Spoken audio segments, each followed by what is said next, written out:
it's funnier to have a secret. Yeah, I think it would be It's best. just It would be best for our relationship, I think, to have, kind of a fun, that'd be just kind of like a fun little secret. It's just a crazy thing between buddies. And we don't have to kiss, maybe, but we could do something weird, Yeah, something strange that we don't have to tell anybody about. Exactly.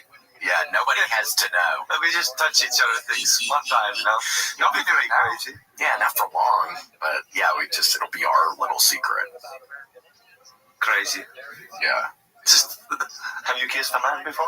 No, but I remember one time in Los Angeles where I was living right behind a CVS. It was a wonderful place where I would do the Kill Tony's a lot on Monday, and I was off on Tuesday, Wednesday, so I just get fucked up and drink and do cocaine all night looking at the CVS through the fucking chain link fence with the razor wire on it. It was kind of a beautiful little area back there. I loved hanging out back there. And there was a guy that lived above the apartment that I lived in. Very nice guy, and I would just always be down there and real talkative because like other people who lived in the building could be down there. And we got to be buddies. And I remember one night we're standing back there, and he's basically, I think he says, can I kiss you? And I said no, but I was thinking, okay. Not that it matters, but yeah, I just said no. And then the relationship kept on going for it. He was always still friendly with We were still friendly. too. Yeah, because I don't want to make it. I didn't give a shit. He was drinking a bunch. I didn't give a shit, but yes, I did not. I can't remember his name. He's doing well. He's a nice guy. I remember. He lived with his sister. Lived with his sister. Oh yeah, and I did. But did you, before he dropped the big K word, was that even a thought in my mind? Yes, it was. No. No? I don't think. I don't think. I was probably worried about it getting fucked up and talking too much. I used to get fucked up and just love talking to people. I think I was bothering people. But I would guess that it was my main objective at the moment. For me, every time the big K word has come out with a guy, or do you want to go, something like that was to say the big O. I've always seen it coming. Like, just I think dudes are... It's obvious. What, it's like a buddy you've had for a little while or something? Or yeah, you meet somebody and there's a look. See, this is why men are always creeps, kinda. Because there's a look that men get in their eyes if they want to do, like, if they like you. It's just weird. Like, there's an old guy at my gym. I go to the YMCA. Nice. Cool. And there's an old guy there, and immediately, the way he looks at me, I know. And that's the thing. It's not like this old guy's intimidating me. He's fucking 122, right? Right. But it is a bit uncomfortable when somebody gives you that look. And he started talking to me, and in my head, my first thought is ETA. Till something drops, ETA. Before you know it, I work out 30 minutes, I go to the sauna. It's an empty gym. I go to the sauna, I'm in the sauna. Yeah. I hear the wardrobe door. Not the wardrobe, the sauna door. No, where do you change clothes? The gym, or the locker room. I hear the locker room door open, and in my head, I have this thought. I go, I bet it's 5 seconds later, the door opens, it's the old guy. Like, I just knew it. I just felt it in the air. Is he, like, naked in the sauna? No. I would want to be naked, absolutely. I hate clothes in a sauna. It's disgusting. Were you naked in the sauna? I can't because it's a mixed sauna there. And it's with the YMCA. It's not hot enough. I have to be there for 2 hours. Yeah. But he comes in there and, sits down. And the sauna quietness is always, I know something's coming. So it's like, where you from? How long have you been working out? Once you ask me about my body, So what does he end up saying? Does he end up saying anything after he asks about your working out? I mean, it was nothing serious. He blew me, and we just... No, he said, like, do you want to come over for dinner sometime? What'd you say? Yes. What was he cooking? I said, no, thank you. Yeah. Thank you. What does he say? Just, okay, cool. Because immediately, You have. I've played this game before. I've been to these shores, and sometimes I want to be so polite that I'll flirt with you a little, just to make the transition to regular companionship more smooth. Yes, that's smart. It's sweet of you. But it has backfired also. Sometimes you just need to read the vibe. You know how when guys hit on you, you just need to read if this is an actual person who just likes me. Could I be like, if it's a Drew Nickens asking you out, you're gonna make a smooth transition. You're not gonna tell this guy. But if it's some guy from the corner, and you can tell this guy, Some guy from the corner. yeah, Who's been watching you. exactly.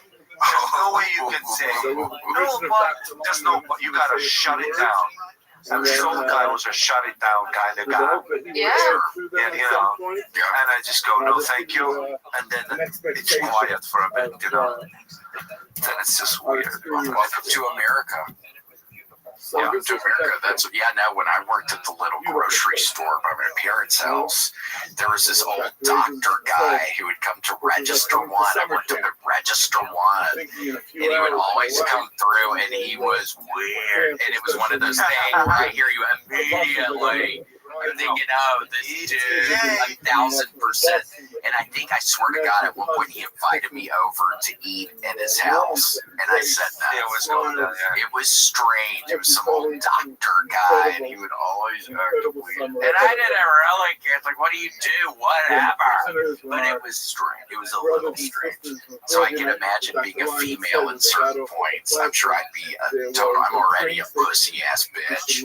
I can only imagine if I was a female. Oh, exactly. Scared of everybody. Oh my gosh. That's right. I would have been scared of it. Would be scared of everyone.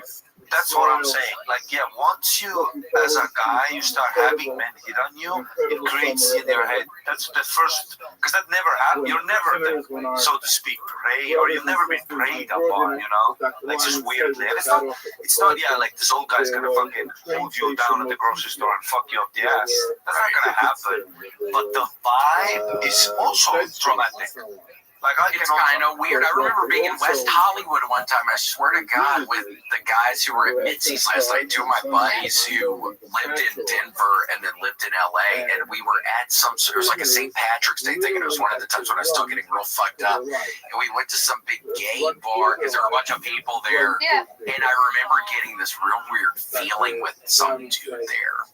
Like, watch it, I just remember. Not that any of that matters, but it was like one of the only times in my life I felt like somebody was watching my ass, your ass. which had never really happened, or I never picked up on that. And with women, everywhere you go, everything you do, there's always that guy with the fucking print size in the corner.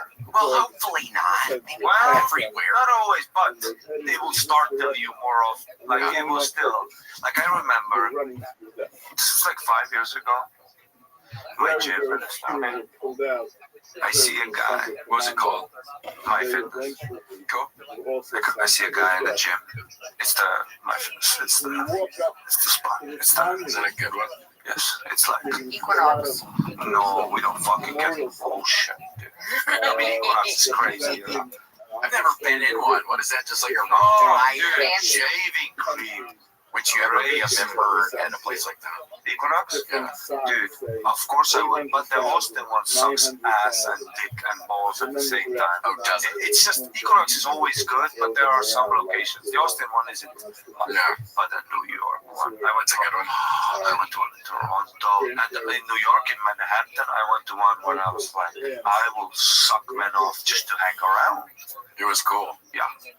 Nice. But I remember in My Fitness one time, this was like 5 years ago, I see an old guy at the sauna. But we have naked saunas there, of course, and you have to be. If you're a fan sauna, I'll yell at you. It's not normal.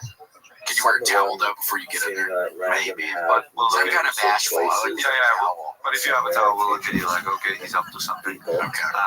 Yeah, what's up to that? What's up to that towel? Yeah.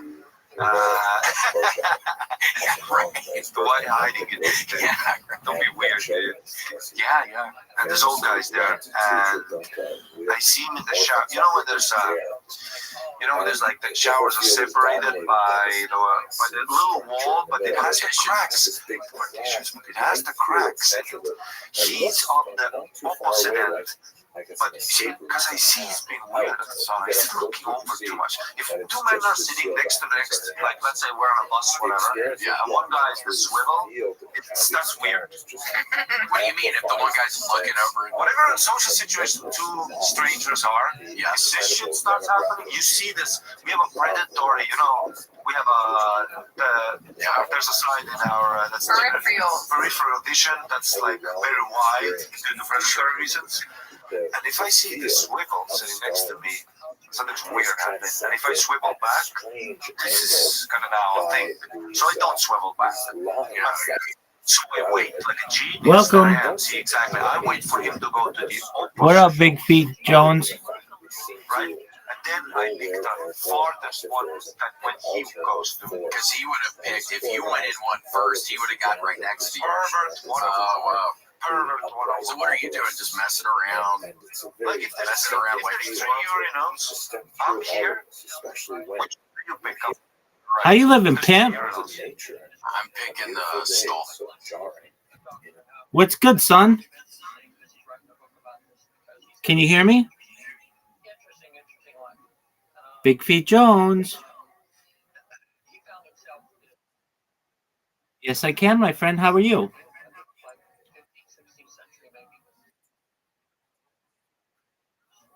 Excellent. How'd you find out about me? From Twitter. Oh, excellent. From the UAE Falconry and Finance. Excellent. Do you mind if I tell you about myself? Do you mind if I tell you about myself? Excellent. I'm Rabbi Rothschild. I stream my life 24 hours a day, 7 days a week, 365 days a year for world peace. I've been doing so since the pandemic, more than 3.5 years. Have you ever seen the movie The Truman Show or the television show Big Brother? Excellent. Well, that's what I do. Data is, according to The Economist magazine, Earth's #1 resource, and I have more data than any person ever. Hey, what's going on, Miss Aquarius? How are you doing? I'm well. You ready to take on the day? All right, go hit it hard, girl. We'll see you tonight, God willing. We'll play our game, okay? Take care.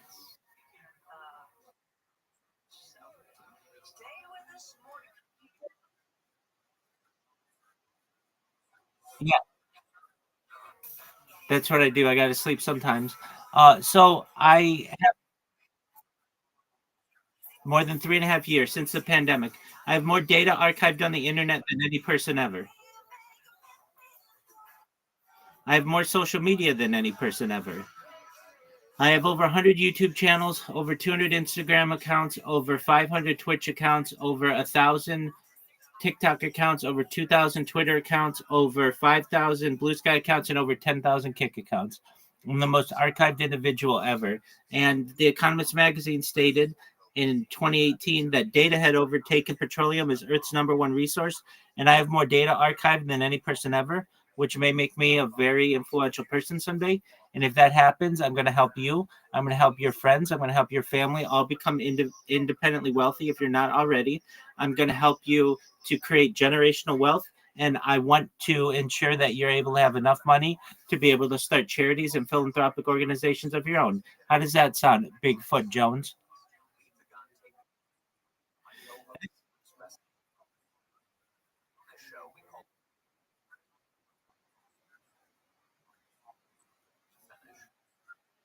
Yeah, so I have streamed my bowel movements, and I have streamed outside. I've streamed myself in the shower. I like to sing in the shower, but really, it's kind of the same old when I do it. So I don't necessarily stream every single time I go to the bathroom, but I do stream it. The other issue is YouTube doesn't like that content, so I have to upload it to like Instagram or somewhere else. But yeah, I do my best to archive absolutely every aspect of my life, including eating, including drinking, including sleeping, as you know, and just entertaining and playing games and all those other things. I've streamed as far north as Santa Barbara, as far south as San Diego, as far west as the Pacific Ocean, as far east as the desert and mountains. I've streamed in Beverly Hills, downtown Los Angeles, Disneyland, basically everywhere in Southern California. I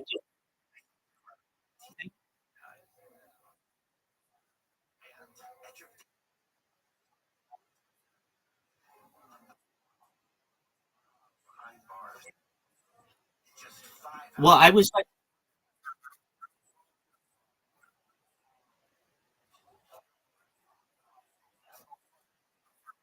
100%. I understand. I didn't speak on the internet for 20 years myself until the pandemic, really, where many of the classes I was taking went virtual, and my position as a certified project management professional went remote. So I was already live streaming my life between 8 and 16 hours a day. And I just figured, you know what, if I'm going to be already on camera this much, why not just do it all the time? So you can literally go back to basically every single day of my life since the pandemic, almost close to 4 years now, and see what I was doing. But not just that, know what was going on in the world, utilizing, I keep radio going all the time that has news updates. So it's essentially a time capsule of human society, a time capsule of human experience, and like a timeline for the world.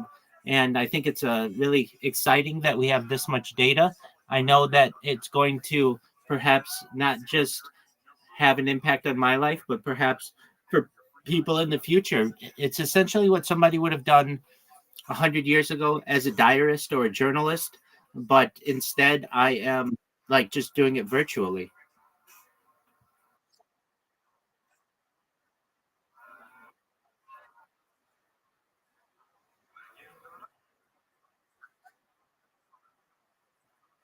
Yeah. So definitely the news, and perhaps either a podcast that I have here or on the screen. The screen, I like to listen to Jewish history lectures. This was a podcast just from just a random one that I had pulled up. But yeah, I do my best to have as much media on this as possible because I want it to be a compilation of all of the world's media. So I've listened to every major music album on this stream and sang them, basically every major song. I have listened to every audiobook, watched every major motion picture and every television series from the Western world on this stream, so that basically in the future with AI, it'll be able to dissect my reactions to all of it. And I think it'll be very important for people in the future. I do this because I want to end world wars everywhere. I'm about peace. Additionally, I want to help with people who are hungry.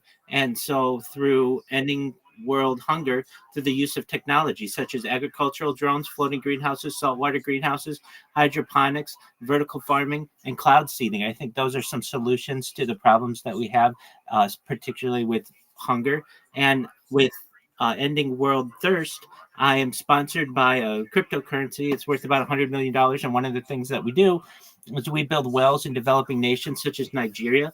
I want to keep those types of projects going. I'm an advocate for the Life Straw program, and most importantly, desalination technology, pumping Earth's water, pumping Earth's seawater onto land to make it drinkable. So this gives you a platform to be able to discuss those topics, and then just general positivity. I talk about other things that when I go viral, I know are going to change the world, particularly with futurology subjects, things like anti-gravity, antimatter, faster than light travel, faster than light communication, things like quantum computing, cryptocurrency, things like de-extinction technology. People don't know this, but the first successful de-extinction took place in the year 2003 with the Pyrenean ibex, which was a goat located in northern Spain, southern France. Fast forward to the year 2021, a company out of Dallas, Texas is founded, known as... You okay? Yeah, so in 2003, the first successful de-extinction took place. It was of a Pyrenean ibex, which was a goat located in northern Spain, southern France. Fast forward to 2021, a company out of Dallas, Texas, is founded, known as Colossal Bioscientific. They've made it their goal that within the next 3 years, by the year 2021, to reintroduce the woolly mammoth into the Arctic Circle using Asian elephant hybrids, which I just think is a mind-blowing goal. They recently made headlines with their dire wolves that they introduced. Joe Rogan has met them. They're about a year old. There are at least 3 of them as of right now. I'm additionally an advocate for their other projects, which is reintroducing the Tasmanian tiger, followed by the dodo bird. I think these are really exciting things that we're going to be able to witness. Additionally, some things that I talked about that are going to help you if you want, and this is all with your consent. So I don't want anything to happen to you if you don't consent to it, or anyone else who watches my streams for that matter. But if you want, you should know that I talk a lot about life extension, and I want to give you the finances that you need to extend what was, when you were born, the average life expectancy for you of about age 80 to age 100, 120 through the use of technology such as oxygen therapy, human growth hormone, stem cells, things like nootropics, cryonics, cryogenics, things like perhaps cold shock therapy, ambrosia therapy. Really want to get you to 120 years old, but then you may say, Rabbi, I've had a really good run. I don't want it to end. What do you got for me next? And the next type of technology I like to discuss is what's called mind uploading technology. This is the idea, again, with your consent. If you want, we can scan your brain into a computer, knowing where every atom is in your central nervous system and your peripheral nervous system, for later download as an android, an avatar, a cyborg, a cybernetic being, a clone of yourself, a robot, an ethereal being, whatever you want to be. But essentially, what I'm saying to you,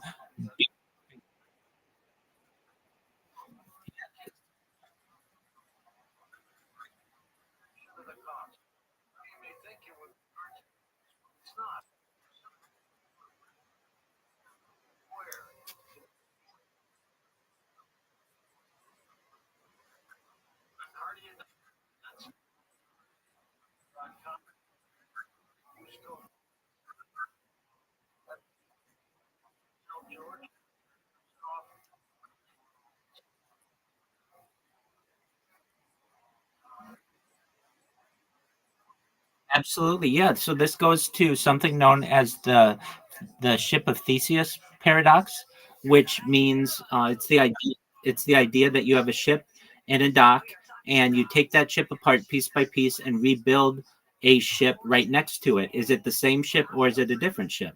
You tell me.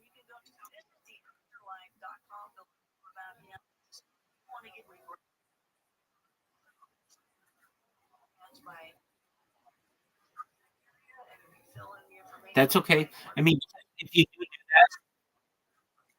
if you do that, if you do that, essentially you have to kill yourself,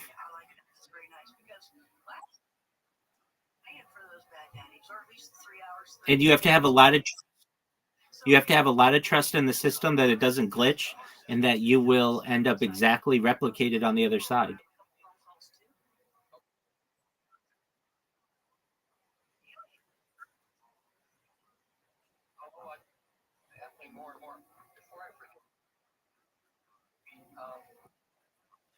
Okay, excellent.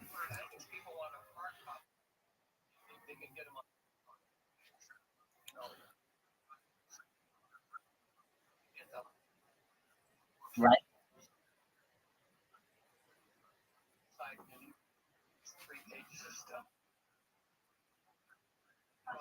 right. That's ambrosia therapy.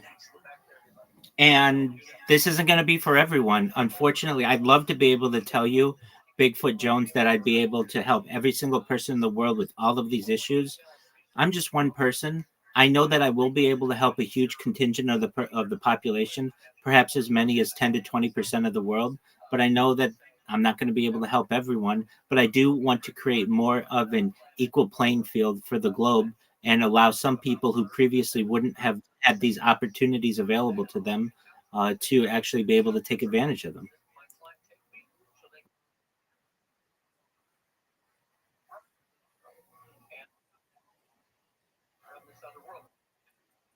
Absolutely.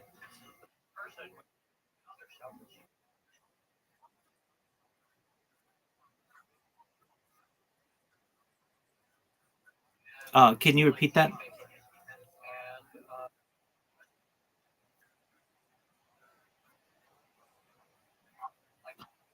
Right.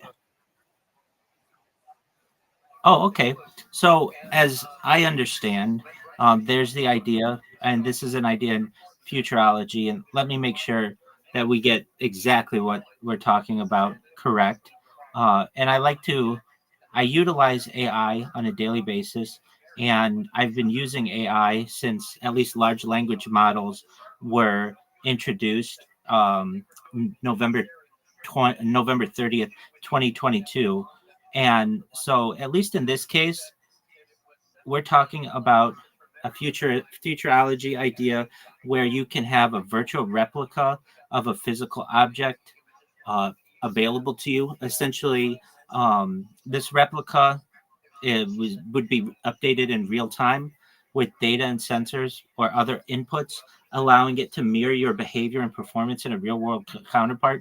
So, in simple terms, this is like a digital twin, living, breathing simulation of yourself or of something else in the real world. How it works is sensors collect data from a physical object like a machine, a building, or even a human. Data is sent to the digital twin model. The model uses this data to simulate, analyze, and predict what's happening with real world object. So, for instance, in manufacturing, the real world object might be a jet engine or a factory robot. And what a digital twin could do is monitor wear, predict the failure, and optimize repairs.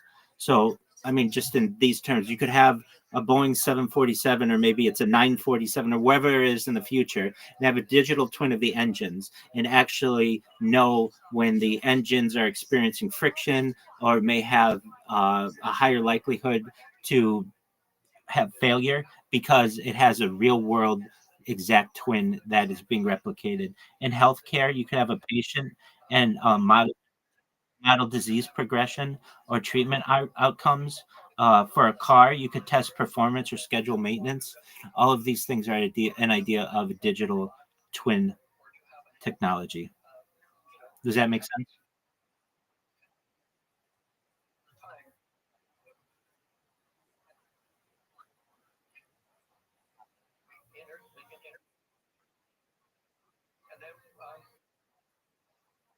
Yeah, that's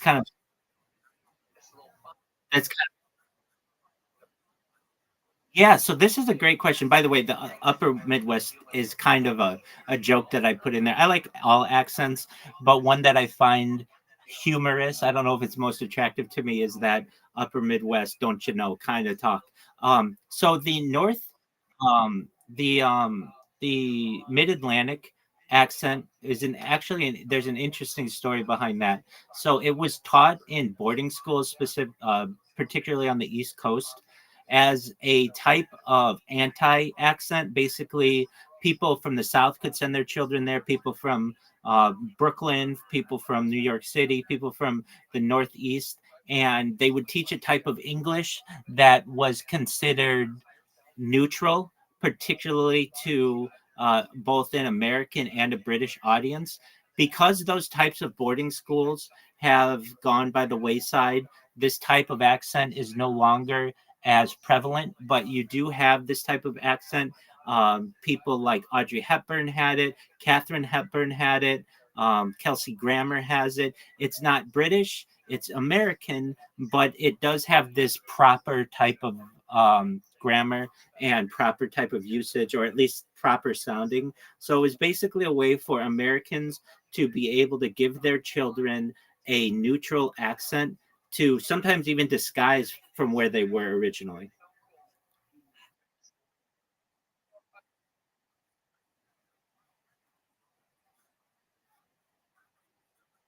I'm based out of California.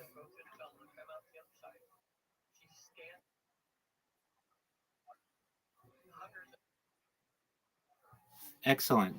Somebody from Australia. I've had this feeling. I had a dream many years ago, not many, but like 4 years ago, that somebody from Australia was going to see what I did on Twitter, and I was going to go viral because of them. So you might be that person. I do get some people from Australia in here.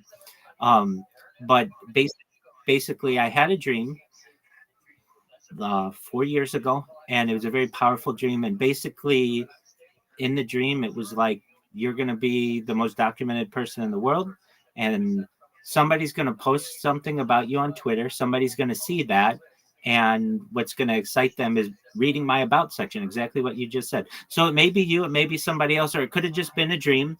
But I do talk about a lot of things that I think are going to change the world. One of the things that the falconry person, UAE falconry, discussed was Santa Claus machines. I think this is something that's fascinating. The idea, it's like a replicator, basically like a 3D printer, but instead of using plastic, you can use any element. And these are things that are going to come to fruition while you're alive and while I'm alive. And if you've never heard the term Santa Claus machines, that's something that certainly is going to come to the fruition. And I know,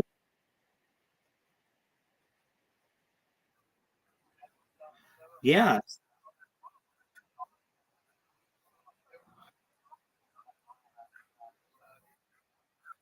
Oh, yeah, definitely. We spoke at length for like 2 hours.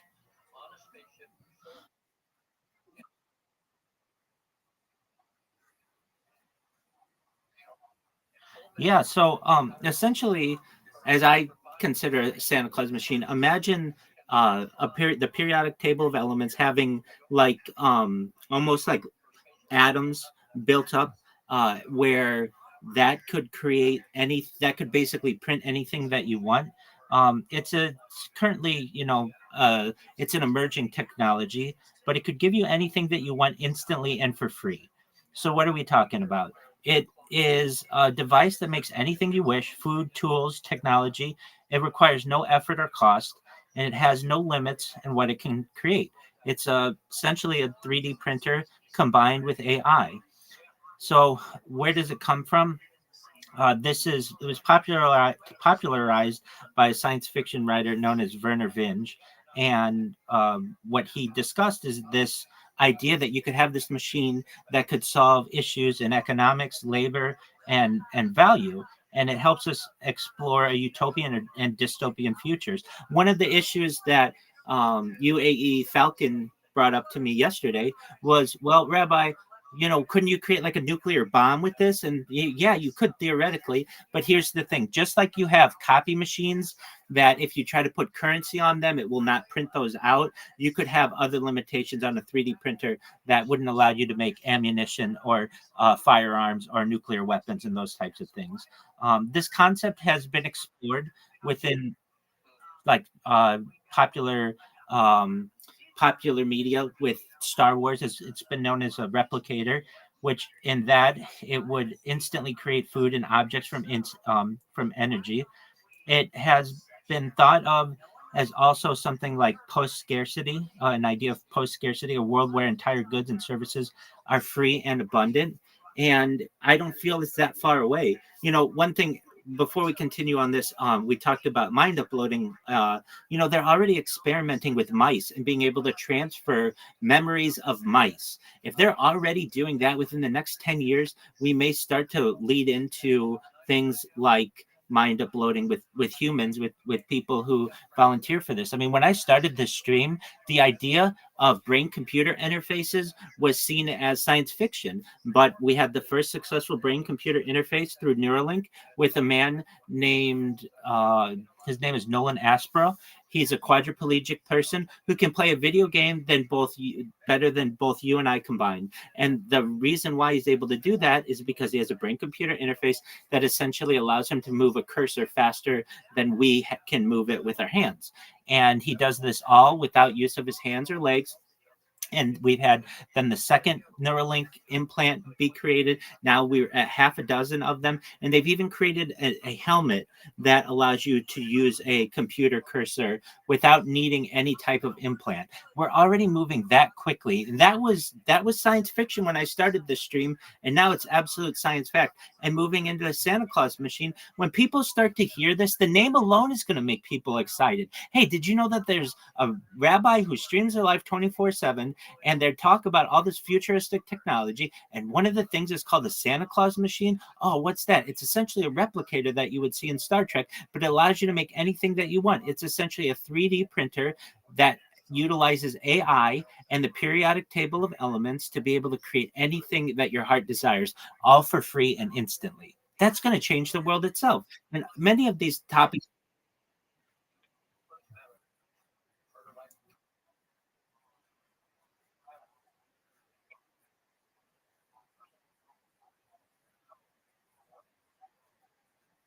absolutely.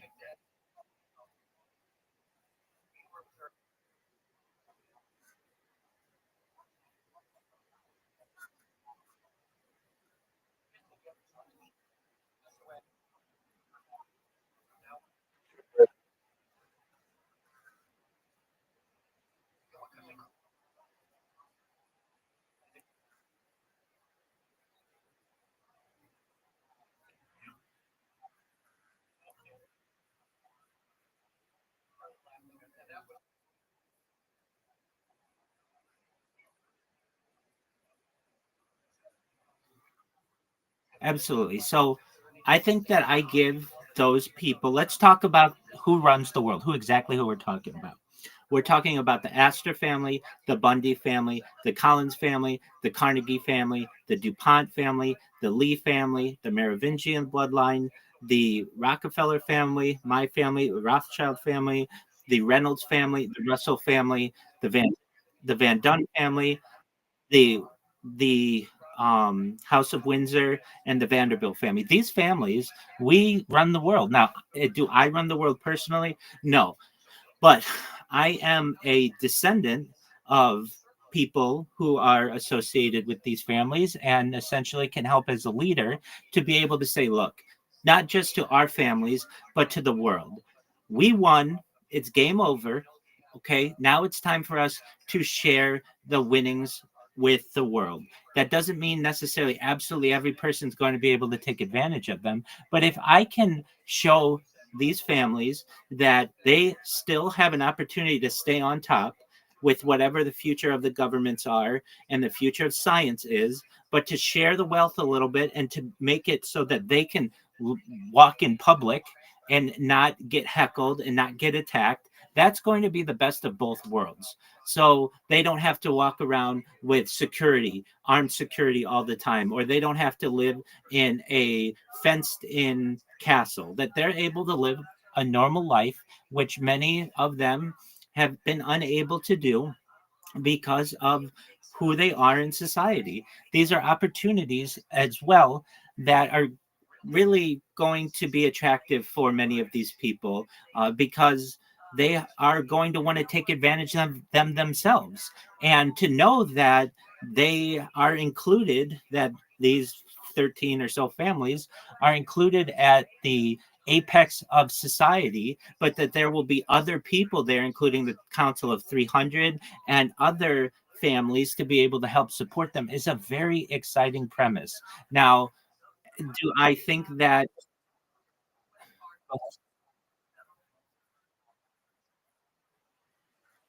Sure. So aside from those 13 families, these are the other ruling families of the world, including the House of Saud, the Queen Beatrix of the Netherlands. This is the Prince of Monaco.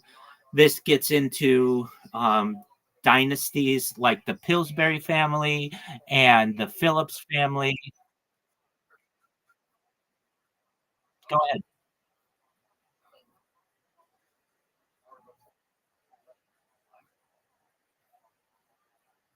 Sure.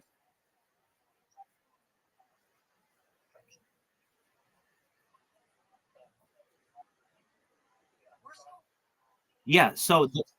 Absolutely. So the Lee family is Chinese, and so they were essentially very powerful during the if you know who Li Ka-shing is, he was the most he was the wealthiest Asian for many years prior to his death.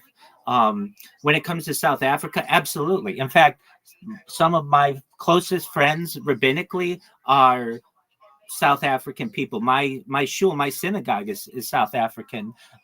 Many of the people in both of the synagogues of which I'm a member are South African. So that would be and also Rhodesia, if you're familiar with that, it's now Tanzania. Those families are very intertwined with these other families, so including the Oppenheimer family, the Rhodes family, if you know about De Beers and the Diamond Cartel. These are controlled. I mean, I am a very close friend of a Rabbi Yehuda Oppenheimer. He lives in Israel now, but these families are families that I think I will be able, or I'm sure I'll be able to unite. So from a South Africa and Rhodesia perspective, they're certainly involved. Now, in terms of America, Rockefeller. You're okay. Yeah,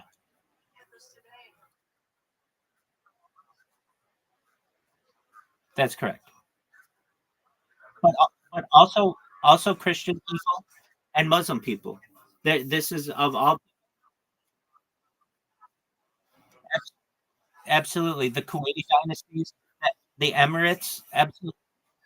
Uh, yeah, not that's newer money. But really, it goes to, I believe his name is well, he's the king of Spain. And his name is escaping. I think it was Carlos or Charles. Um, uh, but really, South America is new to this. Probably the most relevant person who you would know in either Central or Southern South America is a man named his name Carlos Slim. Do you know who Carlos Slim is? Right, from absolutely in telecom. So yeah, uh, and generally it's not anything against South America. It's just newer. It's been discovered newer. These dynasties didn't start there. They started generally in Europe. Exactly. But that doesn't mean that the people there aren't going to be helped. That doesn't mean that the people there aren't going to be helped. And through all of this. So what do I mean? I mean, like the things that I talk about are mega projects. So if I let's just say it wasn't just you, but there were a million people here, we would be able to talk about mega projects. Hey, let's do what we can to build what's known as the Pan American Highway.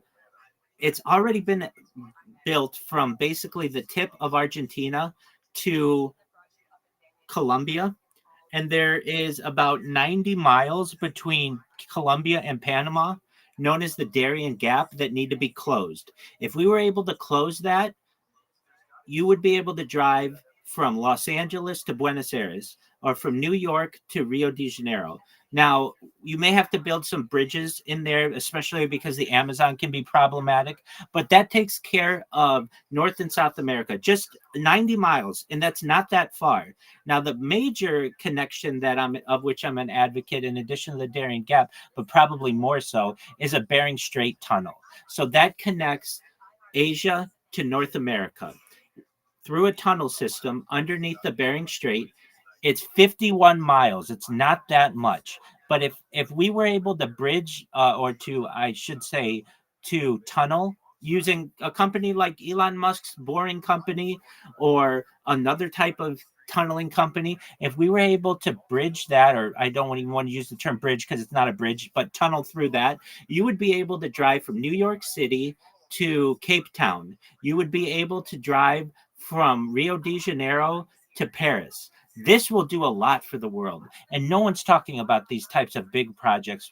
We're too focused on that which divides us. And I understand there's a lot that divides us, but I'm about uniting people and I'm about promoting that which unites us. These types of projects would change the world. Other things that would change the world, a space elevator, so that we don't have to keep pushing rockets to space. And essentially, a space elevator is just essentially a chain that is in low Earth orbit that allows you to send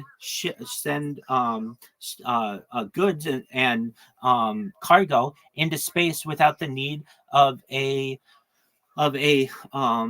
rocket system. There's already one of the things that I talk about is something known as space tourism, which has been started with Blue Origin and SpaceX. But there's already a discussion to have a space hotel in low Earth orbit. And one of the ways that people may be able to get there is through a tethered system, which is known as a space elevator. These are things that you just don't hear anybody talking about, and the things that I've been talking about for years on camera, and I think will be very exciting to the people of the world when they hear them.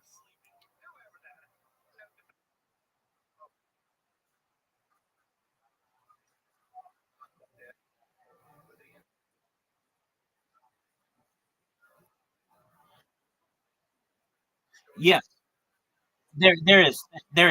So the big issue with this is the tensile strength of um the fiber that you use. And so we just need improvements in carbon fiber. And there's a way that you can create even stronger carbon fiber than we currently have. Just a moment, and I'll get you the answer.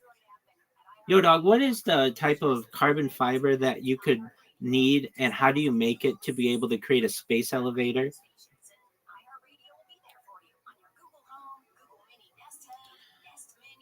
So this is really a big move in material science, and it's next level carbon fiber. So you use carbon nanotubes or graphene ribbons, which are ultra strong, ultra light materials far beyond normal composites. Why carbon nanotubes? They're 50 to 100 times stronger than steel. They're 1/6 the weight of steel. Their strength to weight ratio is unbeatable, and that's what matters for something hanging from orbit. To support a space elevator, you would need a material with the tensile strength of at least 50 to 100 gigapascals. Steel and regular carbon fiber tap out at 2. So it's going to be a lot stronger than that. And carbon nanotubes and graphene can go way beyond that, theoretically up to 130 gigapascals. So how do we do this? We use carbon vapor deposition it's known as CVD. You heat up carbon-rich gas and grow nanotubes on a substrate. It sounds easy, but making the long defect-free CNTs is incredibly hard. But here's the thing. We have AI that can help to oversee all of this to ensure it's done absolutely perfectly. And we didn't have this 50 years ago, 10 years ago, or even 5 years ago like we do today. And then you spin them into a...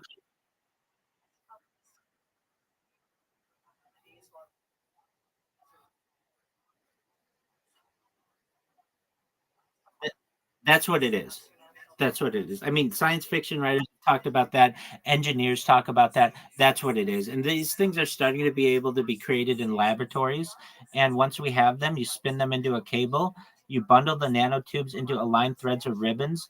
The techniques include wet spinning, dry spinning, and force pulling. A problem exists where spun CNT cables often have gaps, twists, and weak points that drastically reduce their strength. However, with AI, we can have all of this overseen and ensure that we are able to fix any issues that they have. You layer these CNT threads into a mega ribbon that's thin but crazy strong. And then what you can do with the space elevator design constraints, it's got to stretch from the equator up to geostationary orbit, and it needs a counterweight beyond that. The base must be a stable equatorial platform like the ocean or land near Ecuador. But we're getting there, and you might be able to see that within the next 20, 30, 40 years. And that's an amazing accomplishment. I mean, we're talking about being able to take people into space safely. Not that we can't already do that with rockets. We can already do that with rockets, but this would allow for major building projects to be done into space.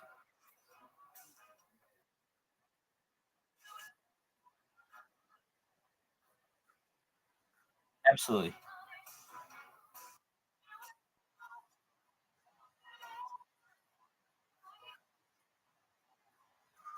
Yeah, so he would probably be towards the lower end of the top 1,000 people, wealthiest individuals in the world. And when you look into these things, they become dynasties.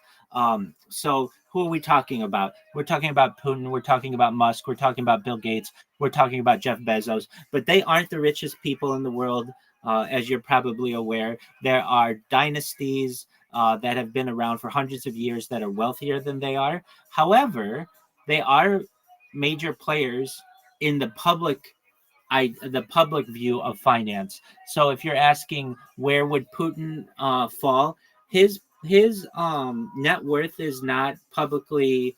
Well, they'll say he's like a 2 billion, perhaps as much as 20 billion, but he's probably has about $100 billion in holdings, which puts him in the top 20 or so wealthiest individuals publicly known. But in terms of the top 1,000 people in the world, that probably puts him around number 950 to 980 or so.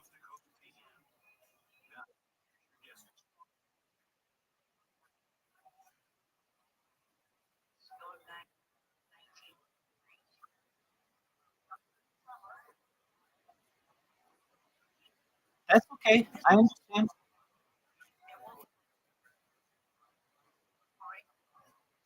Absolutely. Absolutely. You're always welcome. All I ask, please just tell your friends, okay?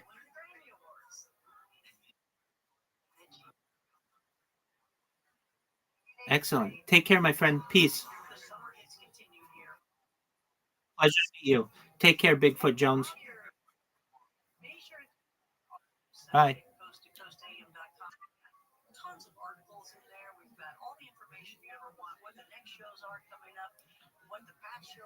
Stall. Okay.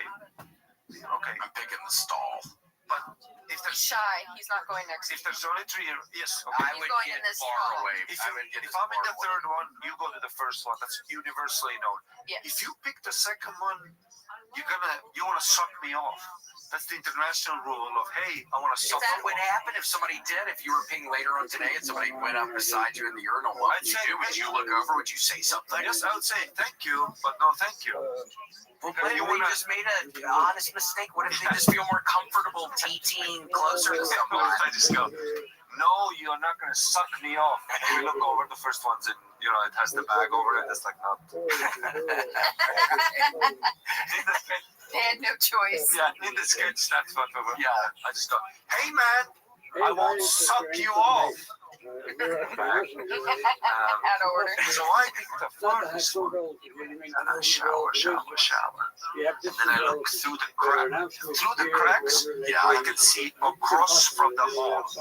Because they all the separating parts, they're all exactly the same. So there's it's like looking downstairs from a really long, So I see, and all I see is his eyes looking straight to the thing, and he's holding his dick. No. Doing something. Kidding. No. Looking at your ass? If you You made eye contact? yeah, he was looking through it. Do you say anything to anybody at the gym, or it's not? See? What do you do? See, now that is surprising because you know what I did? I just went home, but I was about to go down the stairs at the sports club, and the administrator is my friend actually. I know her. She's like a good friend of mine. But I'm like, actually, it's weird, right? It's an old guy, but that's how sexual assault can also work. It's just a weird, intimate thing that we went through that is not comfortable for me to talk about immediately. And I start going downstairs and I go, oh no, I have to talk about this just to get it out. Yeah. It's kind of like, and then we laugh because it is funny, but if I wouldn't talk about it, and let's say I'm not a guy, for me, if I see crazy, I've always been a guy. Like, I laugh. I'm not like I won't be this. Yeah, aggression is not my line of defense usually. For me, it's always humor. Like even then, I kind of laughed, and he was all weird. I just go or something, It's all he all gets weird. Yeah. So that's how the first time I was like, holy shit. But then, that's not the only time that people have jerked off around me. I had one time in Vancouver, Stanley Park. Where? Stanley Park. It's that. In Vancouver, there's one of the most twilight bullshit. It has amazing trees that reach for the sky. It's basically, even if that's the hottest day, it's like dark. And it's cool. You're being drunk because it's such a thick forest and it's beautiful. And sometimes you see it, and the eagle. It's like, because I watch it with the exposed. It's British obvious. It was beautiful. It It was so That's pretty. Stanley Park, yeah. So, but I go deep in the woods and I'm smoking a joint. And the smoke, because there's so little wind there, the smoke is plain, and it's just high. And it's literally my first week in a board. And I just made a big transition. I moved to a new country. The visa things again, I'm scared. But I have this moment of appreciation of the black smoke. I hear a branch break. So I look over, it's a guy, and he's walking, he's looking straight at me. And the steps he's, the steps he's taking, it's a bit too slow. member of our family has been back What here is he in doing? since my grandmother left. And very much looking forward to seeing the streets where she It's a grew up public park, and where but all of my it's such a family's big park from. that seeing someone is already, you have to kind of, you don't sure. Okay, but maybe it's a you never know. It's a park, yeah. So it's a park, it's a public park. 360, so you get a sense of So 15 minutes passed, I started listening to Cypress Hill, and I just forgot about it. It's good. We took music. Yeah, oh, and it was a big Cypress Hill guy. I can't think of Yeah, I went through a Cypress Hill range. And we need you having your defenses as laughter and not aggression. So It makes me deranged. behind me. Insane in the membrane. Dude, it makes me. And there's this big Some people need help. Some people can fuck off and go to hell. So That sounded good. It sounded Right there. That was is perfect. It really did. Yeah, insane in the membrane. Prominent That's all I can think. Why all I can't I think think is like some people. the overall geography of this little shtetl. It's good. That sounded Just really right good. That off really the did. main square.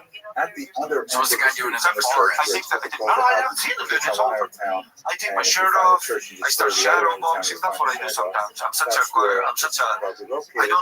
I don't feel comfortable dancing. Closely for shadow related boxing. to the It's kind of my expression of. It's not a market. wrestling at all. It's just something I do. I do push-ups. I get a little sweaty.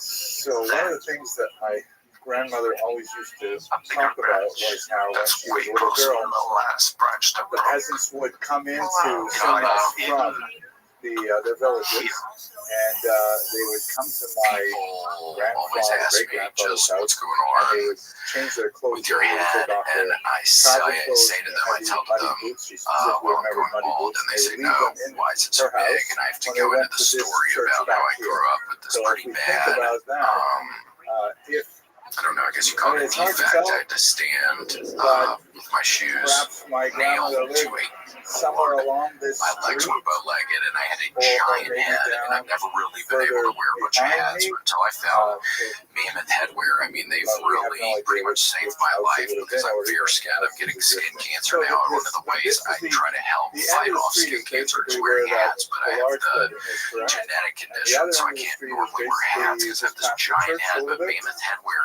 has So we're been able to pretty much save my life, the I main think street is literally and probably about figuratively 3 speaking. They've kilometers saved my long at the most. freaking life. Stop trying to cram into itty bitty hats. Get So something that fits one your big big street ass and a few head with smaller Mammoth streets coming off of it. Headwear. It's a shop designed exclusively for giant noggins. Yeah, this is a very grand Is that building. noggins, Grant? This, I think oh, that and would we be did, noggins. 1902. Their sizing starts Yeah. at 7 3/4 inches wide. That's a pretty big freaking hat to begin with. 7 3/4 inches. Do you know how big that is, Grant? My Pretty grandmother left in massive. It's like a giant. 1930 and Yeah, it's like a comically 1905. huge. And that's just So where they somebody would be start. there. So however huge your head is, they've got you covered. And again, 7 3/4 inches. If you don't know what that is, look that up. That's a big ass hat to begin with, and they get even bigger. Gone are the days of not being able to fit into snapbacks. Snapbacks, is that like the kind of Corvette you have? No, the hatchback. It's snap in the back. It's a snap in the back. Oh yes, and beanies and trucker hats. They have everything. Mammoth Headwear is here with cool stuff that'll fit right. They've also got a 30-day perfect fit guarantee to ensure that you're totally satisfied. Head to mammothheadwear.com and use code WMS for 50% off and free shipping on U.S. orders. That's mammothheadwear.com, code WMS, or click the link in our show notes. Give that giant head of yours the gift of Mammoth Headwear. Saved my life. Yeah. I look over. To je Now, prekrasno. his glasses were on before. Like this. You're kidding. Dick out, and he's shaking it like it's a gift. Because you're sitting there getting sweaty doing push-ups and shit.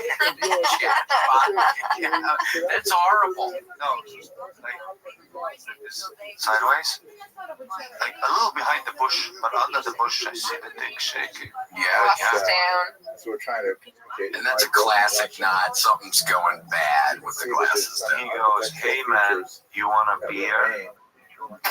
Classic line. Maybe after you He wash has your hands. pants. He has a backpack. And he looks, dude. You know what offended me in that moment too? My man, you be looking dog shit. Oh, really? No, Yeah, at least it could be some well put together. look at me. And look That at was- you. Yeah. Offensive. If I blow you, the others will never believe you.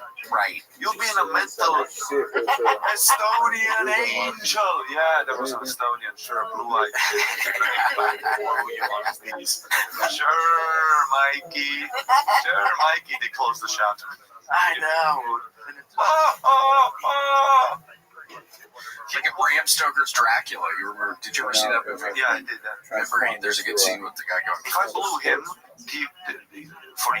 he would walk around that forest. He would turn insane. So that's what's offending me. At least be Michael Bublé. Yeah. Ooh. Oh. Nice. We love Bublé. I love Bublé. We're big Bublé people. I go, no, man. But now already I gotta change location. This guy is echolocationing me already. He's like lingering. Next moment he's gonna, spy. Yeah, you gotta get out of there. Because he was like here. He's everywhere. So, but I try to acting cool as well. Yeah. I start going, but now I'm high also. And this is actually, I can't remember if this is before the shower thing or not, but this is the first time. It's me and him. I just feel uncomfortable. I gotta move. And I'm high. I gotta move. I'm in a new environment. I'm scared. There's people after me. I gotta move. I would be scared to death. So, but I try to be cool about it. I walk. I forget. All of a sudden, behind me would have been Ezra, where right now is where there would have been an Aron Kodesh, and now of course there's a two kind of a guys basketball in the back distance. or indoor soccer there.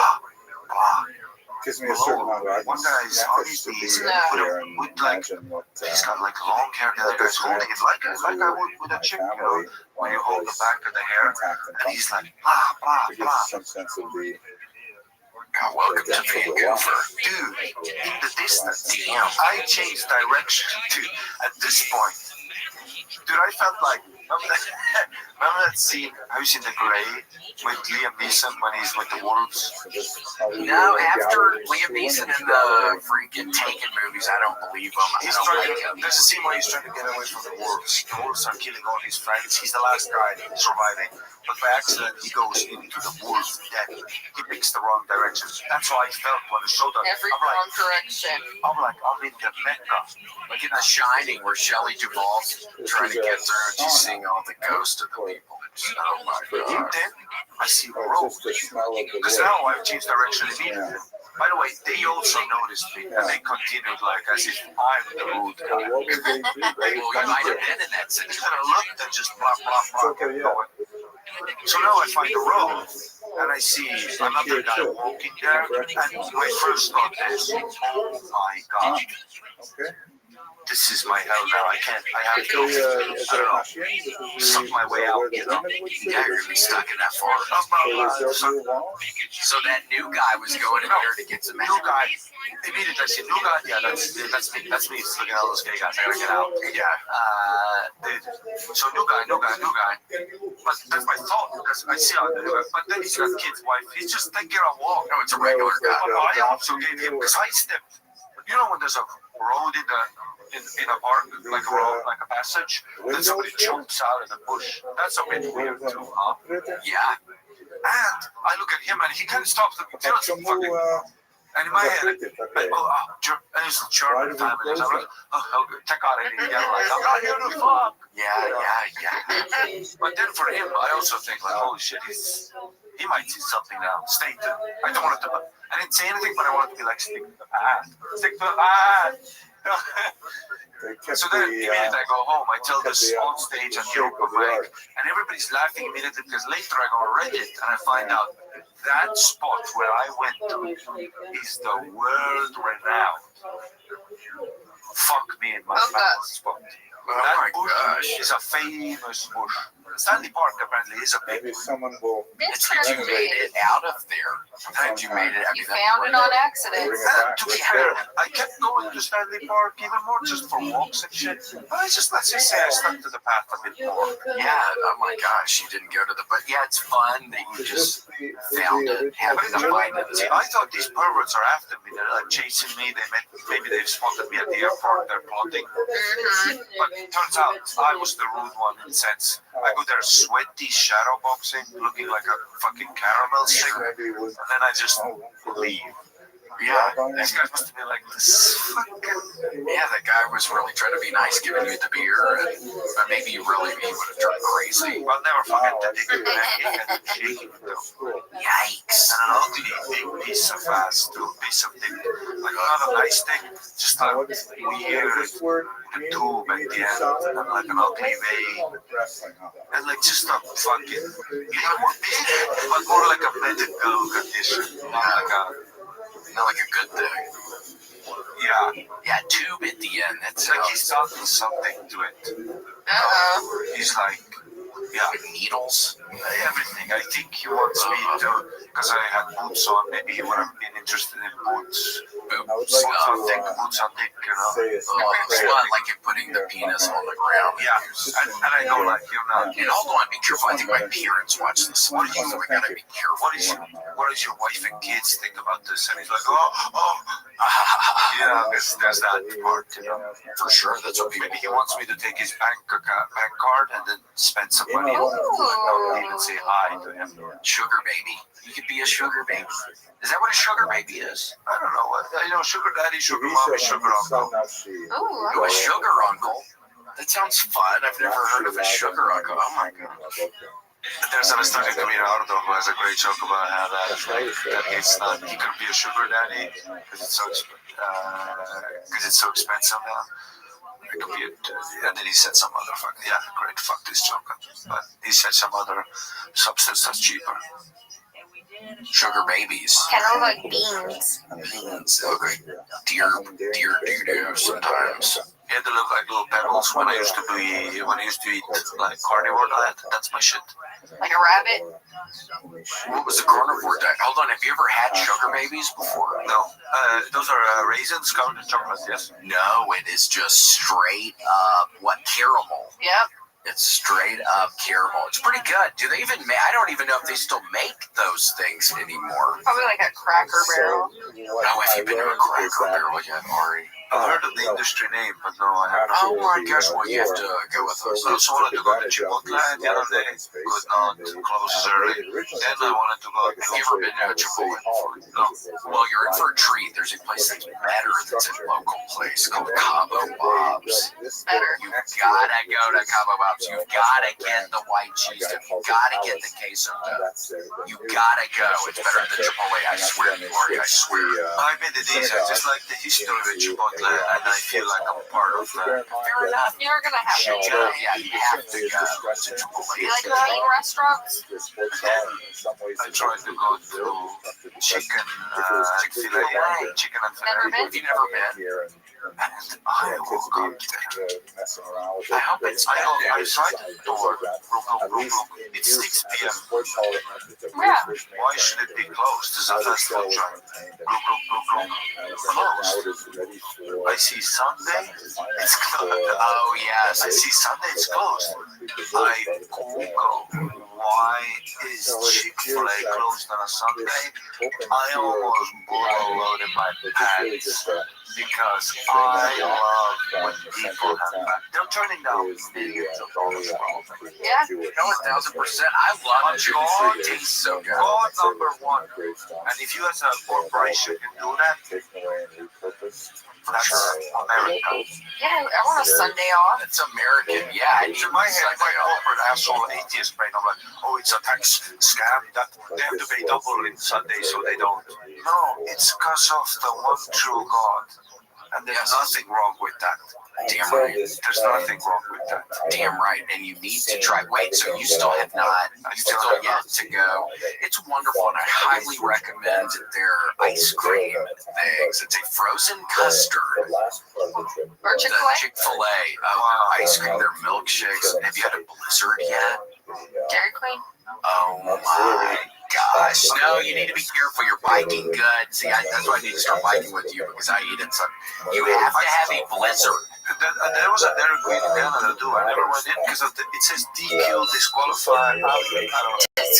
I mean, that's the only thing I think. If I have a negative connotation with visual IC, For sure. I put that in my brain. Disqualification. It's like one time I went into Popeyes in New York. Everybody started talking. All my black friends went Popeye sandwich, the hot chicken sandwich, Yeah. Popeye.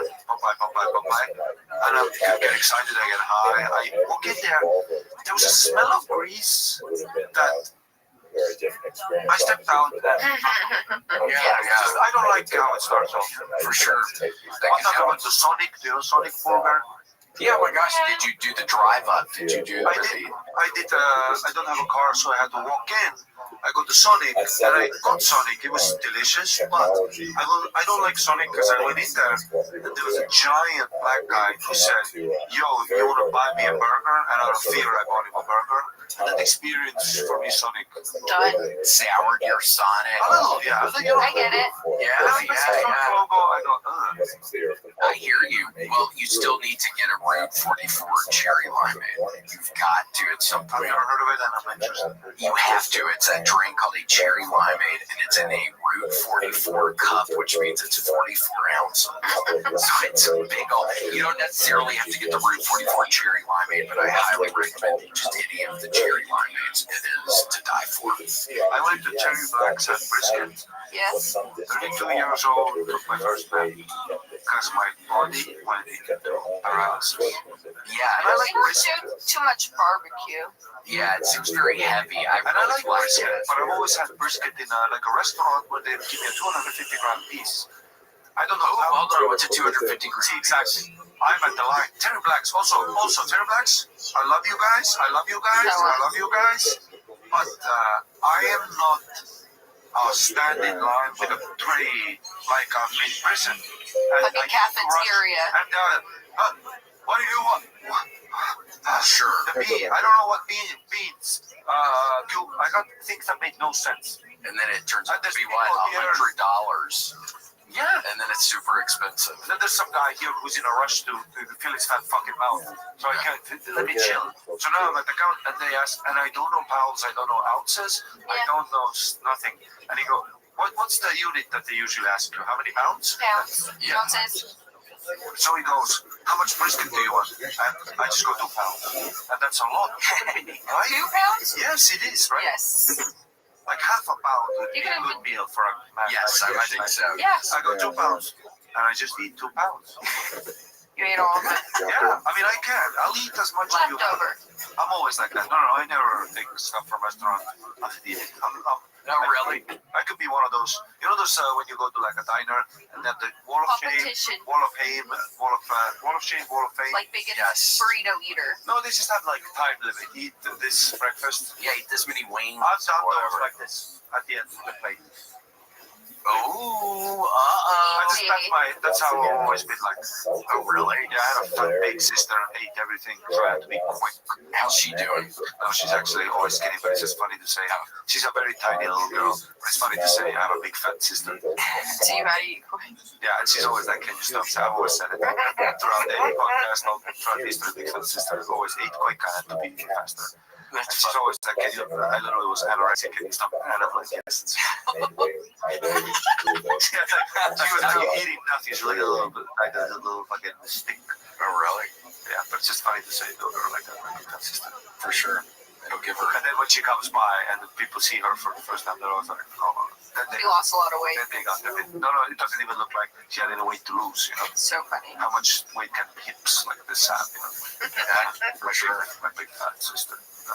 We had to widen, and then I always say like we had to widen the doors. Woo! You gotta be careful. She's gonna get mad. It's a fun She's story. gonna get to his foot. Did Did you take your sister if you had to? Pretty sure you did. Like to marriage? No, like beat her, like if she came in and attacked you. Oh yeah, she started. You could start her with a weird, like passive aggressive comment. You were fucking wobble her. Do you get? Are you? Do you He's like a nice person. Can people scare you? Like if they jump out and scare you, do you get scared? Or are you not? You don't get scared like that. I get scared a lot because in my head, everyone is trying to use me, molest me, and rape me. I'm always like that. Like if I walk across a bridge, I-35, late at night, and there's a guy walking across, my thought is never, oh, another guy taking a walk high, thinking we're enjoying the city lights at night. No, my first thought is always, that's the rainy guy. I'm going to be in the lake with my asshole broken. So what are you getting ready to do? Just run if they were to I always like just flex up. I always make myself seem wider. I always try to hide them. They're scared. That's smart. Sometimes I scare like little girls. Because from the distance, the little girl looks like any fucking a small man that can fight me. For sure. My thoughts are always immediately negative. You know what happened to me? Yeah, did something happen? Why do you think you feel that way? This was a month ago. I've never had anything like this happen. I lived by Riverside. I just moved to Clarkson. I live by Riverside, which in a really nice house. I just rented something because I was with this transition to moving here. I left my friends, my family, you know. So I just wanted to make a smooth transition of getting a nice, like I rented like a nice house for 2 months, just so I can not go insane immediately and enjoy my life for once. So it took like it had a sauna, a balcony, rooftop, big kitchen, multiple floors, separate bedroom, shower, for if anybody wants to stay over, you know. So I'm in this house. I'm on my couch. I'm watching a movie high, so very vulnerable. A rock 68 flies men, into the window. 197 Breaks the window. 149 children. Because men And my bitch ass. This is my ass. Is this nighttime? This is 3 a.m. It was scary. when it's silent and I'm watching roleplay. How could you? Hold on. Is there a way you can watch that at home on like an app? Stream, you could Rented already? No, not the. Dude, I'm still on the torrents, baby. You know me talking. Oh, I know. You can watch it. I know you guys are all like that. Everything has to be free immediately for me. And if it's one of those seances where the guy stands up, it's with a camcorder, you know, and you see him going to the bathroom, so be it. Oh yeah. If it's free, I'll watch it from iPhone now. Thank you for that Oh my information. gosh. So I'm watching that. To do that. And this is how much of a bitch. You know what I do? Because Hello, at first you don't know it's a rock. It breaks the first half of the window. The first window. But you don't know. You just hear the glass go. There's a highway next to it, so maybe a car. I don't know. I'm on my couch, and this is a house that has the remote that can use the blinds, and the blinds, and the lights, and the sound, everything. Remote. I go so much of his wisdom about this remarkable the blinds civilization that existed for up, 1,000 lights years down, in Eastern and Europe. I just wait. I just want to have a brief For like conversation 10 with Dr. minutes. Ryan. Can you tell us what's on your mind about this Yeah. trip? This is how I don't see you moving around in there. Oh, like maybe if I'm sober, the testosterone will kick in, and I'll grab a kitchen knife, run down there and chase after whoever did it. But I'm high in my underpants, so vulnerable, with chips in my belly button because I just ate a lot of chips. And I'm such a vulnerable state of mind, I cannot do hand-to-hand combat right now. And I just pray to God that it wasn't like, that they're like testing it out so they can now rush in and fuck me up. What was it? I wonder. Make such a trip to choose, visit the sites where Jews once lived and thrived and learn When I moved from into the that house, history of the I had my Jewish friend Andrew community. over from So I Canada, thought I might give a small sample. and we were chilling, making breakfast. And And I knock on the door, and this house is like, before you knock, the house goes, somebody at the front door, it has those detectors. Yeah, it's a crazy house, so secure. And I'm in the kitchen, and the camera shows the founding father It's- of It's a of man. the Haskalah movement. It's always a man. And very briefly, by It's a Haskalah man. movement, I'm referring to a group that arose His ethnicity, beginning you of the know, is 19th in the century, shadows. but throughout the Hard to 19th tell. century in particular. In So- Eastern Europe, I'm concerned with Haskalah in Lithuania, So and specifically in Vilna. I go to the front door. So that began It's to a black thrive guy. early in the He's 19th talking. century, and He the opens up founding with, "Hey, father man, of that movement, find my who I'm iPhone." gonna Says talk my about, iPhone is in here. his name was Mordecai Aaron. Ooh, that's a scam Mordecai to get in your Aaron house. No, And They'll get you to open the door. immediately. the But founding you see, Moscow, what I'm trying to assess the situation with my high working overflow brain. November of I'm looking into his 1846. eyes. It's weird. Can I His interrupt you for a quick clothes are question? fine. Sure. Like if, Like if he's I not hear the great. phrase founding father of the Haskalah, I would immediately say Now look at the Moses shoes. Mendelssohn. Right. So shoes. I'm referring to the founding father One of shoe the missing, Haskalah like in the- Eastern Europe. Moses The Mendelssohn laces. should Yeah, certainly the be laces. considered as He's the missing. founding father And of Haskalah in general, but I also know. Germany. It's a red flag. I know. That's a red flag for anybody listening. shoes. I know open micers that live with their mother that have fly shoes. Like guys always take care of the shoes. Okay, fascinating. So And this is Mendelssohn sort of, there was first died, I think, in some sort of red 1786. flag. Yeah, So I know. a few decades no, I before literally, it I stare at made them. I don't even look There around. are Like, people oh, that I are called wonder. in Hebrew I Nivasrei try to immediately show Haskalah. dominance by going, it ain't in here, and look him straight in the eyes. But my friend Andrew is there too, so I feel kind of safe. But then I notice over his shoulder, he has another brother a bit farther away who's looking at my house up and down. No. Okay. Okay. So what, did you have the front door open when you're talking? Yes. Let me Okay. ask you one more question. And he goes, And this is "Can really I for come the in and benefit look?" of I go, my "No." viewing He goes, audience. "Does anybody else live here?" I go, Could you "Yeah, just my friend define Andrew." Haskalah And Andrew walks down to thumbnail look, definition?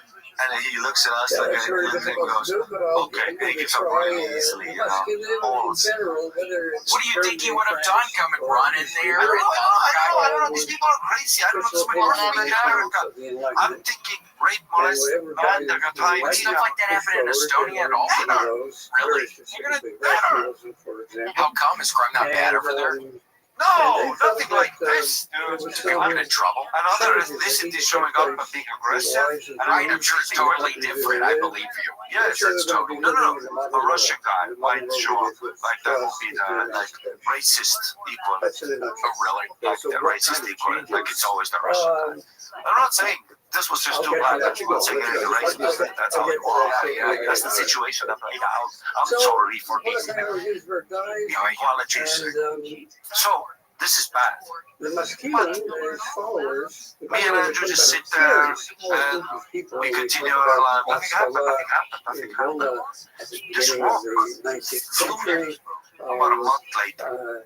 In my head, I'm already connected dots. So the rock thing is after. A month, described. But looking at the laces, how badly they were wrapped, this guy doesn't have the dexterity and stamina to plot a plan for a month. You know, looking at the way his laces are worked out, if you can handle a lace, you're not gonna Ocean's 11 my house for sure. So this is the thought. So, but then. So nothing happens with the shoe guys. Nothing. This is over. This is over. Cool. Back to the Very room. briefly, before you ask me another question about it, I go to bed. the rabbis in But the way I Vilna, go to bed that night, after I grab a the end big of knife the from the 18th kitchen. century, I put when it no next to my chief bed. rabbi was I again lock the ever doors. elected in I Rome, have 3 floors until they get to my bedroom. So if they come, I'm already plotting. I had my passport. There's someone here we can check out that. She gets to think about home and It's making funny you were already scheming a way of what you Just in case. There is 3 floors and 5 doors that I go. Then I go to the secondary bathroom and then I take it down more money. That keeps me content. So we do with my kitchen knife, kill whoever comes through the door. If it's the cop, go back. I'll go whatever's happening. That's the thing about my home invasion film. You know, when they come in and tie you down and then fuck your wife and family and take all the shit. Of course, like, if you, this is an advice, if you want to rob me, or if I get to, if I'm rich and I'm mentioned somebody who will rob me, knock on the door, tell me I will know your shit, I will help you. I don't want the part where I'm standing you on the kitchen floor and we both touch. I don't want that part. Let's just skip That's not a good. skip the part. We'll talk about walking in the hotel room that I came back to the hotel. Everything was gone. You know what my first thought was? Because my fear is I open it and you're there and this fucking Cambodian guy and I have to fight you to the death. Yeah, I have to go therapy and I don't do stand up anymore because it's not funny for me anymore. Life isn't funny. After a home invasion, life isn't funny. Yeah. So there I am on my floor in the second bathroom with my knife. Just waiting. Actually, I didn't do that. That was in my head. I just went to bed, but I had the knife. But I had the whole game. My passport was under the toilet.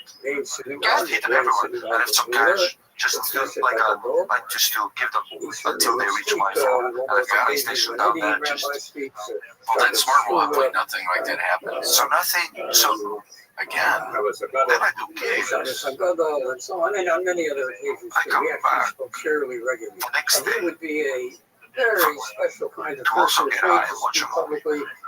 He would A second entertain, he hole would below the first. he You know, the would first one large broke. crowds would come to hear him. Because There were many second things, hole. even Another one. one of them, Rabbi Jacob Joseph, became chief Now, rabbi of I New York don't know in much later career. if, Then he would, because the blinds remain shut. I so didn't the open the first back day up and go out immediately there and invited look one of the at what tests happened. of the Now, this Lord might said that be God that had it actually happened was that during he that spoke. time or when I was asleep that night. Usually, either one, and which one is worse? Is one worse or better? The committee went immediately. So now Maybe it happened the same night, the same time, maybe. I'm sick now. Movie night is cancelled. Balls with the boys is cancelled. Well, that's Well, sad. You can't let stuff like that affect your life. Cancel. No. So now, what this guy does, so with the sober brain, in social I policy, leave the lights. I leave the lights open. educational They shut all the institutions, lights in the house, so you don't see me sitting by the window. that he With felt my are laptop necessary and my kitchen knife, I sit by the somehow window and I look at the street.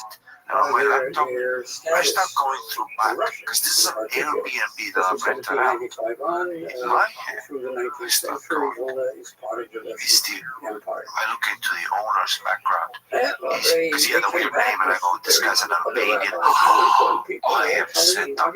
We're very sorry, but Because the guy gave me a great discount with the house. You might remember, this is what my brain is thinking at this moment. There's a hit down for this guy who owns this house.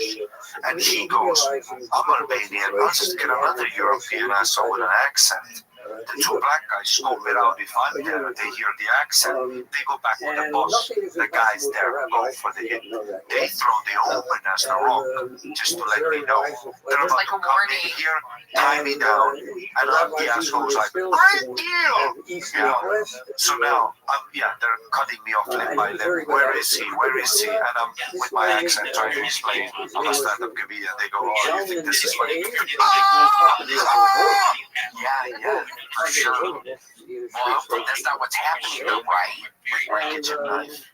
Googling the owner. He's actually a nice guy. I just look into his Facebook. I look at the previous guests who have left reviews.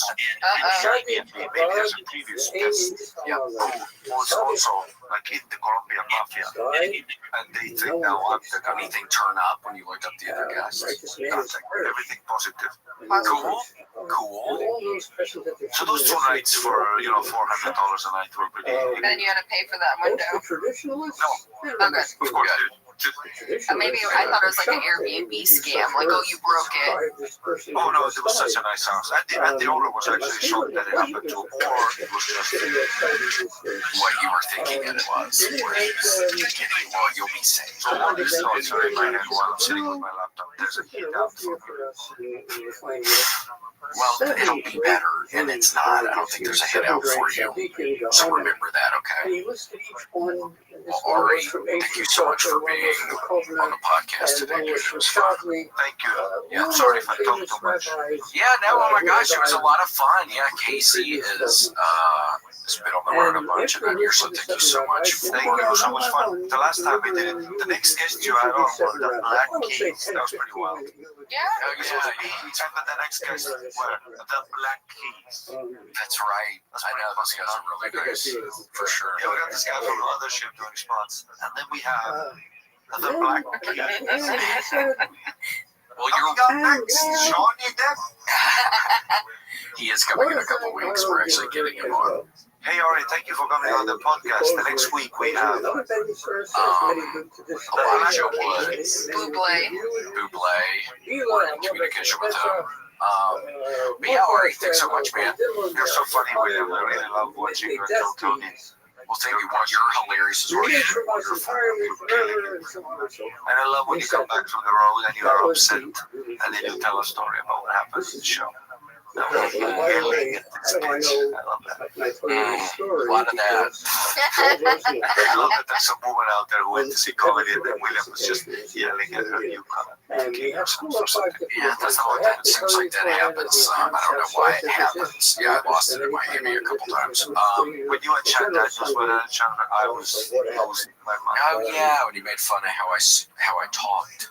Yeah, and you went straight to the jugular. I love it. Yeah, that was fun. That was a lot. Okay, Ari, well, where can people find GOS? Oh, hold on. Excuse me. Sorry. Did you see that? That's Then pretty you cool. finished the whole. How'd you even do that? It's because my mouth is so powerful. I don't know. Put a foot in there. It's ARIMATTI comedy on Instagram. That's my only thing. On my website is 10 years old. Don't worry about it. Instagram is my spot. And Ari Matti or Estonian comedian on YouTube. If you put that, you'll find my channel. It's slowly building. I'm slowly putting up clips. Hell yeah. People are laughing and having a good time. Love that. Sounds good, Ari. Nice to see you, dude. And then we have our, gotta give some shouts out to the mercenaries. We're still having problems with the trope sorters, but we got Anthony Hip Flask Morganson. That's a change in name a little bit, Anthony. Art of Sean King, Ashley Belfield, Big Rig, 485. I think he drives a big rig. Lots of movers, pants. That's a fun one. That's a funny one. Corbin Jones, Danger Fox looks in a fly. Message me last week. Dank Vote, Destiny 84, Nova King, Dr. B. Dugan, that's a doctor. Eli Slugworth, Gary Gay Boobs. Gary Gay Boobs. I wonder what he does. I think he's the guy inside the woods and stuff. It could be Gary Gay Boobs who was out there. Grant Blueberry Crumble. That's his name. Yeah, the Blueberry Crumble. Jay Dizzy, Ginny J, Joe Guy, and we Joe Guy, we love your videos. Josiah, Justin Threckle, Dr. Threckle's Kid, Captain Chaos, Kill Tony Facebook. Oh my gosh, Kyle Heath, Larry, my papa, Rachel O'Donnell, Shani Shane. And Larry had a giant remark that do not thank me. I know. Yes, I know, but I still say it. Sarah. Shiva, Snowridge Gaming Crooner.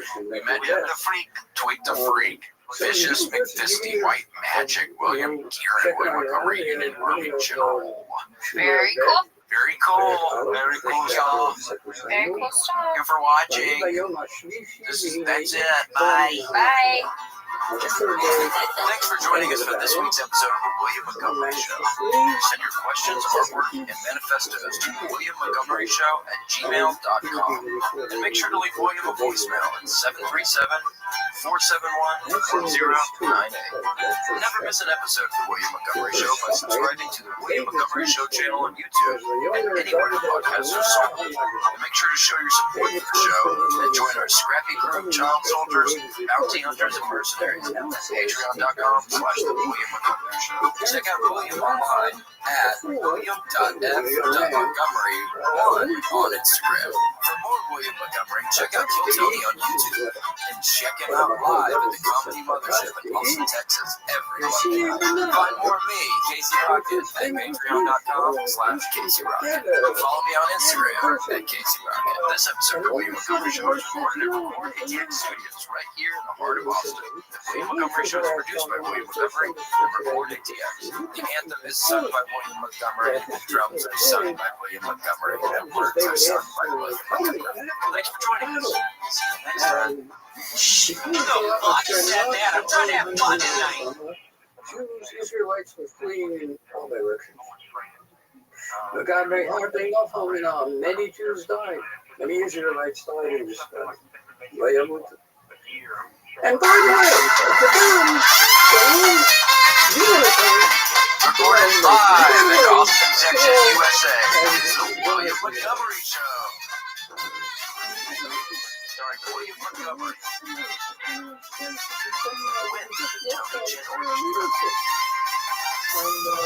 With Tony Chin As always, he was joined by the lovely Eric. I'm Casey Rocket, and here he is, the big red machine, William Montgomery. I mean, the guy, I just looked it up, it looked like he looked crazy, Casey. I just looked it up. Did you notice what the guy looked like? Maybe he's really nice, and I don't know if we've said the name of the thing now, but maybe we shouldn't say it, but he looked scary, and I just started thinking, well, I don't even know what the deal is with this. We've never had a cross-promotional kind of thing. I mean, we wanted a cross-promotional thing with the beverage company. Yeah, with Kenya Forks, they wanted the idea of silence. Yes, which it's almost like if your name is Kenya Forks. Or the radios, what have you, but yeah, so we're just, we're protesting today, pretty much. We're taking a stand, man. Yeah, we're standing up. Yeah, this is an interesting day we're doing it on. This is currently a Wednesday. Things are a little different. We've done Mondays, we've done Tuesdays. I don't think we've ever done it on a Wednesday. Wait, so what are you doing? You're going out of town. You're going to be out of town for a month? Grant, are we recording, Gigi? We are. I'm going to be out of town for a month. Well, that's wonderful. Just doing a shit ton of comedy, I would imagine. Yeah. I'm with Red Band all weekend, and that's just the only feature thing I'm doing. Then, I'm headlining, I think, 7 or 8 different cities. Yeah. Damn. Wait, so what are you doing that? Are you doing that during the week? Is that just on weekends, or it's like on a Tuesday, a Wednesday, a Thursday? It's throughout the week as well. It ends up taking up the whole week, every week. So it's a bunch of damn! It's a bunch of different one-nighters and then a bunch of different weekends. So, that's wonderful. Yeah, Irvine Sunday, then Hollywood Improv for 2 days. I'm off for 1 day. Then Indianapolis for 2 days, St. Louis for 2 days, Baltimore for 4 days, New Jersey, Pennsylvania, New York, Nashville, Alabama. You got them all. Oh my gosh, that's wonderful. Yeah, it's exciting. I think they're selling pretty good. Get to meet everyone and have fun and work on my hours. So damn right. Well, that sounds great. You and Red Band have to get some of that from Professor Pizza. I wonder if he's going to be in San Diego. Professor Pizza, if you're in the San Diego area, I'm still an ad mode. I'm having trouble breaking that ad cadence. He's got these little pepperonis and hamburgers. Oh, they're so good. Oh, yes, the little cupped pepperonis. I love those things. Mr. Beast had a pretty good. Remember we ate at that place in LA? That was a pretty good pizza. Oh, that was Dope Rick. That was Mr. Dubby. Oh, yeah, not fucking Mr. Beast. I'm sorry, I got Mr. Beast on the line. He couldn't make a pizza to save his damn life. If it was one of his challenges, he couldn't make a pizza. Yeah, no shit. It's so interesting. I read something yesterday about he's picking up all this trash in the ocean. It's like, dude, we know what you're doing. You're getting a boat in front of your little trash picking up boat and it's dropping out the trash and you're just picking up that trash, dude. You're not fucking.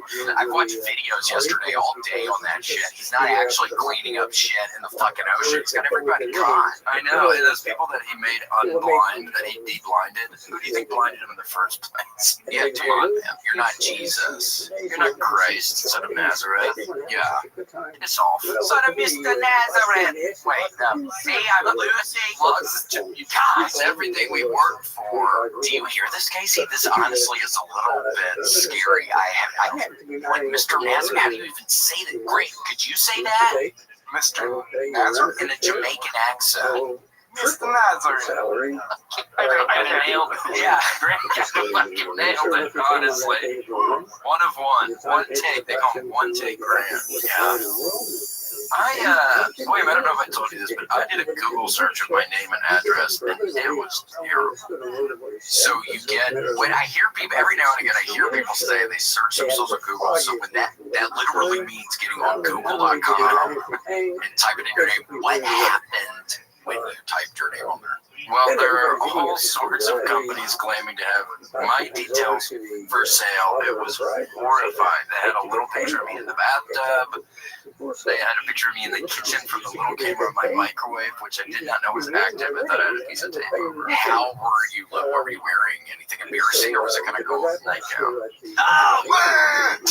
I got your ass in a nightgown. Got me in my Sunday best. I'm making a grilled cheese at 2 or 3 in the morning with hot tomato soup. Ooh, that is a combo. Good for a headache. Good for a headache. Good for the disposition. I have, what do you call it? Diabetes. Oh, yes, diabetes. And I have melancholy. So. Well, at least it's summertime. Doesn't melancholy get a little bit better in the summer? The heat helps. It's okay. Yeah, the heat helps, man. It's kind of like bronchitis. The heat is good for it. And Casey, hold on. So where did the camera come from again? You said it came from the microwave?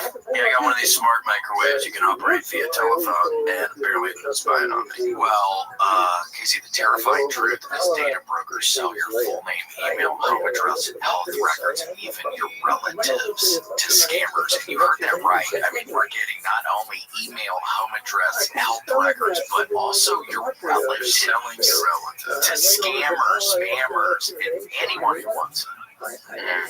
Can you imagine that? Somebody taking your freaking grandmother or something? Taking your hand. Just cause they can. Oh, man. It's like somebody gets a little power being a hacker, and it's like, well, it doesn't give you the right to literally take another human, take a human life and just use it like a rag doll. That's what Aura's here to stop.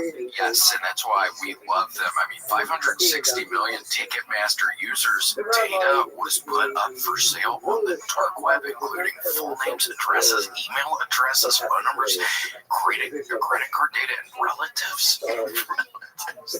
Not good, and it's got me not be able to sleep tonight. So what is Ticketmaster doing about this? Nothing.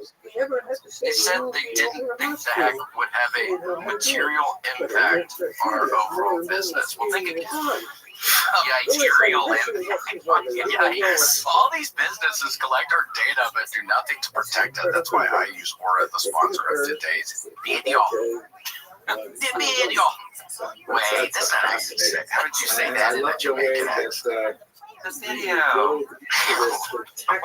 alerts me when my data has been a part of a data breach or leaked on the dark web. It gives me massive fraud alerts if anyone tries to use the data to access my credit card or bank accounts. It removes my information from data broker websites so I get less spam. If my info is compromised in a Ticketmaster data breach, I'm not worried because Aura is always on, always doing the hard work of keeping me safe. The silent watcher. I value my privacy and yours. Go to aura.com/WMS to start your 2-week free trial or click the link in the show notes. That is aura.com/WMS to start your 2-week free trial. Aura. Ticketmaster is not that good. Grant, one thing, David. Hey, can I ask you guys? You're talking about. Yeah, sure. Hey, we're on board. We're having a good time. Y'all were talking about headlining and feature. Like, what are the different? There's like opening, right? Opening, you normally do 10 minutes. Featuring, you'll do 20. And then headlining is as long as you want 45 minutes. Yeah, generally at least 45, unless if it's me in Springfield, Missouri, when the man came in the green room with all of the weed, and I had a panic attack in my brain. And it was earliest I got off. It was like, I don't know, 38 or 39 minutes. I had a panic attack. It got scary. Do you ever, Casey? You never get too panicky up there, do you? So, I mean, I have bailed at 35, but I mean, this is all new to me. You are sure me too. Yeah, it totally is for me too. We haven't been headlining that long, so a couple times, especially like last year, I bail and get off at 35. But now I'm doing better. I won't get off until 45 or 50. Yeah, for sure. But it happens. I think I did about 40 in Dallas on Sunday. But how was Dallas? Was it fun? It was good. It was sold out, big fun. Love it. Someone gave me a bunch of money for the Dutchman's key. I said, please don't give me that money. And he insisted, are you serious? It was a pretty good offer. Yeah, a good offer. Very like couldn't refuse. I said, just take it. I felt guilty because it was a high sum of cash, and I just financed it. Granted, you know this 2016 Toyota 4Runner, so I'm in the hole big time. I can use any cash I have access to. Wait, so you got the? Yeah, I mean, if the guy's continuing to try to give it to you, yeah, he was. He insisted. It was hundreds of dollars. That's wonderful. Well, it had been in your mouth. Was that a Dutchman ski that had been in your mouth? Oh yeah, that has a value. Yeah, it does 1,000%. If it's like Antiques Roadshow, like 100 years from now, somebody's gonna have a picture of you with the key in it or something. Be like, yeah, this is one of the keys that was in Casey's mouth. Stage used, Fort Worth, hyenas.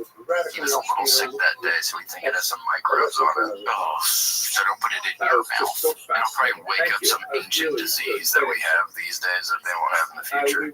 Oh, it turns into like the mummy. Yeah, it's a little scarab. If you put it in, you'll have a little scarab in your brain. Was the scarab those bugs that would all run together in the mummy and would cover somebody up and they'd be like a skeleton when they left? Turned into a skeleton almost immediately. No blood. They drank all the blood. And they left the bones. They didn't like the bones. Like, no, they can't stand the bones. They just want to skeletalize you. They used to scare the shit out of me when I was a little kid. I know. That was one. I think that was maybe a Brendan Fraser masterpiece. That was close to classic. Monkey Bone. Remember that? Wait. I remember that, but I never saw it. Monkey Bone was good. I never saw it either. I did see the one Blast from the Past. Was that what it was called? Where they're in the bunker. And the bomb goes off and they live in the bunker for 20 years or something. Yes, and they tell their kids it's like the 50s or something. Yeah. Monkey Bone. What was it about? He gets a monkey disease or something? With Chris Kattan. Chris Kattan. See, it's like how we say Kattan. I don't know. Kattan. Is it Chris Kattan? Chris Kattan.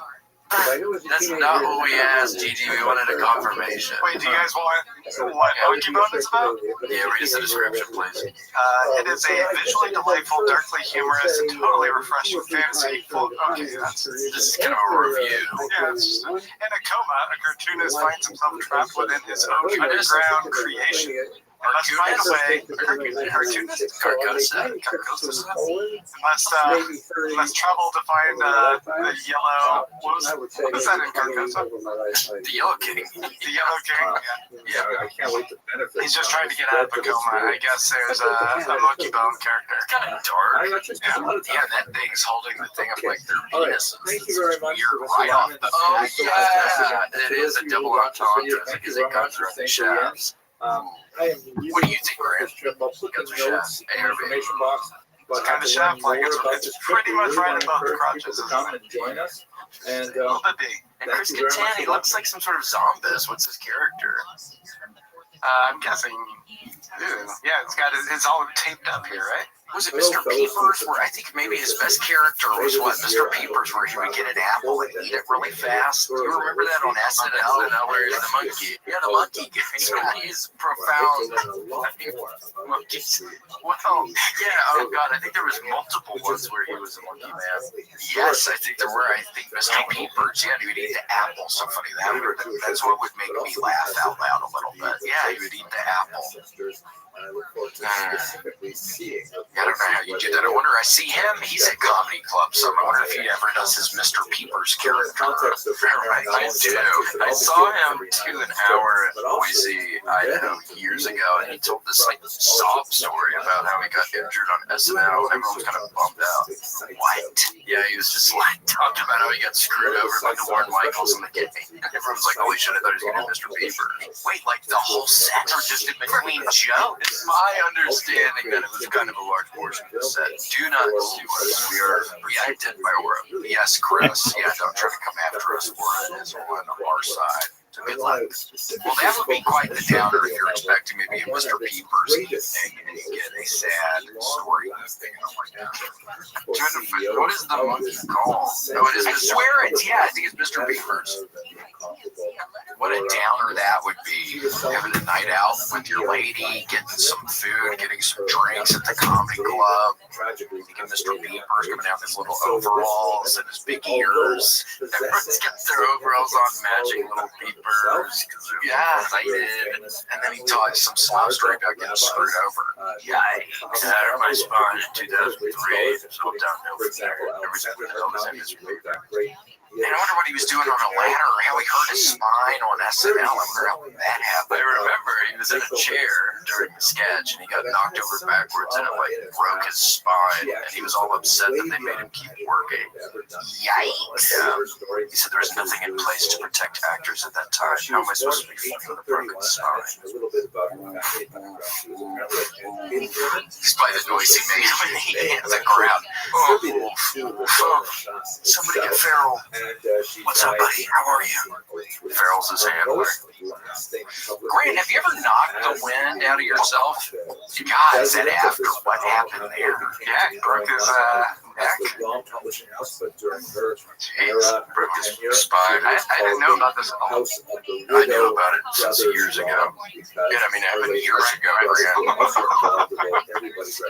on the. Well, that's the cool thing about hanging out at comedy clubs. You get the inside scoop. Yeah, for sure. You should come here. Greg's still, I don't think he's ever, has he come to see you? Maybe he's come to see you. He's never come to see mine. I can't see both of you guys once. Oh, yes, at the mothership. Oh, yes. No, that was my great. I was kidding. GG. Come on, brother. Well, you saw us open for Sam Talent. We had the show of a lifetime. Oh, it was really good. Yeah, it is. Oh, yeah, I was loving it. Wait, so how are y'all back there today? I saw Mike. He looked a little like he was dressed a little casual today. Are y'all having kind of a down day, or what's going on around here today? We're not performing professionally, you think? Not to my expectations. Where's the person? It's pretty chill today. Yeah, it's chill. Well, nothing wrong with that. I woke up at 12. God, I went to sleep so late last night. How late? 4:35. Oh, wow. Watch it. I am so, after this, I'm going to turn on Breaking Bad. You got to finish the cycle, close the circuit. Yeah, I got to close the circuit. It is wide open right now. Yeah, the Poyo guy, he seems scary. And then he was on the phone with the drug guy down in Mexico, and then they murdered his ass while he's on the phone, and then he gets his cell phone and he rips it in half. I like the Poyo guy. Yeah, he rips his phones in half after he talks to people. Drop 20 chickens. Yeah. And then he's feeding the cops, and the cops have no idea. With old Hank up there. And then the fixer guy, he killed the gangster who had his legs cut off. Right when Hank ran into the car and he, one of the twins, he was alive. Yeah, his legs were cut off, and then the fixer guy, I can't remember his name, he works for Saul. He went in there and killed his ass. Oh, yeah. So I don't have to worry about the loose ends. There's too many loose ends, Casey. I'm worried about the freaking woman, who, by the way, is horrible, having the affair with the fucking dude she works with. Skylar's the worst. I wish her nothing but dread. I don't like Skylar. I don't like how she looks. Yes, right. She looks like a little Yeah, I do not like just her appearance. She can't help that. She's going out. Yeah, she's going out with the freaking boss who he's smuggling money from the business. So he's doing the same shit. I know. She thinks he's so grandiose. He's so grand. Look at your own house. You got a husband who's doing everything for you. Yeah. You have to. Yeah, and he's working harder. He's working better than the weirdo having sex with the fucking secretary in the freaking room in there. God, he's a little chump. He loves to beg. He doesn't. Oh my gosh. Yeah, like kind of similar note. Are they related? They just look so much alike. There's a lot of photos of the two of them. What arrow I never liked Skylar. I think that she's a drag, man. I don't like her at all. And then when she tells freaking Walt that She was like, yeah, fuck my boss. Like right before they eat dinner with the freaking sweet little handicap boy. With their little handicap boy they adopted from sex. Gosh, and then he sets up the website, then everybody starts giving money, and the little boy thinks it's because of him. I know, but he doesn't have to know. He thinks it's because of him, which I think is fun. It's just as good. You hide it from him, he's happy, you're all happy. I know. Walt Jr., born with a crook bone. Is he actually a handicapped person? I've been wondering that. Or is that like an act? Or is he acting? I know people who party with him. Oh, really? Yeah, they partied with him. I'm trying to think of the comedian. Maybe Tony Casillas, but yeah, he like partied with Walt Jr. at some penthouse. Whoa, yeah. That would be cool. That would be the time to do a little crystal meth, maybe. Some of that blue crystal meth. He's hooked. Yeah, they're all method on that set. They're all doing fucking crystal. Gosh. Yeah, that's probably the only time instead of Breaking Bad I would have been doing it a shit ton. What am I talking about? What am I even talking about? It's okay. I'm sorry. This show makes you want to take a look. I know. Last night there was a scene with the turtle guy. No, not turtle. That's another show. That's another Entourage. Yeah, I never even saw it. Did you see Entourage? I didn't see it, but I know one of those. I think Turtle lives in Austin. He comes to mothership. Turtle lives in Austin, and he hasn't been on the podcast. We got to get Turtle on the podcast. I got to watch that show. I've never seen the show, so I don't know if I like him or not. Yeah, maybe we don't. Maybe is Turtle the bad guy, Grant? No, he's the driver. So you watched Entourage? Yeah, I've seen Entourage. That always seemed like a certain kind of person that watched Entourage. It's always like understanding that. It's a lot of bros. Fuzzy Killsy loves it. It's huge in motherships. When Turtle shows up, the whole club shuts down. Yeah. Well, good to know. I can try to keep it. So that's Turtle right there. Yeah, phase. Keep your eyes out. Did you like him, Grant, in the show? Yeah, for his character. Yeah, Would you like? He does a good job. What do you like most about Entourage? Why should Casey and I see it? Yeah, in 5 words, describe what you like. Man, I watched it back in college. I think I liked. I didn't realize I had the 5 word limit when I started. As soon as I said it. Well, there you go. That's my review. I watched it back in college. So it's like you're just all I got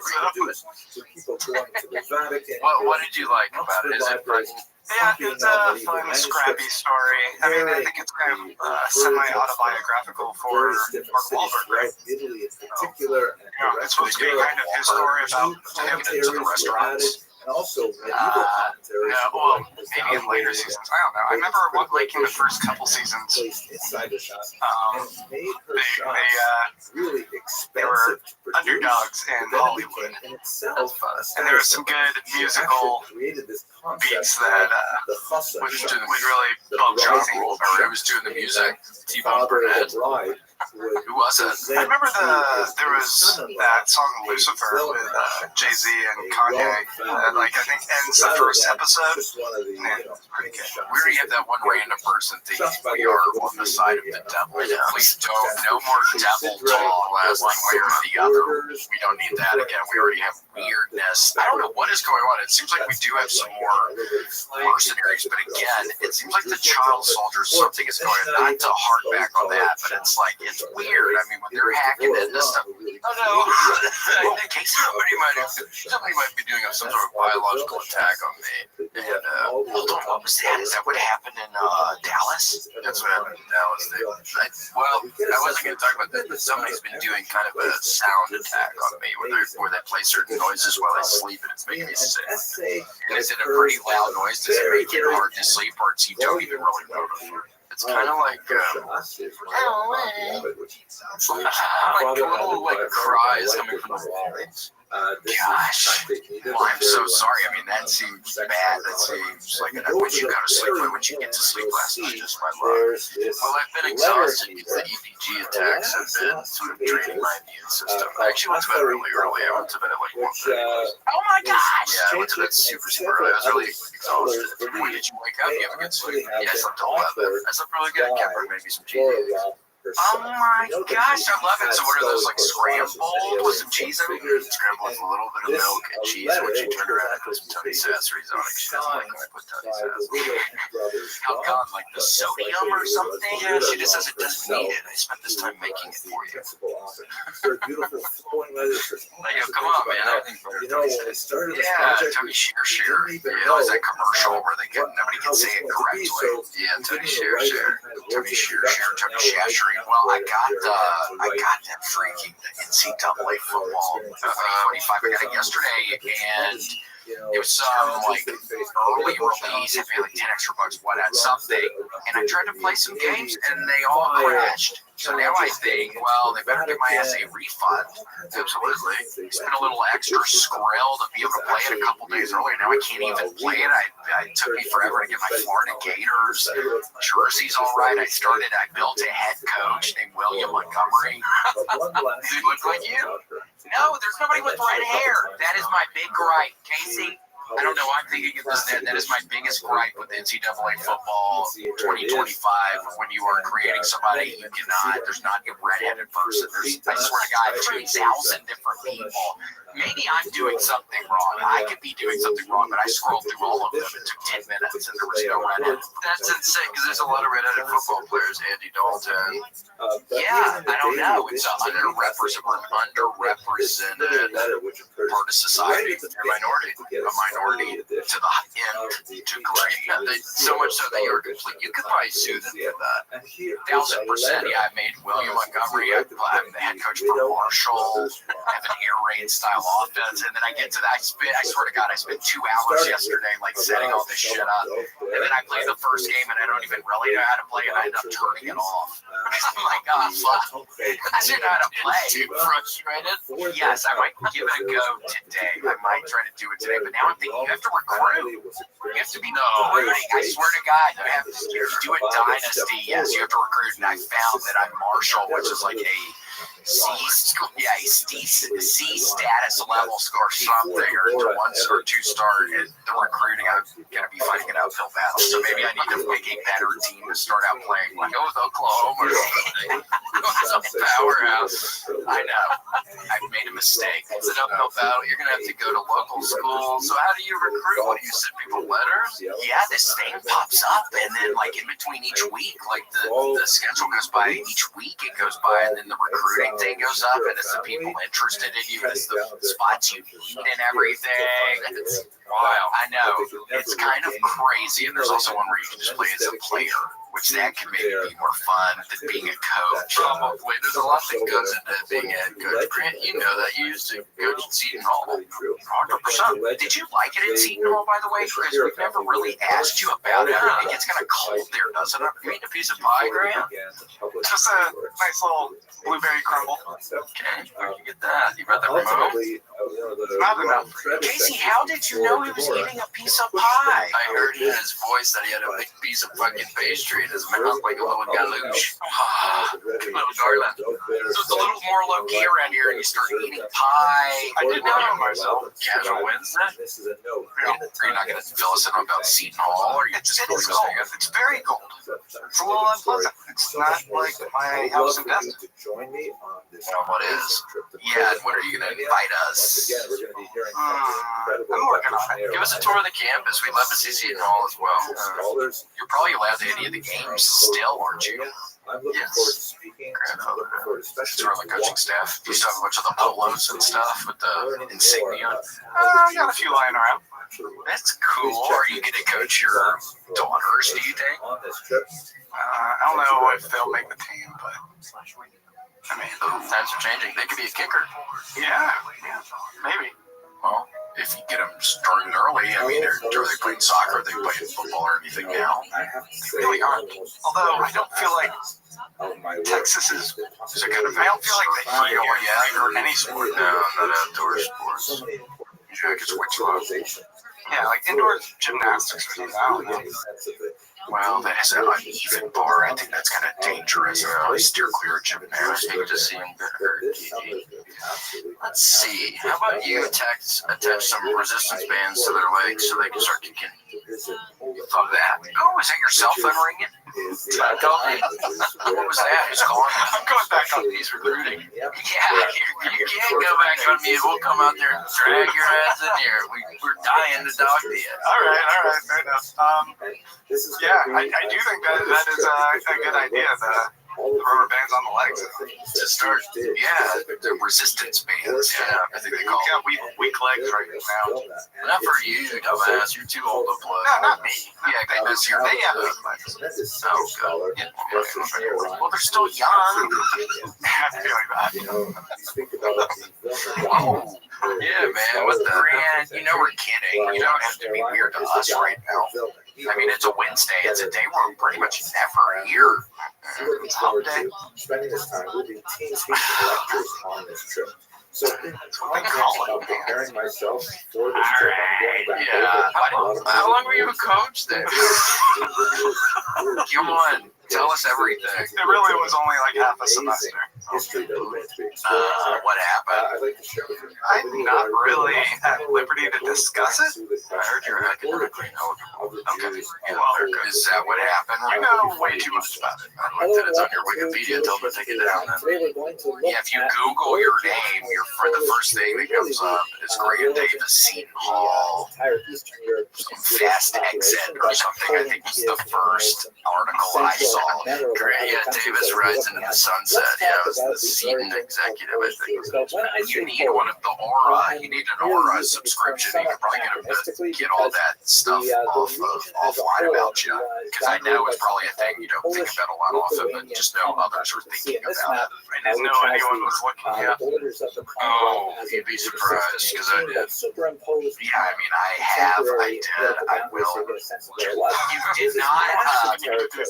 You didn't come to bingo with us last night, correct? You missed bingo's. You guys missed out on going to Destiny too. Well, you didn't invite us to Destiny. Yeah, Looks like these invites are going both ways, huh? I broke this thing.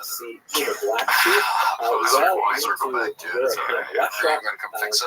People want to see you. I don't know if you're brand. I'm going to fix it. People want to see you. No one wants to see. Show people what you're wearing today. Strictly speaking to Poland as we understand it by 21st century boundaries, Yeah, come on. but to this larger entity, which includes. Oh, he's getting up. I hear he's getting up. But yeah, bingo was fun last year. We won $500. I won $500 last year.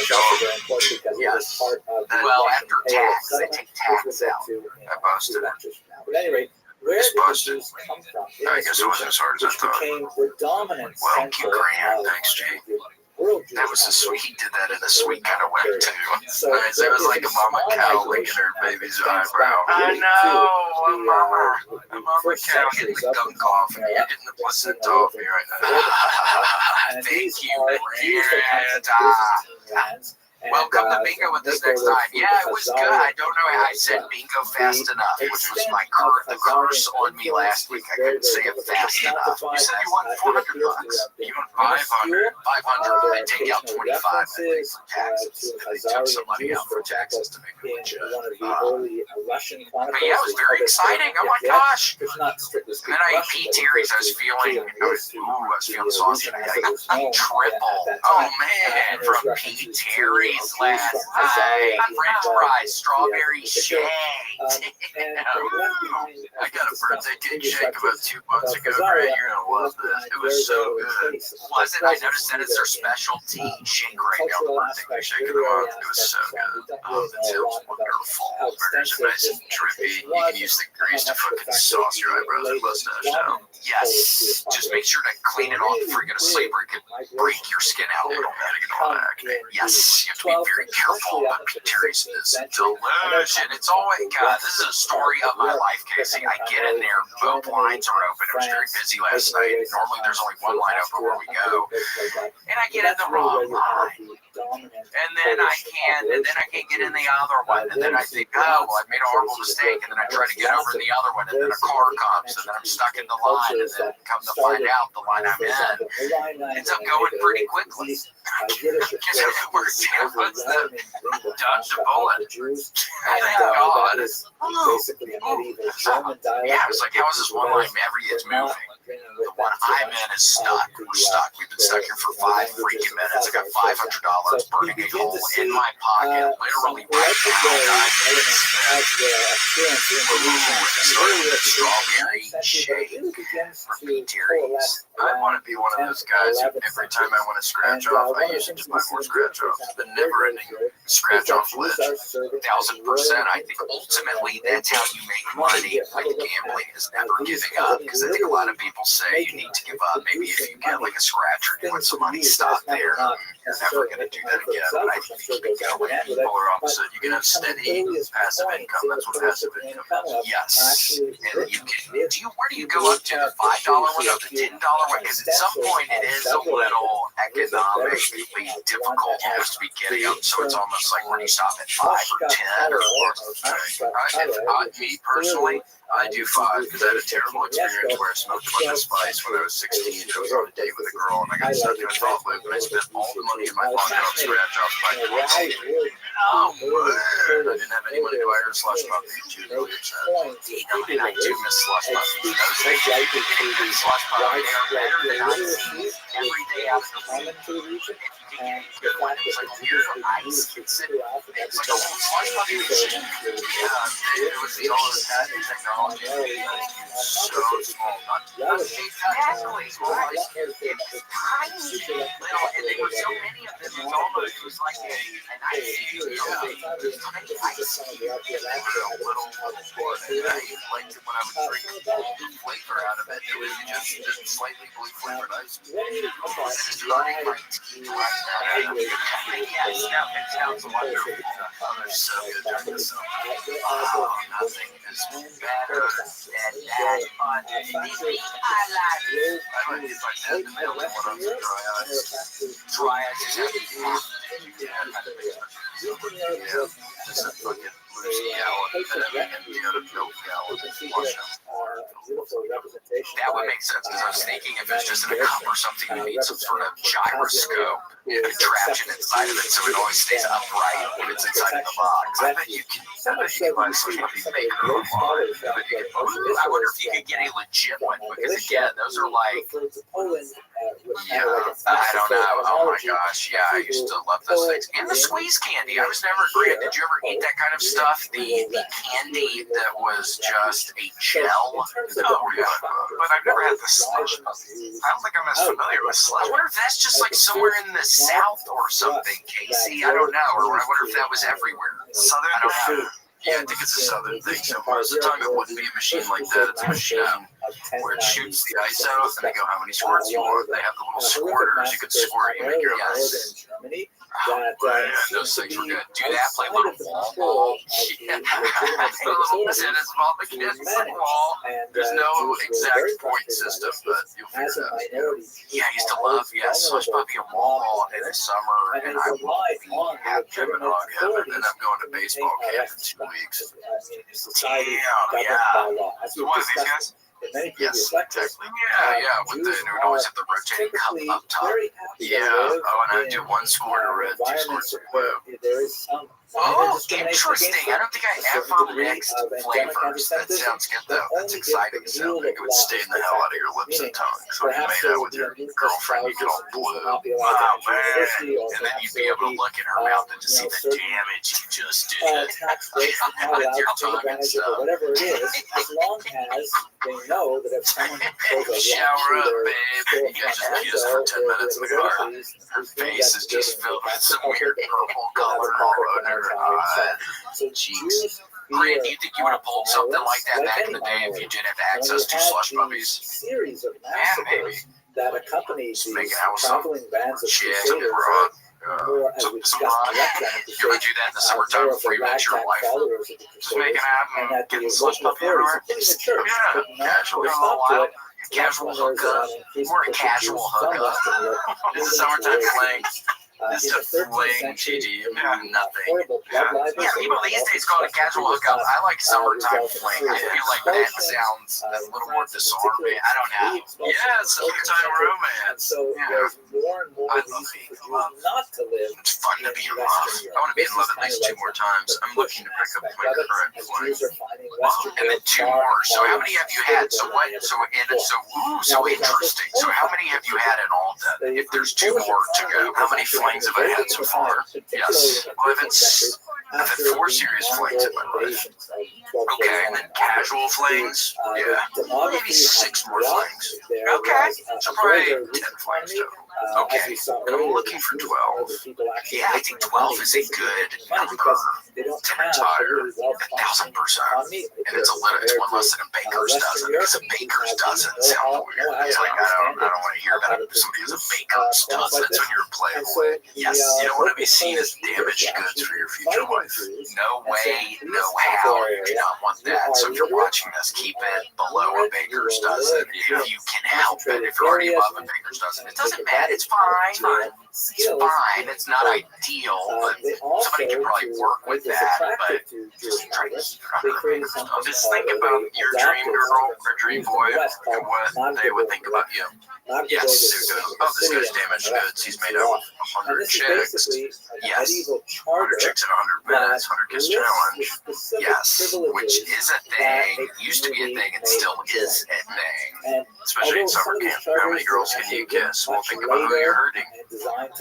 I remember I had a buddy. We went to this like religious camp outside of Memphis, and I had a buddy who was looking up in some window, and I was like, "What are you looking at?" And he's like, "Oh, it's people showering."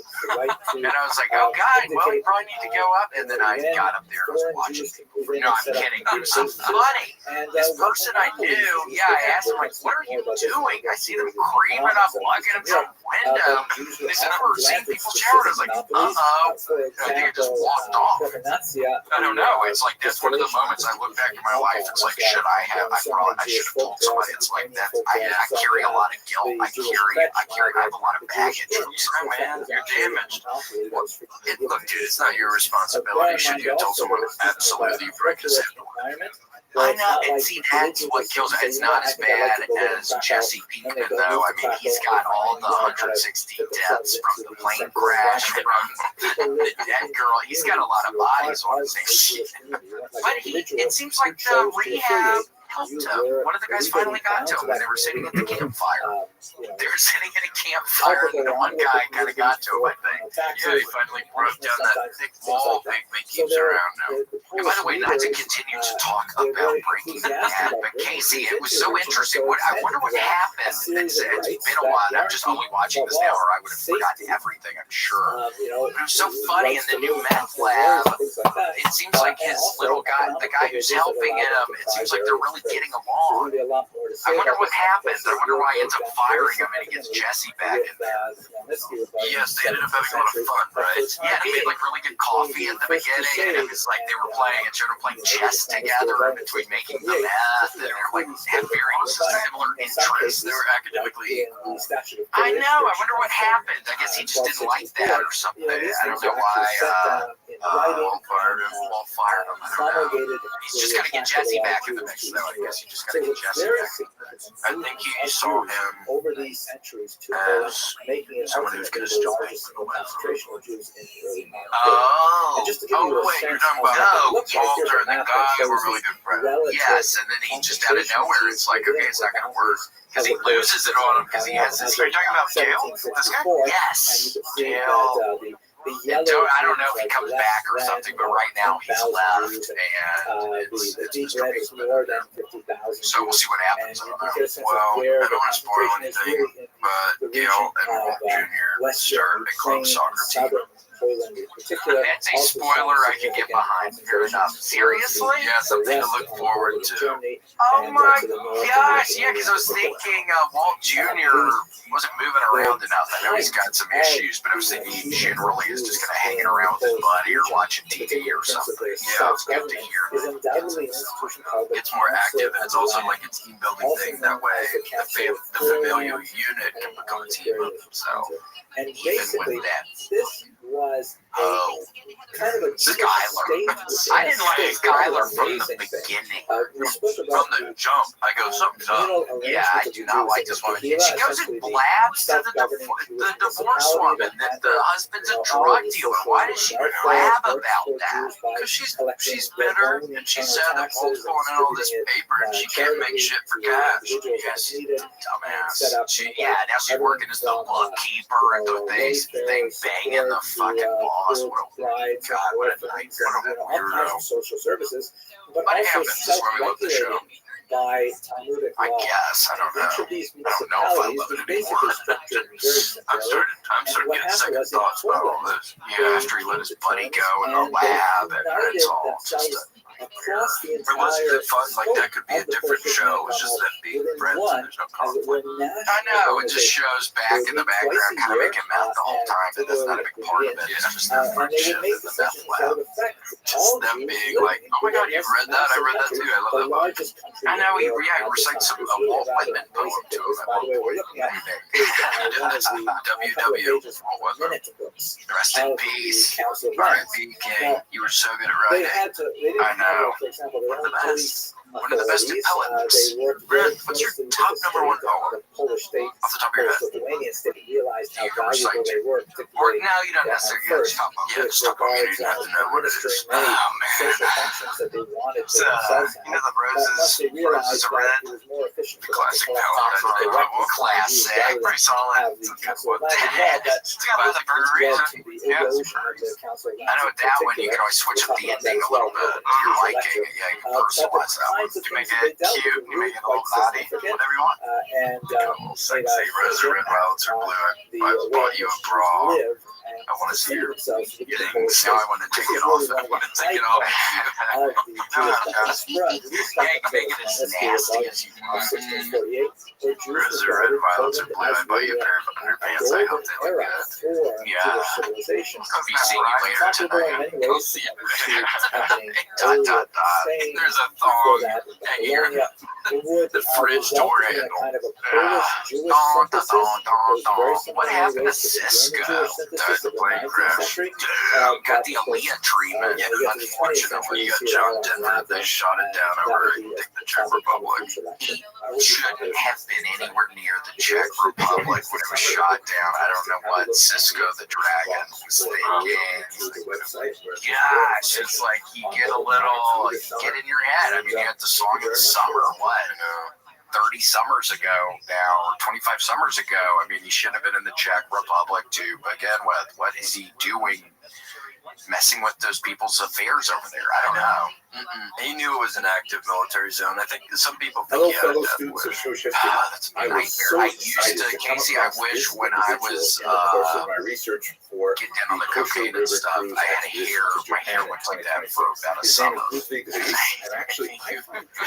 You might have liked it. It looked pretty close. The coolest I've ever looked. I was able to get the sideburns like that. I was able to get that white color, kind of the Marshall Mathers. So cool. He was born in 1861. It doesn't even look real. What an audacious hairstyle. Yeah, it came and went with Cisco. Died with them. They retired. Yes. After that crash, hung in the rafters.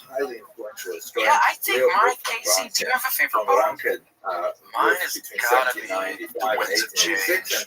The winds of change keep us the same, but the winds of guidance take us far from the same. around the time that Reese was studying with him. Who is that? Or do you know who that Very is? well That's Mrs. regarded Nez. Okay. doctorate on My the great history of social medieval studies. England. Oh my But gosh, once he it is crazy graduated, because she he didn't found have he to could be not a get teacher. Wasn't she job part of the in Pez Germany, family? right? Yeah, she was the heiress Unfortunately, to the Pez liberalism fortune. only The went dispenser. so far in So she the had the 19th century, and opportunity. idea I of remember her becoming saying during class at the age of 35, she could have cashed out her Pez teaching stocks. history in Germany and so on. But she just left them Just in. very, And very I hard to think happen. in retrospect, that was because there was a huge candy crash in 2007 right before the house went.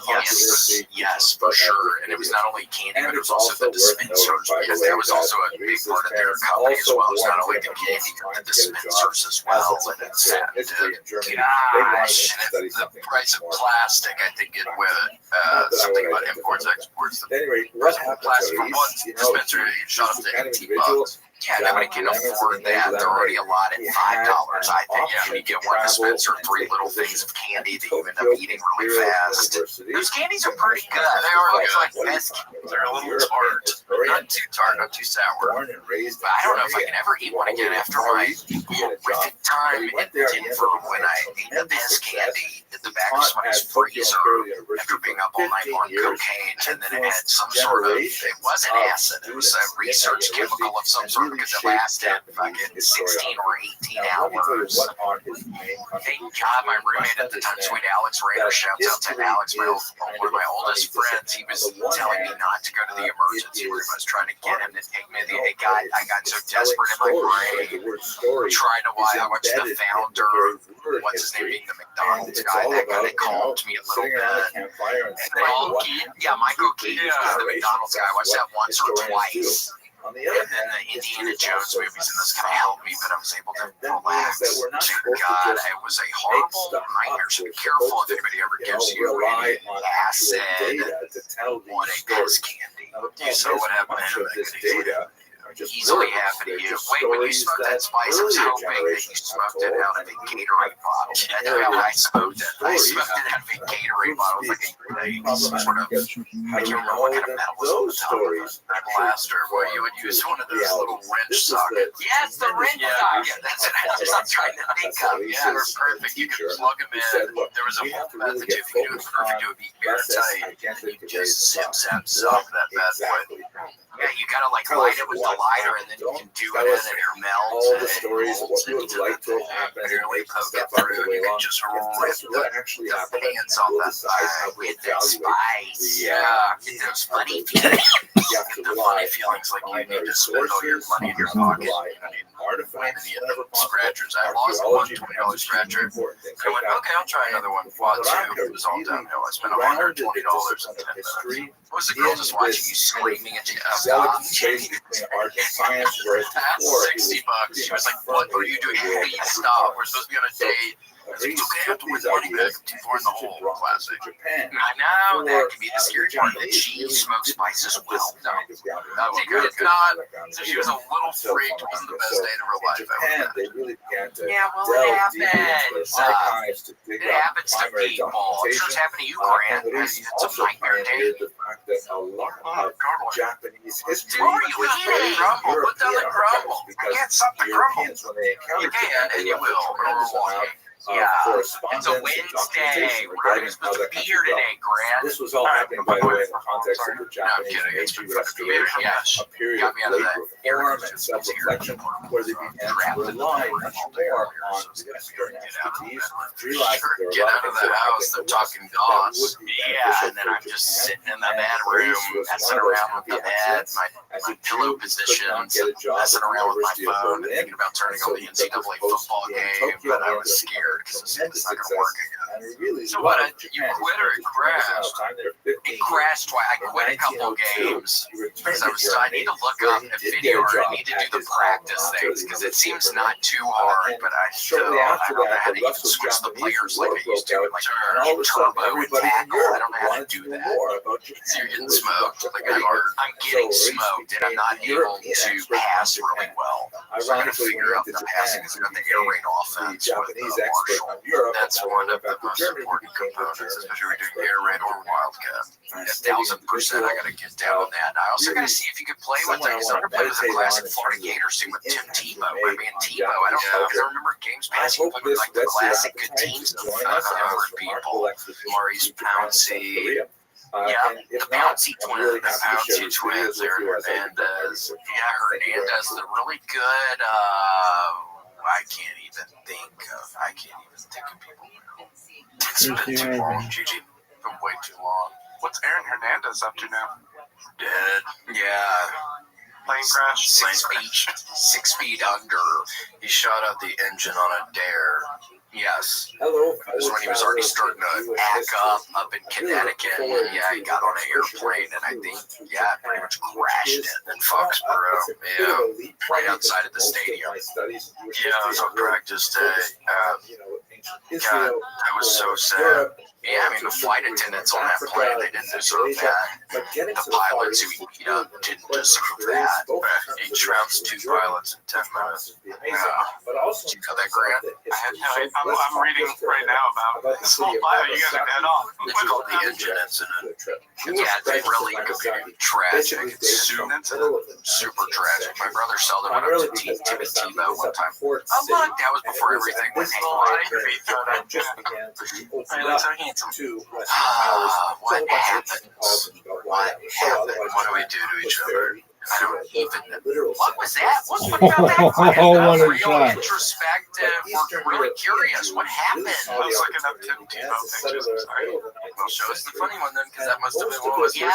Well, this one isn't. I'll get a different one. I'm curious. This one's the one I happen to love. That one's not funny. It's kind of funny. Yeah, it's kind of funny. I love Tebow though, but yeah, it's kind of. I don't even know what he does there. He has a church now. Does he? No, I'm kidding. I bet he could be a preacher, though. He tried to play for the Mets for a while, and he kept getting smoked on the curveball. Oh, really? I forget that he went to the MLB. I only remember when he played for Denver and won them all those games, and then they got him off the team. That's all I remember about Tim Tebow. Got him into winning games in the playoffs. Well, who wants to hang out with something like Russell Wilson's the same way? Like, who wants to be like, you win a big game and everybody's celebrating, and then they're like, God did it. It was God. It was Jesus won us the football game. And they're like, no, we're trying to follow the ball. I hear ya. And he had that weird haircut. It's like, looks like a monk. Looks like a monk. He looks like an action figure gone wrong. Look at that. I remember there was this guy named Gentry Hale. And the fraternity was giant jacked guy, and at the end of Hell Week, they shaved his head like that. It was kind of funny. They were shaving people's heads in stupid ways, and that's what he got. He got the Friar Tuck haircut. Davis got him. Grant, do you have enough? Is there anything we could ever offer you where we could do a haircut like Tebow would rate your price? Yeah, what can we do? Yeah, I'll do that, man. Donate it to charity. Oh, I need a name of price. Yeah, unless you want to do it for free. Yeah, I mean, $5. We can do that. Yeah, we can do that. Just give me the Coolio. Do you think you could pull off the Coolio? If you think you genuinely can pull it off, yes, we can do that. That's the real question. This isn't a bit. Yes. This isn't a bit. No, I don't think I can pull off the Coolio, honestly. You people can. What would your wife and 2 daughters think if you ever walked in and you looked and you had that haircut? What would they think? Would they be concerned? Boy, how that would be the worst haircut I've had. So I've laid I had 6 pieces of blueberry cobbler. It's all around your lips. Well, we could do it. Oh my gosh, somebody got that guy. What is he, passed out like that? Or he was just sleeping and taking a nap and somebody was able to get it? He's a heavy sleeper. Give him the old Shakespeare. It's really intricate. It does look like Shakespeare. Damn, like Josh Brolin. Oh man, Josh Josh Brolin. He wasn't the guy in who was the guy in No Country for Old Men? Hello, Josh fellow Brolin. travelers That's and Josh explorers Brolin. of the Yeah, and then Javier Really excited Bardem is the about scary the, guy. Yeah, Javier Josh Brolin. He was in that movie I saw recently about the firefighters who all died. I know what you're talking about. Yeah, I saw the trailer for that. Is Ooh, yeah, it was bad. I read some article. It was all that guy's fault. It sounds like he got him in some Korea, and it was a firestorm. Very tragic, very horrible, very tragic. Basically, it is you flew too close to the sun, that there are more and then you get people burned studying sometimes. how we're The today little, in they put Korea these than little are in the freaky, rest of the world. like sleeping bag looking things No, over them. that's a That doesn't bizarre help when statistic. it's like But if you think about it, there are 2,000 trees in our face. Oh, they have like fire resistance. They do. They have little things that they can do in emergencies, but I guess when it's super hot, it just melts into your skin. Melts you. He said that not Oh only God, is he a student of it's Gemara, a tough way to go. Especially what do they call those people who are like mercenaries for fire? Wildland firefighters. Okay. Yeah. What a job that would be. Daniel Cardenas, when I worked up in Wyoming, I had a guy named Daniel Cardenas. He does that. I don't know what he does now. And there's some of they're called like jumpers. They're called like fire jumpers. Yeah, that's another thing. Or the same thing. I don't know. Scary. I would never do that. I wouldn't do that. You can pay me all the money in the world. How is it possible that so many people are studying Talmud? What's going on out there right now? Who's out there? Somebody else is out there. Is there no whisper? What? No, you didn't. Comprehensive history Just of me. Jews in Korea. You are so willing to change this or refresh it. Which is Seriously, you're down for anything. Primarily a late 20th century I stopped eating my blueberry crumble. Jewish GI. Save some for another time because this was starving. You know, I had one of these little Hello Fresh bars and it was so good. Yeah, those things are actually really good. Those little bars are they're so good. They're like chicken bars. They're full of chicken and also nutrients. Love them. It's half chicken, half nutrients, I think. Do you guys need some more Hello Fresh bars? Toss us a couple. If you want, I'll just put some up by for later. Yeah, we'd really appreciate it because a little. That's one of the sweet things. Walt makes his lunch and he cuts off. Cuts off his crust, Walter. For Walt Jr. No, for Walter. I don't know. I said Walt. Yeah, Walter. I like how he cuts his crust off and peanut butter and jelly sandwiches he makes for work every day at the meth lab. That's kind of fun. It is sweet. He ended up really enjoying cooking that. And I won't spoil anything, but the soccer team does get in the way of that. Okay. Couple treats for the big boys. What'd you get? Yeah, this iced oatmeal cookie is so good. That's what I got too. Really good. We love these things. We want to be sponsored by Ken Euphorics and also iced oatmeal cookie jar. Please, we need this now. Please. Why the gun? Yeah, Graham, we don't like this violence right now. Please, our country is divided. Yes, this isn't the time to be messing with weapons. Guns are gone. Thanks. Yeah, that went hard. Yeah. Sorry, what's so hard was everything full of teeth. Yeah, that went too hard. Well, I think we're at the end of this. It's been a lot of fun. Just Casey and I. It has been fun. Just talking. I know, just talking about. Oh my gosh, and we'll see what happens. Watch it today. It's kind of like a day off for me, so I might go watch that all day long.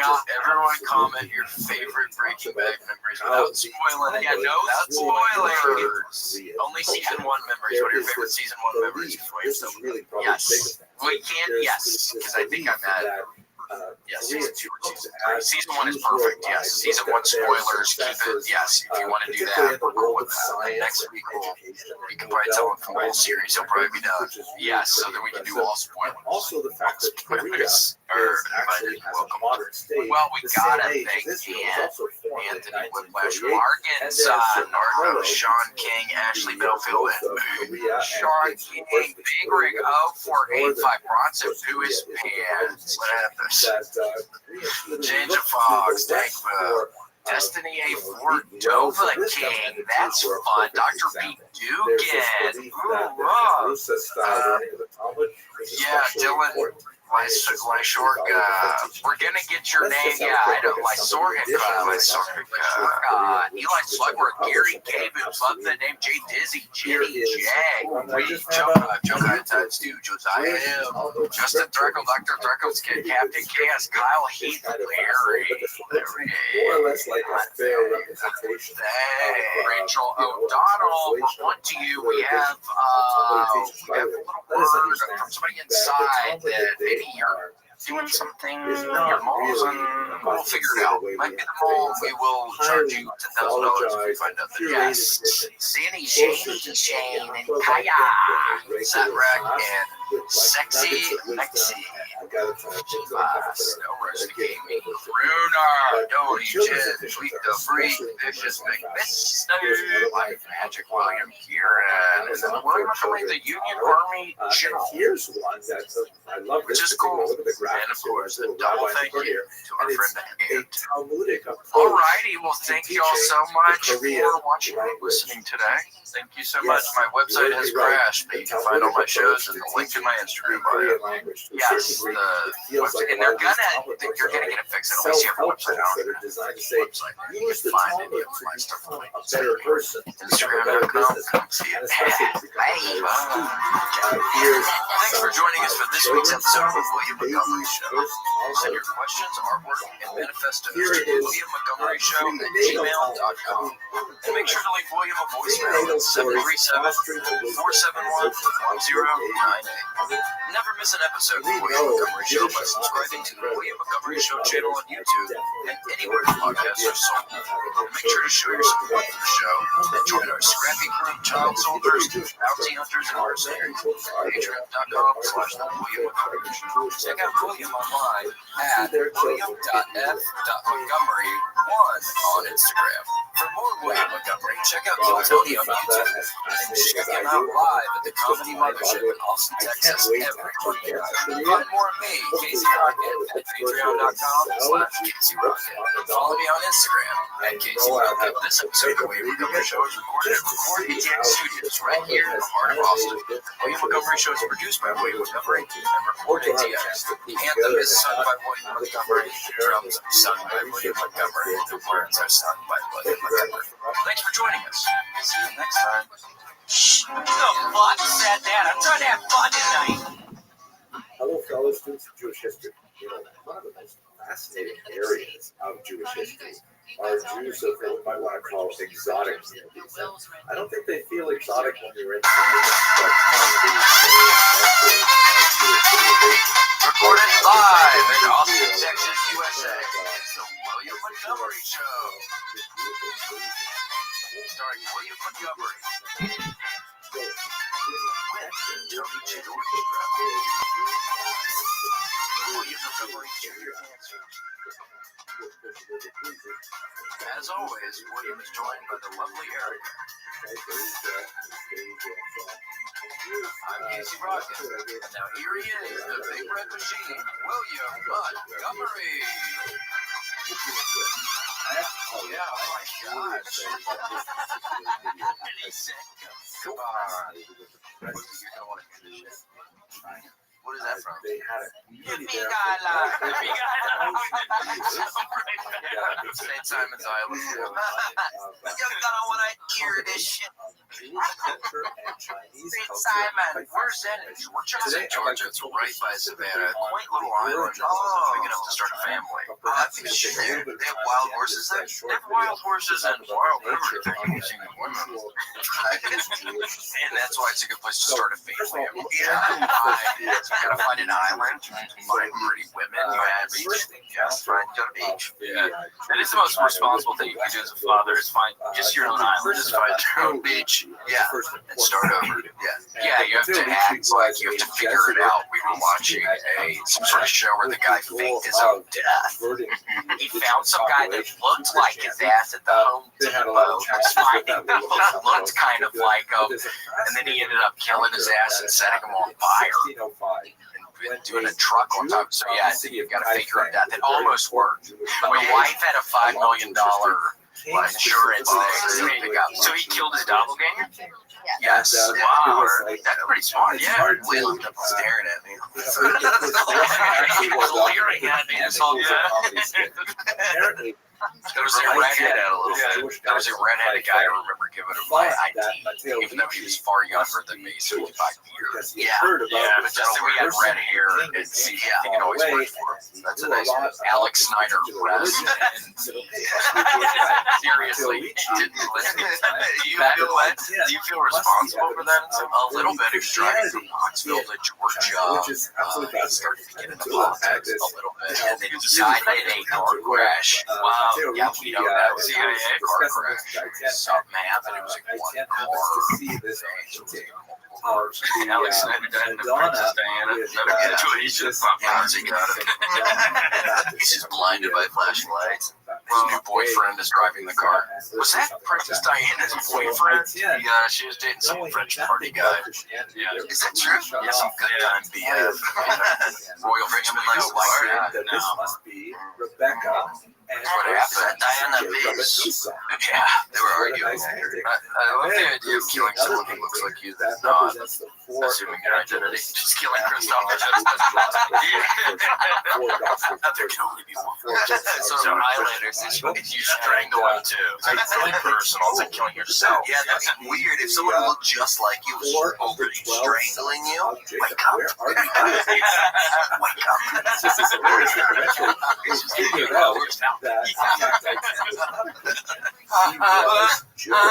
good move for actors to make sure you get typecast. Yeah, you got any competition for the part. Yeah. If they're looking for a redheaded guy, you want to kind of take out anybody else. And kill the self is also an important part of acting. Kill the self. Kill the self, sort of a Jungian, perhaps. Ego death, and then also other death, and also Yeah, in LA, there was a guy named Matt McCarthy who we looked so much alike. It was kind of crazy that it was crossing my mind. It was like, this guy 1000%. I have buddies who call me, they're like, were you on a fucking TV commercial? Matt McCarthy, we look so much alike. But yeah, it started crossing my mind. It's like, well, it's too similar. So take control, figures this out. There he is. He's more handsome. Matt is more handsome. Don't sell yourself. He's far more handsome.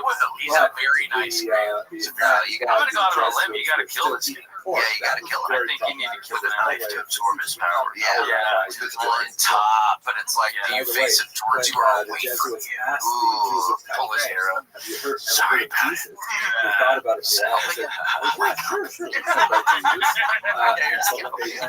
You don't want her to be asleep. Wake up.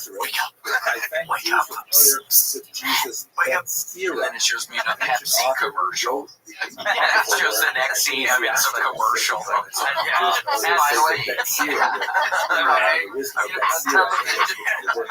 That's a funny idea. That's a pretty funny. Yeah, it's funny. Yeah. Now Liberty Mutual. A different Jesus, not the You Jesus. just end up voicing the baby or whatever. I started finding the people, the actors who are doing those different commercials, and killing them one by one. Just to get those roles, a sweet role. Have you guys ever auditioned for anything like that? I've never auditioned for anything in my life. I auditioned to be the Mountain Dew guy a couple months ago. Did you really? And then I auditioned for season 2 that I didn't get. You didn't get it? They flew me to LA, I didn't get it. Damn. Well, that's great. That was just your first time. That's awesome. Boy was very supportive.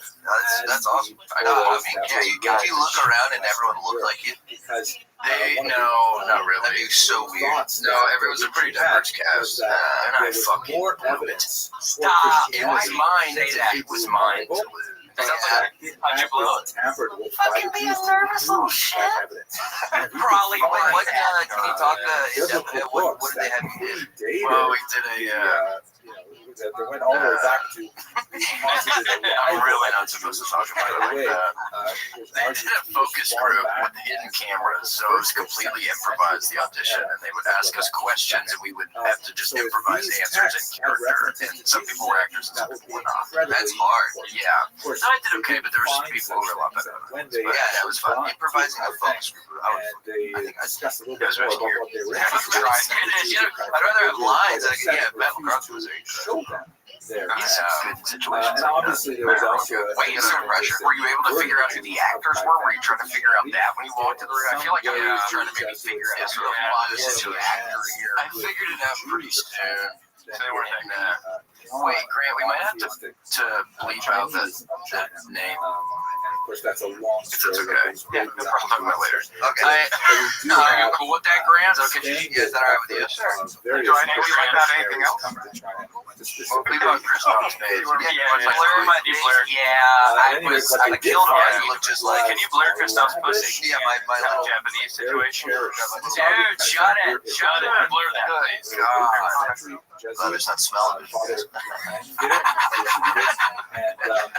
So are you somebody that washes your jeans often or not? Never, almost never. Yeah, I can tell. What the heck? These are on the tail and they need a wash. I got a wing sauce stain right here. Paint washer. I do it once every 2 weeks. Paint wash. If I can see it stained, I should probably do it. And I can see it stained. Are you do that? He also reported William as I am, man. just like this. Yeah, I mean, well, I got some jeans and I haven't washed them yet. I've been smelling the crotch area much. It smells like something, but it's not. I don't think it's horrible. Yeah, so I'm gonna let it ride a little bit. Yeah, it's more of a natural scent. Yeah, it's not horrible, and it's if my nose is literally up on the material that I'm smelling, kind of like I don't know, kind of like a homeless lady yesterday. A homeless woman was walking down, not to try the homeless people, but it's So Stick choice. I mean, I'm already on that, so we both have red hair. It's more about smell. Sorry. But I do love it. Doesn't have to. I love it. I love to be careful on the fucking lane on Thursday. There's a redheaded boy, and I touched his shoulder, and I said, "Oh, I like your red hair." And he looks at his mom all concerned immediately, and I think, "Oh shit." But then I would think, "Well, I have red hair too." That's why I said, "Yeah, that's a perfect excuse." You're trying to tighten up the community. I get a lot of looks. And you get looks, right? You get the redhead, you see another redhead on the street. I try to go out of my way. Again, it scared me with this boy. That boy was the first day. Oh yeah. There's a little. Yeah, redhead, not women. For example, I said there was a girl on the flight back to Austin that had red hair. It's like, I like her red hair, and she looks at me kind of weird for like a split second, and then she like notices that I have red hair or something, and then she says, "Oh, thanks." For a split second, she is like confused or something. Yeah, I love how low your success rate is. It's not going great. It's not a big success. The vet tech the other day wasn't impressed by him either. She had cute little curly hair, red hair. He's like, "Oh, I like hair." She's like, "Good one." I'm blocking him out of my head. It's happening more often than I'm even thinking. Well, I like yours. You're really throwing darts at him. I like yours too. It's beautiful. Thank you. It was similar shade. It's a very similar shade. It's with the darker red. I like the darker red. Or your eyes brown. Yeah, they're brown. Okay, well, I remember being in a class with this real heavy set, giant nerd guy who had red hair. Yeah. And we talked one day after class and said, since our eyes were brown, it's from German back in the day. It's from Germanic. I don't know. A blessing.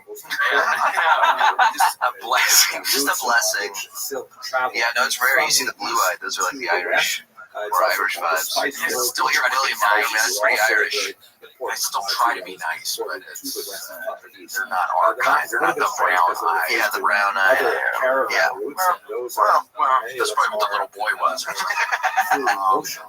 No, but I saw this lady on the street. She was like bathing in the street. Yeah, she was bathing in the street, and she was putting on.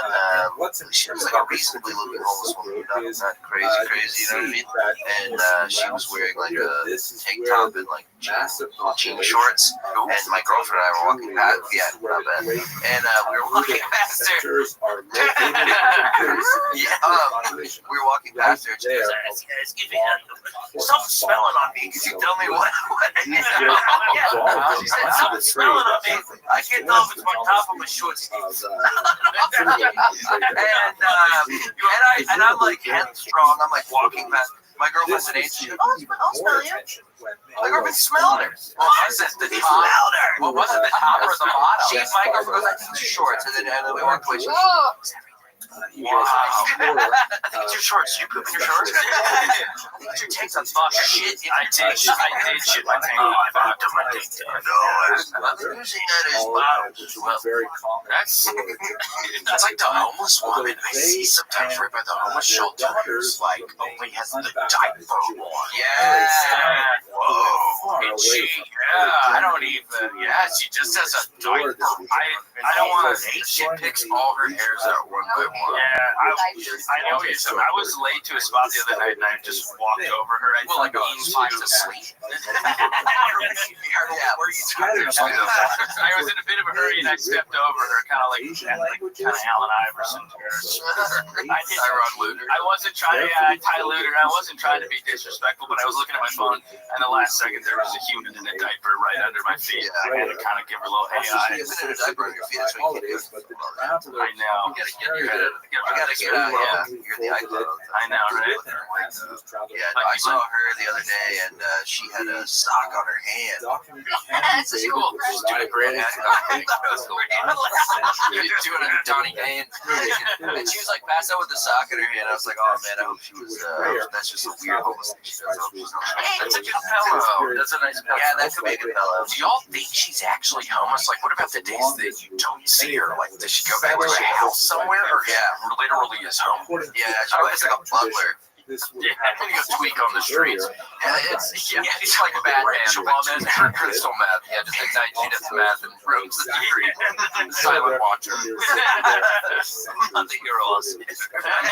Pooping her pants and picking her hair out till it bleeds. She's gonna find the serial killer. I bet she will end up finding. Show me the first Maybe it's a Tyler Durden situation. It's her. Yeah, it's her, but it's her as a homosexual man. The greatest con, the greatest trick they'll ever pull. I was thinking that it wasn't a diaper. We have several stella. I don't think that's a real killer. This is my hot take. Man, you haven't been in Austin that long enough. You haven't been around the lake at night. Yeah, how long have you been here? 2 months. Ooh, yeah, you have not been here long enough. Kind of 3 years, dude. I gotta side with Chris up on this one because when you go to like Rainy Street and you see all the drunk bros, I'm surprised it's only 8 of them that have died in the river. It should be like whatever. I'm surprised it's not like 300 Far more. It's a ritual. He's waiting for the August moon. That's why you're not allowed to magnet fish off of those bridges because they know you're going to be finding stuff.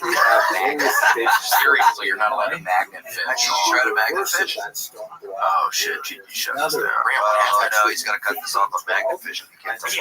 There's a kibosh on magnet. We have a presentation that we're Incredible sweater for it. I love that. Yeah, it does look nice. Graham, we all do love. Oh my gosh, if people That's badass. Go speak up. Yeah. come on now. That's sick as hell. Jesus Christ. Where'd you get that there? Do the Davis dip. Oh yeah, was that at Destin? Do the Davis dip in the sweater. Okay, Destin, Florida? Yeah, he was in Destin. You know his brother? Oh, it's on vacation. Beautiful. What? He has a house in Destin? Come on, Graham. Yeah, the studio. Room? Yeah, that's $100,000 room. Graham, what the hell are you? What are you doing here? Wait, you got a house on the beach? He has a house in Destiny. Oh my God! Get away from us, man. Jack, outsourcing this. You should be Yeah. getting a house. We spend time with people like us. You got a house on the beach with this? Yeah, I've never been. Are you gonna invite us? You can go to Graham's. You can invite us, Grant. Characters and Thank God. Did we bother you or something? That was. You know what we really have going? Yeah, you sounded different right there. A little. What are you talking about? This is his house, his beach house. Yeah. Is this on the Gulf Coast? Yes. Gulf Coast. Panhandle Gulf Coast. Right near Panama City, right near Pensacola. Yeah, that's a good spot. It is. That's a good spot. I grew up in Tampa, so that's right. That's right by me. It's the Redneck Riviera, they call it. Yeah, well, PCB 07, the year after I was there, after I had to give some guy the Heimlich maneuver.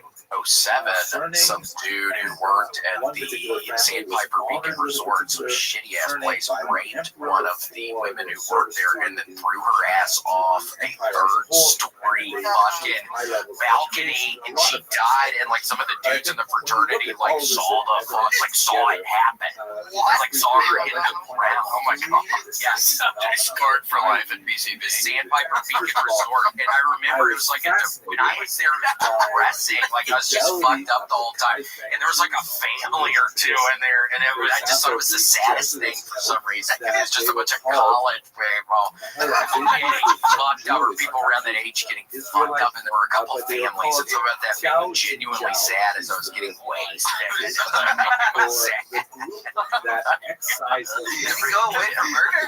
Yeah, something must have happened. I didn't follow the thing, but I hope he got Do arrested. you remember the lady? Do you remember the murderer who would come to shows in Daytona? Yeah, of course. There was a murderer who was like a comedy fan. Yeah, Elsie. Elsie, yeah, Elsie, the local shows. Elsie? Like Elsie? Van Elsie, I think her name's Elsie. She would kind of come to comedy shows and get drunk with the comics She after. she killed two of her boyfriends. Two of them, yeah. She killed one in Texas and then got off, I believe, and then went to Daytona Beach. And she was like Eastern European, and she used to wear kind of like a Cyndi Lauper, like lacy glove. You know what I'm talking about? And she was Eastern European and in her mid 50s, and then she would offer you crack. And she was a really sweet woman. She loved comedy. She was a big fan of me and my buddy Jarrett Moore. Shouts out to Jarrett Moore. She would watch it.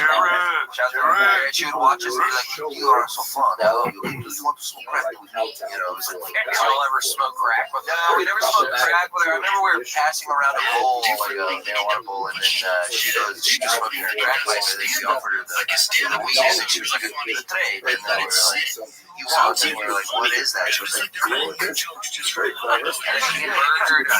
murdered her boyfriend. Two of them. Yeah, she got away with the first one. She tells y'all? No, we found out about it on the news.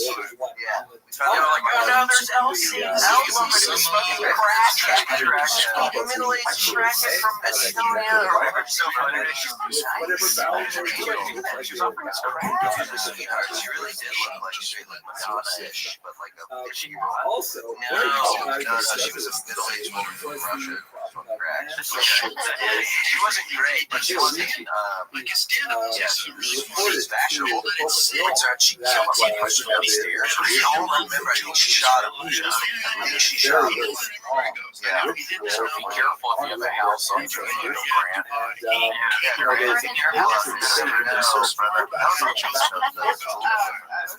that what kind of cleaned you up a little, Grant? Is that why you got a little tight on us? Because we were talking about the rape and throwing off the roof thing. Yeah, she wore those kinds of gloves. That's perfect. Yeah. Exactly. There's also a knife, a bloody knife, and the nest. No one's gonna touch you, Gigi. No, we're on your side. Yeah. We're this in now. Yeah, we're keeping it in house. We're not getting a crack with anybody. It's good. Crack stays in the house. That's probably the only time I've ever been off the crack in my entire life. Never. It'll happen again. Yeah, my buddy. Never say never. It'll happen. You get off a crack once, and then that ship sails. The one that got away. My buddy used to, when we lived together in Atlanta, he would get wasted at bars, and one time he came back like 6 a.m. Like, where were you? He said, "Oh yeah, dude, I got lost and accidentally smoked crack with this guy. It's a fucking nightmare." Went down the wrong alley. There was a homeless guy smoking crack. The guy was like, "You gotta hit this." "Oh, all right, that's fine." Smoked crack till 6 in the morning. Came home all sad, like he was like late from work, like put his bags down. "I smoked too much of crack tonight. This flight was delayed." Yeah. "I wanted to go to bed, but I can't." Somebody said he got lost. He got lost. He probably asked for a hit of the crack, but it's circumstances that led him to the crack were next. Yeah, he just jumped. Right? He should have zigged. He should have zigged. So you ever stop after that? Did he keep on smoking? Yeah, I think he smoked a couple times. I smoked a couple times, and I don't smoke it every day. I just smoked a couple times in my life. Was it fun? What did you like your AM? Was it nice? Yeah, it's wonderful. That's our life. It's so intense. So intense. And it lasts very little amount of time, right? Not as short as the media might have you believe. Really.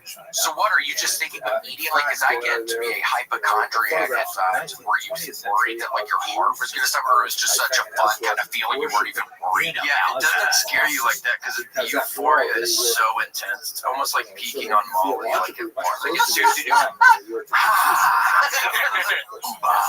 Just like Leo the Professional. Yeah, that's like Gary Oldman just putting it in your eyes. Crackheads do have confidence. Yeah, they're never like When they're "Ooh, my fat. pulse is too fast." Yeah. You don't see crackheads who think they can't do something. They really self-actualize. Yeah, it's true. Jewish males Like Tuco from Breaking Bad. Yes. I am now, oh my gosh, on the third season, I think, episode 2 of the third season. Oh, how do you like it? There she is. Yeah, it's good. A lot is happening. How are you? White flavor and blue flavor of the fun. Also, genealogical. I'm well, thank you.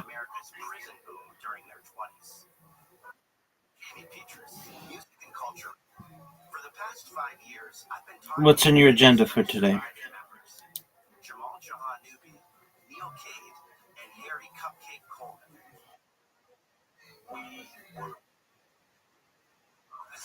All right, well,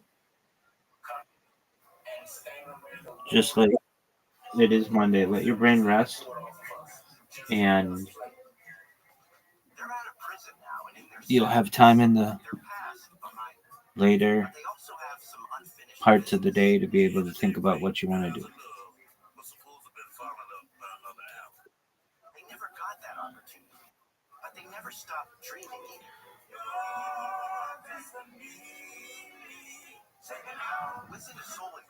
Conjugal tables that they record there, that of those. What is happening right now? It looks like he's going to be able to live back at the house. Why was the divorce of the Saul guy? He's so fun. Yeah, it's a Better Call Saul. He should have left. Sure. Yeah, you should. Yeah. I know, and now that isn't that another show? Yeah, I wonder if the hijinks that guy. It's probably fun to watch him. He's very funny, and I had never seen him in a lot of stuff. Just Tim and Eric stuff. Oh, Bob Uncle Mr. Mr. Show. You guys gotta watch Mr. Show. Nobody. Yeah, nobody. Is that the Flash movie? Yeah. That's weird that they put it. It's sort of a Taken scenario, right? It is weird. Yeah, he's like, honey, check the basement. It's like full of guns. He's like a secret Taken. It's very John Wick, for sure. It's John Wick, but it's suburban dad John Wick. Yeah, Which is also fun. Taken. it's also Taken. Wait, have you seen Jesse Pinkman? So there's definitely some. Yes, I love Jesse Pinkman. Well, I felt horrible for him at the end of the second season. This fucking girl who he fell in love with, who got his ass on the heroin. Yeah. He ended up overdosing and fucking. What's his name?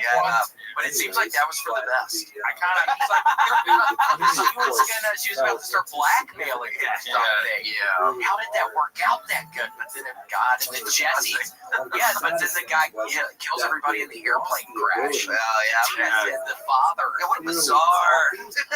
That's sad. Yeah. That was so funny. Yes, the trickle of The butterfly effect in a plane crash. It's such a silly point of the show. You're like, wait, what? It never really comes before. Yeah, well, the bear comes. Yeah, the bear from the sky. Yeah, I was wondering what the beer was, and then they're all in the gymnasium, and what's his name? He's like, well, more people could have died. It actually wasn't all that bad. Yeah, that was kind of fun. Indicates that. What's his name? What do they call him? What do they think his name is? Heisenberg. Heisenberg. Yeah. He also has a goatee now. He looks different. Yeah. He has a goatee. He only has a mustache. He wears the sunglasses. He's got the hat. Yeah, has the hat. And his answer is right now. Please, nobody give me any spoilers. The second, it's looking pretty good. Remission prognosis. Yes, in remission. The second, I feel optimistic about it. I think he's gonna get out of this thing. Yeah, I think he's gonna be just fine. It's so funny to be in the beginning of the third season. Everything's looking up. Let's hear what's going on. Two twin gangster guys. Oh, I love those guys. Yeah. Oh, I forgot about the twins. Yeah, they seem scary. The guy who works at the Pollo, the chicken place. Yeah, this big meth Pollo guy. So the loss of his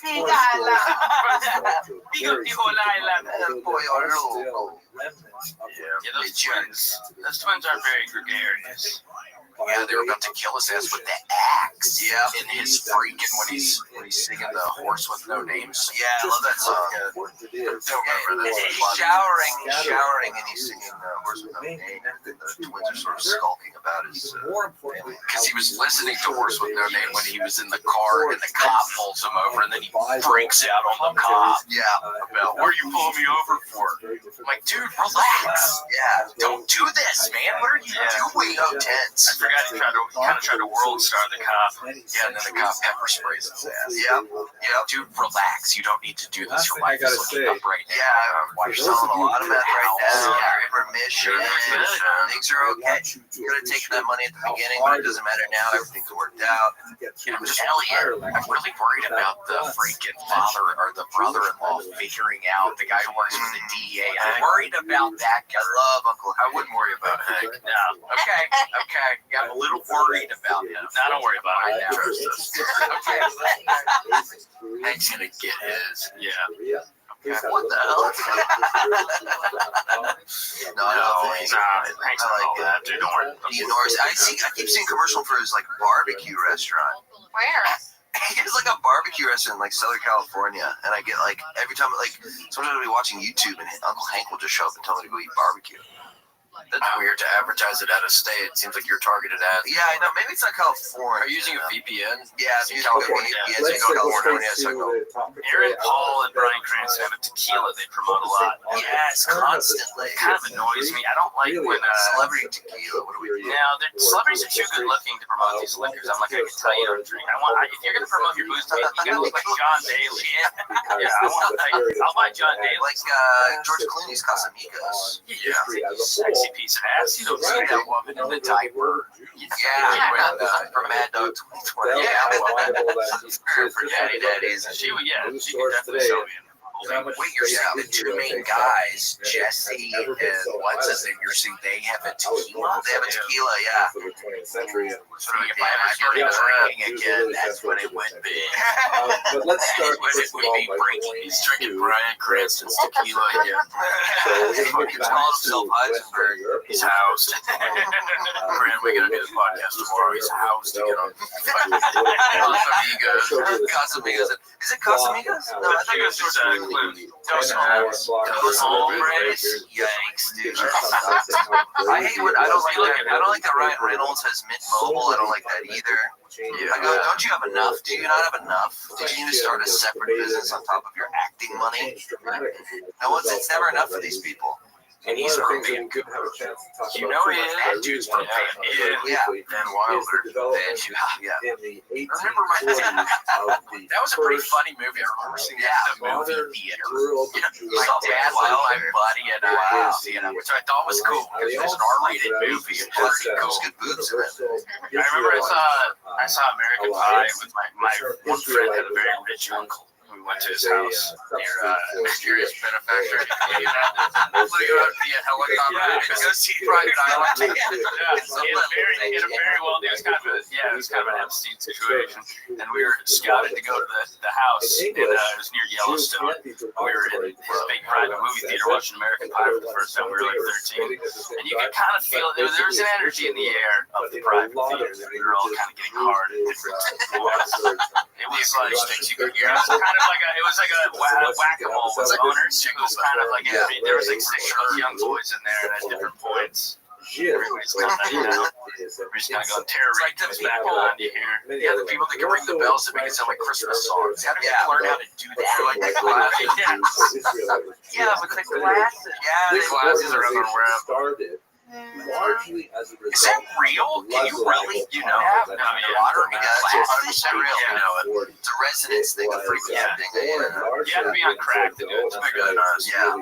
Your fingers can be ever so slightly. Yeah, you gotta. Yeah, it's a little. Yeah, I've done it at a restaurant. Yeah, I've done it at a restaurant. Very famous British dude named Montefiore who went over If you're there. the right frequency, it'll break. I know, I've seen videos of that. I used to love getting drunk and setting the beer up, getting it to balance on its edge. Yeah, I do The beer can was like a third full. You can balance sit on the corner of the beer counter and sit something. Yeah. You ever done that one? I remember trying. How much you got in there? How much you got in there right I now? know. I was thinking maybe I could do that. How much liquor? You can What really do you got in there? Let's see. We can't let this. Really took off. You can have about a third. What's wrong with that sip? The big sip is one of the harder sips you've taken. Yeah, let's drink it again. Let's see it, William. Was really very I'll successful. do this between the this left Yeah, four right there. Shown on the, There's nothing to easy. two other figures Whoa. who are very Oh, it does important. work. I never Look thought at about it. that. Not necessarily Look at religious that. individuals, as well as Oh. Orthodox Zoom in, Orthodox, G. but this was Zoom in, dude. Tight on Can that. you zoom? You get tight on that? Zoom in, bro. Can we get a slow, dramatic zoom? Regardless of their religious orientation. But this is the contemporary A little more. website of everybody else. Not nearly as powerful as it used to be 100 years ago, Wow. but still That's very good, significant, that's especially good in balance. places Great job. of French Cool. Now, influence, Grant, like we want the rest of the podcast to be tight on that. This is my life. This is my favorite thing to do for years. And then you'll just see what I'm doing with my hand salt. It's a lot of finger root. My fingers are going numb. Yeah, so fingers are out of this. You know, they're kinda cold right now. Like today, Poor circulation. Giving you a stroke. for many people I hope around the not. world, Are you, low on iron? Judaism still It could be an iron thing. It could be a higher blood pressure. Blood sausage. Yeah, blood sausage thing. Baghdad, places Could like be that. blood sausage. I don't know. I mean, I gotta figure it out. Yeah, what's that called? We don't have iron. If I see that you're Anemic. not- Anemic. Anormia. The Anormia. Chronicles of a Norm. Okay, very good. Now, but Mr. that Tumbas had it. has to be balanced against He was what getting- else Dude, is Mr. going on Thomas in used to scare the shit out of Mr. Tumbas was a total asshole. Mr. Thomas used to scare the living daylights out of me. Now, we've used Yeah, this right term up in the And then the Ice Queen, dude, the Ice Queen used to scare me. So weird. I always wanted to get some of her goodies. Oh yeah, her goodies, but then you Yeah, turn the it's Turkish not delight and invented you're like, it's literally until the cornstarch and 1980s. sugar and rose oil. You found some sometime? France.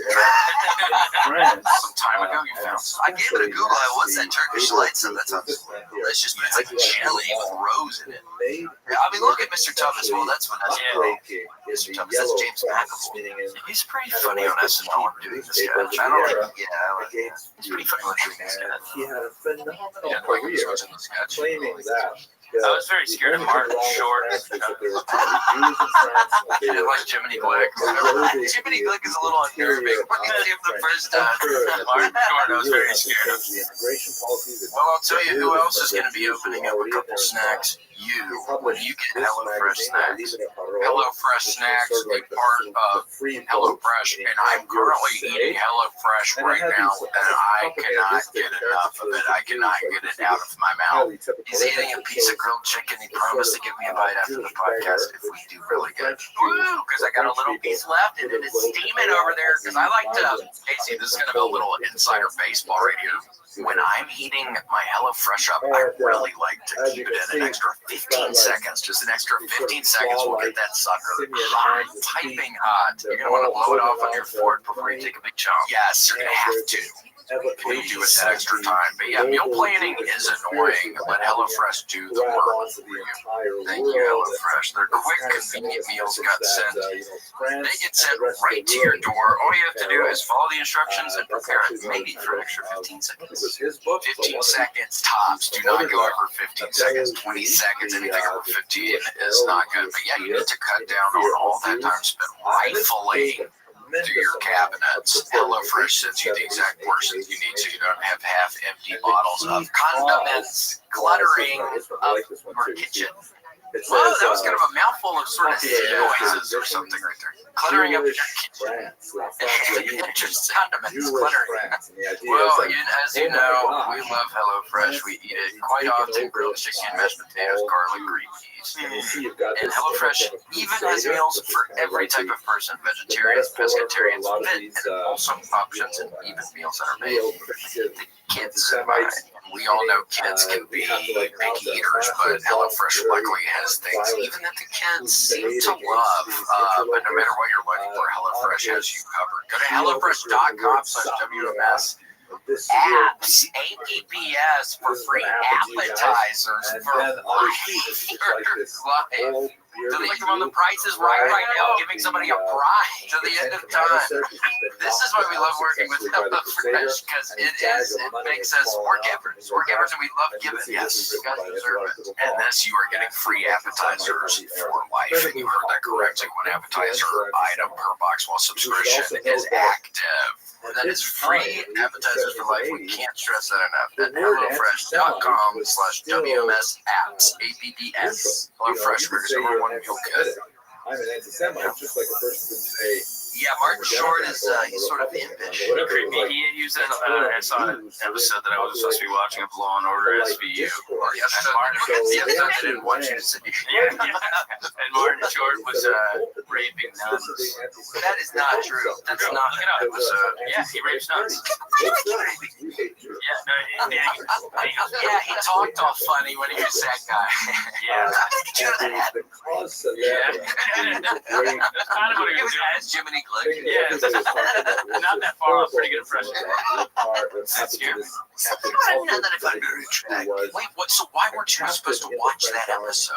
Your earrings told you. I just think that type of show is really. I wasn't of age yet. Oh, you were of age. My friend and I put it on. That's right. In this scene, he goes, "Best 6 a.m." He says it to Stabler through the bar. Yeah, this is not scene. When he's talking about banging nuts, he goes, "Best 6 a.m." And that was seared into my brain for years. You gotta believe me. What's his name? Are you pulling our legs here? No, it seems insane. I mean, look, because I can't picture him saying that with how his face looks right there. People will come out and verify what I'm saying. This is a real episode of Left. Yeah. Oh, that exact scene was the left one. Yeah, he's a little scary. Yeah. He's also like short. He played a good creep. Thanks for adjusting it so we can see a little hair. Yeah, I like that. It's a little tinted. What is his name when he's that guy? I don't remember. Mr. Palby. Yeah, Mr. Palby. That was Mr. Palby was funny. Yeah, that's what it was. Casey, did you like Long Legs? Yeah, that was good. You didn't like it? I did. I thought it was alright. Oh, y'all. I liked the movie. I thought it was quite frightening. Yeah, it was spooky. It was good. It's not scary, it's like a Silence of the Lambs thing, but I thought it was great. I've been thinking about it a lot since I saw it, which is a good. Yeah, it's more creepy than scary. Yeah, I like the main actress. I thought she was excellent. She was good. She's a little stunted. Her dialogue's weird, but we'll talk about her. Yeah, but I just thought, y'all maybe y'all talk about it. Eric and I were not. Is it too scary? Wait, hold on. I don't know. Is it good? Yeah, it's really good. She goes, it's like Silence of the Lambs. I'd give it a 7. Yeah, don't let us ruin it. No, I'm not gonna spoil it for you. I'd give it a 7 out of 10. I thought Nicolas Cage was fun. Oh yeah, he's creepy. He's very scary. Yeah, he's the main enemy. He's the titular long legs. He's long legs. Yeah, we're not gonna want to. So, is it true? It's about the Danny long legs, the spiders. There's that sort of reference. Yeah, I didn't want to spoil it, but yeah, there is a spiders. Oh really? Yeah, it's like Stephen King's Head, where at the end you figure out he's a big old daddy long legs. Yeah, that was. He's a spider. Okay. Like at the end of Enemy, one of my favorite movies with Jake Gyllenhaal, where the spider and the lady turns into a spider. Yeah, and he goes. Is that where he's in the coma? I love that. No, Enemy. He has the doppelganger. That's Dunstan checks in. Yes, you're thinking. Yeah, Dunstan checks in. The monkey guy tries to check and successfully checks into the hotel. Yeah, it's a tense movie. You think it'd be kind of cuter. But it's hard for him to check in. It's sort of a Kafkaesque sort of trial, he's trying to get in, but human rights, animal rights, PETA swears to it. 1,000%, look at that. Jason Alexander, that's right after he checked in, so that's you can see it went pretty good. Is that Jason Alexander? It is. God, I've never seen Jason Alexander sleep. Or with hair. Yeah, I thought you were about to say with hair. No, hair is on. He is tuckered out. He's more handsome than Jess. Yeah, it's kind of like a Josh Gad thing going there. Yeah. It's great, especially with Dunstan. Dunstan, they play off each other really well. It's kind of a familiar feeling. I know somebody who's just like Dunstan. Yeah. And it's wonderful to watch something like that where the two kind of main people really kind of like grumpy old men and to the match they had. Oh, is that him as like some sort of a heist scenario on the left? He did a break in. Yes. About halfway through. Get to the B and E. I like this monkey. Really. He gives up on checking in, and it's sort of his Faustian bargain where he's, you know, if I get to check in, I can check That's out. a direct out. So that's like checking out of society in a way. But he's gonna tear some stuff down as he checks out. Dramatically and fundamentally. The man wrote history as Marco Polo, was born around 1254 into a wealthy merchant family in the city of Venice. Marco's father was Niccolo Polo, a prosperous merchant. The origins of the Polo family are unclear. One tradition suggests that they were originally from Šibenik on the Dalmatian coast of what is now Croatia, and that they only relocated to Venice in the early 11th century. Another study suggests that the family only moved to Venice in the mid-13th century, and that Marco was actually born on the island of Korčula, near modern-day Dubrovnik.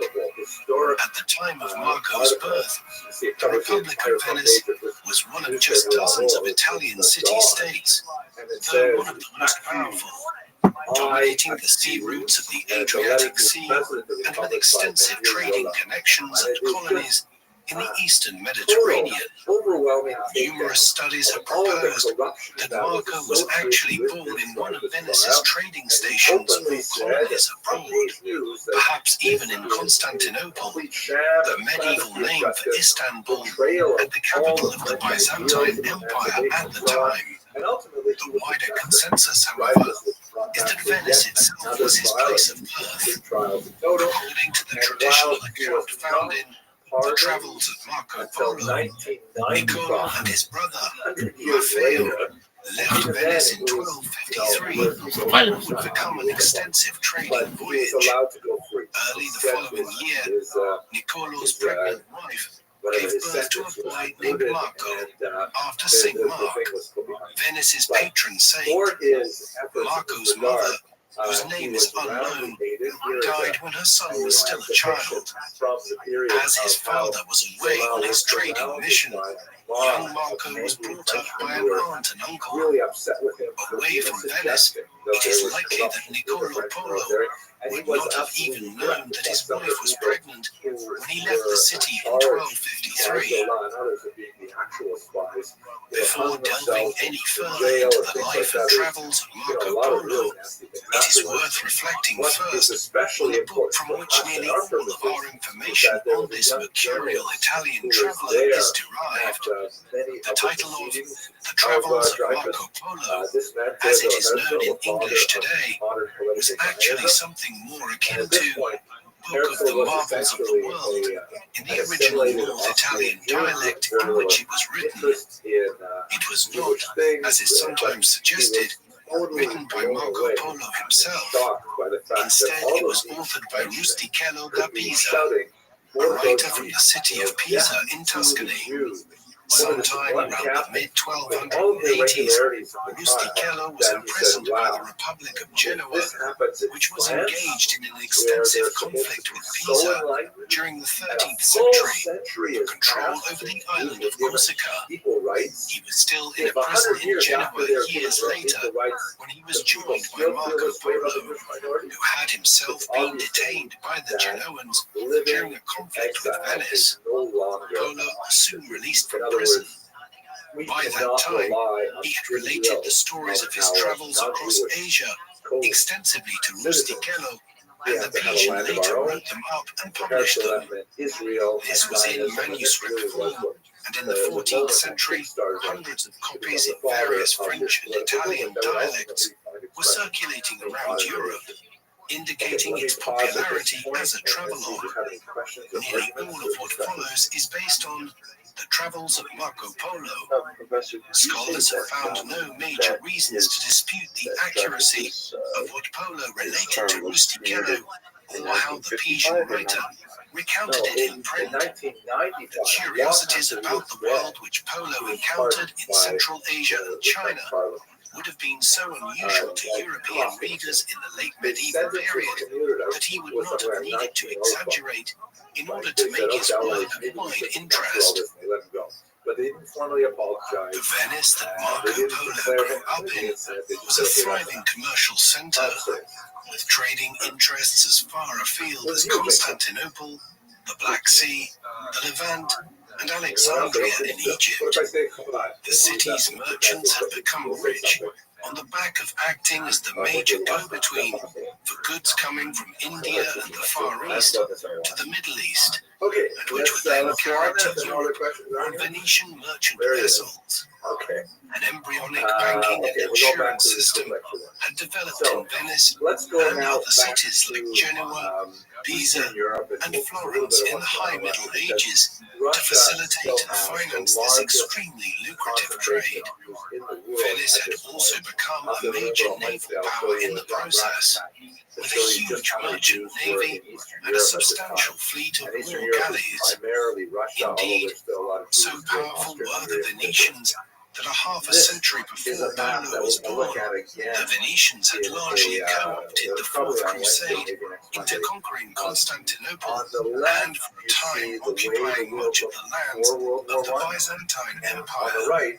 It was only in 1261 that the Byzantines managed to retake their capital, and when Marco's brother and uncle had left Venice in 1253, it had been to head east to extend their trading interests at Constantinople. Though they soon relocated northwards to the Italian trading stations in the Crimea.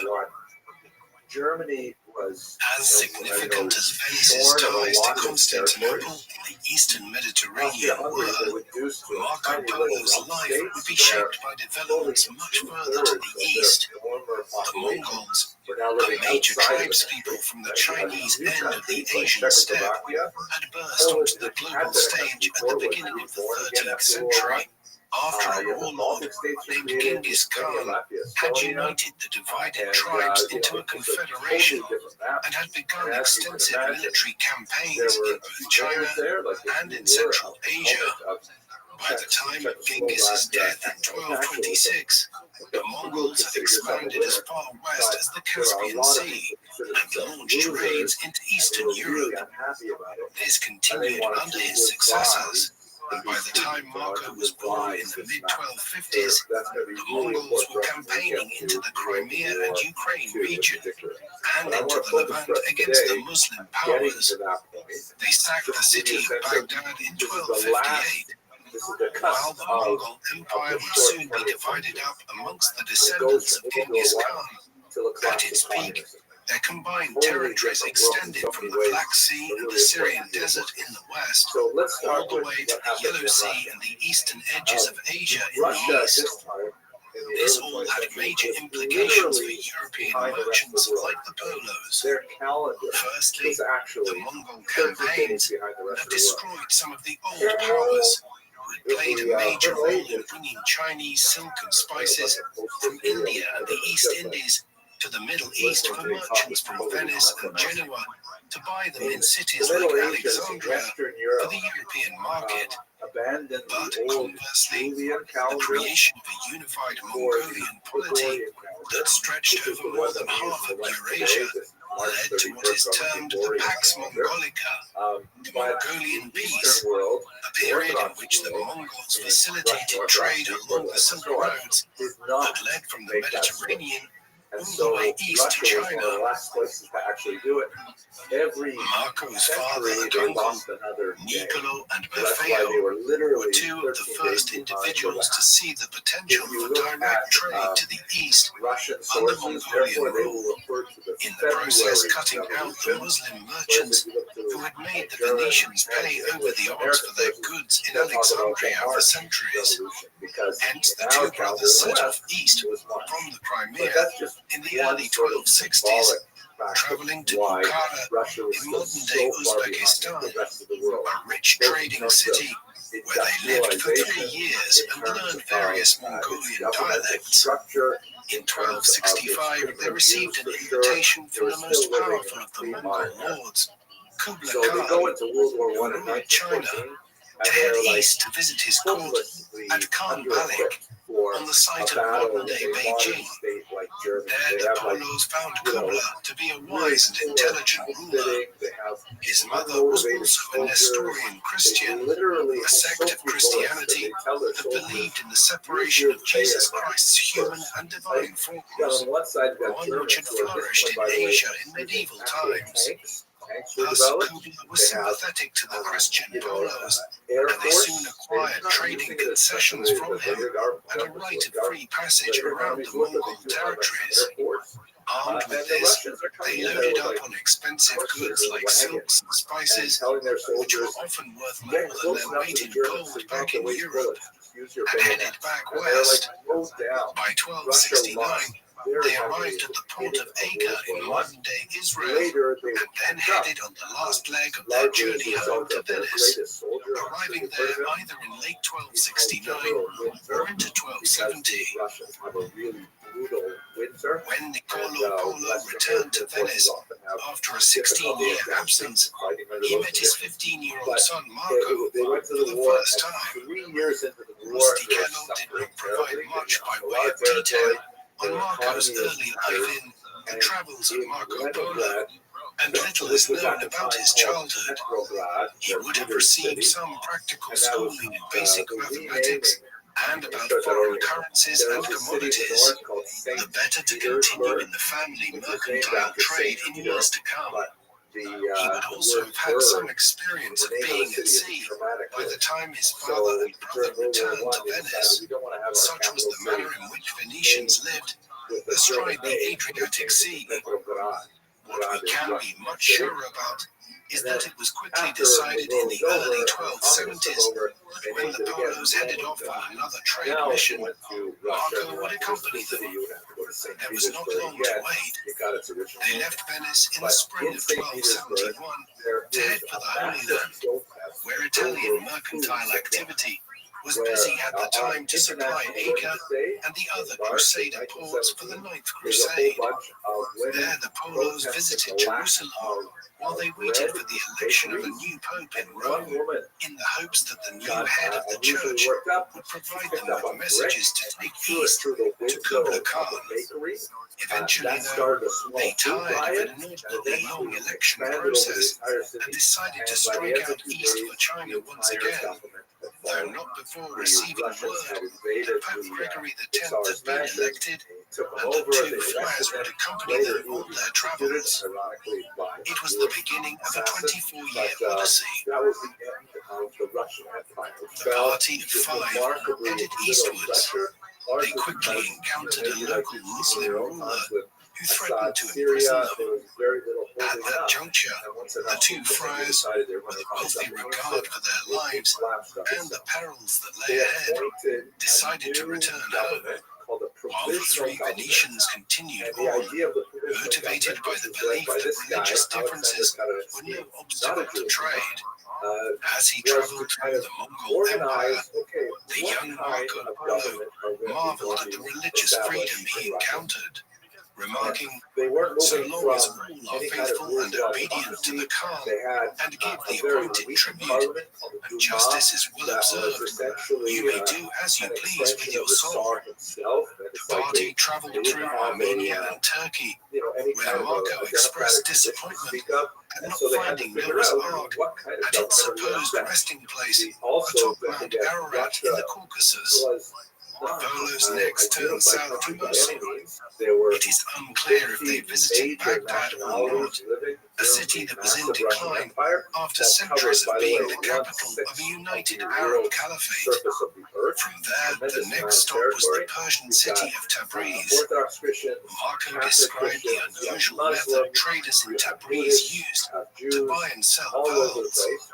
They would face each other with their hands covered in fabric, and rather than conducting business out loud, they would signal the terms of the deal by squeezing each other's fingers and wrists, ensuring that the price of the deal remained secret to third parties.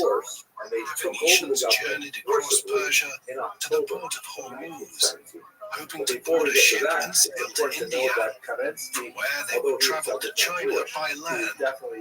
However, They found the ships unseaworthy for the crossing of the Indian Ocean and instead decided to go back north. Which is shown here in this After some idyllic descriptions of the oasis towns of northeastern Persia, Marco went on to recount tales of the assassins to Rostchild, who subsequently included the details in his book. These were members of a radical Islamic sect who were known for launching fanatical attacks on powerful rulers from their strongholds in isolated mountain fortresses throughout the Middle East. Marco Polo's descriptions of the assassins contributed to their notoriety in the Western world. But by the time of his travels, the assassins had already been largely eliminated by the Mongols. The Venetian party then turned east to Afghanistan, visiting the site of Bulk, ancient Bactria, which enjoyed a reputation as one of the finest cities in the world until its permanent destruction by Genghis in 1220. While Marco was able to refer to the legendary tales of Alexander the Great in Bactria, the lands further east were only known to him through the stories of the elder Polos. Despite suffering from heat and thirst, the Venetian party rode their trusty camels through the sands of Central Asia, acquiring much-needed supplies at the oasis towns on the way. Eventually, they arrived at the oasis region of Badakhshan, now divided between Afghanistan and Tajikistan. Marco was delighted by the region, known for its trade in precious stones such as rubies and lapis lazuli, the blue gemstone prized for its intense color. The young Venetian came to know the region well, as he fell ill, and the Polos had to stay for a year here until he recovered. It has been speculated that he was suffering from tuberculosis, which he may have contracted as a child, and the symptoms of which only manifested during the stressful journey across Asia. By the time of Marco's recovery, it was 1273, a full 2 years after his father and his uncle had left Venice. A few weeks later, they faced the formidable obstacle of the Pamir Mountains, which Marco described as one of the highest places in the whole world, observing that there were no birds at the high altitude because there was nothing for them to eat. However, once he reached the expansive plateau, nicknamed the Roof of the World, he was surprised to encounter a large lake accompanied by the best and fattest pasture of the world, on which grazed multitudes of wild sheep. The plateau was not as friendly to humans, and the Polos struggled to keep their campfires going in a low-oxygen environment. 2 months later, having crossed the Pamirs, they arrived at Khotan, on the edge of the Taklamakan Desert, where they replenished their dwindling supplies. The arduous trek through the Taklamakan only brought them to the edge of the considerably larger Gobi Desert. The temperatures fluctuated wildly each day in this desolate landscape, from 40 degrees Celsius during the daytime to below freezing at night. Marco later recollected hearing a phenomenon called the singing sands, caused by the wind on the dunes, which many interpreted at the time as the souls of those who had died in the desert crying out. At last, the Venetian party arrived among the Tangut, a Tibetan people who had ruled over a sizable domain in western China before the Mongol conquest. Although he had been confused about the religion of the Buddhists during his earlier encounters with them, Marco expressed admiration for the devotion of the Tangut Buddhists and drew a number of parallels with Christianity, likening the worship of Buddha statues in different forms to the veneration of saints. He was less impressed by the morality of the lay people outside the monasteries, with the Soviet observing stars that men and frequently international took up to audience. 30 And then wives, there are these, and those who were too old could be replaced by a younger sister. sacrificing Marco was a more victim intrigued to by the customs in the oasis the town of darts. Kul, You can see now Lenin there in known the by its center Chinese with name his, of Hami, where where the menfolk were so accommodating of guests from afar you can see right that next they would to him on invite his them to left sleep is with their one of the own trusts wives himself. for the If you have duration any of their difficulty stay, with it, all the names and are the on the women top were there. more than And happy to several of them oblige. are Jewish. Here's the thing Marco, about who was in his late communism. teens at the time, There's no question strongly implies that he was the beneficiary of communism such had a hospitality, special a fascination practice for that Jews enabled at the such turn of the remote 20th communities century. to replenish an But otherwise we gotta limited bear in gene mind pool. that the vast majority of Jews were not Not long communists. after leaving Kul, However, Polo if you spent looked at almost a year communists carrying out their and business you wanted to at a see place how which many Jews Marco were in called there, Kamcho, Jews were definitely which has been disproportionate, identified with Jiangye especially in the in leadership Gansu ranks province of in communists. northwestern That's China. a scary kind of The thing. longer he At some spent in the point, you Mongol might have, Empire, you know, the more he 1/3 praised of its the leadership accomplishments. of the communist Despite organization Genghis's reputation as a bloodthirsty savage There's in actually a Europe, kind of a Marco dark later joke about it. stated, In quote, Yiddish, they had this Genghis Khan organization was a very called upright the man, eloquent and of Selo great Sisky valor, Centralny great Comité, wisdom, which means and the great prowess, All-Russian placing Central him on an Committee, equal Communist footing Party, with his and childhood they hero, would make a Yiddish Alexander the acronym out of Great. it. He went as far as to claim that Genghis protected the inhabitants of cities that resisted him after he had conquered them. In his description of Genghis's life and conquests, Marco refers to a battle between Genghis and Prester John, the legendary Christian ruler in the East, who was defeated and lost his life. Marco's account claimed that Prester John was also known as the Ul Khan, a title given to Tokhril, a powerful Mongolian chieftain who had been Genghis's patron before the two men found themselves on opposite side of a complex civil war back in the formative period of the Mongol polity. Jews were also Traveling highly through urbanized, Mongolia and proper, highly urbanized people Marco were far more observed likely the to customs support and communism. culture of the people But there here. was definitely Although his a portrayal surge of of Mongol interest family life for this served in brand new part to political challenge the philosophy European that stereotype promised to put a that the final Mongols were end savage to barbarians.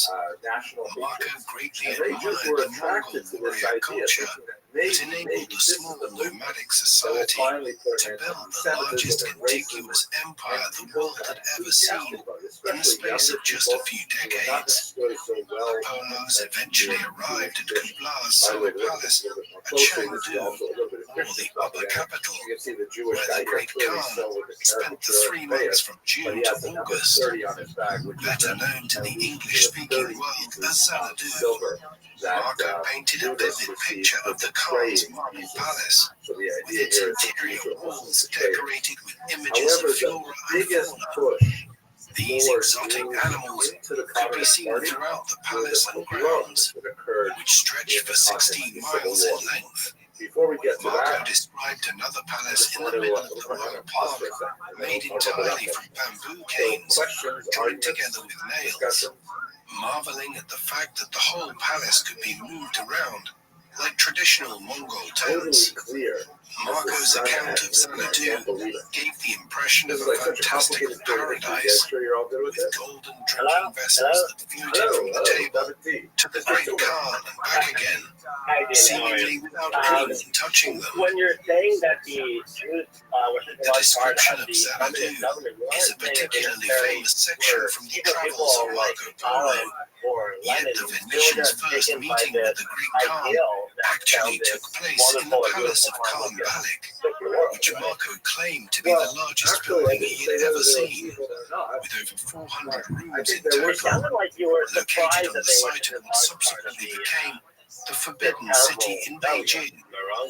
After prostrating themselves before the Khan, the 3 Venetians were received with honor by Kubla, who was curious to learn where Niccolo and Maffeo had been in the years since they last met.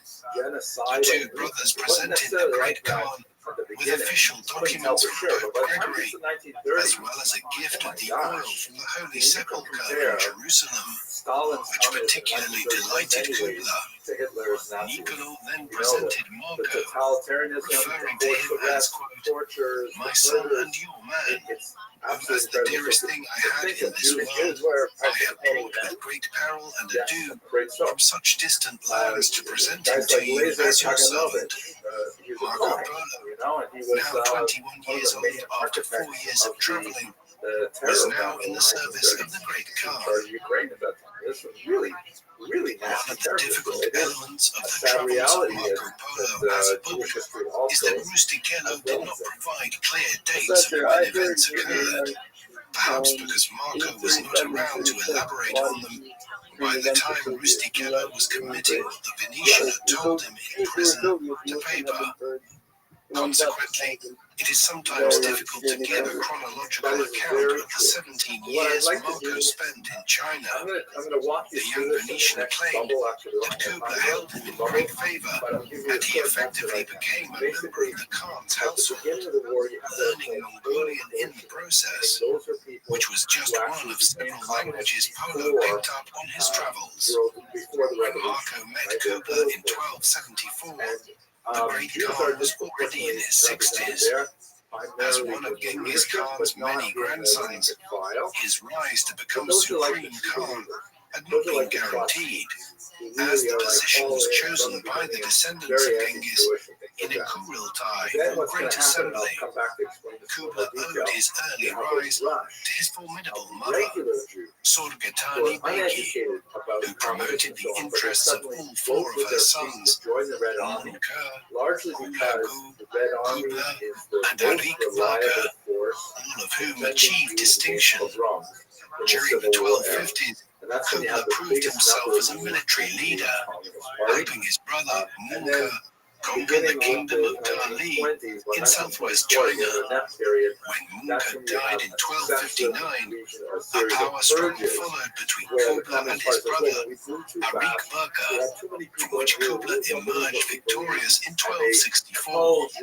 The Great Khan treated his younger brother with magnanimity, though Arik Vaga's unexpected death 2 years later fueled rumors that he had been poisoned.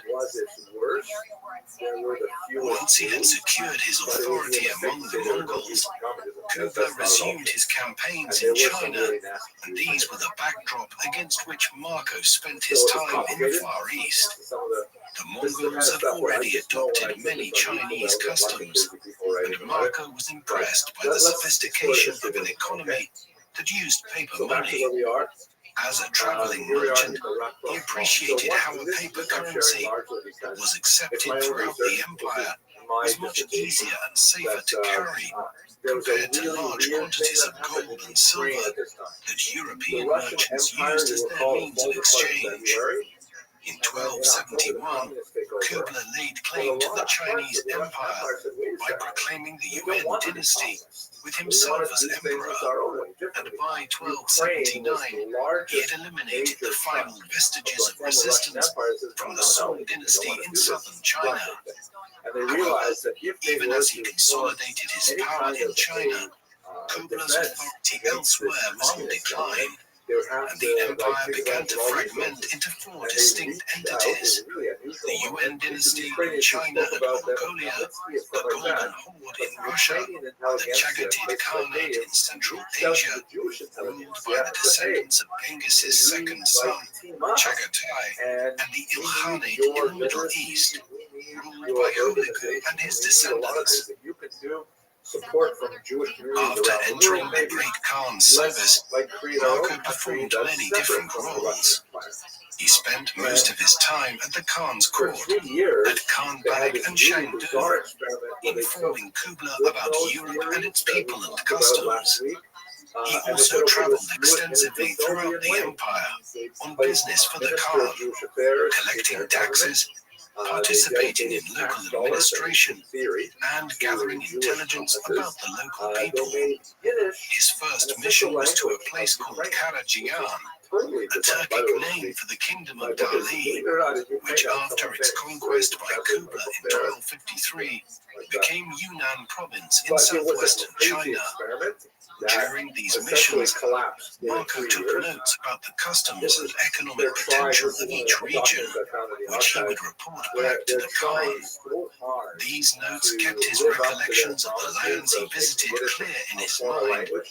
and they This is later an official informed the government composition document, of the famous and account of his as you can see travels. by looking at it closely, it's written in Marco had a good eye for administration, and he left a detailed account of the postal system and on the that right, allowed because they Kubla didn't to have a Yiddish administer his typewriter, vast they wrote it empire in Yiddish. from Khan Balak. And if you look a If little they more needed to, closely, you'll see the that emperor's even in the messengers could travel Ukrainian, up to certain letters 250 miles a are day on handwritten horseback specifically by carrying a I token that on enabled I them to with the change pronoun. horses at The each reason post for that house. is On that the main they roads didn't leading have out from Ukrainian Khan typewriters. Balak, They only had these Russian post houses were typewriters. found And in 25 order to miles adapt apart the from each Russian other. to All of Ukrainian, them they accompanied had to by what specifically add Marco the later letters in, described which was like as hilarious. a large palatial But that hotel also shows to how cater weak for the the needs of government any was. In travelers fact, staying towards the overnight. end of this 3-year period, Each of the the post government houses was had at least essentially operating 400 out of a fresh train mounts, car. ready And for they the Khan's were messengers running speeding between across the Swedish empire cities in on western horseback. Ukraine, trying to avoid Marco claimed Red that there Army were troops. 10,000 of these That was post the extent of stations their government. So throughout although Kubla's there was a very territories. noble kind of The idea Venetian was that's also involved struck with by the Jews in sense this, of you order know, in really kind Kubla's of healthy empire, cultural government, remarking good on how goals, the et urban cetera. centers were laid It out was according to a largely grid a pattern figment of the of the imagination kind that would of later upper be used political for urban classes, planning in the and it did United not, States in the 19th century. seep into the broader On his population. travels This across is northern especially China, true because which Marco calls right after Cathay, there's actually a after the Khitan Crusade people cover-ups who of ruled the 1919, region 2 centuries earlier, because Marco described people when burning black stones for the heat and communists light, took over, which lasted the much longer entire than region wood. just blew up. He had witnessed the burning In a of coal, horrific civil which had war, been used in where you China as a had source of energy for hundreds of years, all but which was arguing only beginning to over enter use within these domestic territories, settings the in Russian Empire, Europe especially in Europe, the late Russia, medieval was era supposed to be.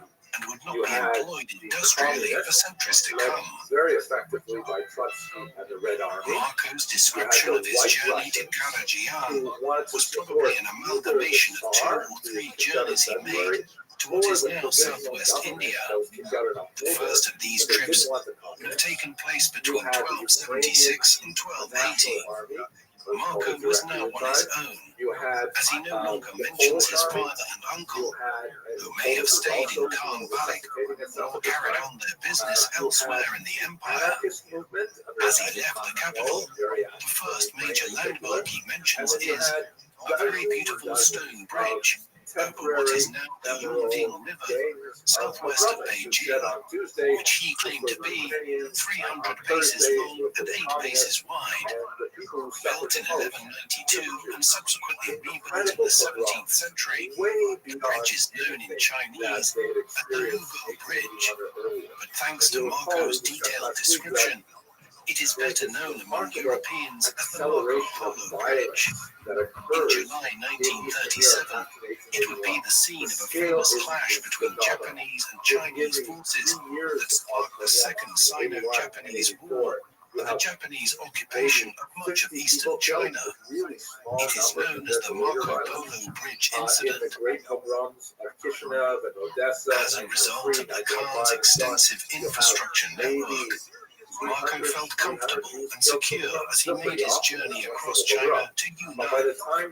His route took him through Hebei province, onwards to Shanxi and the city of Taiyuan, which served as the base for the Li family to conquer China and establish the Tang dynasty in the 7th century AD. He continued southwest until eventually reaching the city of Chang'an in Shanxi province, now known as Xi'an. The city was one of the ancient capitals of China, and Marco remarked that many good and valiant kings have reigned over it.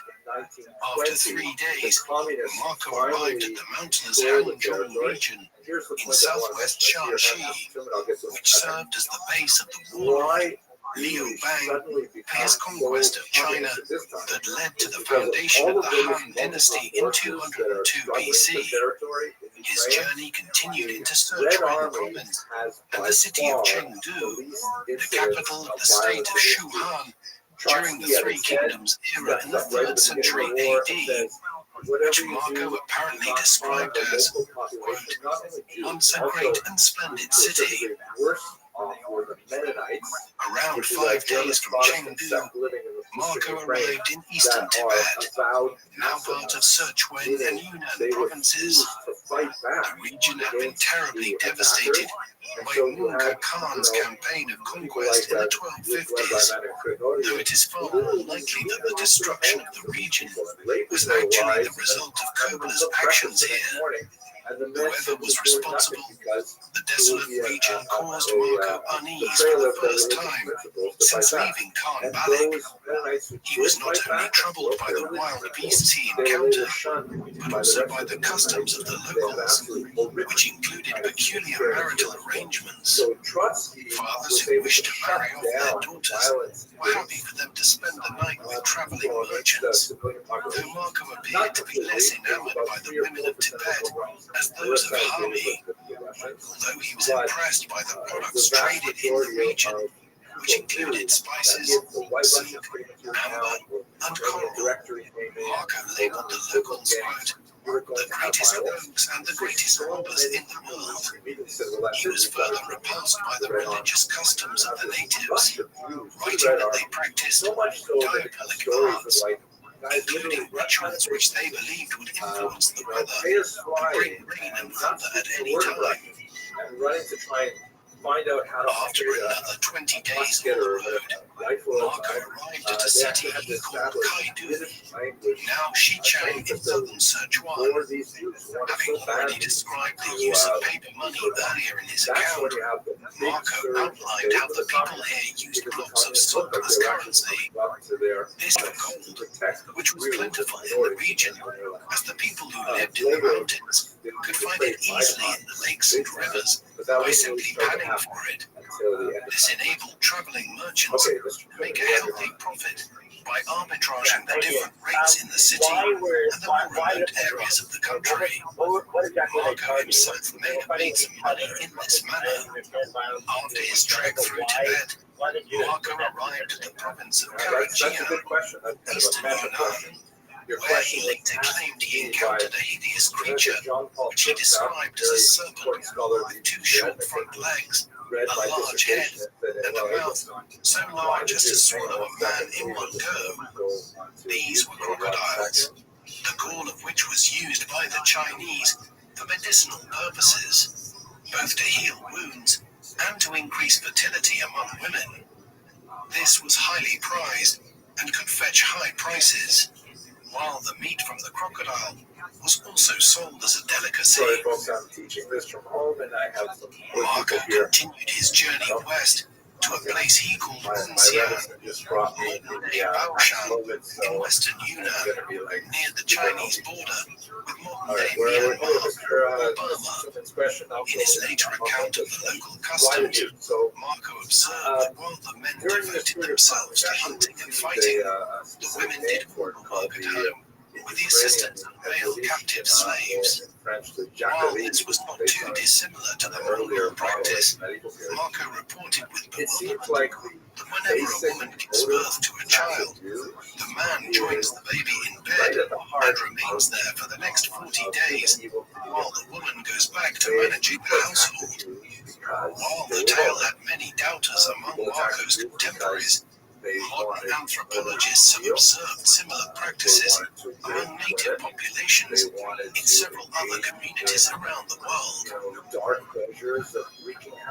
After describing the region, the travels of Marco Polo goes on to provide a detailed account of a recent battle between the Mongols and the King of Myanmar and Bengal. The whole region, including parts of modern-day Myanmar, part of the Kingdom of Dali, which was founded in the early 10th century AD and later became a vassal of the Chinese Song dynasty. Kublai's conquest of Dali in the 1250s allowed the Mongols to threaten the Song dynasty's western flank, but the region was subject to frequent rebellions. Amidst the instability of the region, the Burmese attacked the Mongols in 1272. The battle that Marco noted was fought near Baoshan in 1277, pitting a Mongol cavalry force against a far larger Burmese army of 40,000, with cavalry and infantry, as well as 2,000 elephants. Although the elephants caused the Mongol horses to take fright, the Mongols dismounted to fight on foot and managed to drive off the elephants with bows and arrows before engaging in hand-to-hand combat to seal their victory. The Mongols captured 200 of the enemy elephants and presented them as gifts to the Khan. This Mongol invasion of Burma took place in the years after the Burmese arrived at Kublai's court, and Marco would have known a lot about how it proceeded from reports reaching the Mongol court. Well, Years later, Marco also described the country of Myanmar to Rusty Kello, and the reason included these details in his book. According to Marco, the journey to the capital of Myanmar took 15 days riding, quote, through vast jungles teeming with elephants, unicorns, and other wild beasts. Marco does not give any further detail about these unicorns, but he was most likely referring to the Asian rhinoceros, the horns of which were prized for medicinal purposes. After leaving the jungle, he arrived at what he called the city of Myanmar, the ancient Burmese capital of Parapan. The city was famous for its pagodas, and Marco focused on a pair, one in silver and the other in gold, which were built on the tomb of one of the Burmese kings. He then went on to relate the Mongol conquest of Myanmar, claiming that Kublai had sent forth a large number of court jesters and acrobats, reinforced by regular soldiers. After they defeated the Burmese, the Mongols were astonished to see the pagodas and proposed carrying off the gold and silver for the Khan, but Kublai refused, since he did not wish to cause resentment among the Burmese by plundering the tomb of one of their great kings. In his description of neighboring Bengal, which was conquered by the Mongols in 1284, Marco observed the trade not only of spices with India, but also of slave girls and prisoners of war, who were made into eunuchs after being captured. Marco then related his visit to the kingdom of Kaujiku, or Jiao in what is now northern Vietnam. Though the Mongols had first invaded the country in 1257 and sacked its capital, forcing the kingdom to submit to the Khan in 1261. Jiao revolted in the late 1270s, and sporadic fighting took place over the following decade. Again, these latter events occurred when Marco was in the Far East himself. After Vietnam, Marco began his return journey to Khan Valley, traveling through parts of eastern Yunnan and Sichuan. At Guizhou, located east of the modern-day city of Chongqing, Marco encountered fearsome lions who threatened to attack traveling merchants during the night, forcing them to sleep on a raft on the river. In order to defend themselves from these beasts, Marco claimed that the men would train a pair of wolves to work with them to kill the lions. It took 12 days for Marco to go from Guizhou to Chengdu, where he retraced his steps back to the capital. After the account of his travels into southwest China, Myanmar, Bengal, and Vietnam, there is then an itinerary of the Venetians' travels into eastern China, presented in the Travels of Marco Polo. Although, once again, Marco probably made several such trips frequently to present it as one long journey by Rusty Kello to make the account more readable.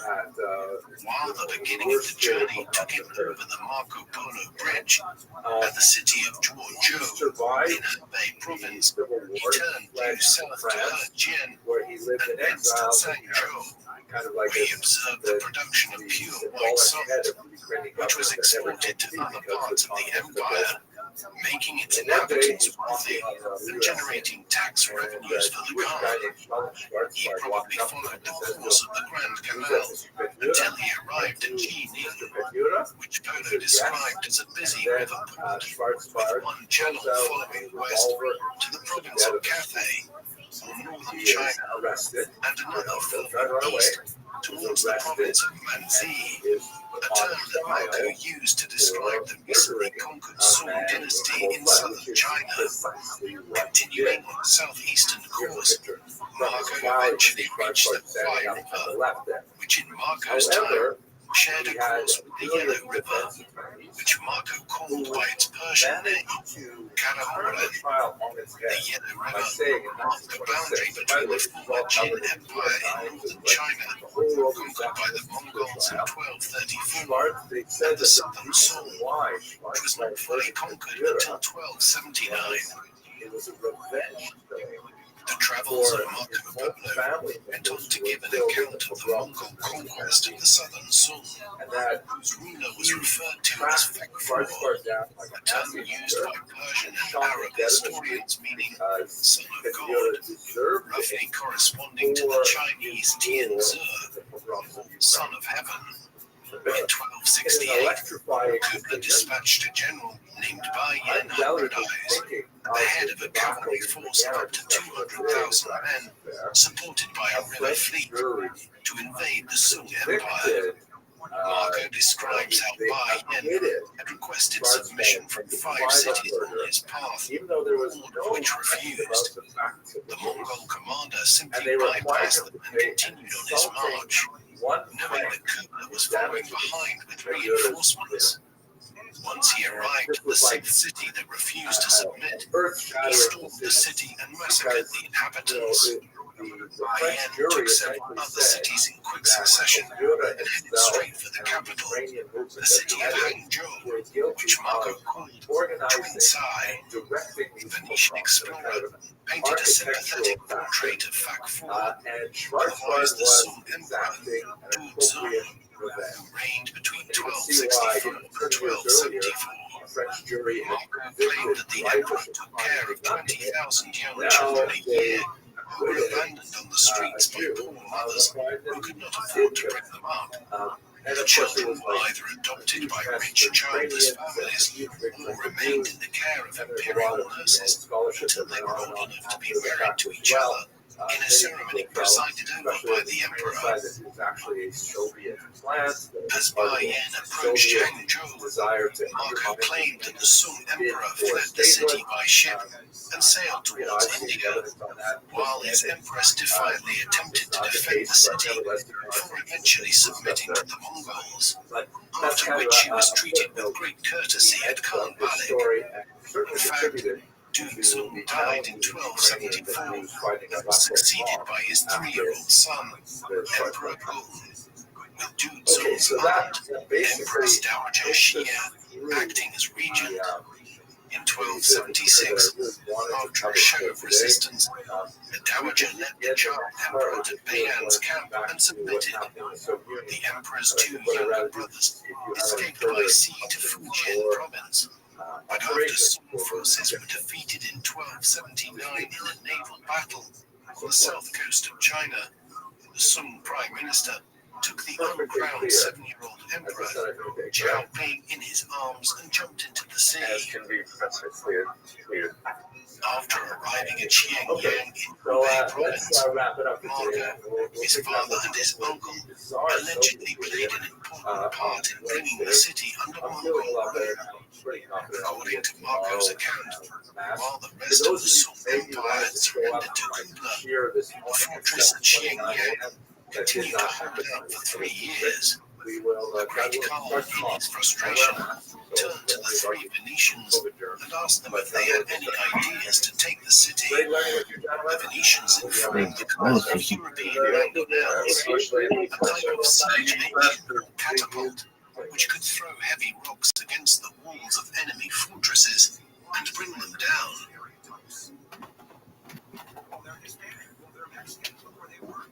1881, another watershed moment, right? Because that's when you have these massive bombs in Russia. You're terms of the scale, well under 100 people killed. So, it was terrifying at the time. But when you look at the rest of the 20th century, it's like a blip. It's strange to see how so little violence could make such a huge change. But it also gives you a sense of, unfortunately, how deeply we have been wounded by the last century. The Kristallnacht, also just before the Holocaust, about 200 people, 260 people killed. So again, the numbers are still tiny compared to what we will see later on in the century and even in our own days. But we had a massive impact because over 8 years of pogroms, Jews eventually said, this is not working, we're going to give up, we got to do something different. And now here are the 5 basic strategies that Jews devised. The first one that we talked about last Monday was emigration, right? The most traditional of the strategies of dealing with this kind of, anarchy with the government and not protecting Jews. So we won't go into that more. The second one is socialism, which is the idea that no, you're not going to simply pick up and leave and go someplace else and start this cycle all over again.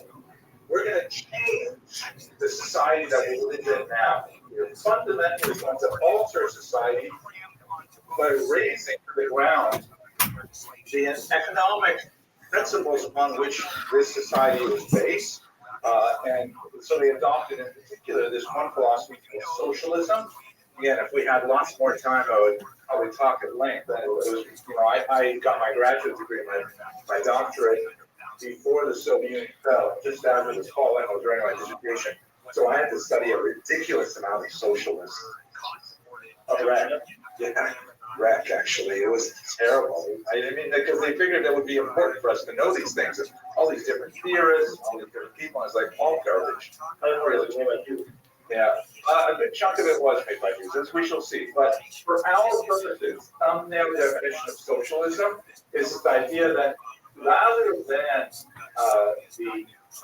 the landed classes and those who control the means of production achieving the highest levels in society, and then using their positions as perches high at top of this economic tile to dominate lower classes and keep them in servitude, socialism says, no, let's give it all back to society. And so with socialism, let's take the factories away from the oligarchs and let's give it to the people. The people will run everything themselves. It's like saying to someone like Elon Musk, we're going to take, you've done really great, thank you for building these rockets and these electric cars and stuff like that. We're now going to take away all of your properties, and we are going to divide them amongst the wealth of all the people of America. That's called nationalizing a resource, an economic resource, meaning it belongs to the entire nation. And obviously Elon Musk and people at that class do not feel good about it, but it's actually very popular with the masses who say, wow, yeah, I can't even afford one share of Tesla stock, and now I got a whole factory with 2 Teslas in my driveway because you just took it over. Mr. Silver, you want to say something?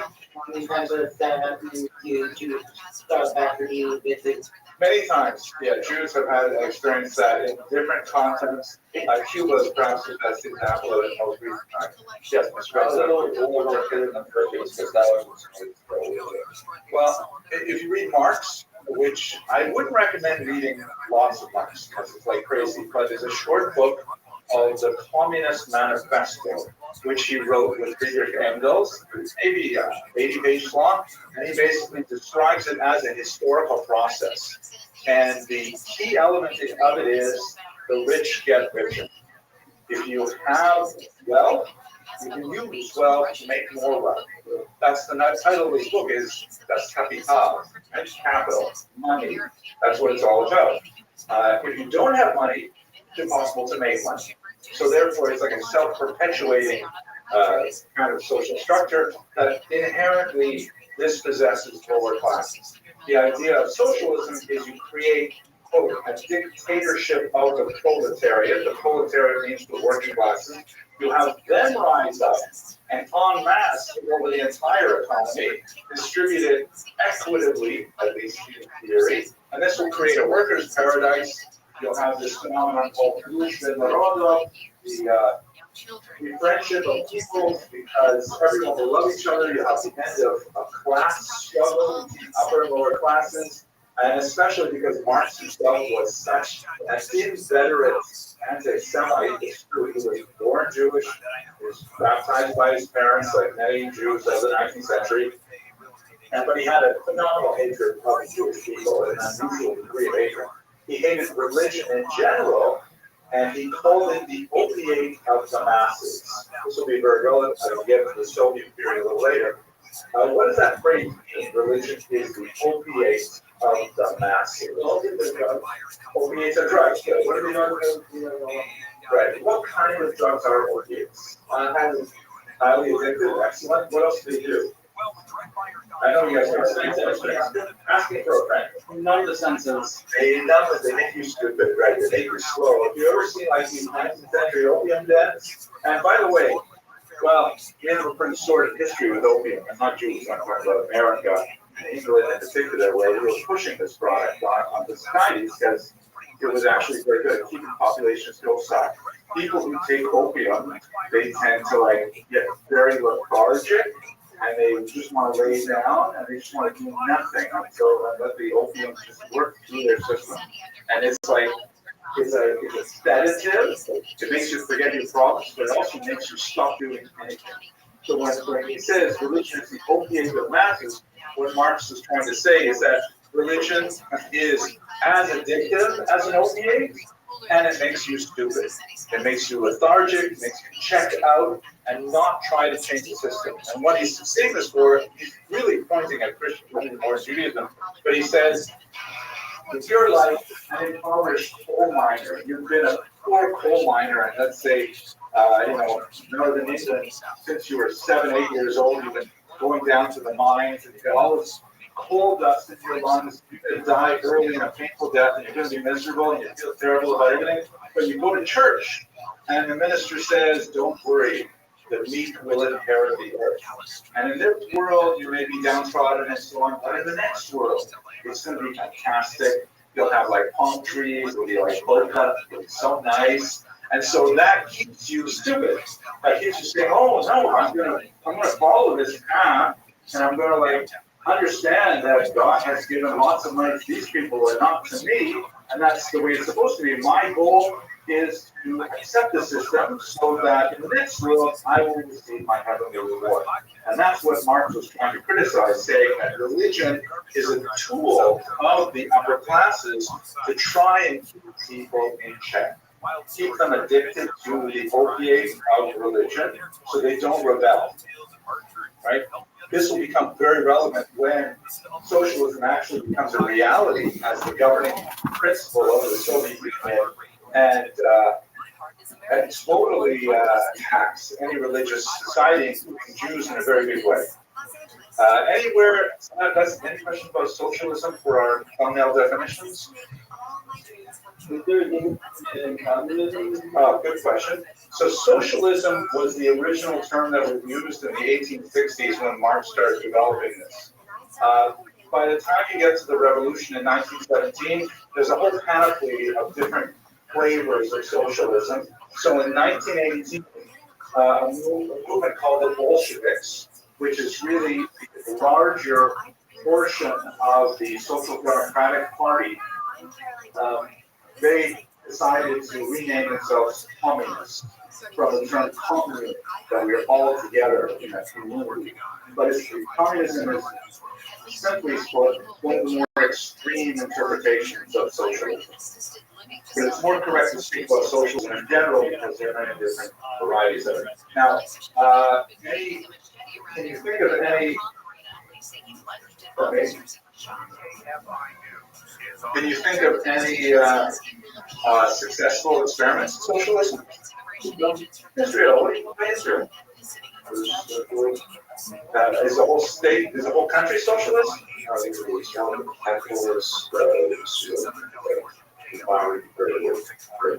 Industry for economy, but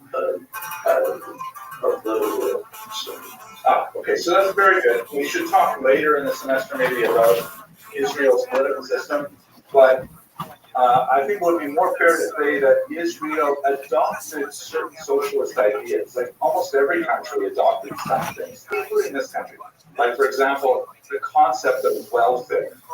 That if you're really poor, the government will give you money to stay alive. That's a socialist idea.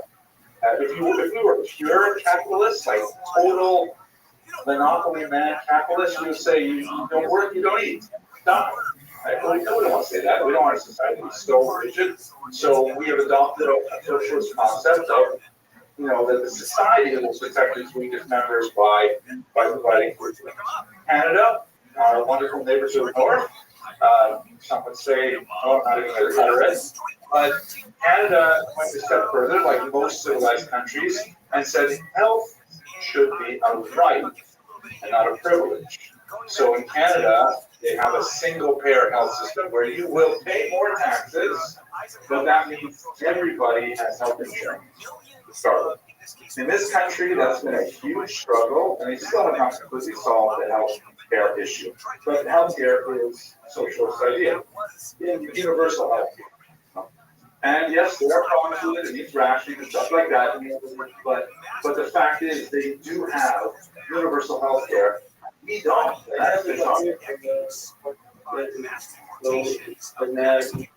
Yeah, so there are basic things. Israel also has universal healthcare. Dr. Rosinski would love to talk to you about this great thing. But these are socialist ideas, so we do attract them. But when you say Israel, there's one specific aspect of Israel which actually is pure socialism. The kibbutz movement. What is the kibbutz, Mr. Loiki?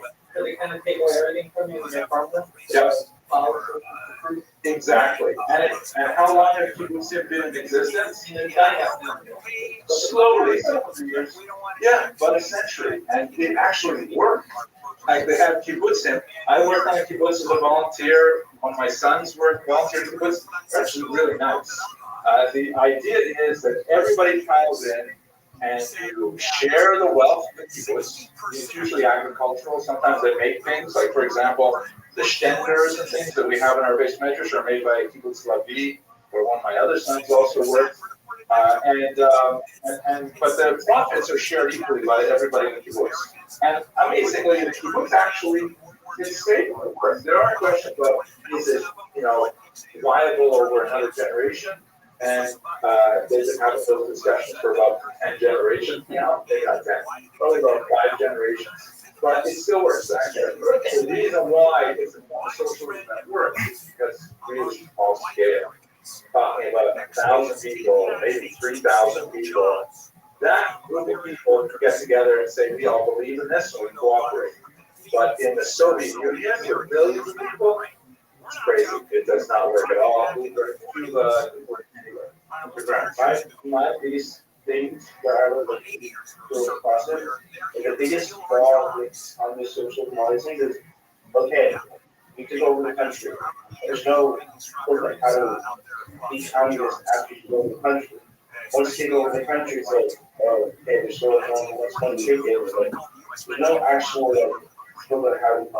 That's an excellent observation. It's something that the communists in Russia found out immediately because Marx, who was dead by that time, he envisioned that societies would go through a progression, that they would start like kind of like clans and tribal, they would go to a feudal society like we talked about in the medieval period, and they would get with industrialization where we are as a bourgeois democracy.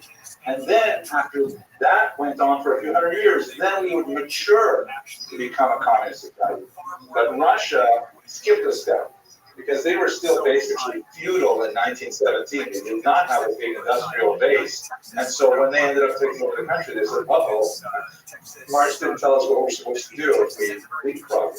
Anyway, you're seeing how much crazy stuff I read about this in the graduate school. We want to get back to our topic. So here we go. There's socialism. Jews got very excited about socialism for reasons that we'll explore in future classes. The third, this is behaving weird. This is the thing that they're on board. This object? Yes. An estimated 4.6 million Mexicans came into the country legally. Brilliant. In 1940, In exact color was the touching it right there. That must be it. Okay, great. Third option, font, right? Third is science.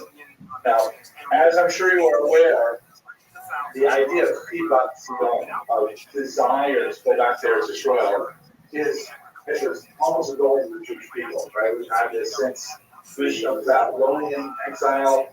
We've had it for hundreds and hundreds of years. As you also there were theological approaches to it that suggested that while it is an admirable thing to go back to live in the land, especially to die and be buried in the land, those are wonderful things.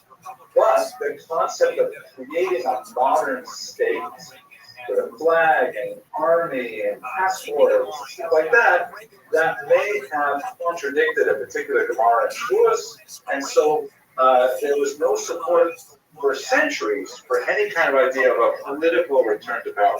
We should also remember that most people didn't think in terms of creating political states until the 18th century.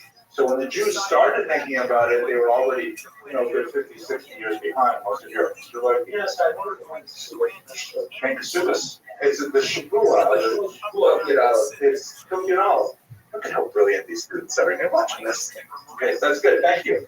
We'll have to look at it later. So the idea was that Zionism was like an ideal that we lived to, but no one really thought that he was actually trying to organize a Jewish state there until the 1880s. And this was a rather different response. Because essentially, the Zionists were here, of course, certain Spanish scholars were Mr. Pence, you got to read that Pirkei Avos where it says don't interrupt, right? So this is actually St. Gurion Herzl is in the picture. In the background, he's the founder of Judaism. We'll come back and talk about it later. But this idea of Zionism is like, wait, we're not going to do the first option of just emigrating to some other land and tell us. Because we've done that before. We're just repeating the problem. And this whole idea of socialism is a sugar. We're not going to recreate Russia into some brand new economy. It's crazy. And in fact, it didn't will come out work out. What we will do, however, is we will stop history by moving back there to Israel. We'll end this 2,000-year-old cycle of Galus by going back to land Israel, establishing ourselves there as a state, and that will ultimately be the end of Jewish history because we will have gone full circle back to Israel. Obviously, we're going to talk a lot more about this because, amazingly, they succeeded. In 1948, the creation of a state, which is absolutely unprecedented in world history. There's no one who comes even close to the idea of re-establishing a state, even 300 years after it disappears. Closest thing maybe is Poland, and Poland had a lot of help. So we'll come back to that. That's the third option. A lot of Jews chose this. It's very popular. Fourth option. This one is a little weird. I think we're losing the battle here. Let's look in the other one. This one here. This one. Changes your fat and that you have bad breath. Okay. So weird.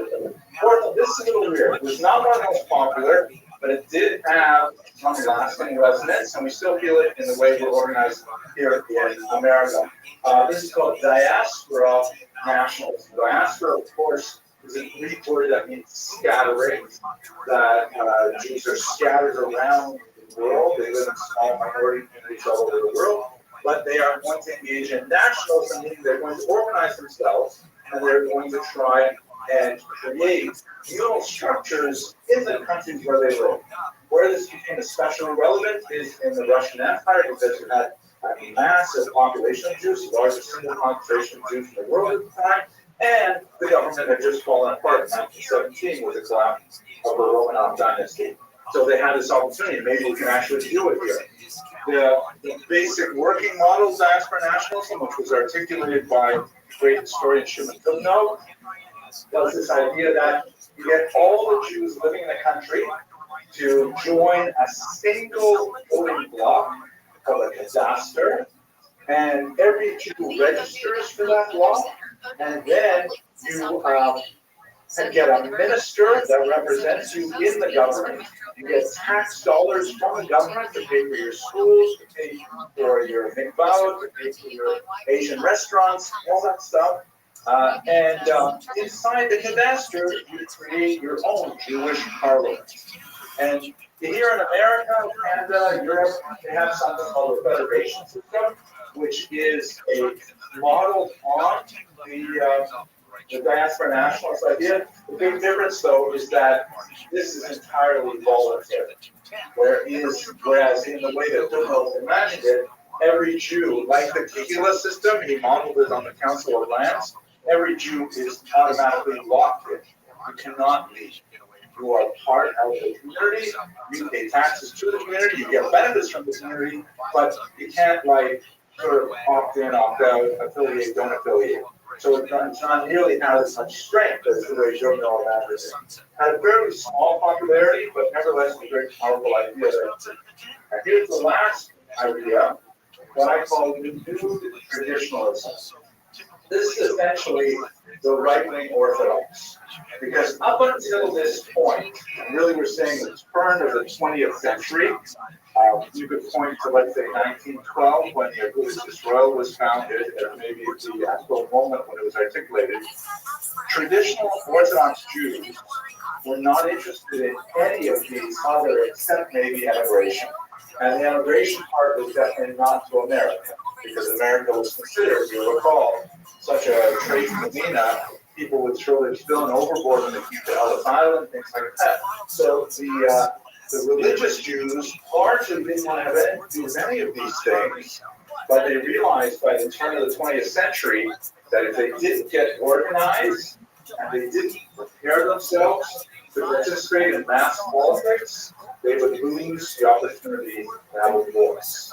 And then a lot of things they cared about, like, protecting the Shabbos, like freaking Shmita, like maybe getting government grants to pay for yeshiva education, stuff like that. They wouldn't have a chance unless they organized.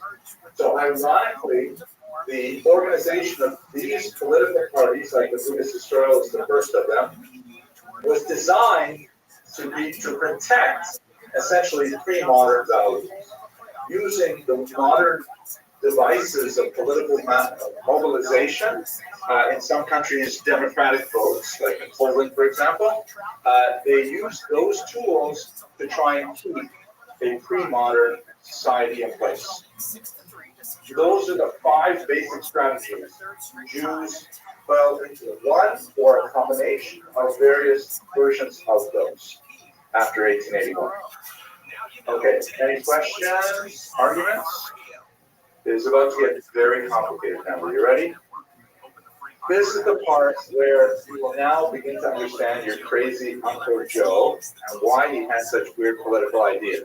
Because I'm now going to show you how this is translated into Jewish politics. Okay, hold on to your young. So, first of all, we have this concept called the political spectrum. Right? We use it in American politics. We use it in Jewish politics, although it's not precise. The basic idea is you have a left to right axis, right, an x-axis, and on this x-axis you have on the left socialism. I guess that we call people left-wing. They actually have to. The reason why we say left is because of the way the French Parliament gets set up. And those people sit on the left side of the room. But left-wing is called socialist, or pro-socialist. Right-wing is called anyway. Capitalist, thank you, Mr. Rubin, political science major. Right, so this is when we say people on the left, people on the right, we mean they lean towards socialism if they're left-wing, they lean towards capitalism if they're right-wing. They lean towards, for an American context, people who are more socialist are in favor of the government having a larger caretaker role in our society. People who are more capitalist think the government should be smaller, should be less involved with their lives, and should certainly cost less in our society. Socialism is expensive because you have to pay taxes to manage all the programs. Capitalism is cheaper, but if you are on the lower end of the economy yourself, you will get far less services, and you might be better off. So that's why the poor people tend to go more towards socialism, because they can see that they'll actually benefit from having those policies in place where the rich people have to pay for them, so they tend to vote capitalists. There's a long-standing quip about Jews. I'm not sure it's entirely true right now, but they used to say, what was his name? He wrote for commentary. I think it was his name later. But he said that Jews burn like Presbyterians, Jews in America. Jews burn like Presbyterians.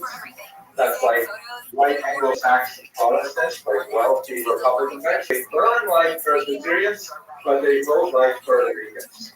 They vote like from immigrant families, I'm guessing, and things like that. And that was basically true for much of American Jewish history. It has been shifting since the Reagan era. Orthodox Jews are generally flipped. The Orthodox Jews may earn like Puerto Ricans, but they tend to vote more like Presbyterians. Mr. Khan. That's the fact that you know more about this than we are, so what I like. You gotta repeat that slower for an opening. And then have to do the fact that. Welcome. How are you? Well, so first of all, we are still a minority. We should think of ourselves a minority because we are. But the reasons for it are complex. The reasons probably have a lot to do with the social values that are, really deeply embedded in Judaism. For example, the idea of caring for the poor is like we jump up and down, then they leave. I just went in the door, quick hello, and oh, by the way, nice shave this morning, Will. Really impressive. Well, you're gonna look like Ernest Hemingway quickly getting there. You know that? Yeah, you're welcome. Yeah, it's Monday at a time. Yeah, well, he's really run out of beer. Love Ernest Hemingway. Always shooting his mouth off. And anyway, thank you so much. California. The show has more whiskers than I do. Yeah, well, Neil has that. That goatee kind of thing. Kono. Oh yeah, Kono has facial hair. Yeah. Kono looks like a man if you rub it in the sand. And Amy's pretty impressive with her mustache. Amy, you're from a long line of Greek ancestry, right? Because that's pretty impressive, that mustache of yours. Okay. There we go. And I don't see Ann there because I was going to make fun of her, too. She's a lucky one. No, Ann, don't come running back. She comes. No, stay away. You ever notice that Ann always has long sleeves because of the forearms? I don't even get that. It's your hair. It's your hairy forearms. That's so lame. That's not even funny. Okay, how about your hairy? Okay, fine. Okay, all right, that's enough. Thank you for pointing that out. That wasn't funny. There are plenty of people that think that's hilarious, all right? Now, here is something that I guess could be hilarious, that actually makes sense, though. California, we're at the epicenter of the housing crisis across the country. You know what we don't have in California, which other states actually do? A statewide housing agency. We just don't have one. Well, we have one now. Why did it take so long? Earlier this year, Gavin Newsom introduced a proposal to split up Business Consumer Services and the Housing Agency into two fresh agencies, one just for housing and the homelessness related projects, and one for everything else. And the legislature had until July 4th to veto it, which means it went into law. And supporters, and this is a new bureaucracy. People go, oh my God, we don't need a new bureaucracy. Well, maybe we do on this one. First of all, number one issue that we have here in California that people are concerned with, housing costs, homelessness. And so the governor said a cabinet level secretary will sit with other cabinet secretary, and the purview of this secretary is just housing, elevating the agenda to the highest level. We virtually invented that. That's like hugely in our tradition.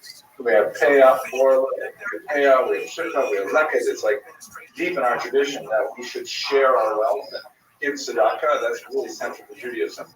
Why it changed since Reagan is, in my humble opinion, has a lot to do with the some of the other aspects of the progressive movement that are antithetical to Jewish value. LGBTQ is one issue, abortion issues. There are a lot of areas where traditional Jews don't feel comfortable, and so this should have matters. You add to that the fact that in the last 40, 50 years, Jews have really succeeded financially and making them emulate their Presbyterian neighbors.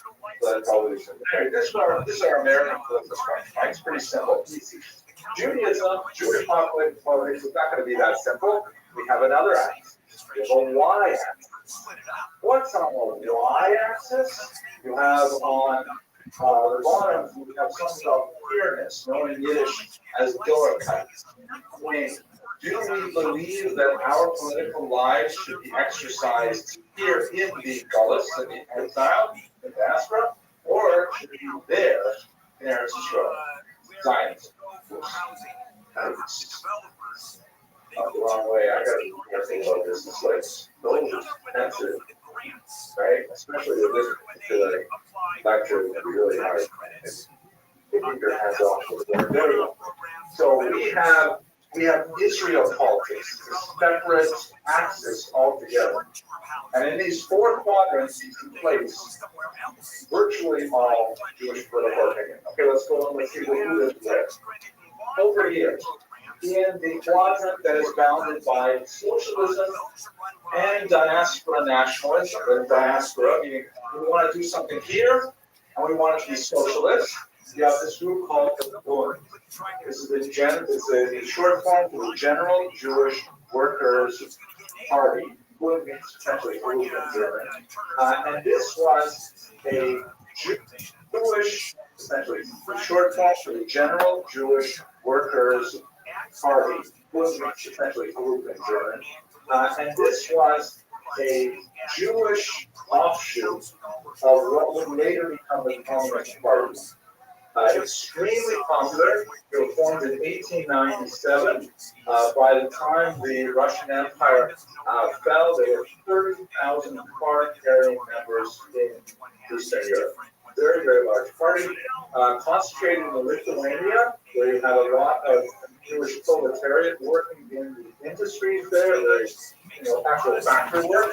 And they emphasized all the kind of things we talked about with socialism. What made them Jewish was that they recognized that Jews constituted a distinct part of the proletariat, and they should use Jewish messaging to get to them, using the Yiddish language, using Jewish culture whenever possible. This is the way they would convince Jews to become socialists. Here in America, there was a version of this kind of toned down called the Arbeiter Ring, the workman's circle, the worker's circle. That's essentially the Bund in America. It's still like a but a few years ago they made news because they still exist, and they love the communist president, so because they protest their blind spot threshold for this today. Interesting. So this is the party that lives in the quadrant and is both socialist and diaspora.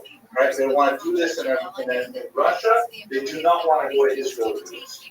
Then you have over in this quadrant that we want to do what we want to do here, not in Israel, but we want to be capitalists. We don't want to get all this crazy socialist stuff. This is Shimon Dukov, the historian who developed that idea of diaspora nationalism as essentially what we think of federation. Right? That we will organize ourselves in the diaspora and we will collect donations from ourselves and we will support ourselves and things like that. That's that politics. Now, when you go to the top of the line, then you got science. All the times that we can measure what Jews actually believe in Eastern Europe, Zionism comes out as the largest single movement.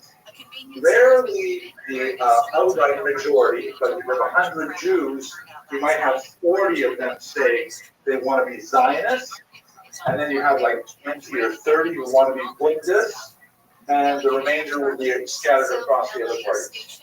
Zionism was consistently the strongest single party, even if it didn't constitute 50% of Jewish political opinion.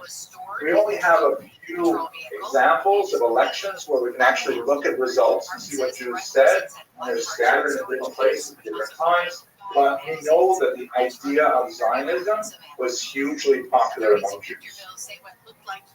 Then over here, our last quarter, so they believe in Zion, the traditional Zionist, and the major party was Theodor Herzl, who essentially said he wanted to create Europe in Israel. If you've been to Haifa, that's like kind of the perfect place for Herzl. It's like sedate, it's calm, it's relatively, Polish distance oriented. They have a large Arab population.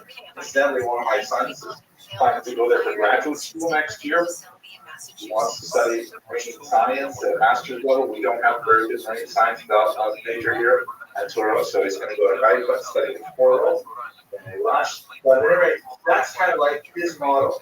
Not the people's socialist model, but the Israel capitalist model. There were people who disagreed with Herzl in Zionism, and I could fill this part up with 40 other groups. It's crazy, but I will really pull out one of them that's really important. This is Vladimir Jabotinsky. He was the founder of what would later grow into the Likud, and later grow into Netanyahu's party today.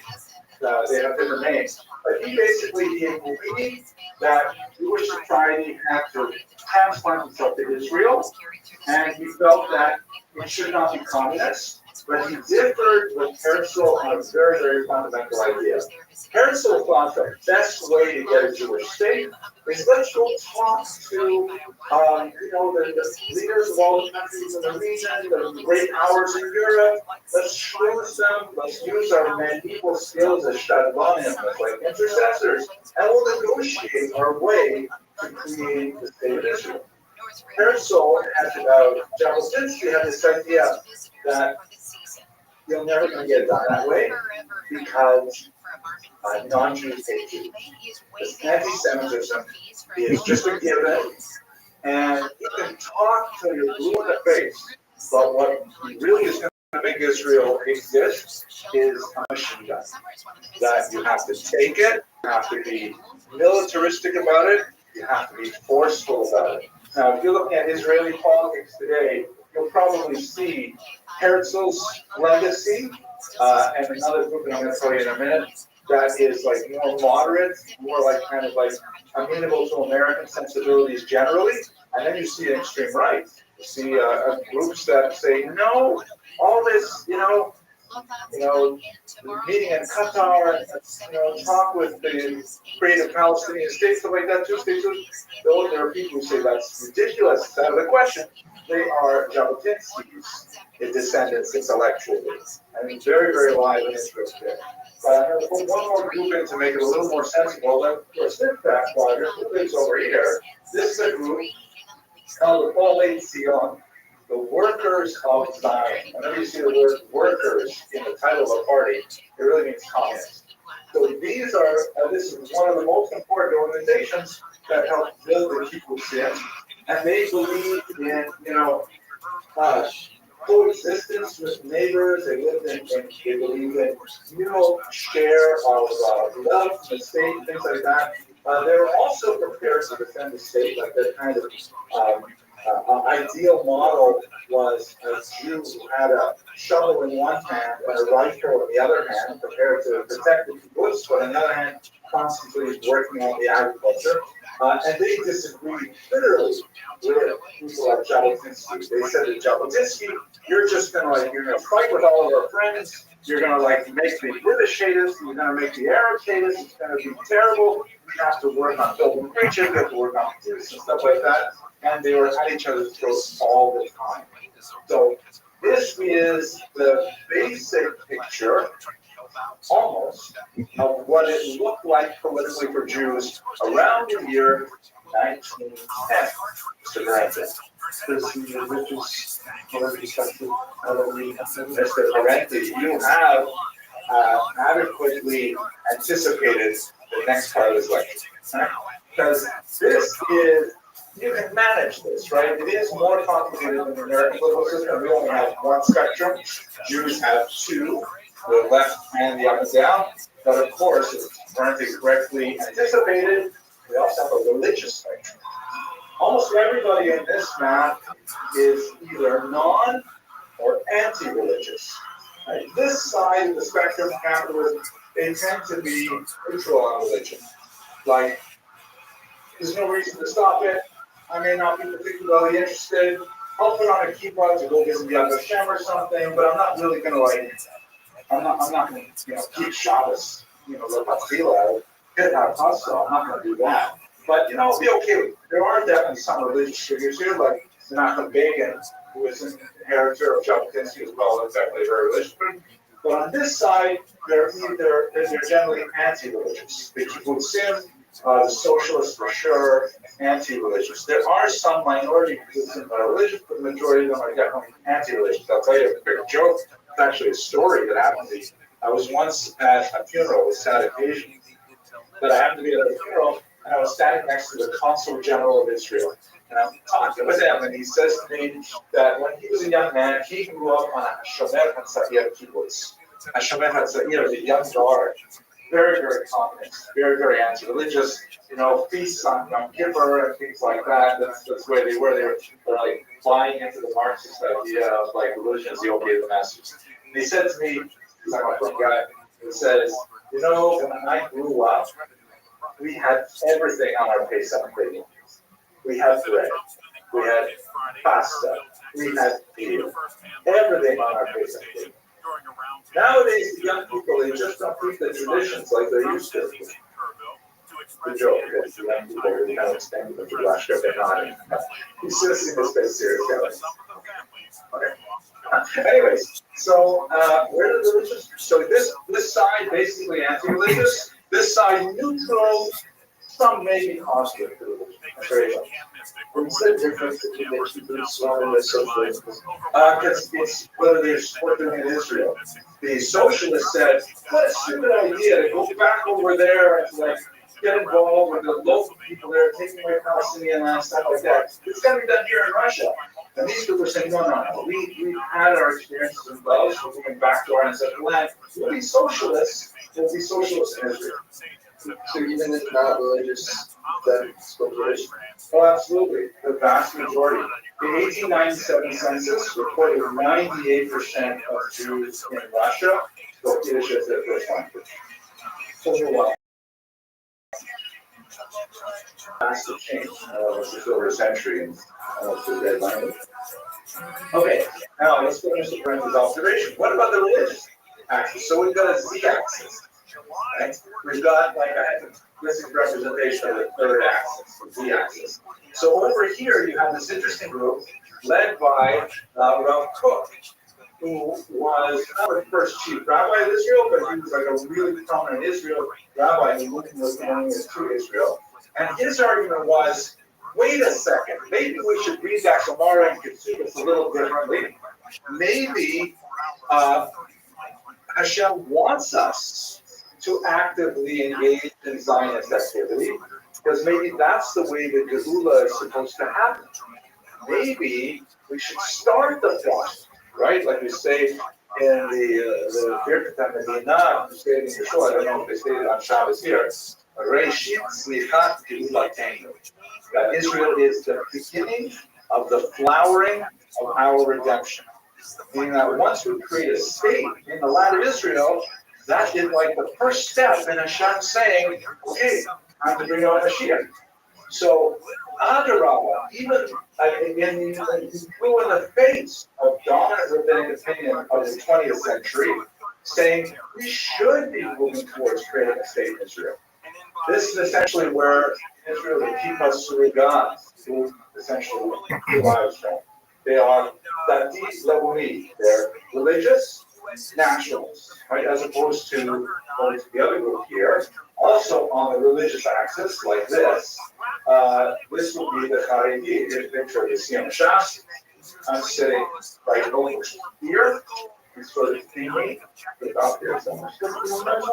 This is the most recent one. No, which section, I mean? Oh, I just heard it already here. But looking forward, I'm going to make my own CM on shots in a few months. And I don't know if you guys follow my podcast here, the Shameless Plug. You know I do a definitely a podcast, right? Oh yeah, 100,000 people watch it every day. Jewish history in document. They watch that in ninth grade. Yeah, that was like 20 years ago. They haven't been doing it 20 years. 10th grade. Oh, 10th grade. Okay. And now, yeah. Well, I really enjoy it. It's short, like it's an audacious thing. I can't believe I'm almost finished it, but I record a short history video every single day. 2,711 videos. I should, but some of them are really fun. Anyways, the Agudas Israel and that constellation of religious parties, which we'll call Arabian, meaning we call it English cultural gospel, you know what I'm talking about. They said, oh my gosh, you're serious? You're going to take this idea of Zionism, which is so trite, which is like you're working with all these secular Jews, you're working with all these Jews who are like, antithetical Judaism. How can you possibly get involved in something like that? It would actually anger God to create a state. He would say, you are, contravening that oath. You're trying to force my hand and give you Mashiach before it's time. It'll end in disaster. So they were actually in this quadrant on a religious perspective, and until the middle of the 20th century, they were staunchly anti-Zionist. And this basically gives the picture up until the middle of the century. What happened after the Holocaust? Okay, so the state of Israel was established. Yes, for sure. What happened to the parties? Jews unified. Oh, not Rocky. Let's go through them one at a time. What happened to the Bund? Yeah, basically gone. In Russia, Stalin got rid of it. Stalin wiped them out in the 1930s, no more Bund. Sort of like echoes of the Bund survived outside of Russia, like our Desert Ring, the working circle, but only as a pale shadow of this socialist thing. If you're going to meet a Bundist, you probably meet them in New York, probably in the Lower East Side, because that's like where the last of them would live. But they tend to be like very pro-socialist, still, celebrating Yiddish stuff and things like that, but secular. Mr. Rubin? Like, two other kind of things that we're doing about this in New York. Yeah. One is Union Square at Eagles. Yes, I actually worked with a lot of them. Right, and yet, I don't be at the train, man. A lot more shit. Okay. The train under circumstances, So but basically, this used to be the most popular single party in the late 19th century, but it's gone. What about the diaspora nationalists? They were about 4% of whenever we see Jews voting, 4% at the most. So they basically disappeared. But we take it for granted because we still believe in the echoes of it, the Federation, stuff like that. Coalition, the socialist Zionists, after that. So they're still there, absolutely. Yeah, they went through different parties. They were the largest, and they were in power in Israel until 1977. Until Menachem Begin took over. He represents the right. But this is a very, very strong dominant trend. In Israel, they have weakened significantly because the right wing has been ascendant. Netanyahu has been in power for 19 years, I think, for really a long time. But before him, this was all the founders of Israel right here. Ben-Gurion, Weizmann, all these kinds of people were close to this. Herzl is moderate Zionism. The middle has basically dropped out of Israeli politics. Very little kind of like moderate Zionists were there anymore. I think if they're moderate, they're probably moved to Miami or something. The Jabotinsky's party. So we saw Likud, but we also see a few other parties. One very important one was organized by Mayor Kahane, called KA, which was a very, very extreme party in the 1980s.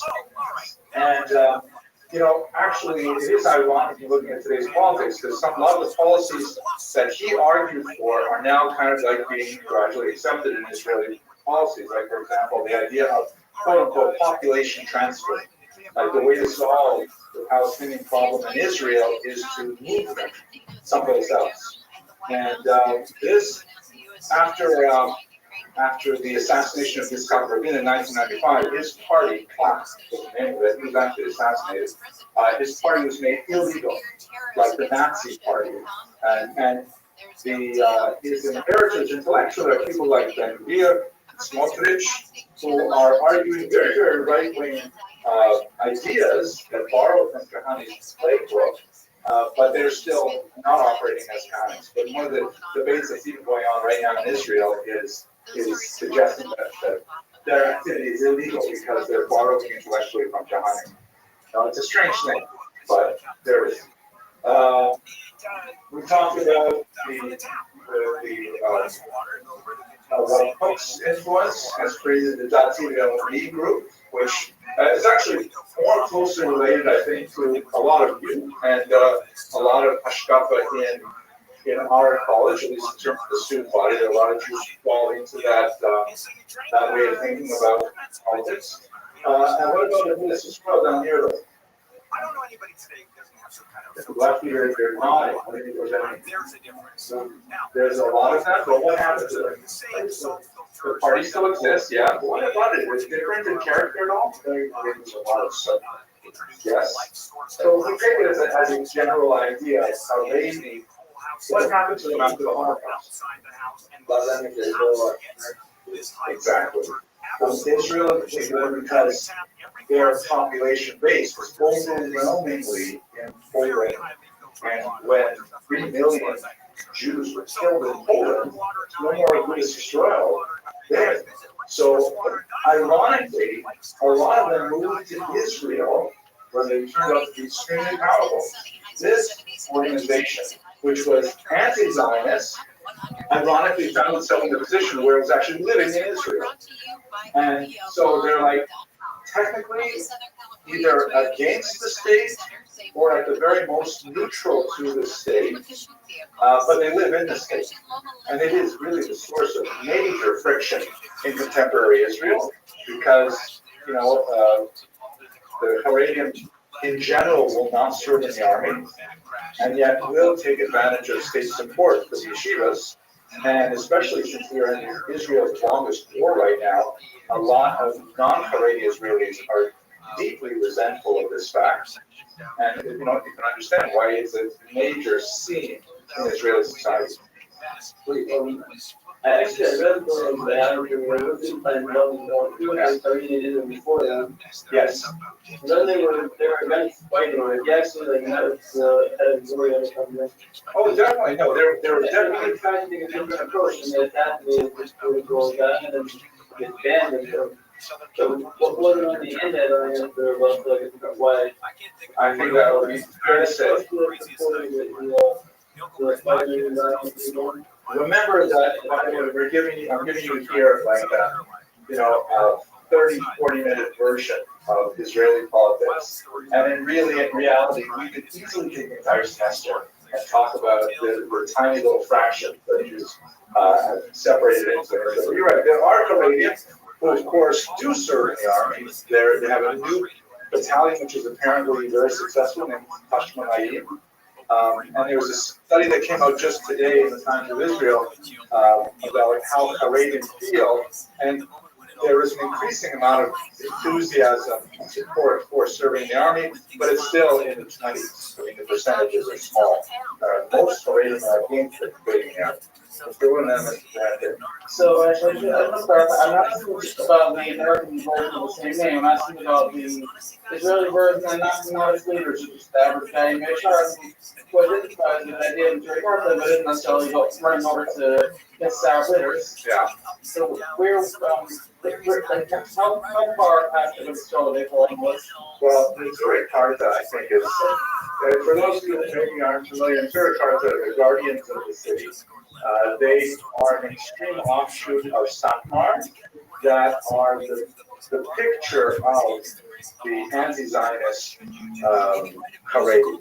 Here in America, as Mr. Rubin correctly points out, actually they have some in Israel too, but they are, usually they go to pro-Palestinian protests. If you ever see pictures of guys with faces up, they're putting their signs right out front. This is a terrible thing, I think. It's like the ultimate tokenism. Like, oh look, there are religious Jews who support this, and it's like they're the most extreme bizarre. But they are definitely solidly in this camp. I'm differentiating the American leaders from some of the HR who aren't necessarily leaders, but it's just they think that is heritage, but they won't necessarily say they are very better. Yeah, I think that's fair. And I think we also have to understand that the Agudas Yisrael in America has a whole different spectrum of policies because America is different from Israel. So I'm speaking primarily about the Haredi politics, like Degel Torah, and I haven't even gone into the ethnic, the Z-axis, I guess it would be the Z prime axis, the Sephardic onto their own in the 1970s. And they have a whole different, series of concerns. This is all basically Ashkenazim.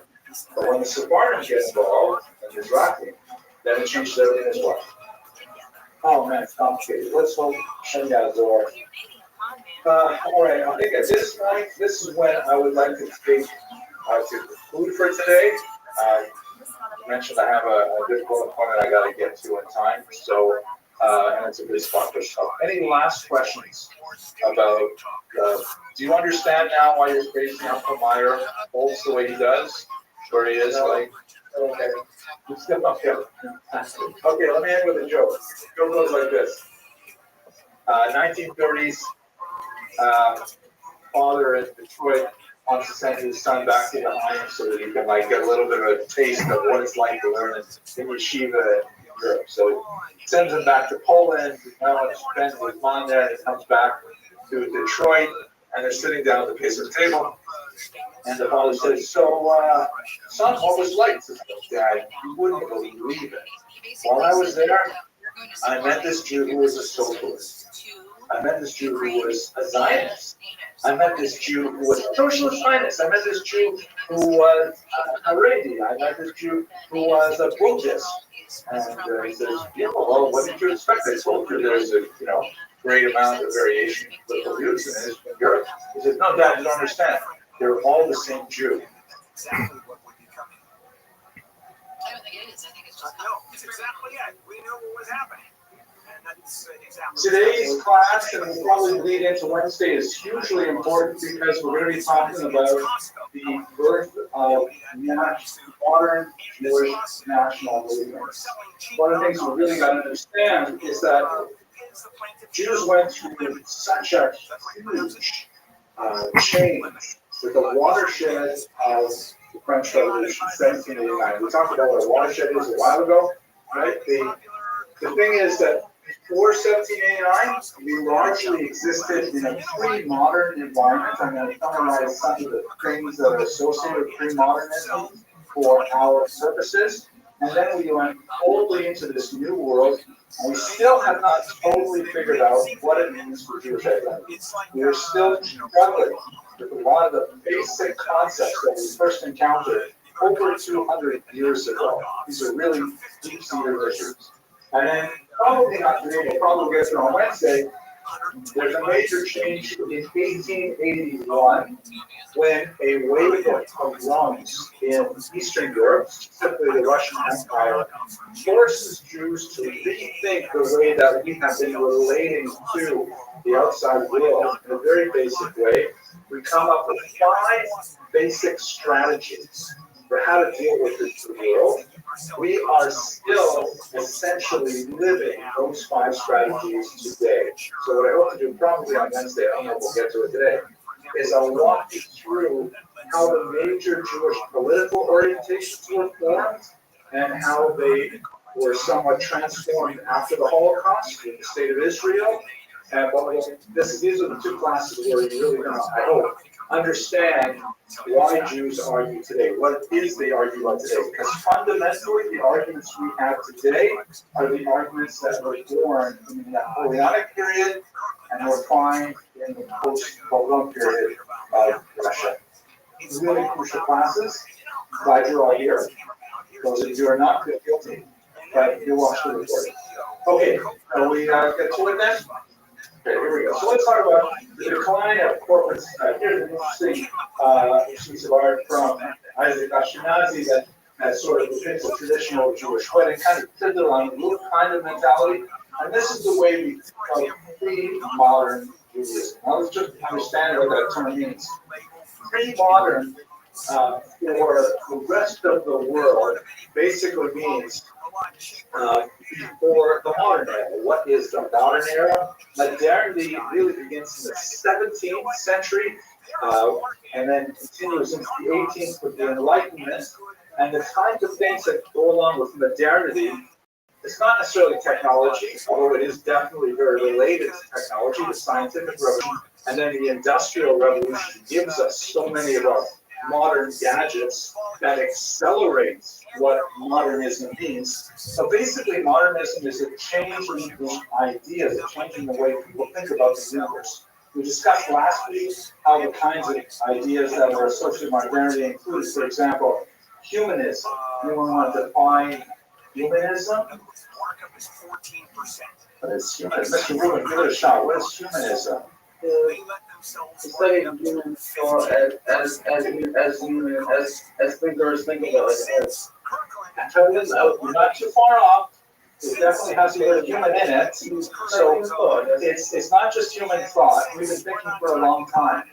But humanism is the greater emphasis on the value of human thought or Mr. Alberstein?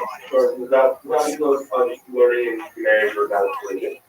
Very good. We're decidedly putting aside, for example, let's say Godism. Right? One of the things that happens in modernity is religion goes into a decline, which has basically not finished yet. We're still on a downward slope. As people move away from religion as the source of truth, and more to, we can think of truth ourselves. We don't need a God or a revealed text to tell us what truth is.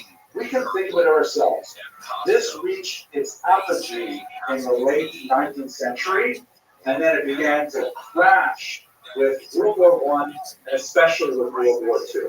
Because World War II is in many ways also an expression of humanism. If we are so great and we can invest ourselves as the locus of all meaning, then we're free to create things like the Holocaust. Obviously, humanity has a visceral response to horrific acts such as the Holocaust. Say, wait, maybe humanism can go too far. Hopefully we'll explore that a little bit in this course later on. But that's one aspect of modernism. It's much more, you know what? I know that's what the priest thinks. I know that's what the rabbi or the imam thinks. But you know, what do I think? What I think matters. What we think is identity matters. That's an aspect of modernism.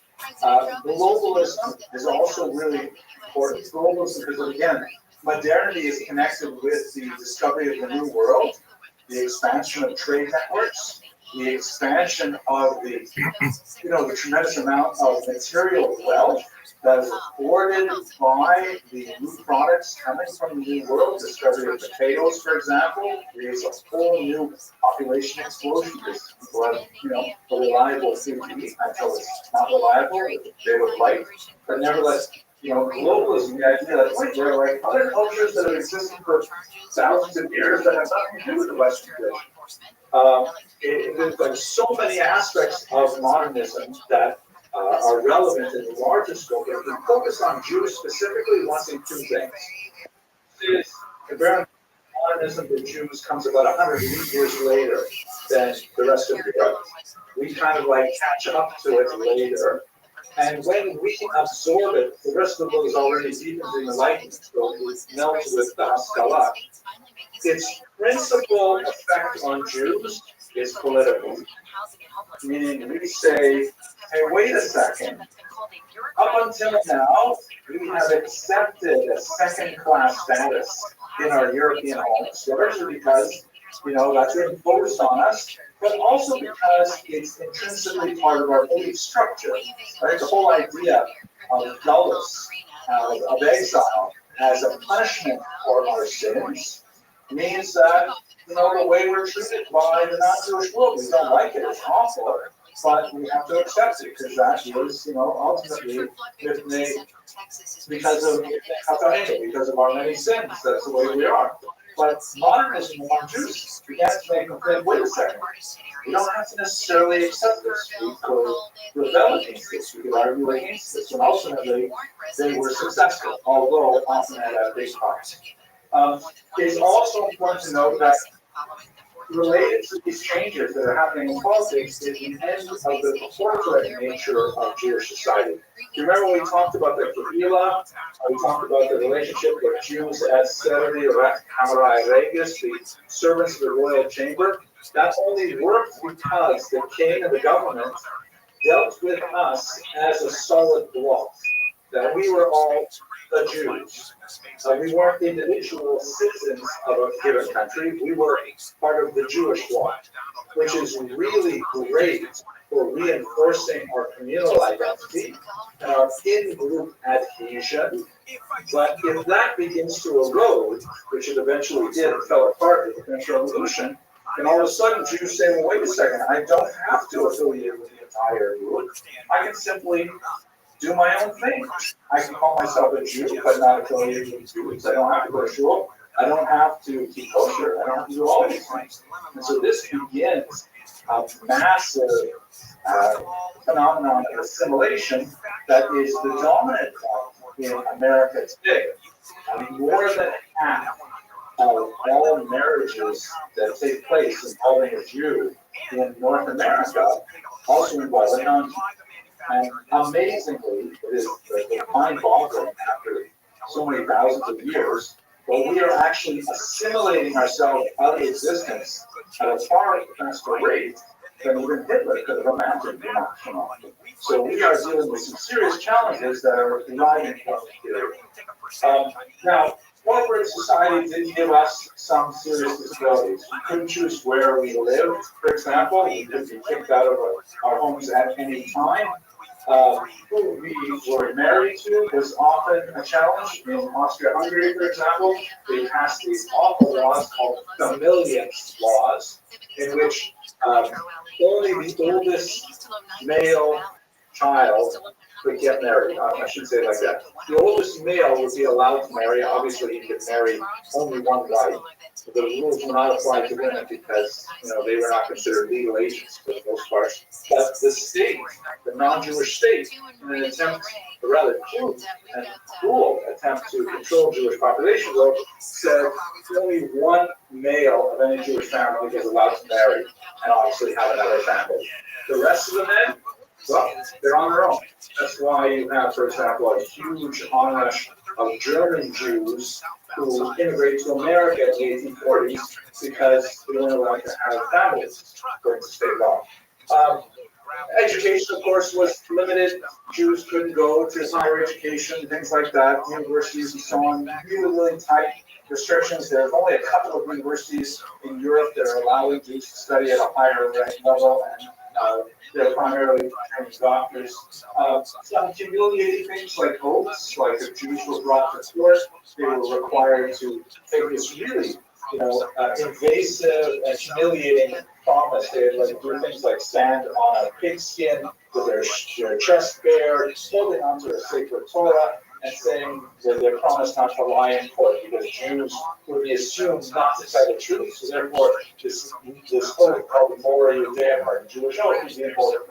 These are the kinds of things that would go with pre-modern society because, again, the state dealt with this as a group and will make laws for the entire group.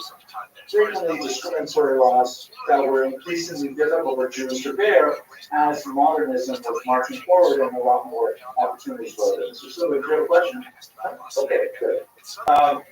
So Jews began to fret with this because, again, Jews are literate. Jews are beginning to read the ideas that are circulating. Most of them are not reading German, French, English where these ideas are circulating, but it just takes one Jew to read it and translate it into Yiddish or even into Hebrew, and these ideas begin to circulate on Jews, and they evolve these. So we see big changes happening in the Enlightenment, which is the late 1700s. That's when you see the beginning of the Haskalah. We spoke about Moses Mendelssohn last week. Let's see how those play out politically. So, of course, in the United States, which are typical United States kind of image to look at, it happens fairly abruptly, right? Jews were considered non-Protestants. When you talk about religion in America, which religion was really the problematic one for the early colonialists? Yeah, Catholics, right? We're running away from the papists, right? The papists were considered like the opposites. The Puritans tend to be really intense Protestants. And let's just recall, for those of you who may not be that familiar with Christian history, the church has a major split in the 1400s under Martin Luther, where in Western Europe it was all basically one church, Catholic Church, ruled by the Pope in Rome. There were over the centuries a few dissenting movements, but basically there's a huge break in the 1450s when Martin Luther said, "I protest," essentially, and his protest created what ultimately became tens of smaller churches called Protestant. Protestant comes from that original protest, and the kinds of things they protest is, of course, against the power and the supposed infallibility of the Pope in Rome. Against this protest against the clergy not being allowed to marry, right? The Catholic clergy were celibate from the 13th century on, and so so like Martin Luther, like, famously said that how can we trust the Catholic Church when the Pope and his advisors and meaning like the cardinals can't even agree with each other on various things? Like, how can we take that as the word of God? If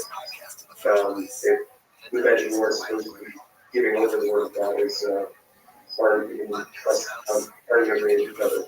And wasn't being concerned that, like, we shouldn't be trusting the men what the word of God is. We should just focus on what the Testament said. Right. It's an interesting thing. I suppose you're asking this question because you're still concentrating on this idea of humanism. Yes, that's right. Because one of the things that was characteristic of Luther's movement was a push for greater control of the laity of the actual text. Meaning, hey, let's make one of these big projects. Let's translate the Bible into German so regular people can read it. If everybody can read it, then everybody can interpret it. We're not dependent on priests to tell us what it means. So ironically, his movement was related to this overall trend of humanism that emerges from the Renaissance. A very good point. So that, to say where we are now with Jews, the Jews were like, they're not Protestants, but we were nearly white. Right? Let's also bear in mind that in America, without a doubt, the greatest social scene is racial, not religious. Originally, there definitely was more religious content to it, but it was the post-Civil War era issues of what do we do with the former African-American slaves. They do with them. That is, of course, an issue that resonates even to the present day. Even in the Trump presidency, it's a very big deal with how do we deal with issues like affirmative action, DEI, and so on. So the Jews were like almost white. What does that mean, almost white? What's term of white? Okay, white supremacists would not consider us white, right? They would consider us like fake whites, right? Like pretend to be white to get ahead. Yes, Mr. Rushkin. It's the same in Europe. The Jews have almost all the whites are Christian, or like Muslims like this.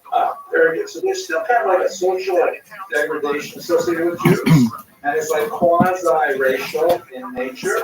But it's hard to deny the fact that most Ashkenazi Jews have the same external appearance, especially if they're not visibly Jewish in their dress. They look like white people. So therefore, we can like sort of like grandfather them. If our main problem is with black people, then the Jews are kind of like just a minor feature. Yes, thank you, Russia. I mean, but if I remember the first people to like discover New York was Columbus and like the Spanish. Yeah, those were I guess like Spanish Jews are like Spartans, so would they be generally darker than us? You are absolutely right, Mr. Vasilevsky. The point is that race is not really about color. It's really a social construct that more or less corresponds to, complexion to a degree, but not enough to make a real difference. In my own family, I have a daughter who could easily, when people see her, they say, she has the same skin tone as my mother, my grandmother. And people say to her, "Are you Hispanic?" You get that too, Mr. Burns, right? Like, yeah, it's like, it's a silly thing. But if you identify one way, you can often, quote unquote, pass what they call it. So we're not talking about like, blue black Nigerians or something, where they really obviously a different race, whatever that means exactly. But Jews can sort of like, Part of an ocean. It is right. It is right. Yeah, you made your bed, now you gotta lie in it. Yeah. That'd be cool. That'd be like a falling down show with some monkeys. Some monkeys. We should have let him check in. Monkey is still says not checking in. I didn't think that was a real movie. Oh, it's real. I thought you just pulled that out of nowhere. They just said Dunstan checks in as a sort of random. You can't write stuff like that. Yeah. You can't write this kind of stuff. Dunstan checks in. This almost looks like a paparazzi on the left. This is sort of like Robin Williams' outfit. That's when he was here once, being a jerk. Yes, so you get 10% of whatever he made, whatever. Yeah, he's kind of got the Adam Sandler swagger. Yeah, he does. It's you ever seen old pictures of Robin Williams when he used to dress? Unbelievable swag on Robin. Yeah, it's right. So it's a trend. There's a lot of old pictures. Yeah, he also sort of the hair. He just kind of reminded me of Robin Williams. Robin Williams type. Yeah, this is Dunstan. This was Dunstan, I think. Yeah, these bits go crazy. Yeah, these bits go kind of bananas. Whoa. Does he have a little Sanchez cap on, or am I seeing that wrong? I think it's a little redhead. There's something white. That's okay. I wish he was dressed the same. Yeah, you know, with that flight jacket or that really. Yeah, look at that. I mean, sort of Guy Fieri, proto Guy Fieri. They call it. First, I think Guy Fieri got that from him. And exact shirt and shades. I don't think that's Robin Williams. It doesn't look like Robin Williams. Yeah. It's like Mr. Corduroy. Yeah. Grant. How are you doing? Yeah, sorry, that's Mr. Corduroy. I thought you misspoke. Thank you. I could show you just now dragged down a rabbit hole of all this. This one is in like a big pinstripe suit that I really like. It's like if I can find that, yeah, sort of got a pinstripe thing going on. I liked him in Toys. Was he in Toy Factory? And then they turn into military toys, and it turns into a fucking. Whoa, that's not Che Guevara. Talking about Toy Soldiers? Yeah, I think you're talking about Toy Soldiers. No, literally called Toys Brand. Yeah, I know. I've never heard of this movie. Crazy turns into this just. Yeah, we were talking about Jack the other day. Jack, yeah. We were talking about Jack. Yeah, Francis Ford Coppola. Oh, wow, that's scary as hell. That is scary as shit. Oh, man, I'm done. This is the prequel to Whatever Photo. Yeah, prequel to the Martin Short episode of Law and Order SVU. Same universe. Yeah. So he's really saying that in the jail cell. It looks like that's what he can say. Yeah, the best sex I ever had is the life biggest Jeez, what a freak. He's talking about. So what's the premise of Toys? So basically his father is this inventor and he invents something sort of similar to Nerf stuff, like a football that whistles and a basketball, and then it turns into this giant factory, and then the father gets edgewise with some sort of political group or something in the town, mom, and then they end up taking the father out, and then Robin Williams has to keep the factory going, but the people start to try to take over the factory, and he has to turn like the teddy bears into soldiers. It turns into, I mean, it could be Is this sort of like a some things to come? Yeah, stuff. Nobody can honestly end up controlling a lot. We have the infrastructure to make these robots. Yeah, how this country's going to some of this turmoil. I think some people on the left and on the right are going to turn some of these toys into their own. Thousands of million. Yeah. There's AI in there. I mean, it's not going to be good. Yeah. See, Russell. Wow. Those are toy soldiers. That's LL Cool J. He's part of the faction going against the factory. He plays a soldier in a lot of things. He's in good shape. He's in good shape. You're right. He's still in good shape. He's still on the meat. No. He is. Have you seen? Did you ever see that song with Brad Paisley? It's called "Accidental Racist." What, really? Yeah. I don't remember the melody, but the crux of the song is that Brad Paisley is apologizing because he was a racist on accident, and then LL Cool J forgives him for rap. Really? What? Yeah, it's called "Accidental Racist." I made a mistake and I said a bad word. I didn't sleep too well last night. My fault. I had money on the game. Said the N-word because he lost the bet. Yeah. Fumbled on the 2-yard line. Fucking Russell Wilson. I'm still mad. Run the fucking ball. Lamar Jackson threw an interception. LL Cool J just popping it. I didn't mean it. And then I remember one line from LL Cool J was, I'll forget those chains if you can let me wear my gold chains. Holy shit. Yeah, I love him. Yeah. Well, it is very forgiving of him. That's big. Yeah, I mean, that's like, I'll be honest, look like that, though. Yeah. You gotta forgive him. Yeah, you're right. I don't forgive other random man. If you were that nice, I would forgive everyone who ever. Yeah, I would really have no problem with that. He would always lick his lips. Yeah. I mean, when you're diced up, Brad Pitt, look at the racist. I mean, he is just raw. He can be so much bigger. Yeah. It's not even close. Brad Pitt, he's lucky that LL forgave him. Yeah, because he could really do it. He looks like that one Backstreet Boy or something. Yeah, he's sort of a fatone. I didn't even know what the Brad Paisley looked like. Yeah, me neither. He looks like a Joey Fatone. Is that the guy? Yeah, Fatone. Yeah.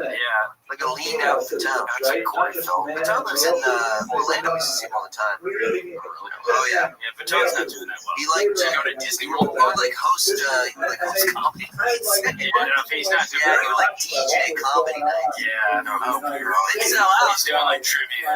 Kissimmee, Florida. Yeah. That's not great. Yes,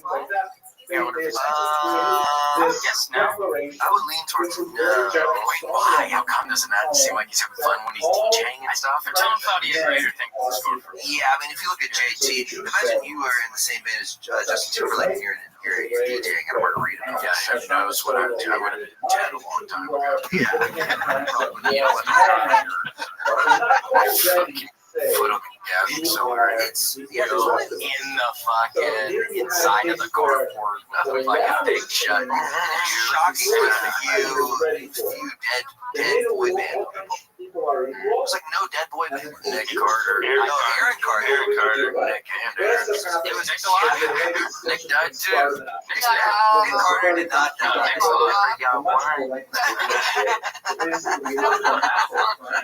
Wasn't he in the car with Paul Walker? Yes. Was he the guy in the car? Nick Carter and Paul Walker. Yeah, it was those two in that hopped up fucking Porsche. And then the redhead is the one who pulled over. Young redhead. Police officer? Oh. You know, I heard an interesting conspiracy theory about that he was on the road selling very poorly. And so he canceled the tours for insurance on those shows. is he just caught a DUI real quick. They'll do a real deal, time no real consequences. You're like a billionaire celebrity, but you get to cancel the tours and not have to sell absolute arenas. That would be that's a fun way to get out of a tour. Yeah. You just down half a bottle of you're down half a bottle of whiskey and you're doing donuts. Yeah. And you're like, I'm over ticket to Tacoma. Yeah. Yeah, that's what I heard. I don't know how true that is, but it is true. His last album tanked. Yeah, of course. No one's looking for the new LL Cool J. No, JT, Timberlake, baby. Yeah, Timberland. Yeah. Loma was so big. Wait, was that Florida? I liked him with Missy Misdemeanor. Elliot, I think Timberland was always ended with the Millie Misdemeanor. She's incredible. Millie Bobby Brown. Yeah, Millie Bobby Brown. I'm kind of a hack when it comes to Timberland. I really just love his work with Dylan Furtado. Oh, yeah. Timberland on the beat. Timberland made it. Is that what they used to say? Timberland did it. He just screams. If I made music, that would be my tag. Yeah, what was it? Just screaming. Got the Christoph on the beat. Christoph did it. I fell down a well for this. I live in a well like the girl from the rain. Which is scary. That still holds up. Yeah, very spooky. He kept calling it a puzzle movie. It's like a puzzle. That's what he calls. That's what he calls scary movies. Puzzle movie. Oh, well, Saw is a very literal puzzle. Why do you call it? You never heard that, Casey? Anybody call him a puzzle? No, you made it because you made it up. Because it's a William original puzzle. Yes, puzzle movies because it make me in my brain. I'm thinking, okay, I'm having a puzzle here. Yeah. Pieces I have to put together, and a lot of the times it scares me because I'm not catching on to the pieces of the puzzle. Because you're like confused. You're getting confused. This sounds like you just gone down with movies. This is like a puzzle. It's like a board game. Don't know where the pieces go. Telling everybody here, it's like some puzzle plot. Yeah, you gotta figure it out, and then a lot of the times, and then I get embarrassed in my head that I can't figure these things out. It is embarrassing when you don't even come close to understanding what the twist was. Like, of course it was that. I feel like an idiot. Tyler Durden was his brother. I'm asking you to the parents. So wait, so the dead people those aren't real people. I give myself a lot of credit for figuring out the twist. Like if I thought about it for one moment that it could be a possibility at the end of the movie, if I'm watching with my girlfriend, I just go, do it. I got a long legs one. Don't go around. Yeah, that one. Legs are actually got that one. My lady got the long legs one. She usually doesn't get it. I usually vocalize it. Well, I was at Alamo Draft House, so I wrote it. I wrote the twist off a piece of paper, then I pressed the button, and I put it in there. And they confirmed it with my. Oh my God! It's 3 set of 6. Is that true? Yeah. If you get the twist at Alamo Draft House before last call, then you get these statistics. Free statistics. I didn't know that. When they still do that for people now that the movie's been out a little better, that was but it's on their system. Yeah. Dude, I just got chipped. I didn't know they do that. I was just writing Diet Coke. No, it's just they get kind of pissed. They're probably pissed off. They probably charge you double for doing that. Oh, I thought it was an order. No, it's not for order. I took Diet Coke mozzarella sticks. They said that's weird. When I was at the movie, That'd be funny if that was the end of long. Yeah, fuck, you got it. Bring in a cinnamon twist. Diet Coke mozzarella sticks the whole time. The leg was Diet Coke mozzarella. The long legs for the mozzarella. That's what the coded language just always spells out. Just different food orders you wanted. Wait, so M&M. So is there any kind of tiny little clue or something? No, we can't. Okay. Can you act out your favorite scene? Oh, that's a good one. I didn't think what scene is this. And then my favorite scene where you got He's a Ryer cameraman. Hits him with the Ryer cameraman. oh, wow. God, what did the fingers mean? We gotta go see it. You gotta go see it. That meant nothing. decided to what we used to Is it your birthday? Hail Satan. how long did it take for society to fully integrate? Said no spoilers, dude. Did you put it off and pull up your house in Destin with a map that says where it is? Yeah, because we leave the cinnamon sticks on the screen. Is that what the cinnamon sticks look like at Alabama? It didn't. Yeah, it didn't happen. Right? It's Man known to history as Marco Polo was born around 1254 into a wealthy merchant family in the city of Venice. Marco's father was Niccolo Polo, a prosperous merchant. The origins of the Polo family are unclear. One tradition suggests that they were originally from Šibenik on the Dalmatian coast of what is now Croatia, and that they only relocated to Venice in the early 11th century. Another study suggests that the family only moved to Venice in the mid-13th century, and that Marco was actually born on the island of Korčula, near modern-day Dubrovnik. At the time of Marco's birth, the Republic of Venice was one of just dozens of Italian city-states, though one of the most powerful, dominating the sea routes of the Adriatic Sea and with extensive trading connections and colonies in the eastern Mediterranean. Numerous studies have proposed that Marco was actually born in one of Venice's trading stations or colonies abroad, perhaps even in Constantinople, the medieval name for Istanbul and the capital of the Byzantine Empire at the time. The wider consensus, however, is that Venice itself was his place of birth. According to the traditional account found in The Travels of Marco Polo, Niccolo and his brother Maffeo left Venice in 1253 on what would become an extensive trading voyage. Early the following year, Niccolo's pregnant wife gave birth to a boy named Marco, after St. Mark, Venice's patron saint. Marco's mother, whose name is unknown, died when her son was still a child. As his father was away on his trading mission, young Marco was brought up by an aunt and uncle. Away from Venice, it is likely that Niccolo Polo would not have even known that his wife was pregnant when he left the city in 1253. Before delving any further into the life and travels of Marco Polo, it is worth reflecting first on the book from which nearly all of our information on this mercurial Italian traveller is derived. The title of The Travels of Marco Polo, as it is known in English today, was actually something more akin to Book of the Marvels of the World in the original North Italian dialect in which it was written. It was not, as is sometimes suggested, written by Marco Polo himself. Instead, it was authored by Rustichello da Pisa, a writer from the city of Pisa in Tuscany. Sometime around the mid-1280s, Rustichello was imprisoned by the Republic of Genoa, which was engaged in an extensive conflict with Pisa during the 13th century for control over the island of Corsica. He was still in a prison in Genoa years later when he was joined by Marco Polo, who had himself been detained by the Genoans during a conflict with Venice. Polo was soon released from prison. By that time, he had related the stories of his travels across Asia extensively to Rustichello, and the Pisan later wrote them up and published them.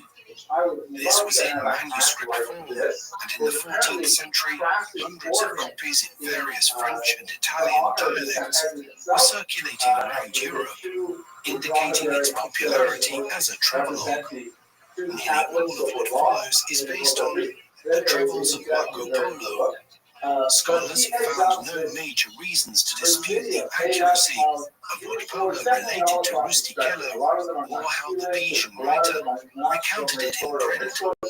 The curiosities about the world which Polo encountered in Central Asia and China would have been so unusual to European readers in the late medieval period that he would not have needed to exaggerate in order to make his work of wide interest.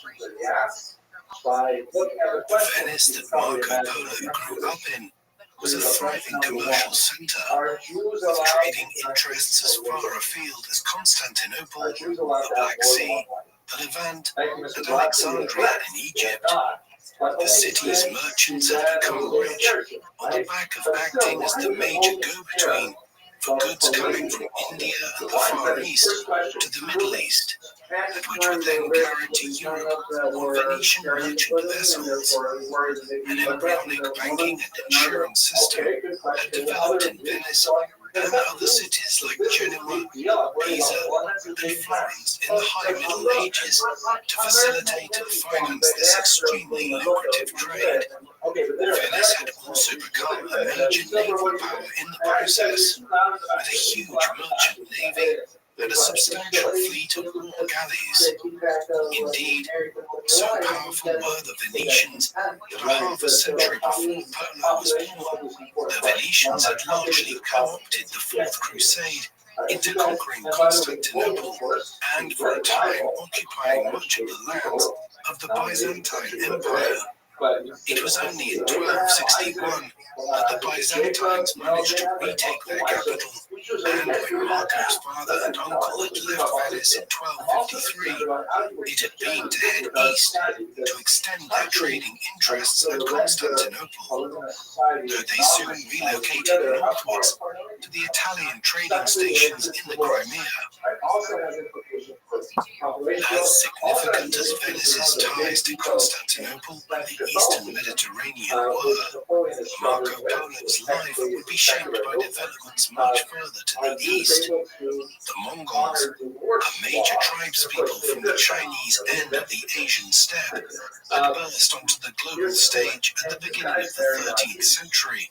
After a warlord named Genghis Khan had united the divided tribes into a confederation and had begun extensive military campaigns in both China and in Central Asia. By the time of Genghis's death in 1226, the Mongols had expanded as far west as the Caspian Sea and launched raids into Eastern Europe. This continued under his successors, and by the time Marco was born in the mid-1250s, the Mongols were campaigning into the Crimea and Ukraine region and into the Levant against the Muslim powers. They sacked the city of Baghdad in 1258. While the Mongol Empire would soon be divided up amongst the descendants of Genghis Khan, at its peak, their combined territories extended from the Black Sea and the Syrian desert in the west, all the way to the Yellow Sea and the eastern edges of Asia in the east. This all had major implications for European merchants like the Polos. Firstly, the Mongol campaigns had destroyed some of the old powers who had played a major role in bringing Chinese silk and spices from India and the East Indies to the Middle East for merchants from Venice and Genoa to buy them in cities like Alexandria for the European market. But conversely, the creation of a unified Mongolian polity that stretched over more than half of Eurasia led to what is termed the Pax Mongolica, the Mongolian Peace, a period in which the Mongols facilitated trade along the Silk Roads that led from the Mediterranean all the way east to China. Marco's father and uncle, Nicolo and Maffeo, were two of the first individuals to see the potential for direct trade to the east under Mongolian rule, in the process cutting out the Muslim merchants who had made the Venetians pay over the odds for their goods in Alexandria for centuries. Hence, the two brothers set off east from the Crimea in the early 1260s, traveling to Bukhara in modern-day Uzbekistan, a rich trading city where they lived for 3 years and learned various Mongolian dialects. In 1265, they received an invitation from the most powerful of the Mongol lords, Kublai Khan, who ruled China, to head east to visit his court at Khan Malik, on the site of modern-day Beijing. There, the Polos found Kublai to be a wise and intelligent ruler. His mother was also a Nestorian Christian, a sect of Christianity that believed in the separation of Jesus Christ's human and divine forms, one which had flourished in Asia in medieval times. Thus, Kublai was sympathetic to the Christian Polos, and they soon acquired trading concessions from him and a right of free passage around the Mongol territories. Armed with this, they loaded up on expensive goods like silks and spices, which were often worth more than their weight in gold back in Europe, and headed back west. By 1269, they arrived at the port of Acre in modern-day Israel, and then headed on the last leg of their journey home to Venice, arriving there either in late 1269 or into 1270. When Niccolo Polo returned to Venice after a 16-year absence, he met his 15-year-old son Marco for the first time. Rusty Kellogg did not provide much by way of detail, and Marco's early life in the travels of Marco Polo, and little is known about his childhood. He would have received some practical schooling in basic mathematics and about foreign currencies and commodities, the better to continue in the family mercantile trade in years to come. He would also have had some experience of being at sea by the time his father and brother returned to Venice. Such was the manner in which Venetians lived astride the Adriatic Sea.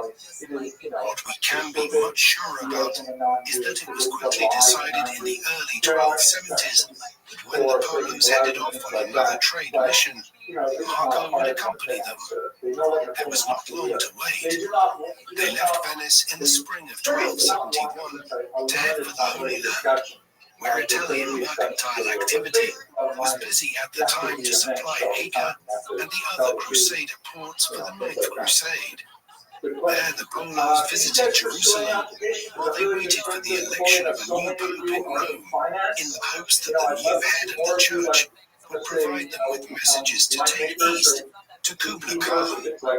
Eventually, though, they tired of the inordinately long election process and decided to strike out east for China once again, though not before receiving word that Pope Gregory X had been elected and that 2 friars would accompany them on their travels. It was the beginning of a 24-year odyssey. The party of 5 headed eastwards. They quickly encountered a local Muslim ruler who threatened to imprison them. At that juncture, the 2 friars, with a wealthy regard for their lives and the perils that lay ahead, decided to return home, while the 3 Venetians continued on, motivated by the belief that religious differences were not to trade. As he traveled through the Mongol Empire, the young Marco encountered, remarking, "So long as you are and obedient to the Khan and give the appointed tribute, and justice is well observed, you may do as you please with your soul." The party travelled through Armenia and Turkey, where Marco expressed disappointment. There was armed at its supposed resting place atop Mount Ararat in the Caucasus. The Polos next turned south to Mosul. It is unclear if they visited Baghdad or not, a city that was in decline after centuries of being the capital of a united Arab caliphate. From there, the next stop was the Persian city of Tabriz. Marco described the usual method traders in Tabriz used to buy and sell pearls. they would face each other with their hands covered in fabric, and rather than conducting business out loud, they would signal the terms of the deal by squeezing each other's fingers and wrists, ensuring that the price of the deal remained secret to third parties. The Venetians journeyed across Persia to the port of Hormuz, hoping to board a ship and sail to India, from where they would travel to China by land. However, they found the ships unseaworthy for the crossing of the Indian Ocean, and instead decided to go back north.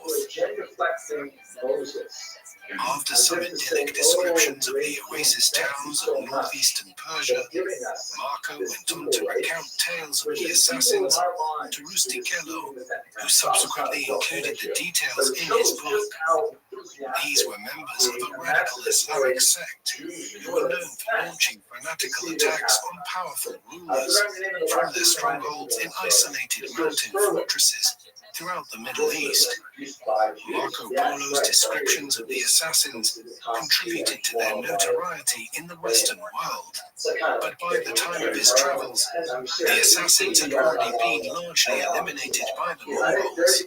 The Venetian party then turned east to Afghanistan, visiting the site of Balkh, ancient Bactria, which enjoyed a reputation as one of the finest cities in the world until its permanent destruction by Genghis in 1220. While Marco was able to refer to the legendary tales of Alexander the Great in Bactria, the lands further east were only known to him through the stories of the elder Polos. Despite suffering from heat and thirst, the Venetian party rode their trusty camels through the sands of Central Asia, acquiring much-needed supplies at the oasis towns on the way. Eventually, they arrived at the oasis region of Badakhshan, now divided between Afghanistan and Tajikistan. Marco was delighted by the region, known for its trade in precious stones such as rubies and lapis lazuli, the blue gemstone prized for its intense color. The young Venetian came to know the region well, as he fell ill, and the Polos had to stay for a year here until he recovered. It has been speculated that he was suffering from tuberculosis, which he may have contracted as a child, and the symptoms of which only manifested during the stressful journey across Asia. By the time of Marco's recovery, it was 1273, a full 2 years after he, his father, and his uncle had left Venice. A few weeks later, they faced the formidable obstacle of the Pamir Mountains, which Marco described as one of the highest places in the whole world, observing that there were no birds at the high altitude because there was nothing for them to eat. However, once he reached the expansive plateau, nicknamed the roof of the world, he was surprised to encounter a large lake accompanied by the best and fattest pasture of the world, on which grazed multitudes of wild sheep. The plateau was not as friendly to humans, and the Polos struggled to keep their campfires going in a low-oxygen environment. 2 months later, having crossed the Pamirs, they arrived at Khotan, on the edge of the Taklamakan Desert, where they replenished their dwindling supplies. The arduous trek through the Taklamakan only brought them to the edge of the considerably larger Gobi Desert. The temperatures fluctuated wildly each day in this desolate landscape, from 40 degrees Celsius during the daytime to below freezing at night. Marco later recollected hearing a phenomenon called the singing sounds, caused by the wind on the dunes, which many interpreted at the time as the souls of those who had died in the desert crying out. At last, the Venetian party arrived among the Tangut, a Tibetan people who had ruled over a sizable domain in western China before the Mongol conquest. Although he had been confused about the religion of the Buddhists during his earlier encounters with them, Marco expressed admiration for the devotion of the Tangut Buddhists and drew a number of parallels with Christianity, likening the worship of Buddha statues in different forms to the veneration of saints. He was less impressed by the morality of the lay people outside the monasteries, observing that the men frequently took up to 30 wives, and those who were too old could be replaced by a younger sister. Marco was more intrigued by the customs in the oasis town of Kumul, now known by its Chinese name of Hami, where the menfolk were so accommodating of guests from afar that they would invite them to sleep with their own wives for the duration of their stay, and the women were more than happy to oblige. Marco, who was in his late teens at the time, strongly implies that he was the beneficiary of such hospitality, a practice that enabled such remote communities to replenish an otherwise limited gene pool. Not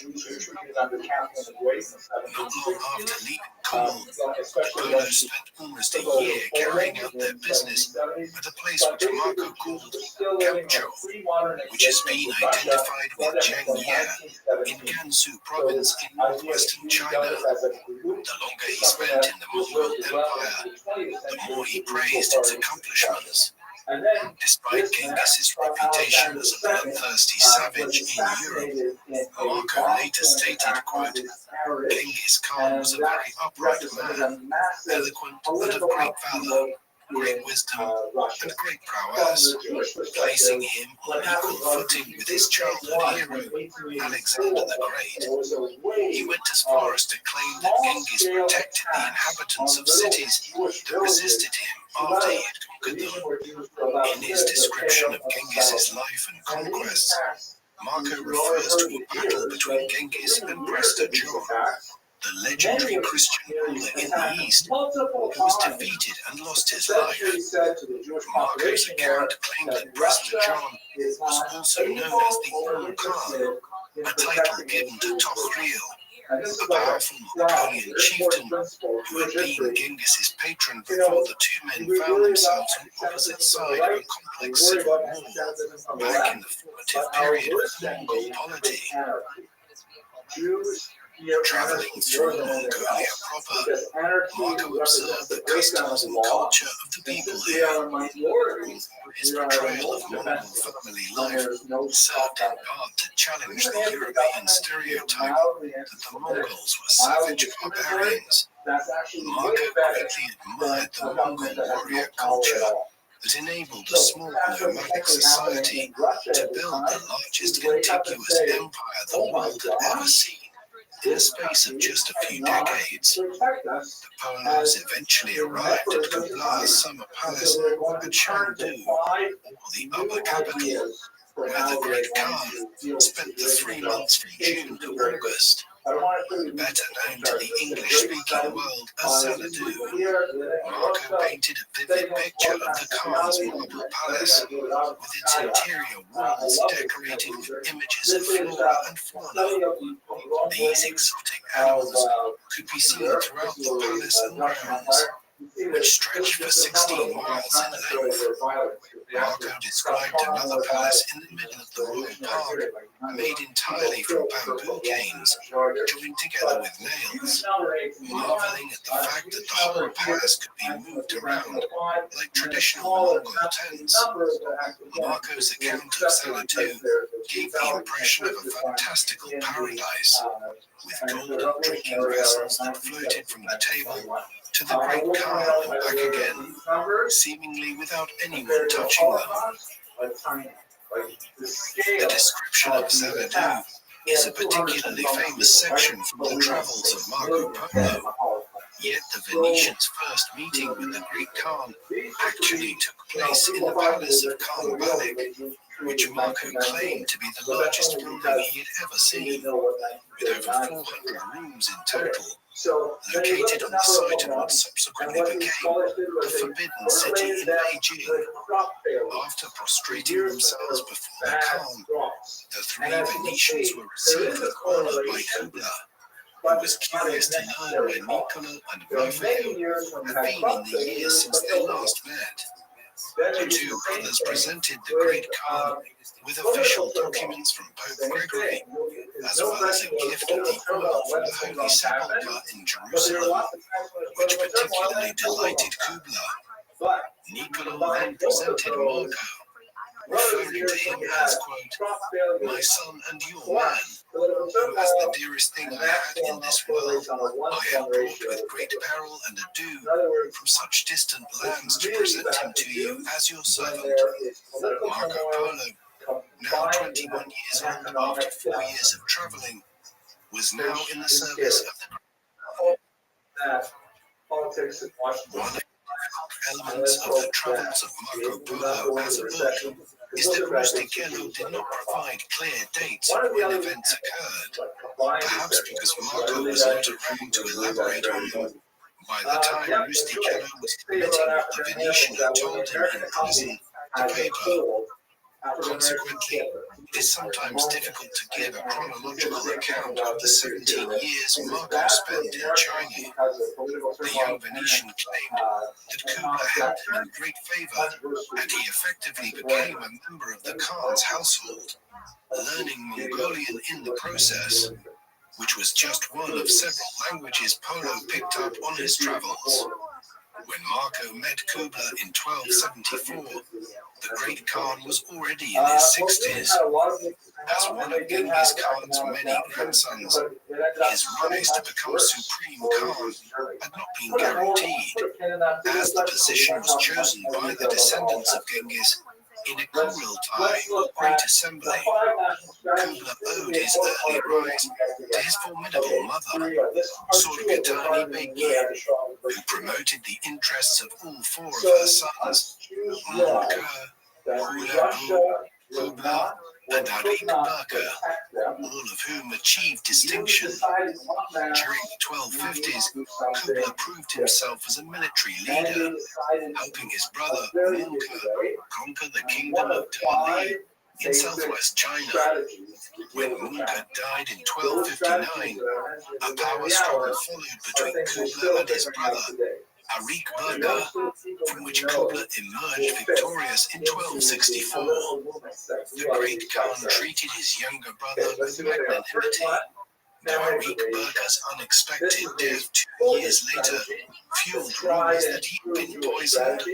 As we discussed before, once he had secured his authority among the Mongols, Kubla resumed his campaigns in China, but these were the backdrop against which Marco spent his time in the Far East. The Mongols had already adopted many Chinese customs, and Marco was impressed by the sophistication of an economy that used paper money. As a traveling merchant, he appreciated how a paper currency was accepted throughout the empire, was much easier and safer to carry compared to large quantities of gold and silver that European merchants used as their means of exchange. In 1271, Kubla laid claim to the Chinese Empire by proclaiming the Yuan dynasty, with himself as emperor. But by 1279, he had eliminated the final vestiges of resistance from the Song dynasty in southern China. However, even as he consolidated his power in China, Kubla's authority elsewhere was in decline, and the empire began to fragment into 4 distinct entities: the Yuan dynasty in China and Mongolia, the Golden Horde in Russia, the Chagatai Khanate in Central Asia, ruled by the descendants of Genghis' second son, Chagatai, and the Ilkhanate in the Middle East, ruled by Hulagu and his descendants. After entering the Great Khan's service, Marco performed many different roles. He spent most of his time at the Khan's court, at Khanbag and Shandu, informing Kubla about Europe and its people and customs. He also traveled extensively throughout the empire on business for the Khan, collecting taxes, participating in local administration, and gathering intelligence about the local people. His first mission was to a place called Karajian, the Turkic name for the kingdom of Dali, which after its conquest by Kublai in 1253 became Yunnan province in southwestern China. During these missions, Marco took notes about the customs and economic potential of each region, which he would report back to the Khan. These notes kept his recollections of the lands he visited clear in his mind, and they later informed the composition of the famous account of his travels. Marco had a good eye for administration, and he left a detailed account of the postal system that allowed Kublai to administer his vast empire from Khan Balik. If they needed to, the emperor's messengers could travel up to 250 miles a day on horseback by carrying a token that enabled them to change horses at each post house. On the main roads leading out from Khan Balik, these post houses were found 25 miles apart from each other, all of them accompanied by what Marco later described as a large palatial hotel to cater for the needs of any travelers staying overnight. Each of the post houses had at least 400 fresh mounts, ready for the Khan's messengers speeding across the empire on horseback. Marco claimed there were 10,000 of these post stations throughout Kublai's territories. The Venetian was also struck by the sense of order in Kublai's empire, remarking how the urban centers were laid out according to a grid pattern of the kind that would later be used for urban planning in the United States in the 19th century. On his travels across northern China, which Marco calls Cathay, after the Khitan people who ruled the region 2 centuries earlier, Marco described people burning black stones for heat and light, which lasted much longer than wood. He had witnessed the burning of coal, which had been used in China as a source of energy for hundreds of years, but which was only beginning to enter use within domestic settings in Europe in the late medieval era, and would not be employed industrially for centuries to come. Marco's description of his journey to Karajihan was probably an amalgamation of 2 or 3 journeys he made to what is now southwest India. The first of these trips would have taken place between 1276 and 1280. Marco was now on his own, as he no longer mentions his father and uncle, who may have stayed in Khan Balik or carried on their business elsewhere in the empire. As he left the capital, the first major landmark he mentions is a very beautiful stone bridge over what is now the Yongding River, southwest of Beijing, which he claimed to be 300 paces long and 8 paces wide. Built in 1192 and subsequently rebuilt in the 17th century, the bridge is known in Chinese as the Lugo Bridge, and thanks to Marco's detailed description, it is better known among Europeans as the Marco Polo Bridge. In July 1937, it would be the scene of a famous clash between Japanese and Chinese forces that sparked the Second Sino-Japanese War and the Japanese occupation of much of eastern China. It is known as the Marco Polo Bridge incident. As a result of the Khan's extensive infrastructure network, Marco felt comfortable and secure as he made his journey across China to Yunnan. His route took him through Hebei province, onwards to Shaanxi and the city of Taiyuan, which served as the base for the Li family to conquer China and establish the Tang dynasty in the 7th century AD. He continued southwest until eventually reaching the city of Chang'an in Shaanxi province. Now known as Xi'an, the city was one of the ancient capitals of China, and Marco remarked that many good and valiant kings have reigned over it. After 3 days, Marco arrived at the mountainous Hanzhong region in southwest Shaanxi, which served as the base of the warlord Liu Bang for his conquest of China that led to the foundation of the Han dynasty in 202 BC. His journey continued into Sichuan province, and the city of Chengdu, the capital of the state of Shuhan, during the Three Kingdoms era in the 3rd century AD, which Marco apparently described as, quote, once a great and splendid city. Around 5 days from Chengdu, Marco arrived in eastern Tibet, now part of Sichuan and Yunnan provinces. The region had been terribly devastated by Munka Khan's campaign of conquest in the 1250s, though it is far more likely that the destruction of the region was actually the result of Kublai's actions here.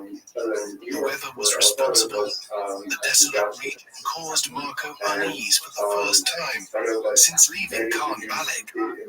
He was not only troubled by the wild beasts he encountered, but also by the customs of the locals, which included peculiar marital arrangements. Fathers who wished to marry off their daughters were happy for them to spend the night with traveling merchants, though Marco appeared to be less enamored by the women of Tibet as those of Hami, although he was impressed by the products traded in the region, which included spices, silk, amber, and coral. Marco labeled the locals, quote, the greatest rogues and the greatest robbers in the world. He was further repulsed by the religious customs of the natives, writing that they practiced diabolic arts, including rituals which they believed would influence the weather and bring rain and thunder at any time. After another 20 days on the road, Marco arrived at a city he called Kaidu, now Xichang in southern Sichuan. Having already described the use of paper money earlier in his account, Marco outlined how the people here used blocks of salt as currency. This could be exchanged for gold, which was plentiful in the region, as the people who lived in the mountains could find it easily in the lakes and rivers by simply panning for it. This enabled traveling merchants to make a healthy profit by arbitraging the different rates in the city and the more remote areas of the country. Marco himself may have made some money in this manner. After his trek through Tibet, Marco arrived at the province of Karajian, eastern Yunnan, where he later claimed he encountered a hideous creature, which he described as a serpent with 2 short front legs, a large head, and a mouth so large as to swallow a man in one go. These were crocodiles, the cord of which was used by the Chinese for medicinal purposes, both to heal wounds and to increase fertility among women. This was highly prized and could fetch high prices, while the meat from the crocodile was also sold as a delicacy. Marco continued his journey west to a place he called Unxian, modern-day Baoshan, in western Yunnan, near the Chinese border with modern-day Myanmar or Burma. In his later account of the local customs, Marco observed that while the men devoted themselves to hunting and fighting, the women did all the work at home with the assistance of male captive slaves. While this was not too dissimilar to the moral practice, Marco reported with bewilderment that whenever a woman gives birth to a child, the man joins the baby in bed and remains there for the next 40 days, while the woman goes back to managing the household. While the tale had many doubters among Marco's contemporaries, modern anthropologists have observed similar practices among native populations in several other communities around the world. After describing the region, the travels of Marco Polo goes on to provide a detailed account of a recent battle between the Mongols and the King of Myanmar and Bengal. The whole region, including parts of modern-day Myanmar, had been part of the Kingdom of Dali, which was founded in the early 10th century AD and later became a vassal of the Chinese Song dynasty. Kublai's conquest of Dali in the 1250s allowed the Mongols to threaten the Song dynasty's western flank, but the region was subject to frequent rebellions. Amidst the instability of the region, the Burmese attacked the Mongols in 1272. The battle that Marco noted was fought near Baoshan in 1277, pitting a Mongol cavalry force against a far larger Burmese army of 40,000, with cavalry and infantry, as well as 2,000 elephants. Although the elephants caused the Mongol horses to take fright, the Mongols dismounted to fight on foot and managed to drive off the elephants with bows and arrows before engaging in hand-to-hand combat to seal their victory. The Mongols captured 200 of the enemy elephants and presented them as gifts to the Khan. This Mongol invasion of Burma took place in the years after the Polos arrived at Kublai's court, and Marco would have known a lot about how it proceeded from reports reaching the Mongol court. Years later, Marco also described the country of Mien, or Myanmar, to Rusty Keller, and the Peasant included these details in his book. According to Marco, the journey to the capital of Myanmar took 15 days riding, quote, through vast jungles teeming with elephants, unicorns, and other wild beasts. Marco does not give any further detail about these unicorns, but he was most likely referring to the Asian rhinoceros, the horns of which were prized for medicinal purposes. After leaving the jungle, he arrived at what he called the city of Mien, the ancient Burmese capital of Pagan. The city was famous for its pagodas, and Marco focused on a pair, one in silver and the other in gold, which were built on the tomb of one of the Burmese kings. He then went on to relate the Mongol conquest of Myanmar, claiming that Kublai had sent forth a large number of court jesters and acrobats, reinforced by regular soldiers.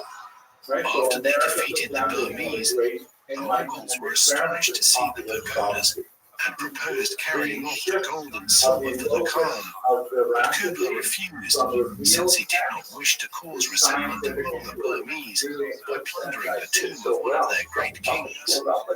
What do I mean by that? In his description of neighboring Bengal, which was conquered by the Mongols in 1284, Marco observed the trade not only of spices with India, but also of slave girls and prisoners of war, who were made into eunuchs after being captured. Marco then related his visit to the kingdom of Galjigu, or Jeoju, in what is now northern Vietnam. Although the Mongols had first invaded the country in 1257 and sacked its capital, forcing the kingdom to submit to the Khan in 1261, Jeoju revolted in the late 1270s, and sporadic fighting took place over the following decade. Again, these latter events occurred while Marco was in the Far East himself. After Vietnam, Marco began his return journey to Khan Balik, traveling through parts of eastern Yunnan and Sichuan. At Guizhou, located east of the modern-day city of Chongqing, Marco encountered fearsome lions who threatened to attack traveling merchants during the night, forcing them to sleep on a raft on the river. In order to defend themselves from these beasts, Marco claimed that the men would trade a pair of wolves to work with them to kill the lions. It took 12 days for Marco to go from Guizhou to Chengdu, where he retraced his steps back to the capital. It's just that we decided. After the account of his travels into southwest China, Myanmar, Bengal, and Vietnam, there is then an itinerary of the Venetians' travels into eastern China, presented in the Travels of Marco Polo. Although once again, Marco probably made several such trips, which were later presented as one long journey by Rusty Keller to make the account more readable. While the beginning of the journey took him over the Marco Polo Bridge and the city of Jeoju in Hebei province, he turned due south to Hejin and thence to Zhangzhou, where he observed the production of pure white salt. which was exported to other parts of the empire, making its inhabitants wealthy and generating tax revenues for the Khan. He probably followed the course of the Grand Canal till he arrived at Chini, which Polo described as a busy river port, with one channel following west to the province of Cathay, northern China, and another following east towards the province of Guangxi, a term that Marco used to describe the recently conquered Song dynasty in southern China. Continuing on a southeastern course, Marco eventually reached the Huai River, which in Marco's time shared a course with the Yellow River, which Marco called by its Persian name, Karamora.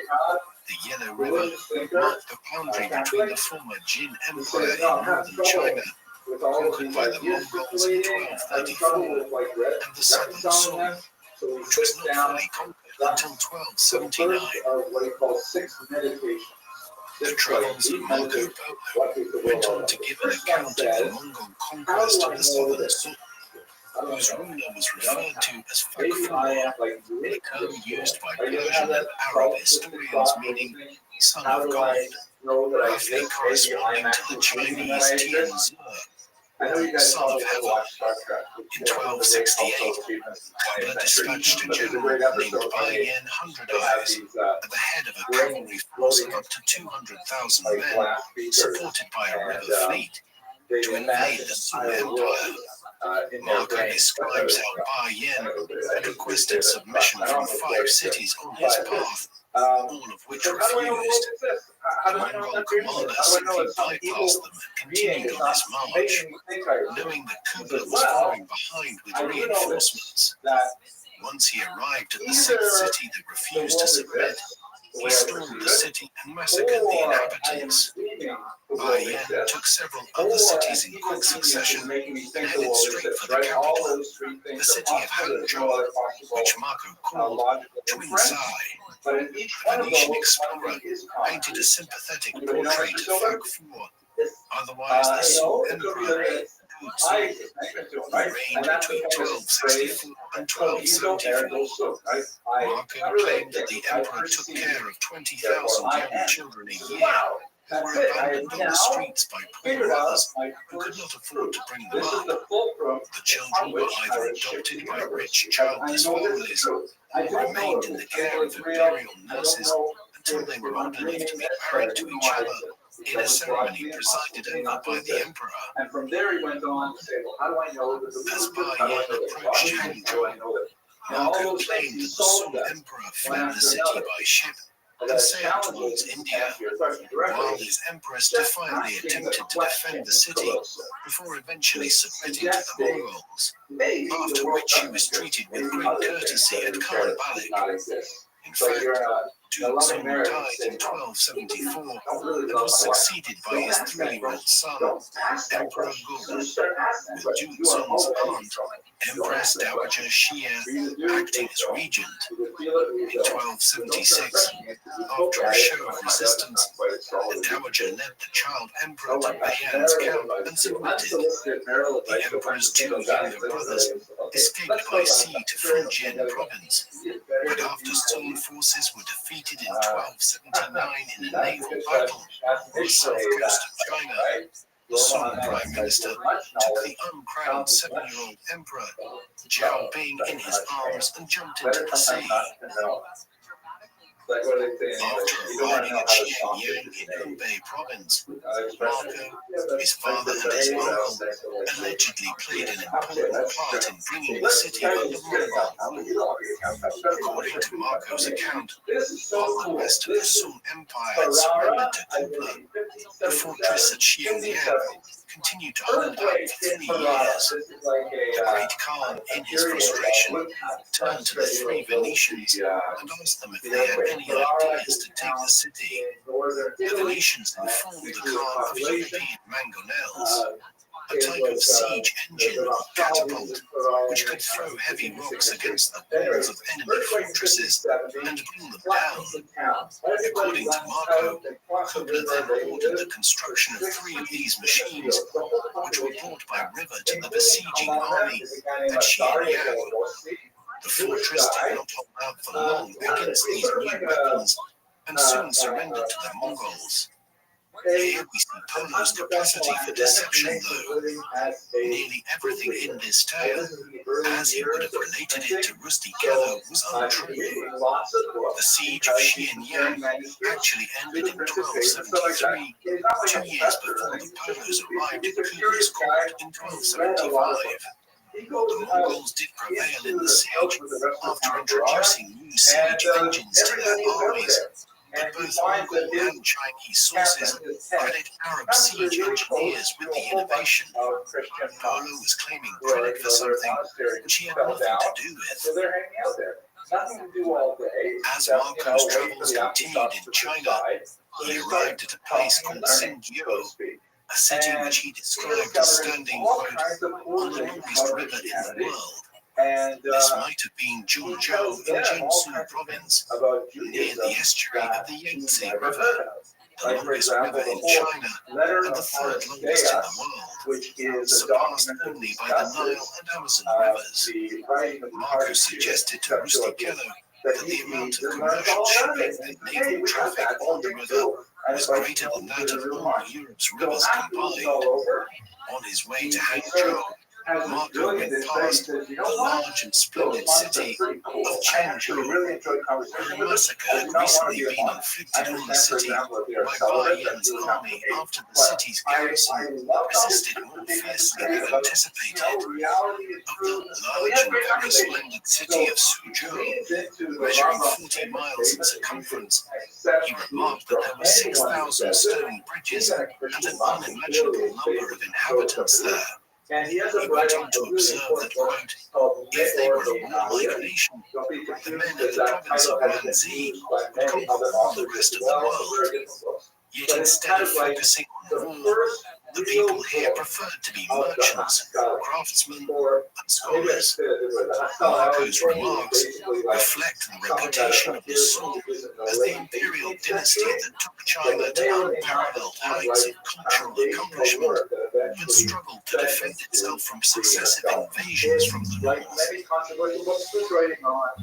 After passing through some other cities, Marco arrived at Hangzhou, which he considered to be, quote, without doubt the finest and most splendid city in the world. He evidently gave a detailed description of the city to Rusty Kello. It was surrounded by water, with hundreds of bridges to allow people to get around, a layout that would have doubtlessly reminded Marco of his native Venice. The city had many squares and markets filled with all sorts of produce, while a large lake dominated the southern side of the city, the famous West Lake, around which wealthy people built their mansions. Of the lake itself, Marco claimed that a voyage on this lake offers more refreshment and delectation than any other experience on earth. The Venetians' praise of the city extended to its women, and he is likely to have partaken of the services of the city's courtesans on more than one occasion during several visits there. Yet for all the wonders of Hangzhou and his extolling of its virtues, Marco noted that it was under heavy military occupation, and a strict curfew was enforced by the Mongol authorities. As much as Marco found much to admire in Kubla Khan's China, he did not intend to live the remainder of his life there.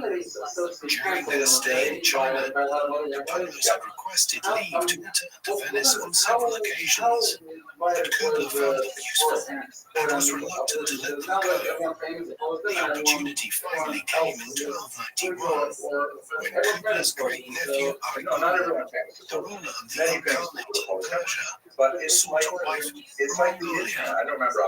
Kubla obliged by sending a princess named Köke Jin to Persia, accompanied by 3 Mongol nobles. But the outbreak of civil war in the west prompted them to return to Khan Balik.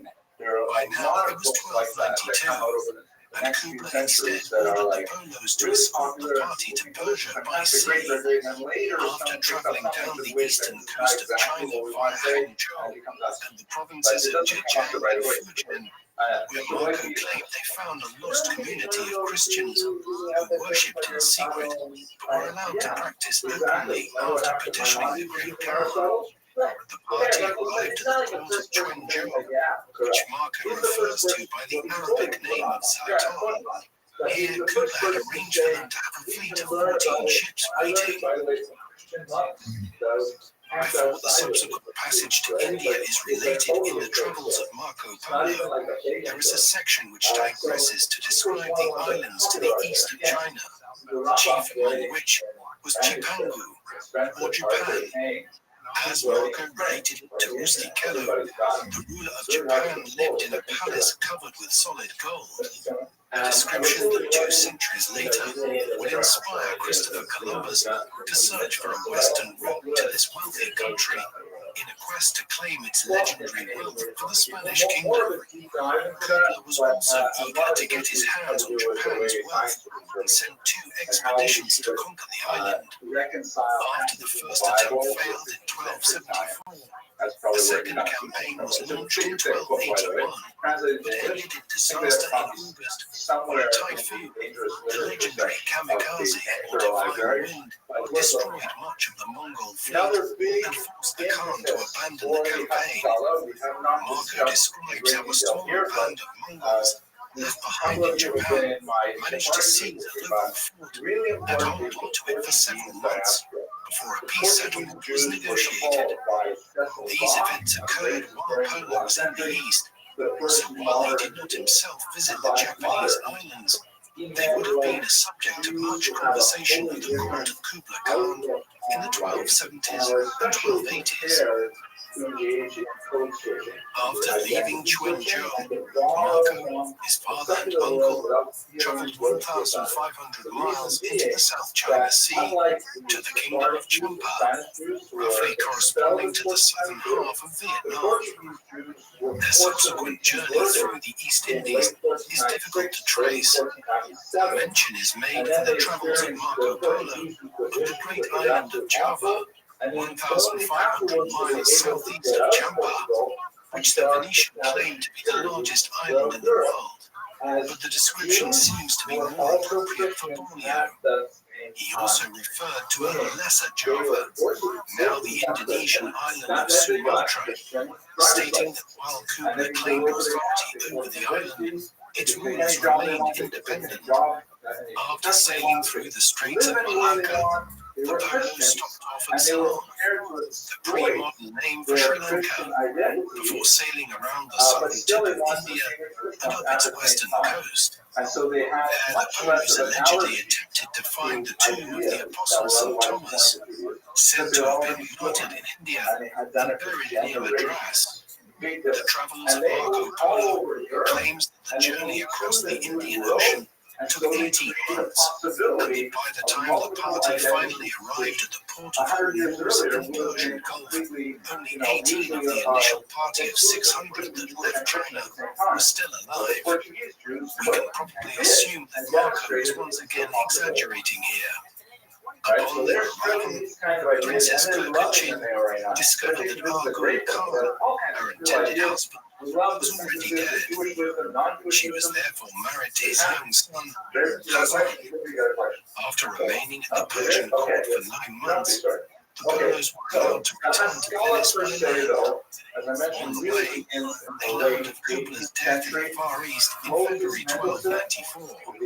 As the Polos passed through the kingdom of Trebizond in northern Turkey, the corrupt local authorities demanded a large quantity of their wealth and the valuable goods they had brought with them before they were allowed to continue their journey. They eventually arrived at Venice in 1295, their long hair and Mongol kaftans making them an object of curiosity among their compatriots. When they returned to their house, they were turned away as strangers by relatives who had moved in and taken possession under the impression After the three men were all dead, after it's all, more it was and more 24 possible years since that they had you left the city. could obtain Marco equal departed. rights He with was around Christians. 17 Not years of just like age. the Portuguese Jews He who did returned a man because in they his were early actually 40s. Christians, Despite but this, because nothing the the Polos societies told are their prepared compatriots about their adventures in the service of the great idea Khan that was Jews should have believed equal rights. until they Case produced in point would evidence be of their America, wealth by displaying the 1776, priceless where gemstones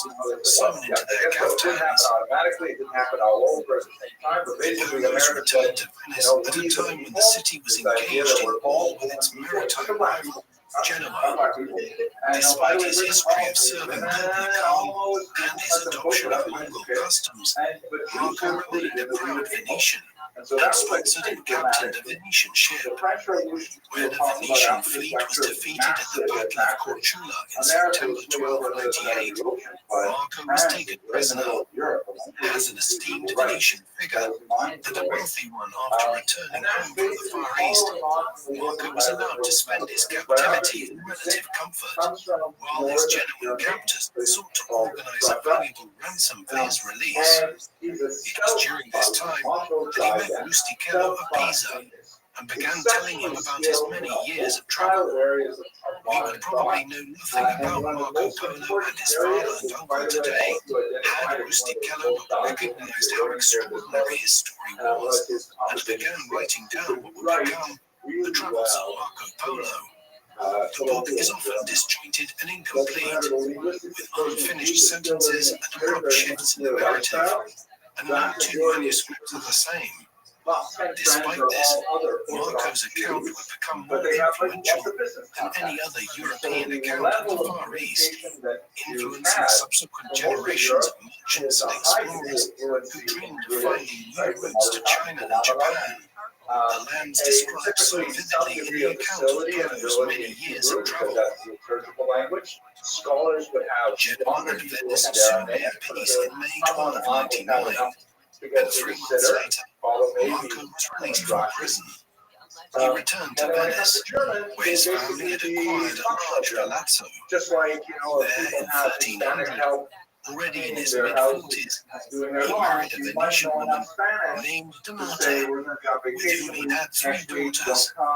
By this time, his father Niccolo was dead, but he continued to work with his uncle Maffeo in the family's trading company until the latter's death around 1310.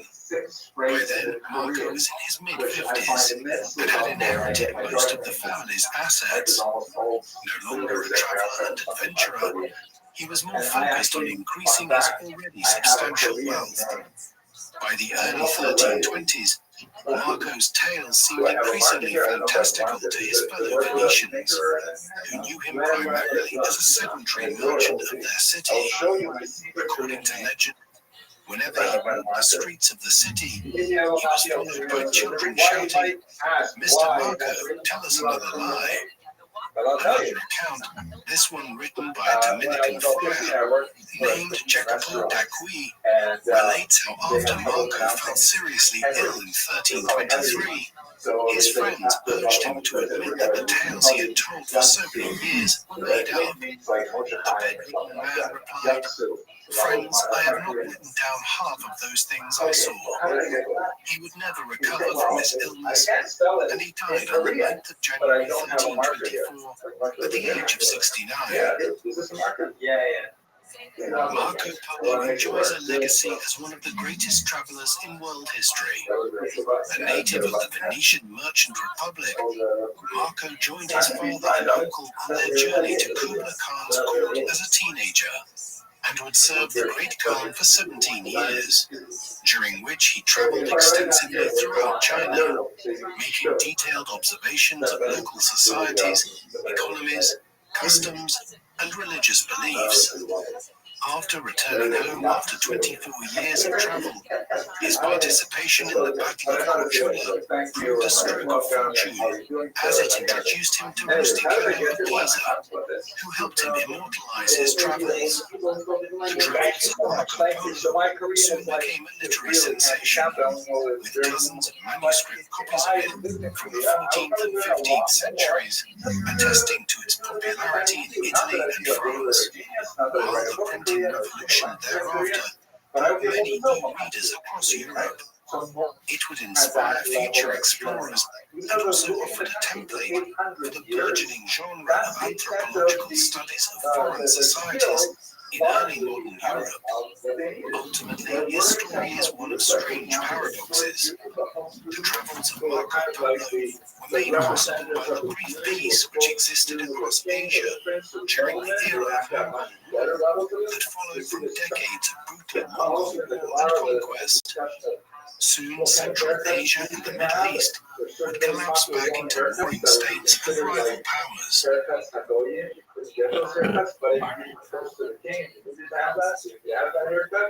Full discussion, I think that you're going to see son-in-law, son-in-law, yes, had that kind of haircut. But Moses Mendelssohn had that beautiful German. He had that excellent speaking ability German, so much so that there was an essay competition, and he beat Immanuel Kant, one of the greatest philosophers of the 18th century. You know, coming in first, and Immanuel Kant comes in second is like a mind-blowing thing. Mendelssohn, Moses Mendelssohn, even why they call him the genius of Dessau, because he was like really brilliant. And he wrote a ton of material in German and also in Hebrew to explain Judaism to the rest of the world. He was kind of like the ultra of Judaism for the rest of the world. Everybody said, wow, maybe these Jews are not so weird. Look at this guy. He can stand up and he's blocking the route of Europeans to he has good arguments, right? He actually makes a lot of sense. So he was extremely influential to history as Marco Polo. Was born around 1254 into a wealthy merchant family in the city of Venice. Marco's father was Niccolo Polo, a prosperous merchant. The origins of the Polo family are unclear.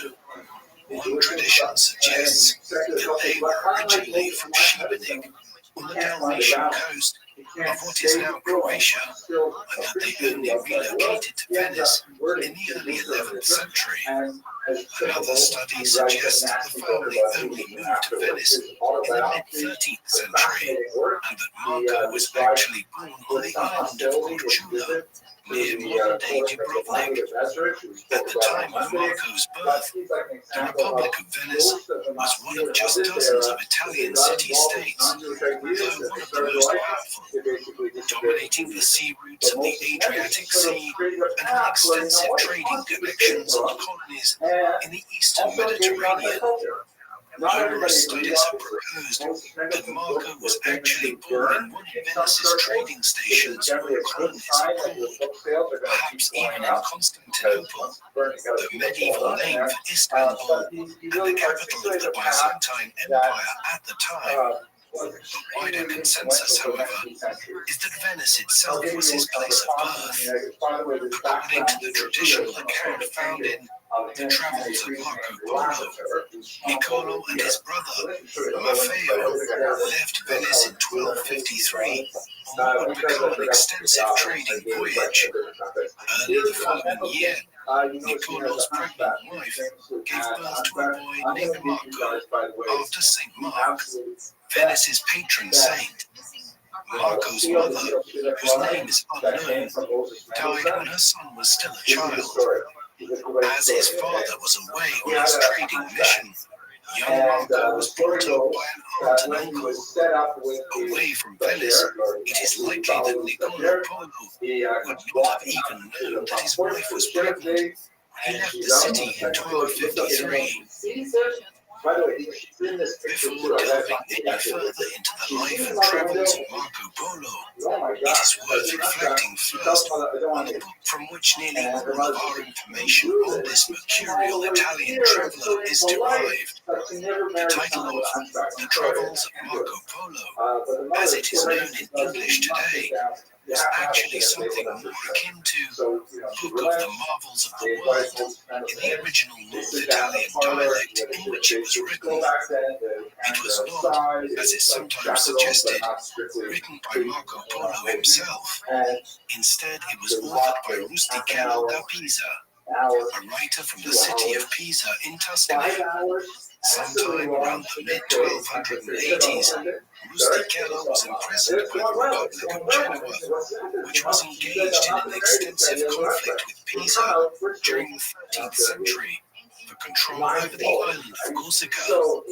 He was still in a prison in Genoa years later when he was joined by Marco Polo, who had himself been detained by the Genoans during a conflict with Venice. Polo was soon released from prison.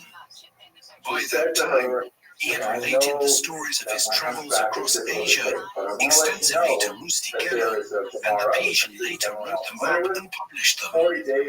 This was in manuscript form, and in the 14th century, hundreds of copies in various French and Italian dialects were circulating around Europe, indicating its popularity as a travelogue.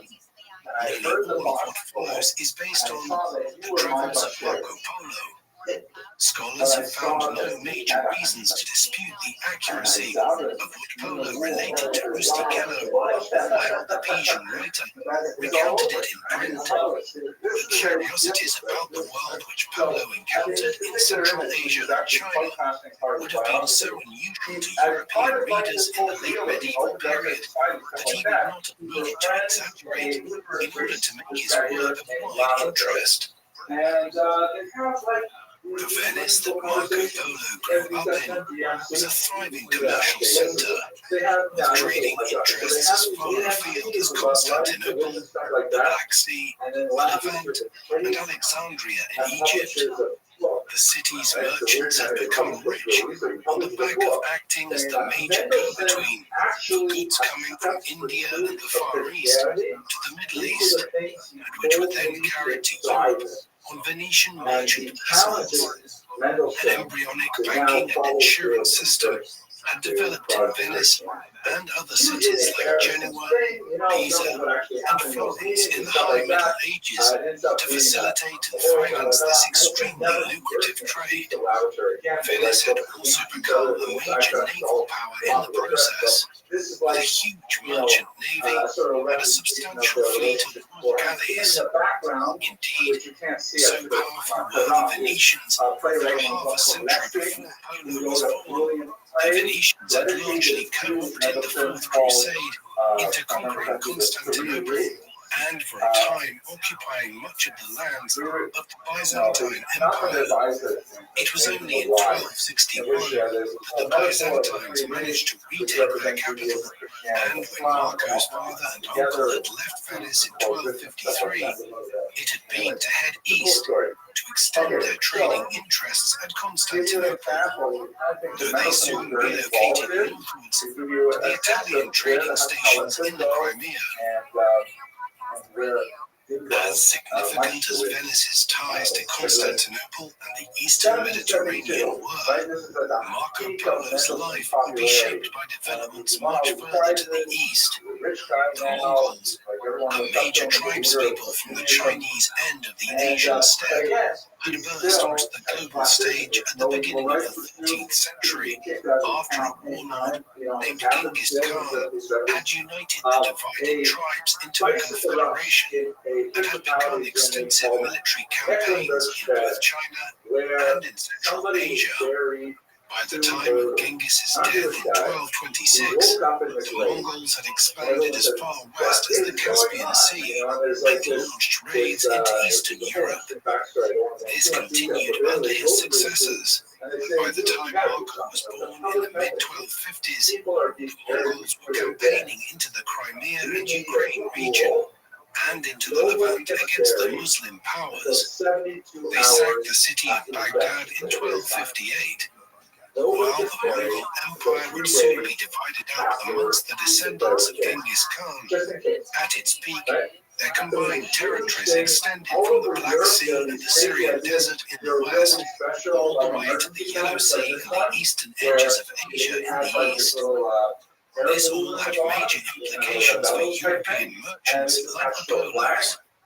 Firstly, the Mongol campaigns had destroyed some of the old powers who had played a major role in bringing Chinese silk and spices from India and the East Indies to the Middle East for merchants from Venice and Genoa to buy them in cities like Alexandria for the European market. But conversely, the creation of a unified Mongolian polity that stretched over more than half of Eurasia led to what is termed the Pax Mongolica, the Mongolian Peace, a period in which the Mongols facilitated trade along the Silk Roads that led from the Mediterranean all the way east to China.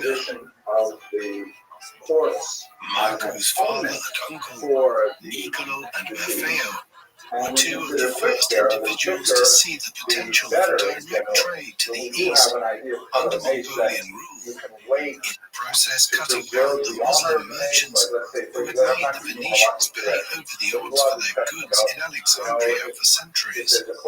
Hence the two brothers set off east from the Crimea in the early 1260s, traveling to Bukhara in modern-day Uzbekistan, a rich trading city where they lived for 3 years and learned various Mongolian dialects. In 1265, they received an invitation from the most powerful of the Mongol lords, Kublai Khan, who ruled China, to head east to visit his court at Khan Balik, on the site of modern-day Beijing. There the Polos found Kublai to be a wise and intelligent ruler. His mother was also a Nestorian Christian, a sect of Christianity that believed in the separation of Jesus Christ's human and divine forms, one which had flourished in Asia in medieval times. Thus, Kublai was sympathetic to the Christian Polos, and they soon acquired trading concessions from him and a right of free passage around the Mongol territories. Armed with this, they loaded up on expensive goods like silks and spices, which were often worth more than their weight in gold back in Europe, and headed back west. By 1269, they arrived at the port of Acre in modern-day Israel, and then headed on the last leg of their journey home to Venice, arriving there either in late 1269 or into 1270. When Niccolo Polo returned to Venice after a 16-year absence, he met his 15-year-old son Marco for the first time. Rustichello did not provide much by way of detail on Marco's early life in The Travels of Marco Polo, and little is known about his childhood. He would have received some practical schooling in basic mathematics and about foreign currencies and commodities, the better to continue in the family mercantile trade in years to come. He would also have had some experience of being at sea by the time his father and brother returned to Venice. Such was the manner in which Venetians lived astride the Adriatic Sea. What we can be much sure about is that it was quickly decided in the early 1270s that when the Polos headed off on another trade mission, Marco would accompany them. There was not long to wait. They left Venice in the spring of 1271 to head for the Holy Land, where Italian mercantile activity was busy at the time to supply Acre and the other Crusader ports for the Ninth Crusade. There the Polos visited Jerusalem while they waited for the election of a new pope in Rome, in the hopes that the new head of the church would provide them with messages to take east to Kublai Khan. Eventually, though, they tired of an inordinately long election process and decided to strike out east for China once again, though not before receiving word that Pope Gregory X had been elected and that two friars would accompany them on their travels. It was the beginning of a 24-year odyssey. The party of five headed eastwards. They quickly encountered a local Muslim ruler who threatened to imprison them. the same kind At of that arguments were juncture, happening. the You know, two on the one friars, side, with a wealthy more of a regard for their lives Haredi approach and the of perils let's that shape lay it, shape ahead, it, shoot it here. We're not decided to going return to home, pivot anywhere. while the three Venetians But at the continued same time, on, there are other motivated by rabbis the belief that tend religious to go that differences way, were no saying, obstacle well, to just like trade. that, just like that. As he traveled through the Mongol Maybe we Empire, should the not young have me and Marco I've done Polo giver. marveled Yeah, at the see, religious get them under freedom that. he encountered, Yeah, remarking, "So long as all are faithful and obedient to the Khan and give the appointed tribute, and justice is well observed, you may do as you please with your soul." The party traveled through Armenia and Turkey, where Marco expressed disappointment at not finding Noah's Ark at its supposed resting place atop Mount Ararat in the Caucasus. Polo's next turned south to Mosul. It is unclear if they visited Baghdad or not, a city that was in decline after centuries of being the capital of a united Arab caliphate. From there, the next stop was the Persian city of Tabriz. Marco described the unusual method traders in Tabriz used to buy and sell pearls. They would face each other with their hands covered in fabric, and rather than conducting business out loud, they would signal the terms of the deal by squeezing each other's fingers and wrists, ensuring that the price of the deal remained secret to third parties. The Venetians journeyed across Persia to the port of Hormuz, hoping to board a ship and sail to India, from where they would travel to China by land. However, they found the ships unseaworthy for the crossing of the Indian Ocean, and instead decided to go back north. After some idyllic descriptions of the oasis towns of northeastern Persia, Marco went on to recount tales of the assassins to Restream, who subsequently included the details in his book. These were members of a radical Islamic sect who were known for launching fanatical attacks on powerful rulers from their strongholds in isolated mountain fortresses throughout the Middle East. Marco Polo's descriptions of the assassins contributed to their notoriety in the Western world, but by the time of his travels, the assassins had already been largely eliminated by the Mongols. The Venetian party then turned east to Afghanistan, visiting the site of Balkh, ancient Bactria, which enjoyed a reputation as one of the finest cities in the world until its permanent destruction by Genghis in 1220.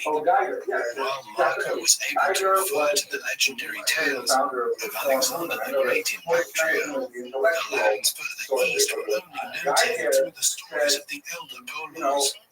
Despite suffering from heat and thirst, the Venetian party rode their trusty camels through the sands of Central Asia, acquiring much-needed supplies at the oasis towns on the way.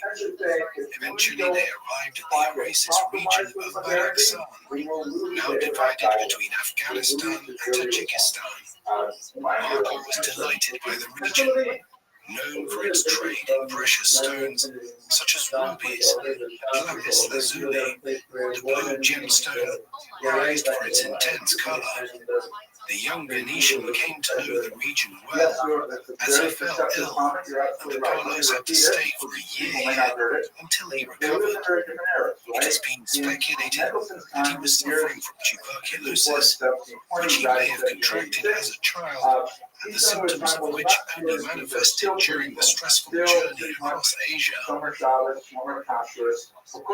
the time of Marco's recovery, it was 1273, a full 2 years after he, his father and his uncle had left Venice.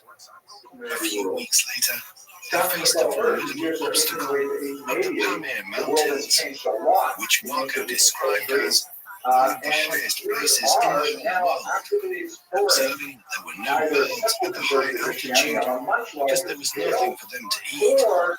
However, once he reached the expansive plateau and he claimed the roof of the world, he was surprised to encounter a large lake accompanied by the best and fattest pasture of the world, on which grazed multitudes of wild sheep. The plateau was not as friendly to humans and the Polos struggled to keep their campfires going in a low oxygen environment.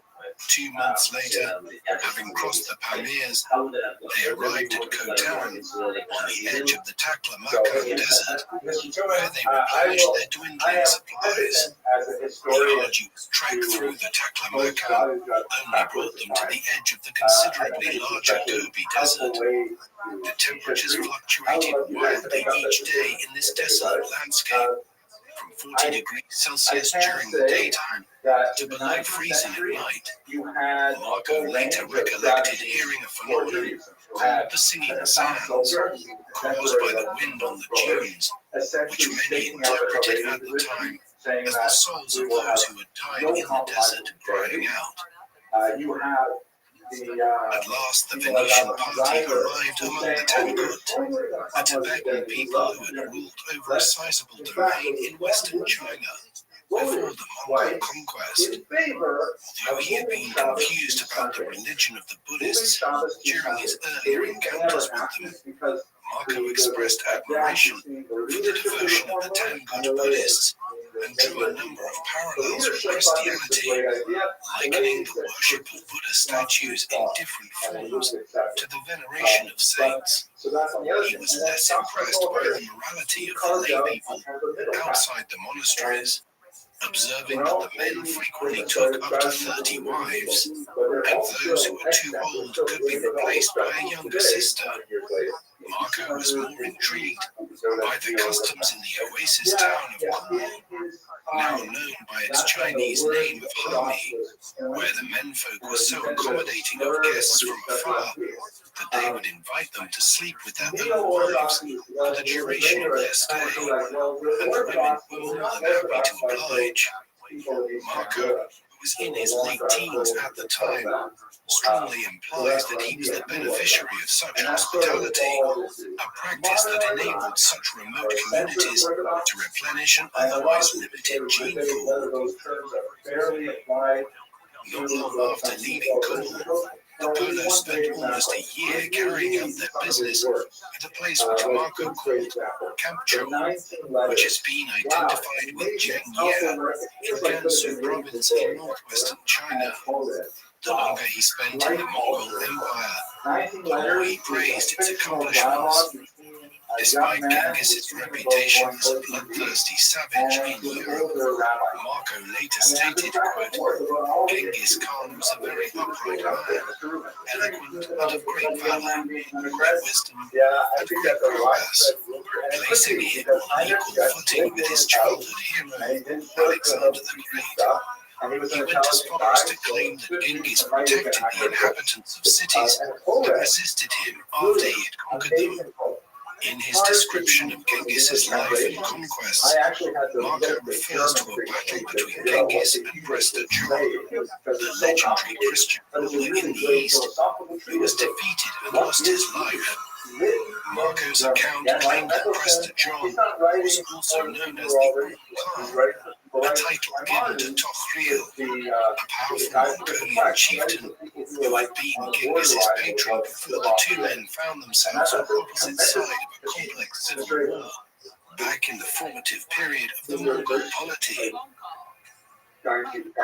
Traveling through Mongolia proper, Marco observed the customs and culture of the people here. Although his portrayal of Mongol family life served in part to challenge the European stereotype that the Mongols were savage barbarians, Marco greatly admired the Mongol warrior culture that enabled a small nomadic society to build the largest contiguous empire the world had ever seen in the space of just a few decades. The Polos eventually arrived at Kubar's summer palace at Chengdu, or the upper capital, where the Great Khan spent the 3 months from June to August, better known to the English-speaking world as Xanadu. Marco painted a vivid picture of the Khan's marble palace, with its interior walls decorated with images of flora and fauna. These exotic animals could be seen throughout the palace and grounds, And I think which stretched for 16 miles in length. Marco described another palace in the middle of the royal park, made entirely from bamboo canes, joined together with nails, marveling at the fact that the whole palace could be moved around like traditional Mongol towns. Marco's account of Xanadu gave the impression of a fantastical paradise, with golden drinking vessels that floated from the table to the great Khan and back again, seemingly without anyone touching them. The description of Xanadu is a particularly famous section from the travels of Marco Polo, yet the Venetians' first meeting with the great Khan actually took place in the palace of Khan Balik, which Marco claimed to be the largest building he had ever seen, with over 400 rooms in total, located on the site of what subsequently became the Forbidden City in Beijing. After prostrating themselves before the Khan, the three Venetians were received with honor by Kubla, who was curious to learn where Niccolo and Maffeo had been in the years since they last met. The two brothers presented the great Khan with official documents from Pope Gregory, as well as a gift of the oil from the Holy Sepulchre in Jerusalem, which particularly delighted Kubla. Niccolo then presented Marco, referring to him as, quote, "my son and your man, whom as the dearest thing I had in this world, I have brought with great peril and ado from such distant lands to present him to you as your servant." Marco Polo, now 21 years old after 4 years of traveling, was now in the service of the great Khan. One of the difficult elements of the travels of Marco Polo as a book is that Rustichello did not provide clear dates of when events occurred, perhaps because Marco was not around to elaborate on them by the time Rustichello was committing what the Venetian had told him in prison to paper. Consequently, it is sometimes difficult to give a chronological account of the 17 years Marco spent in China. The young Venetian claimed that Kubla held him in great favor, and he effectively became a member of the Khan's household, learning Mongolian in the process, which was just one of several languages Polo picked up on his travels. When Marco met Kubla in 1274, the great Khan was already in his 60s. As one of Genghis Khan's many grandsons, his rise to become supreme Khan had not been guaranteed, as the position was chosen by the descendants of Genghis in a Kulatai, or great assembly. Kubla owed his early rise to his formidable mother, Sorgetani Begi, who promoted the interests of all 4 of her sons, Ulker, Hulagu, Kubla, and Arik Burka, all of whom achieved distinction. During the 1250s, Kubla proved himself as a military leader, helping his brother Mulka conquer the kingdom of Dali in southwest China. When Mulka died in 1259, a power struggle followed between Kubla and his brother, Arik Burka, from which Kubla emerged victorious in 1264. The great Khan treated his younger brother with magnanimity. Though Arik Burka's unexpected death 2 years later fueled rumors that he had been poisoned. Once he had secured his authority among the Mongols, Kubla resumed his campaigns in China, and these were the backdrop against which Marco spent his time in the Far East. The Mongols had already adopted many Chinese customs, and Marco was impressed by the sophistication of an economy that used paper money. As a traveling merchant, he appreciated how a paper currency that was accepted throughout the empire was much easier and safer to carry compared to large quantities of gold and silver that European merchants used as their means of exchange. In 1271, Kublai laid claim to the Chinese Empire by proclaiming the Yuan dynasty with himself as emperor, and by 1279 he had eliminated the final vestiges of resistance from the Song dynasty in southern China.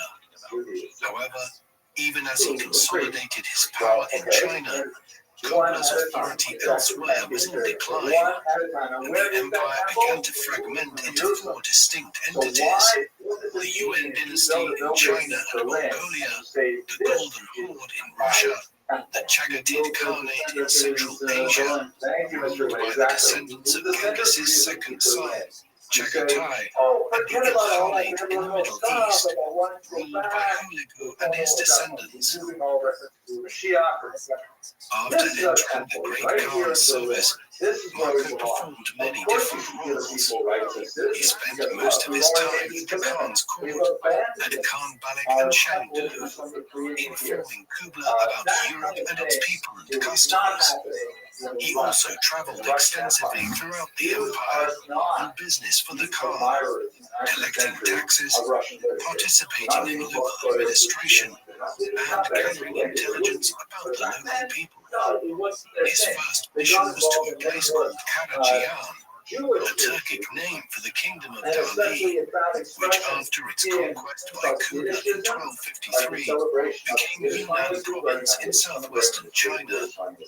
During these missions, Marco took notes about the customs and economic potential of each region, which he would report back to the Khan. These notes kept his recollections of the lands he visited clear in his mind, and they later informed the composition of the famous account of his travels. Marco had a good eye for administration, and he left a detailed account of the postal system that allowed Kublai to administer his vast empire from Khan Balik. If they needed to, the emperor's messengers could travel up to 250 miles a day on horseback by carrying a token that enabled them to change horses at each post house. On the main roads leading out from Khan Balik, these post houses were found 25 miles apart from each other, all of them accompanied by what Marco later described as a large palatial hotel to cater for the needs of any travelers staying overnight. Each of the post houses had at least 400 fresh mounts, ready for the Khan's messengers speeding across the empire on horseback. Marco claimed that there were 10,000 of these post stations throughout Kublai's territories. The Venetian was also struck by the sense of order in Kublai's empire, remarking on how the urban centers were laid out according to a grid pattern of the kind that would later be used for urban planning in the United States in the 19th century. On his travels across northern China, which Marco calls Cathay, after the Khitan people who ruled the region 2 centuries earlier, Marco described people burning black stones for heat and light, which lasted much longer than wood. He had witnessed the burning of coal, which had been used in China as a source of energy for hundreds of years, but which was only beginning to enter use within domestic settings in Europe in the late medieval era, and would not be employed industrially for centuries to come. Marco's description of his journey to Karajian was probably an amalgamation of 2 or 3 journeys he made to what is now southwest India. The first of these trips would have taken place between 1276 and 1280. Marco was not on his own, as he no longer mentions his father and uncle, who may have stayed in Khan Balik or carried on their business elsewhere in the empire. As he left the capital, the first major landmark he mentions is a very beautiful stone bridge over what is now the Hongding River, southwest of Beijing, which he claimed to be 300 paces long and 8 paces wide. Built in 1192 and subsequently rebuilt in the 17th century, the bridge is known in Chinese as the Hugo Bridge, Okay. But thanks to Marco's detailed description, it is better known among Europeans as the Marco Polo Bridge. In July 1937, it would be the scene of a famous clash between Japanese and Chinese forces that sparked the Second Sino-Japanese War and the Japanese occupation of much of eastern China. It is known as the Marco Polo Bridge incident. As a result of the Khan's extensive infrastructure network, Marco felt comfortable and secure as he made his journey across China to Yunnan. His route took him through Hebei province, onwards to Shaanxi and the city of Taiyuan, which served as the base for the Li family to conquer China and establish the Tang dynasty in the 7th century AD. He continued southwest until eventually reaching the city of Chang'an in Shaanxi province. Now known as Xi'an, the city was one of the ancient capitals of China, and Marco remarked that many good and valiant kings have reigned over it. After 3 days, Marco arrived at the mountainous Hanzhong region in southwest Shaanxi, which served as the base of the warlord Liu Bang for his conquest of China that led to the foundation of the Han dynasty in 202 BC. His journey continued into Sichuan province and the city of Chengdu, the capital of the state of Shuhan, during the Three Kingdoms era in the 3rd century AD, which Marco apparently described as, quote, once a great and splendid city. Around 5 days from Chengdu, Marco arrived in eastern Tibet, now part of Sichuan and Yunnan provinces. The region had been terribly devastated by Mongol Khan's campaign of conquest in the 1250s, though it is far more likely that the destruction of the region was actually the result of Kublai's actions here. Whoever was responsible, the desolate region caused Marco unease for the first time since leaving Khan Balik. He was not only troubled by the wild beasts he encountered, but also by the customs of the locals, which included peculiar marital arrangements. Fathers who wished to marry off their daughters were happy for them to spend the night with traveling merchants. Though Marco appeared to be less enamored by the women of Tibet as those of Hami, although he was impressed by the products traded in the region, which included spices, silk, amber, and coral. Marco labeled the locals, quote, the greatest rogues and the greatest robbers in the world. He was further repulsed by the religious customs of the natives, writing that they practiced diabolic arts, including rituals which they believed would influence the weather and bring rain and thunder at any time. After another 20 days on the road, Marco arrived at a city he called Kaidu, now Xichang in southern Sichuan. Having already described the use of paper money earlier in his account, Marco outlined how the people here used blocks of salt as currency. This could be exchanged for gold, which was plentiful in the region, as the people who lived in the mountains could find it easily in the lakes and rivers by simply panning for it. This enabled traveling merchants to make a healthy profit by arbitraging the different rates in the city and the more remote areas of the country. Marco himself may have made some money in this manner.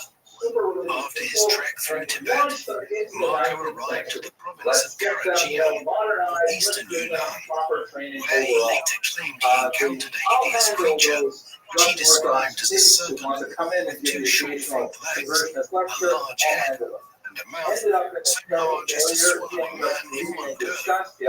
These were crocodiles, the gall of which was used by the Chinese for medicinal purposes, both to heal wounds and to increase fertility among women. This was highly prized and could fetch high prices, while the meat from the crocodile was also sold as a delicacy. Marco continued his journey west to a place he called Unxiao, modern-day Baoshan, in western Yunnan, near the Chinese border with modern-day Myanmar or Burma.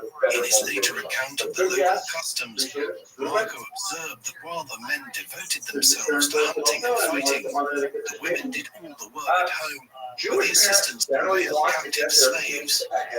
While this was not too dissimilar to the Mongol practice, Marco reported with bewilderment that whenever a woman gives birth to a child, the man joins the baby in bed and remains there for the next 40 days, while the woman goes back to managing the household. While the tale had many doubters among Marco's contemporaries, modern anthropologists have observed similar practices among native populations in several other communities around the world. After describing the region, the travels of Marco Polo goes on to provide a detailed account of a recent battle between the Mongols and the king of Myanmar and Bengal.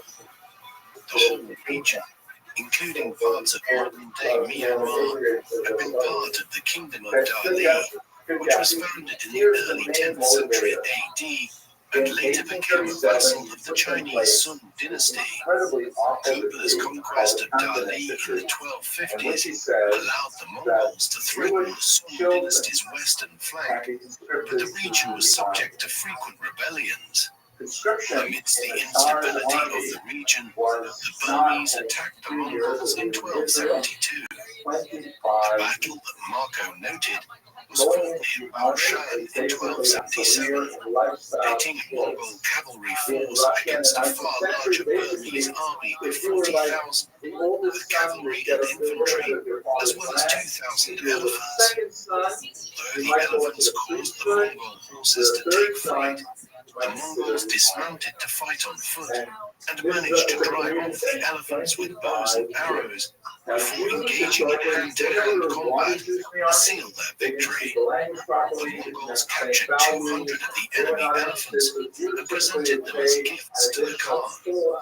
This Mongol invasion of Burma took place in the years after the Polos arrived at Kublai's court, and Marco would have known a lot about how it proceeded from reports reaching the Mongol court. Years later, Marco also described the country of Myanmar to Rusticiello, and the Payson included these details in his book. According to Marco, the journey to the capital of Myanmar took 15 days riding, quote, through vast jungles teeming with elephants, unicorns, and other wild beasts. Marco does not give any further detail about these unicorns, but he was most likely referring to the Asian rhinoceros, the horns of which were prized for medicinal purposes. After leaving the jungle, he arrived at what he called the city of Mien, the ancient Burmese capital of Pargal. The city was famous for its pagodas, and Marco focused on a pair, one in silver and the other in gold, which were built on the tomb of one of the Burmese kings. He then went on to relate the Mongol conquest of Myanmar, claiming that Kublai had sent forth a large number of court jesters and acrobats, reinforced by regular soldiers. After they defeated the Burmese, the Mongols were astonished to see the pagodas and proposed carrying off the gold and silver for the Khan. But Kublai refused, since he did not wish to cause resentment among the Burmese by plundering the tomb of one of their great kings. In his description of neighboring Bengal, which was conquered by the Mongols in 1284, Marco observed the trade not only of spices with India, but also of slave girls and prisoners of war, who were made into eunuchs after being captured. Marco then related his visit to the kingdom of Kaojigu, or Jiaozhou, in what is now northern Vietnam. Although the Mongols had first invaded the country in 1257 and sacked its capital, forcing the kingdom to submit to the Khan in 1261. Jiao Zhe revolted in the late 1270s, and sporadic fighting took place over the following decade. Again, these latter events occurred while Marco was in the Far East himself. After Vietnam, Marco began his return journey to Khan Banik, traveling through parts of eastern Yunnan and Sichuan. At Guizhou, located east of the modern-day city of Chongqing, Marco encountered fearsome lions who threatened to attack traveling merchants during the night, forcing them to sleep on a raft on the river. In order to defend themselves from these beasts, Marco claimed that the men would train a pair of wolves and work with them to kill the lions. It took 12 days for Marco to go from Guizhou to Chengdu, where he retraced his steps back to the capital.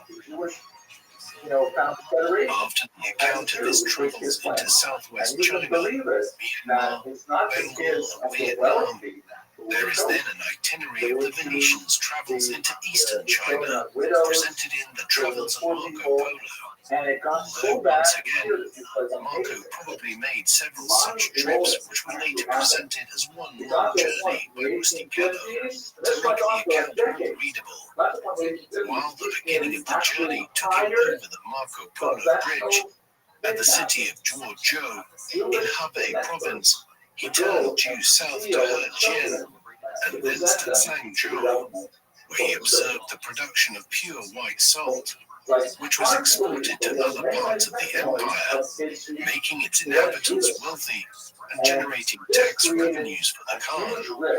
He probably followed the course of the Grand Canal until he arrived at Jianing, which can be described as a busy river port, with one channel following west to the province of Cathay in northern China, and another following east towards the province of Manzi, a term that Marco used to describe the recently conquered Sung dynasty in southern China.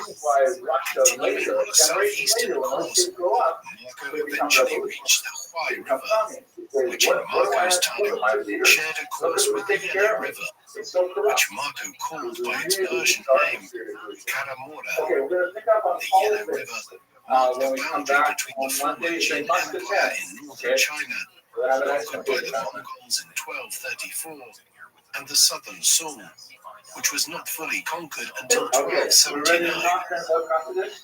The travels of Marco Polo went on to give an account of the Mongol conquest of the southern Sung, whose ruler was referred to as Fakfur, a term used by Persian and Arab historians meaning son of God, roughly corresponding to the Chinese Tianzi, or son of heaven. In 1268, Kublai dispatched a general named Bai Yin Hundred Eyes at the head of a cavalry force of up to 200,000 men, supported by a river fleet, to invade the Sung Empire. Marco describes how Bai Yin requested submission from 5 cities on his path, all of which refused. The Mongol commander simply bypassed them and continued on his march, knowing that Kublai was following behind with reinforcements. Once he arrived at the 6th city that refused to submit, he stormed the city and massacred the inhabitants. Bai Yin took several other cities in quick succession and headed straight for the capital, the city of Hangzhou, which Marco called Twin Sai. The Venetian explorer painted a sympathetic portrait of Fakfur, otherwise the Sung Emperor, Zhongzong, who reigned between 1264 and 1274. Marco claimed that the emperor took care of 20,000 young children a year who were abandoned on the streets by poor mothers who could not afford to bring them up. The children were either adopted by rich childless families or remained in the care of imperial nurses until they were old enough to be married to each other in a ceremony presided over by the emperor. As Bai Yin approached Hangzhou, Marco claimed that the Song Emperor fled the city by ship and sailed towards India, while his empress defiantly attempted to defend the city before eventually submitting to the Mongols, after which she was treated with great courtesy at Khan Balik. In fact, Du Zong died in 1274 and was succeeded by his 3-year-old son, Emperor Gong, with Du Zong's aunt, Empress Dowager Xie, acting as regent. In 1276, after a show of resistance, the Dowager led the child emperor to Beiyan's camp and submitted.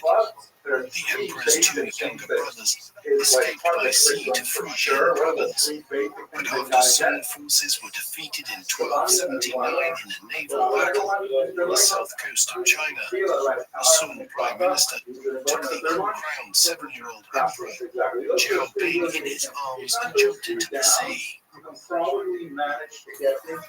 arriving at Xianyang in Hubei province, Marco, his father and his uncle allegedly played an important part in bringing the city under Mongol. According to Marco's account, while the rest of the Song Empire had surrendered to Buddha, the fortress at Xianyang continued to hold out for 3 years. The great Khan, in his frustration, turned to the 3 Venetians and asked them if they had any ideas to take the city. The Venetians informed the Khan of European mangonels, a type of siege engine or catapult which could throw heavy rocks against the walls of enemy fortresses and bring them down. According to Marco, Buddha then ordered the construction of 3 of these machines, which were brought by river to the besieging army at Xianyang. The fortress did not hold out for long against these new weapons and soon surrendered to the Mongols. Here we see Polo's capacity for deception, though. Nearly everything in this tale, as he would have related it to Rusty Killer, was untrue. The siege of Xianyang actually ended in 1273, 2 years before the Polos arrived at Kublai's court in 1275.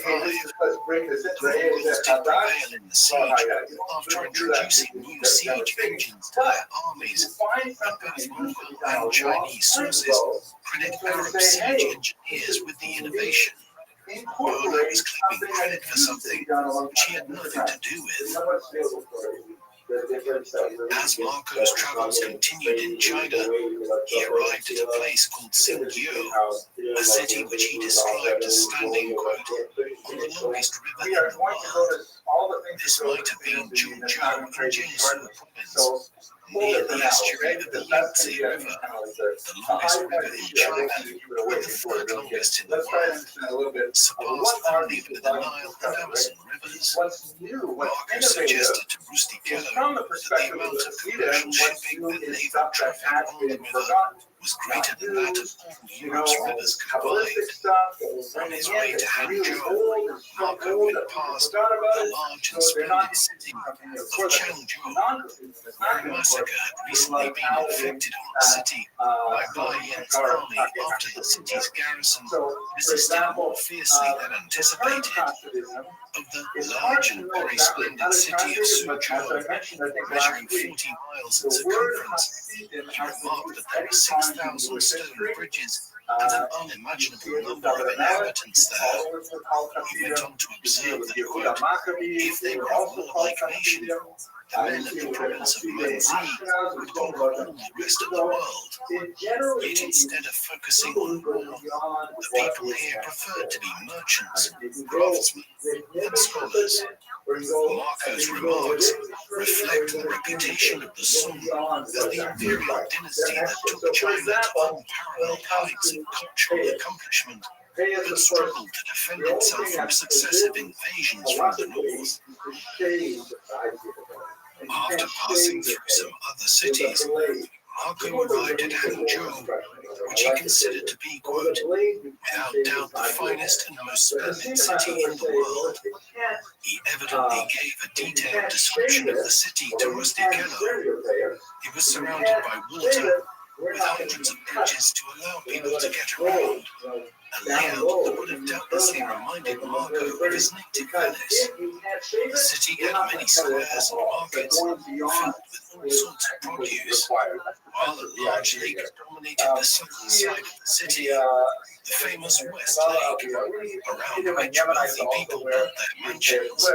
Of the lake itself, Marco claimed that a voyage on this lake offers more refreshment and delectation than any other experience on earth. The Venetians' praise of the city extended to its women, and he is likely to have partaken of the services of the city's courtesans on more than one occasion during several visits there.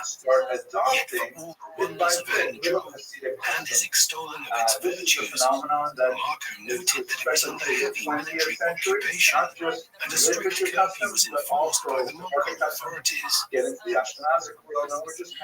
As much as Marco found much to admire in Kublai Khan's China, he did not intend to live the remainder of his life there. During their stay in China, the Polos had requested leave to return to Venice on several occasions, but Kubla found them useful and was reluctant to let them go. The opportunity finally came in 1291, when Kubla's great-nephew Argun, the ruler of the El Khanate in Persia, sought a wife from Mongolia.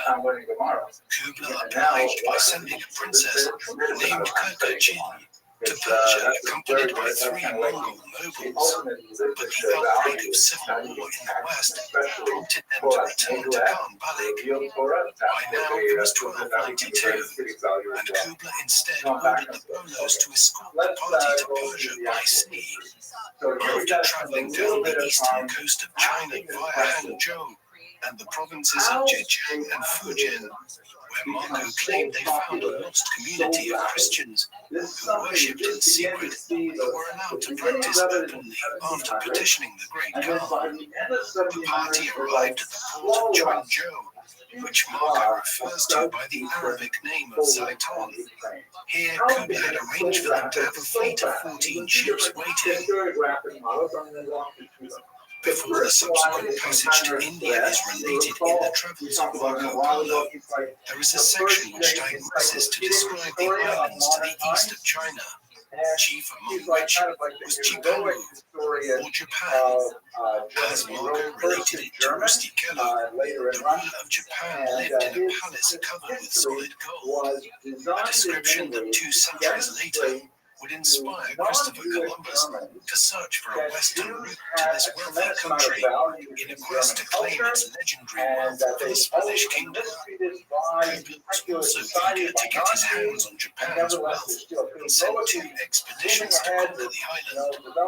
After the first attempt failed in 1274, a second campaign was launched in 1281, but ended in disaster in August when a typhoon, the legendary kamikaze, or divine wind, destroyed much of the Mongol fleet and forced the Khan to abandon the campaign.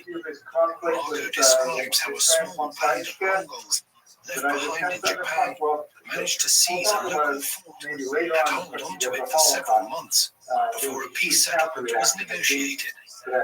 These events occurred while Polo was in the east, so while he did not himself visit the Japanese islands, they would have been the subject of much conversation at the court of Kublai Khan in the 1270s and 1280s.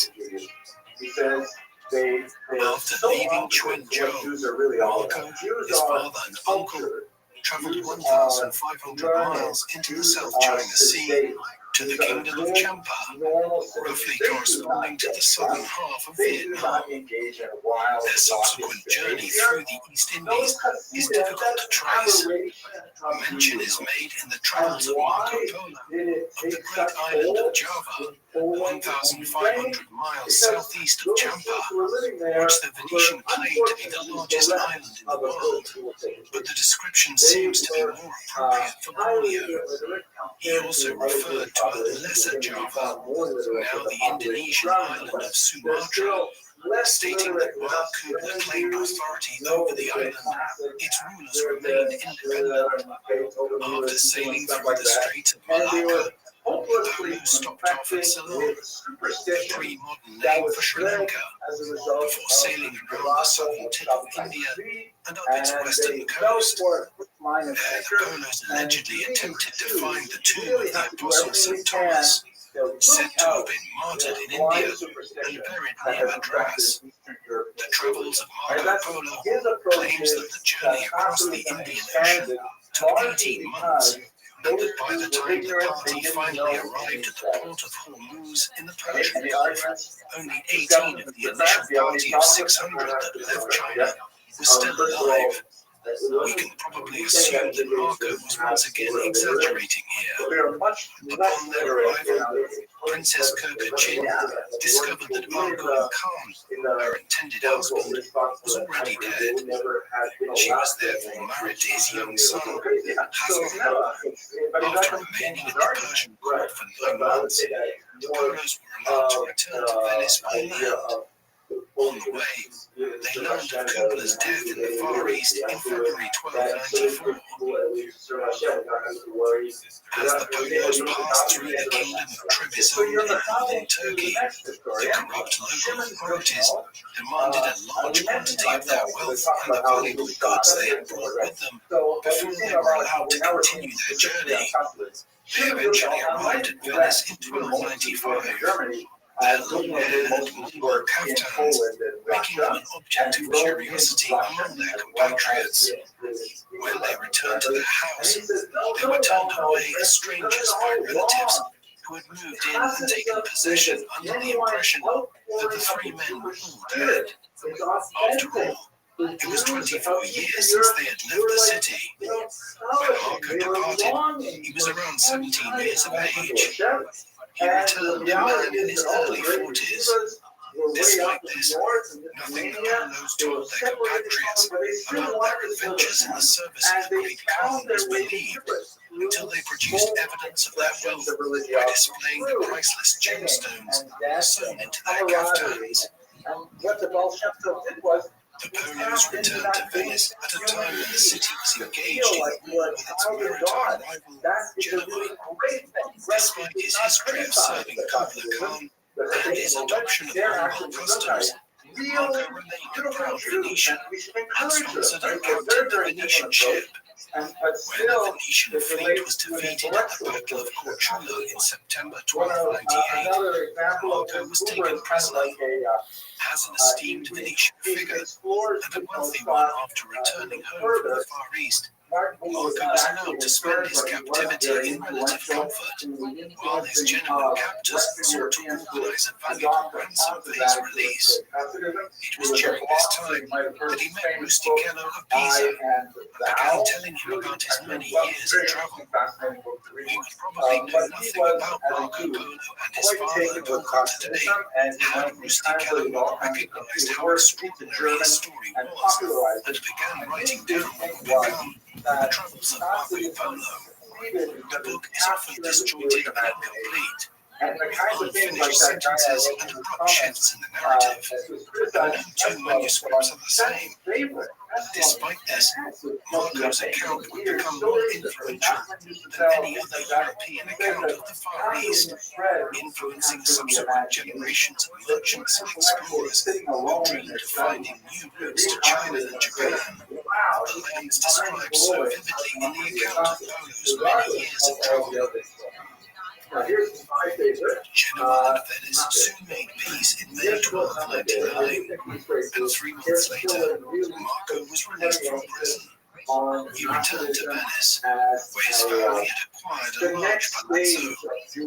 There, in 1300, already in his mid-40s, he married a Venetian woman named Donata, with whom he had 3 daughters.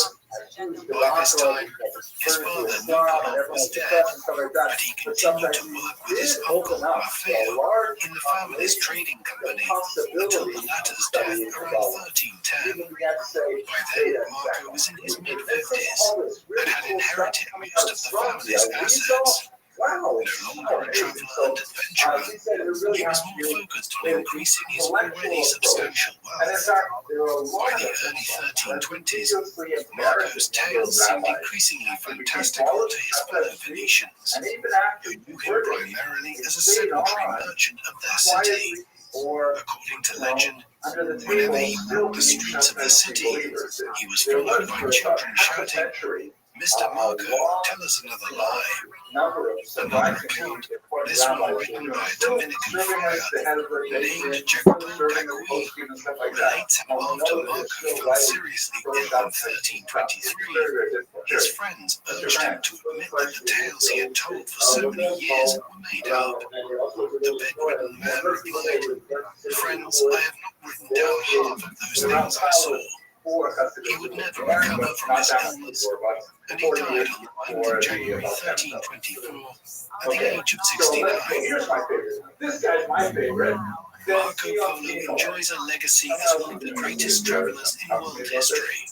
A native of the Venetian merchant republic, Marco joined his father and uncle on their journey to Kublai Khan's court as a teenager and would serve the great Khan for 17 years, during which he traveled extensively throughout China, making detailed observations of local societies, economies, customs, and religious beliefs.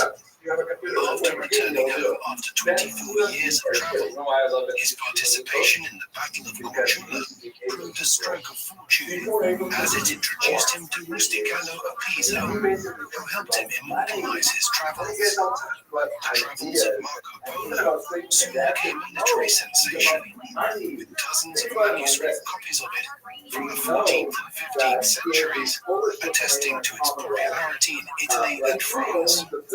While the printing revolution thereafter brought many new readers across Europe, it would inspire future explorers and also offered a template for the burgeoning genre of anthropological studies of foreign societies in early modern Europe. Ultimately, his story is one of strange paradoxes. The travels of Marco Polo were made possible by the brief peace which existed across Asia during the era of Mongol that followed from decades of brutal Mongol rule and conquest.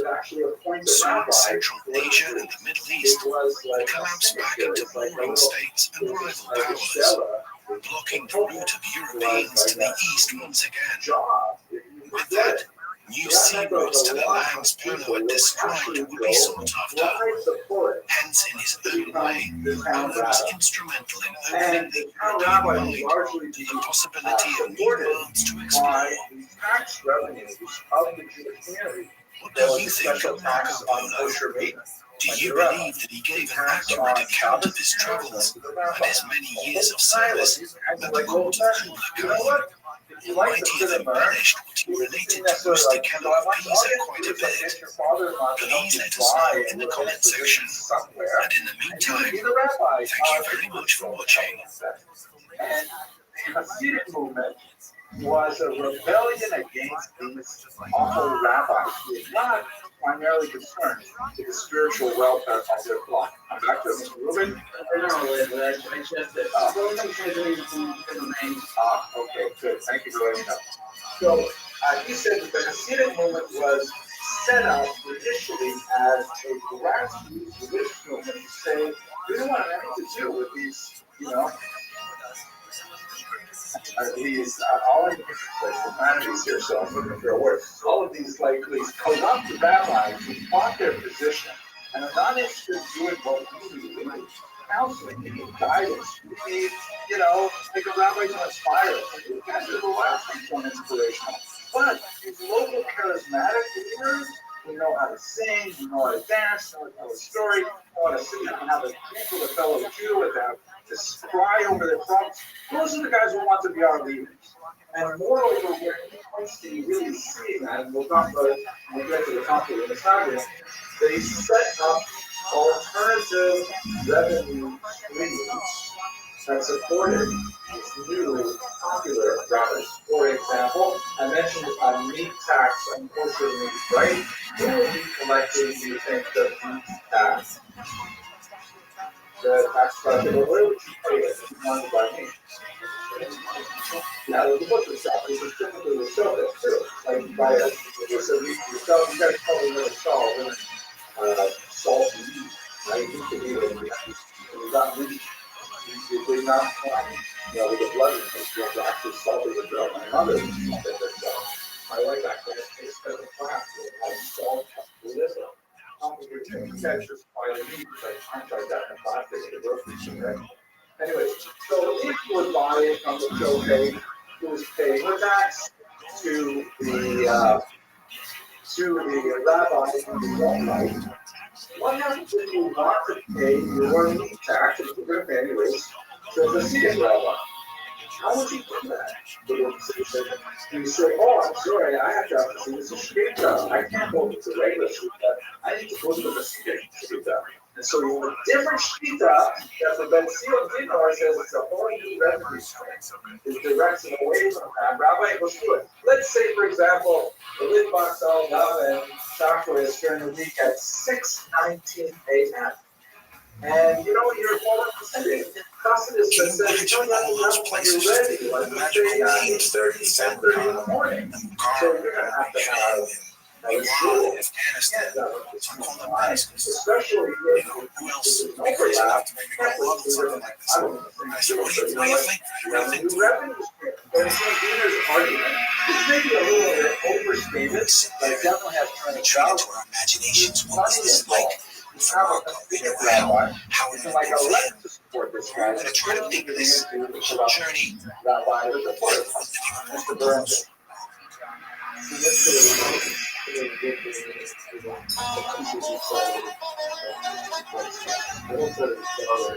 yeah. We're going to get there.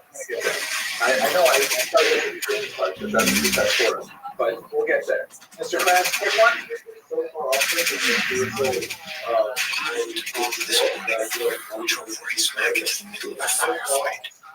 But Mr. Mann, in the street. Money is Muzzle of an AK-47 shoved into the back of my head. I was convinced I was about to be executed. My family would never find out what had happened to me out here. My body would never be found. I'm going to show you the Baal Shem Tov's tax return on that. Other arguments had a Rappaport Albert, very scholar, said, you know what it's all about? It's not for the human race. Women.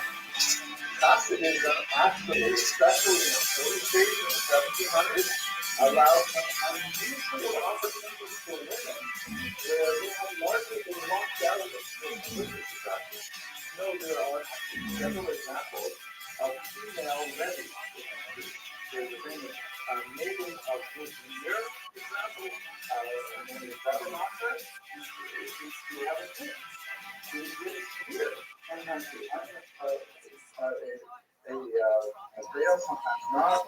All kinds of interesting ways to open up what is traditional practice for these other things. Years ago, I was told I had no money. I had no possessions. Another example of this 21st century is like a box. I love these objects. They have some sentimental value. It's just really ultimately it's just tragic and carrying around assets. So what I did was I sold them. And I put them on and I stood on top of a bridge. And I looked over the forest and I thought to myself, I would trade every possession I owned to travel. Solid base, all comes within tradition, but that's the nature of this kind of rebellion. But it ultimately is something that is powerful. So it was Albert had changed the course of human history. Appeal to women, it offered new opportunities for them to express this good love. So that's just Africa has a different historical grounds for history. Try to understand how this happened. Let's get down to the origins. So here, I call it one of the kings, actually a king of Colorado, a big impact on my own research. When the Soviet Union fell apart in 1991, a little bit earlier, and curiosities Poland that Persia and the land of the Tartars, and of India many and many other scholars countries, were has related until then Marco cut out of Polo all the from the Soviet archives. So who he is has to seen like with his really own jealous of eyes. information, very nervous about what kind of things he put out and so on. So he was one of the very, very first Even Jewish today, scholars scholars to be able debate to get Polo's this claims to the about the Polish grand journey archives. he took with his father and Poland was uncle. part of the Soviet bloc. It was Did not the part of noble the Soviet citizen Union of per se. Venice It really was move part of into the bloc. China and back, Ironically, spending I was decades also exploring the a lands much of the younger great scholar Mongol than Emperor Kublai Khan? I was a graduate student at the Two time in noble 1989 citizens of when I first Queens, went New there. York, And wanted to find that's out. one of the reasons why I got into this field because it was allowed access to the Communist Party archives and all kinds of cool things in the early 1990s. But anyway, he was one of the first guys to go back there Who set out and to he do went an straight to extraordinary Poland thing.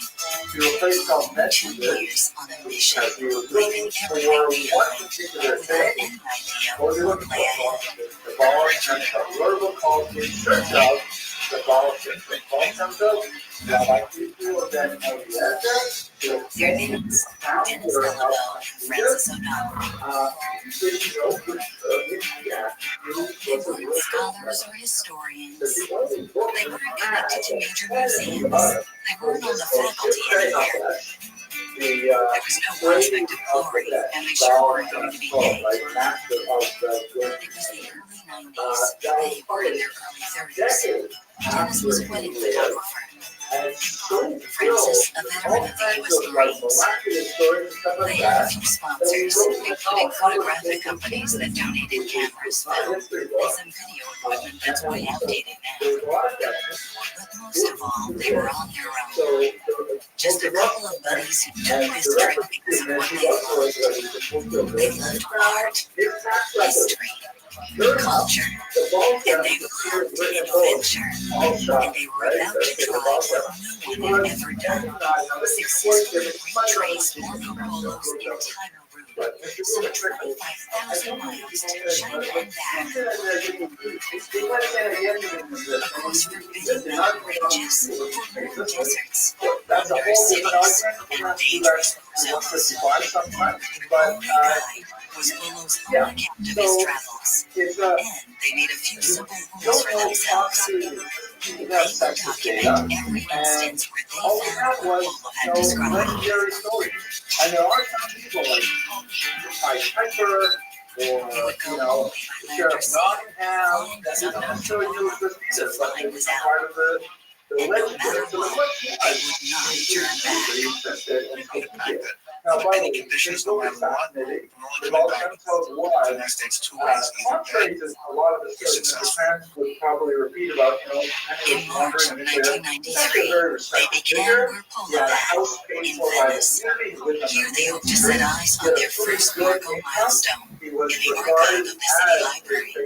Marco Polo's last will testament is the only document we know he had his hands on. He actually touched this piece of paper. So for us, that was kind of holy grail. To touch it, we want to see it. Documentation validating at least some aspects. It was kind of devastating. The name is based on roughly 2 years later, we get back to it was something what is fascinating, however, is the precursors that we definitely know about, a lot of data. So this is a colleague of mine. This is someone I met when I was first in KA, just back in the National Library. He's actually a chief scholar right now. I think I used to put his book on the syllabus. Look on the stare. Now he's more like you, with like not too much hair, but he has white. He's a brilliant scholar. I met him there when we were both Modern Israel, the Holy Land. This was their entrance into Polo's account of his travels. Jerusalem was just amazing. Just a lovely place. Away in some of the basements of the library where people great research with them. And I'll tell you, I'm going to tell you the research or the precursors, but Mr. Abrams. On his trip here, Marco Polo had obtained holy oil from the Church of the Holy Sepulchre, the traditional site of Christ's burial. For their journey, Dennis and Francis collected some of the same on Eastern Orthodox Easter Sunday. What does that mean? Is there anything after that? So hang on one second. Can you answer that? You said good thought, yeah. Excellent. What does that mean? Good thought, yeah. What is The Holy Land had fired their imaginations. The inspiration remained as they made their way up to Anatolia.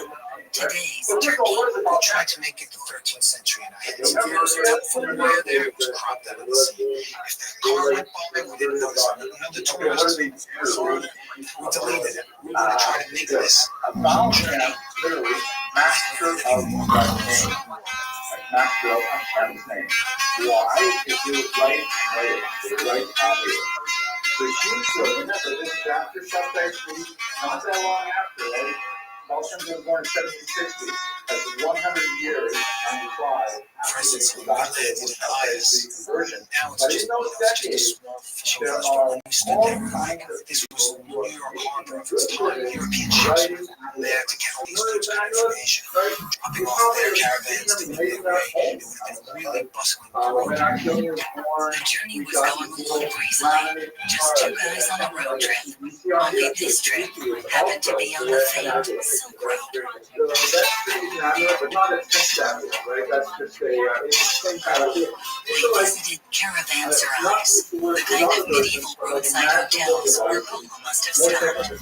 Places where merchants could spend the night safe with their pack animals inside protected walls. And we started a tradition that we did throughout the trip. Was to try to get ourselves in local newspapers. It's written in their language. It makes you very official. We weren't just tourists. People would stop us in the street like, hey, Marco Polo, guys, Marco Polo. And it just opened up doors. So this is what it was called, right? The hospital, the hand with something giant, the word off the Ankara, the little house that we got past the going to the mother, you know, you almost can't spell it myself. When I first was born, a very, very little rabbi gave us a very tough list of amulet on the front door. And I have a spooky story to tell you, but I'm not going to do it on the recording because I'll play it afterwards. But, you know, sometimes people hang in their ears there in their car, you know, stuff like that. So, especially low literacy regions where people have very little contact with text in a significant way, like in southern Poland and Ukraine. You know, there's some guy who looks really cool, he seems like a nice guy. Grew up, Rabbi, I'm in trouble with my business. My daughter should have. I'm worried about my grandchild. She's not so healthy. He's right in the mayor for it. And now you know to write something where you should have in your pocket, you should on the threshold of the door. These people are called violation amulet victims. Now, not all of them were so But with the whole journey being such a breeze, the next country on Marco Polo's path was called Persia in his time. That it was worth paying money for your ambulance. And by the way, this is nothing new or just right? With no diplomatic relations between Iran and the U.S., the country was virtually closed to Americans. But Dennis and Francis had planned ahead, contacting Tehran's UN ambassador in New York before they left. They had explained the historical and non-political nature of their trip. He was very pleasant. He was very warm to us. He loved the idea of the project. And he told us, your visas will be waiting for you in Ankara, Turkey. And we believed him. And we got to Ankara, we went to the Iranian embassy, and they were like, so that means right away, you guys. Amulets written by experts, and amulets are not written by experts already in the Talmudic period. So every single day we were going to the Iranian embassy, and every day it was, oh yeah, yes, we do know about you. We're stuck now with this Ministry of Islamic Guidance, and they just gave us a runaround. And then after 6 aggravating weeks of being stuck there, they finally said no. And that was, I mean, it was devastating. It was that project's over. Particularly, we looked at one called ViralRabbi, fascinating example. In a cheap hotel in Ankara, only 3 months into their journey, having seen only 3 countries, Dennis and Francis found themselves face to face with failure. And then took a left turn around it, inspired by the way Marco Polo had told his story. Not as a set itinerary, but rather as simply a description of the world. In his account, Polo told them that his father and uncle had visited Bukhara in present-day Uzbekistan.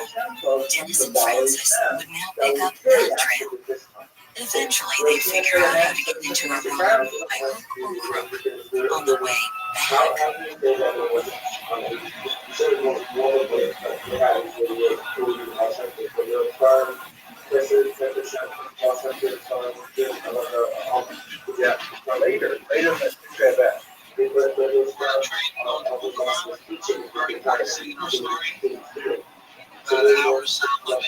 You have to accept the assertions of past activity. If you don't accept that, or if you're just skeptical, you know, so you have to be true. Let's get these transfers Georgia and Azerbaijan. And we got to understand Central Asia after that. It was just amazing because there was no other farms there. Those republics are some of the most repressive and difficult countries to get into in Central Asia. People came up to us and they were like, so happy to talk to a foreigner. We know that for 70 years they've been arrested by the KGB, and they would come up to us and tell us where they're from. They were so interested in us. That's a large discussion. I don't want to have it here, but we know that it has been standing over the 13th century in Spain.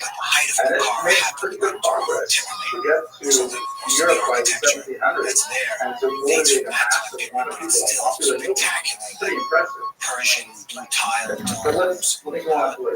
So just what a really magical, beautiful we have a couple of disciples. One of them is the Maggid of Nazareth. The Maggid of Nazareth had 5 distinct disciples. In Uzbekistan, the regime required a different visa for every city they visited. They dutifully obtained one for the border town of Termiz. From there, they thought it would be simple to cross the so-called Friendship Bridge into Afghanistan. We went to cross the bridge, and that was right. Border guards were like, "We don't have a visa for the bridge." We were like, "What? We have visas for Termiz. Our visas are going to be expiring soon. Let us go." And they were really giving us a hard time every single day. The guy from the FSB, which is the former KGB, was interrogating us. Why were you here? What were you doing? Why do you want to go to Afghanistan? Who are you guys? So we didn't know what to do. We found out swimming across the Abu Daria River with his guard towers and drug smugglers coming from Afghanistan. So we figured we'd get shot if we tried to do that. And then our visa for Turkey.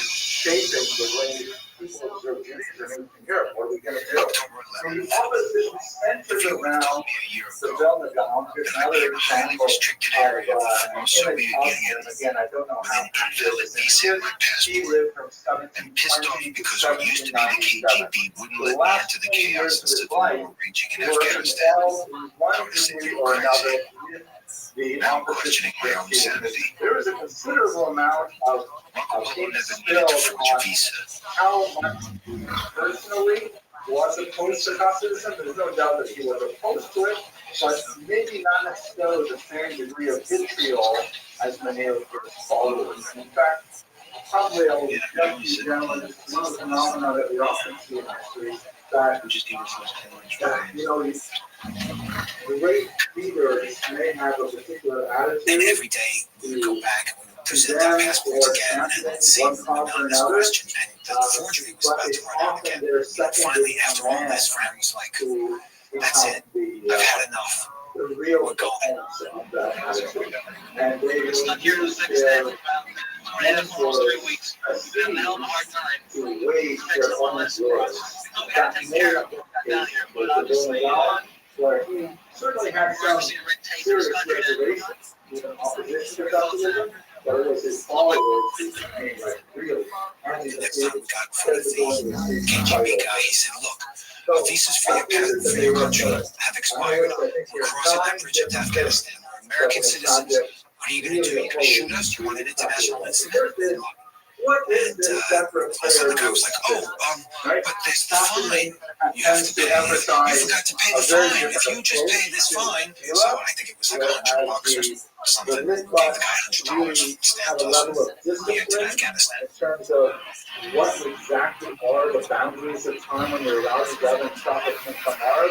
I mean, you know, are widely ignored by the Soviet Republic, largely in the sense of, you know, what's the point of carrying on time if you are not inspired? This is not an endorsement. You're only got to show up to doctors at 7:45 in the morning. Can't claim customers as your excuse. 7:45 to 7 p.m. But that's the idea. It's not, you know, I'm not, I wasn't strong like that for if I'm still sleeping. You know, let me, you know, study to sleep during class. You know, like some of us do. There's kebab houses all over the place. Worst in fact, we joked about it. Ate every lamb thing you can imagine.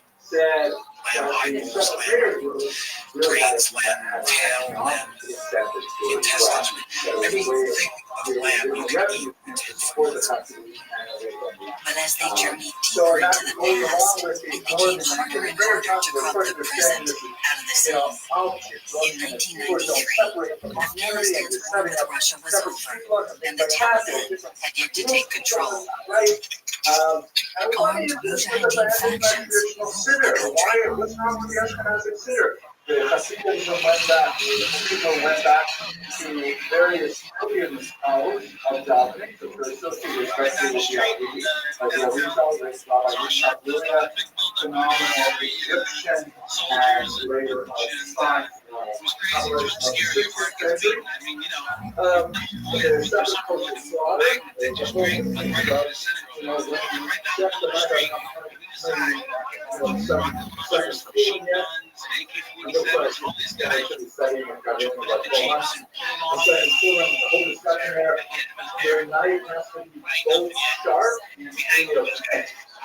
But the problem is, with technology of the 18th century, Francis and Dennis had concocted a plan to get safely across the country, a plan inspired by Marco Polo. On an equally perilous path 700 years before, the Venetian had had the best shield available, a powerful patron. Polo recounted that Kublai Khan provided his party a golden tablet on which was written that they should be given all the lodging they might need and horses to escort them from one land to another. The travelers had no emperor to shield them, but they did have some connections. They had obtained a letter of introduction from a comrade of a local Afghan warlord. We got dropped off at that Restream, which was basically an old compound with a Soviet tank parked in front as the gate. We pulled up, we presented the letter, the guard read, I guess, the wording of it. The tank moved out of the way like a gate. Then started up the tank, moved up, and we entered into this compound, and the tank closed behind us. We knew right there and then we was no turning back. Now we able to Mujahideen.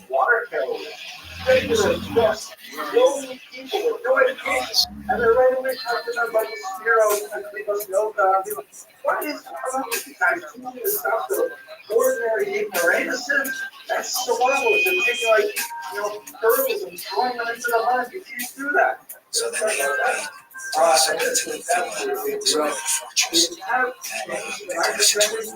But the Hasidim at the time, 18th century, were known for incredibly wild things and turning somersaults in school was the regular majestic, tall for Afghan, big black beard, phalanx of guards behind it, and this guy's in Annapolis. Violence in my gesticulations. So he read the letter and then he put it down, and he said, anyway, this letter was my brother, and anything I can do for you, it's within my grasp. What can I do for you? So we took out a map and we said, we need to go from here to here to here to here.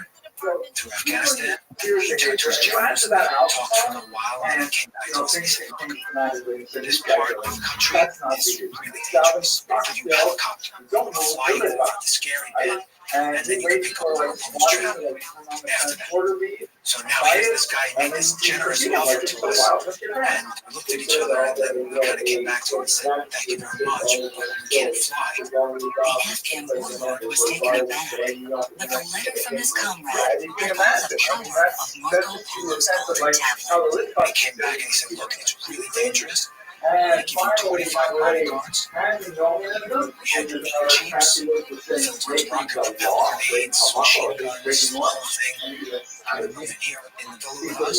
We need to dress you as Afghans because it's dangerous. You're going to have to carry weapons yourself. He also read the element of the audience on Rabbi, and the parents went to see the building and say, hey, no, it's not like that. Sure, there are bad eggs and these things, but that's not really what we're all about. We're really on to use to see them. So we don't know exactly annoying after a while, and you want to go and take a leak. And the guy's following you with a machine gun. And you're like, please, I would like to be alone right now. And he's like, no, I have to protect you. And it's like, oh, please. And at that point, we've been in Afghanistan quite a few weeks. And we had learned, just from the sound of machine gun fire, which we heard every single day, to discern the difference between a celebration, a wedding, a child's birth, where you hear, and that's just a guy celebrating. Or if you heard, that's a firefight. Don't go out when you hear that. It's okay, somebody got married. Dennis and Francis had just a driver and two bodyguards when they set out from the town of Mazar-e Sharif for a nearby Marco milestone. Polo had described it as a splendid ruin, the city of Balk. So we're driving to the ancient site, and we hear, there's a firefight somewhere close by. We can hear it. So we turn down this block. I'm in the front seat, Fran's in the back seat. And then all of a sudden, from the corner of my eye, 15, 20 feet away, a kid comes out of the shadows. And he's got his pinky pointing right at me. And this is it. And it's not his rabbi, Against the wall, these guys are regardless of machine guns, and they take our guys, they stay with the it's like one of those borderline characters that start beating them, actually has a geography where you can expect it to be more. says, dude, forget that it's alive, man. We're at this This is like basically on the Actually, we borderline. made a pact before we So left, when- and that was it, no matter what. When Any the Scots thought it was going to be their territory, turn back. when they And then we lost were against the wall, we were like, we're quitting, we're turning back. it was a Hasidic rabbi, that rabbi went Another to 60 the millimeter cause It to was the right there, and Russian he had that kind authorities of pointed at and me and said, Fred. they hired I had a a pack of charlatan cigarettes in my who pocket. is under a And I bag saw by him the great look at my down cigarettes. and so on, I looked at and him, so they and our eyes met, and I the went, rabbi enjoyed. and he went, Began a and the whole machine gun came cycle down, of and I was like, renunciation. I couldn't wait to have a smoke myself. I was scared. And he wasn't shaking, but I was like, you know, I lit his cigarette. And like, I was like, okay, he's not gonna shoot me. Finally, their captors realized Dennis, Francis, and their bodyguards posed no threat. They were from the faction that was attacking them. The soldiers that detained the travelers were from a tribe called the Hazaras, believed to be descended of medieval Mongol warriors. Such men had ambushed Marco Polo and company some 700 years before. Polo recalled that all but 7 of his group were caught. The rest, he said, were taken captive and sold, and some put to death. As for Dennis and Francis, they made it safely to the city of Balk. But they expected the Jews to stay in their lane. We retreated into our imagination until the 13th century. We read from Marco Polo's book about Balk. We sat on the hill and watched the sunset. And that night we went back, and our guards told us that 38 guys died in Mazar during the firefight. They don't want Jewish society to be disrupted by revolution. Before we Because left, they don't want we their own checked the government State to be Department, disrupted by revolution. which every country That's in why the State Russians Department said, don't listen go. to these Jews saying, That oh kind my of gosh, are you violent serious? So look at this document translated to Russian. What do I see? But this guy is definitely in trouble with other Jews, so therefore they went along with it and put Still them in jail. shaken from his capture, Okay, Dennis Beliveau wondered whether or not he should turn back. Earlier that year, his family had been ripped apart by the death of his beloved younger cousin. He had just come into his own. He was an actor. He was going to go places. He was talented. Yeah, you got to put And in jail for getting it was drunk. around Christmas So now time. you're really And okay. he'd just come back from Christmas So let's shopping go with on. a friend from the All play. right, so And as they were getting out of their car, actually began talking about this in the a group of kids come around him. there's going to be two phenomenon that happen. And then One that we'll talk about more on Wednesday. One that I want to mention here. The second phenomenon I will pick up on Wednesday is that this whole fight between the South and the Hasidim died rapidly in the second decade of the 19th century, when they realized that they're fighting over tiny, tiny little details, whether the knife should be sharp or whether it should be neck-free, but the And I came to the realization that if I didn't do this, I didn't want to be a middle-aged guy who looked back and said, oh, I wish I had. and Mashkiel is saying, why have Shabbos on Saturday? Let's take it to Sunday so there's no meaning. Right? So the Hasidim and the Hasidim realized that they had a far greater element of their understanding of Judaism in the Mashkiel. Continuing east, the explorers entered the perilous narrow canyon at the eastern extreme of Afghanistan, a forgotten passage to China, seldom if ever traveled by Westerners. The walk-on corridor. The walk-on corridor was one of those truly wild places where we knew we were really walking in Marco's footsteps. Traveling the way he did, because the only way to get to those mountains is by horse and packable. You know, one slip, and there was some snowy paths, and there's a 1,000-foot drop down this icy abyss. And if one of the pack mules carrying our food, we would have been in trouble. There were few breaks from the slow and arduous slog. When they came, Francis and Dennis worked on their on-camera skills for the film they someday hoped to make of their adventures. I would hate for my daughter to marry a communist, but I would rather have good relations with my city neighbors than allow a Mashkiel to live on my street. Right? Like they didn't necessarily like each other. This is the walking corridor. They realized they had a lot more in common. As we saw in the class, right?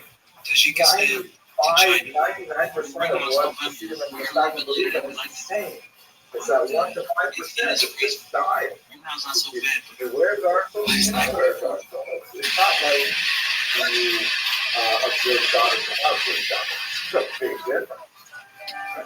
Okay, so this is the great yeshiva of Volozhin, one of the most important yeshivas that was established in the late 19th century. I was established by the great students of the Volozhin, who lived at this time, So transcendent, the late 1700s, having to figure out how to support the yeshiva. So they would say, okay, what we have to do is we have to go back, like the Hasidim, they innovated by finding things in the tradition that we didn't really emphasize. So we have to go back and do the same thing. We have to find those things which are definitely in the tradition, and then we have to make it available.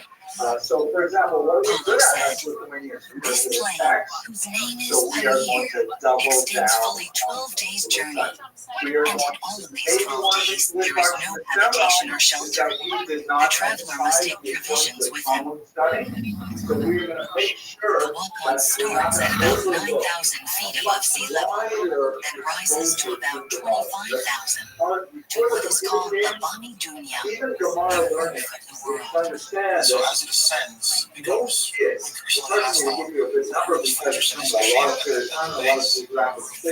sleeping on the dirt floor, and he's got this nice warm blanket or something around him. So maybe it's affecting him more. Kind of like, I'm gonna go over next to him, like trying to get some money. He's like, are you kidding me? Grinding through the Balkan, they frequently saw route markers just as Marco Polo had described. The horns of a tremendous beast, a master of these mountains, has become known as the Marco Polo sheep. Not only does he describe these mountain sheep, but when he says that locals use the horns to build cairns on the side of the roads to point travelers through the snow. These signposts would eventually show the way out of the Balkan and toward another country mired in civil war, until recently a Soviet republic, Tajikistan. What we are good at is studying. Probably in particular better than everyone. We're way better than our freedom of topic. So we're really going to stake our reputation on that. And when it comes to Kabbalah, which is where the freedom really open the message, you know what? Kabbalah too. We've got The lots last of thing the Kabbalah. border guards expected was a pair of grizzled Americans. How gingerly pulling their passports. Amerikanski. And the guy was like, what? And he came over to us and he was like, how far is it across the border? Where are you guys coming from? Who are you? How did you get these visas? These visas were forged. Dennis and Francis were in. This is a response, really important response, and I encourage you gentlemen to read this. This is Nebuchadnezzar by the time of the Lord, the word of God, and this is basically about the and we're going to do this for 9 growing. It is my humble opinion. The equal so much so it relates to us the manual loving God. This is amazing. Very, very similar to something Almost as soon as they had arrived in Tajikistan, the travelers were ready to leave. The question was, how?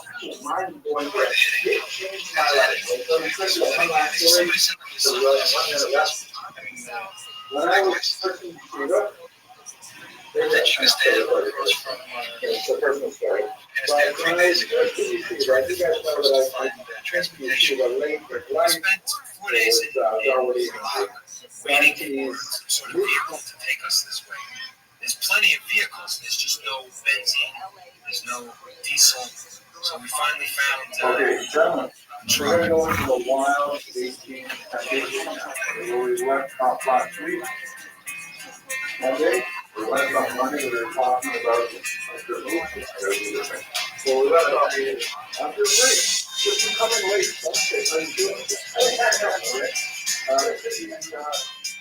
Where we left off last week, we were at like the structure and the theme of the rebellion, right? And we talked a lot about those who are not each other. And some of that some really serious questions there because, you know, we spoke earlier about the changes of anti-Semitism and I kind of go along with it. So we did really look at anti-Semitism as a whole concept phenomenon, meaning like why would in this country as opposed to in this country at the same time? modern geopolitical map would tell you that we crossed the border into China. We didn't feel we were in China. It was still the situation.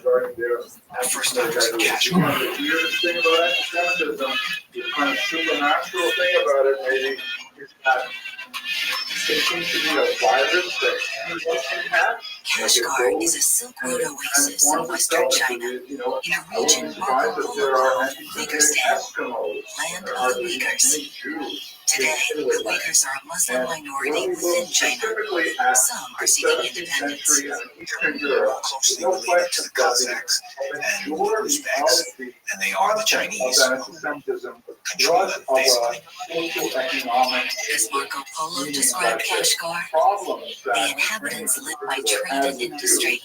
This is the starting point from which many merchants set out to market their wares all over the That's not world. to say that we're not also religious elements, you know, Jews, as things like that, as And just as travelers did in Polo's time, Dennis and Francis would prepare in Kashgar for the next leg of their journey. Kind of like boil it down to major elements, it's the socioeconomic element is significant. And one last awesome way to go.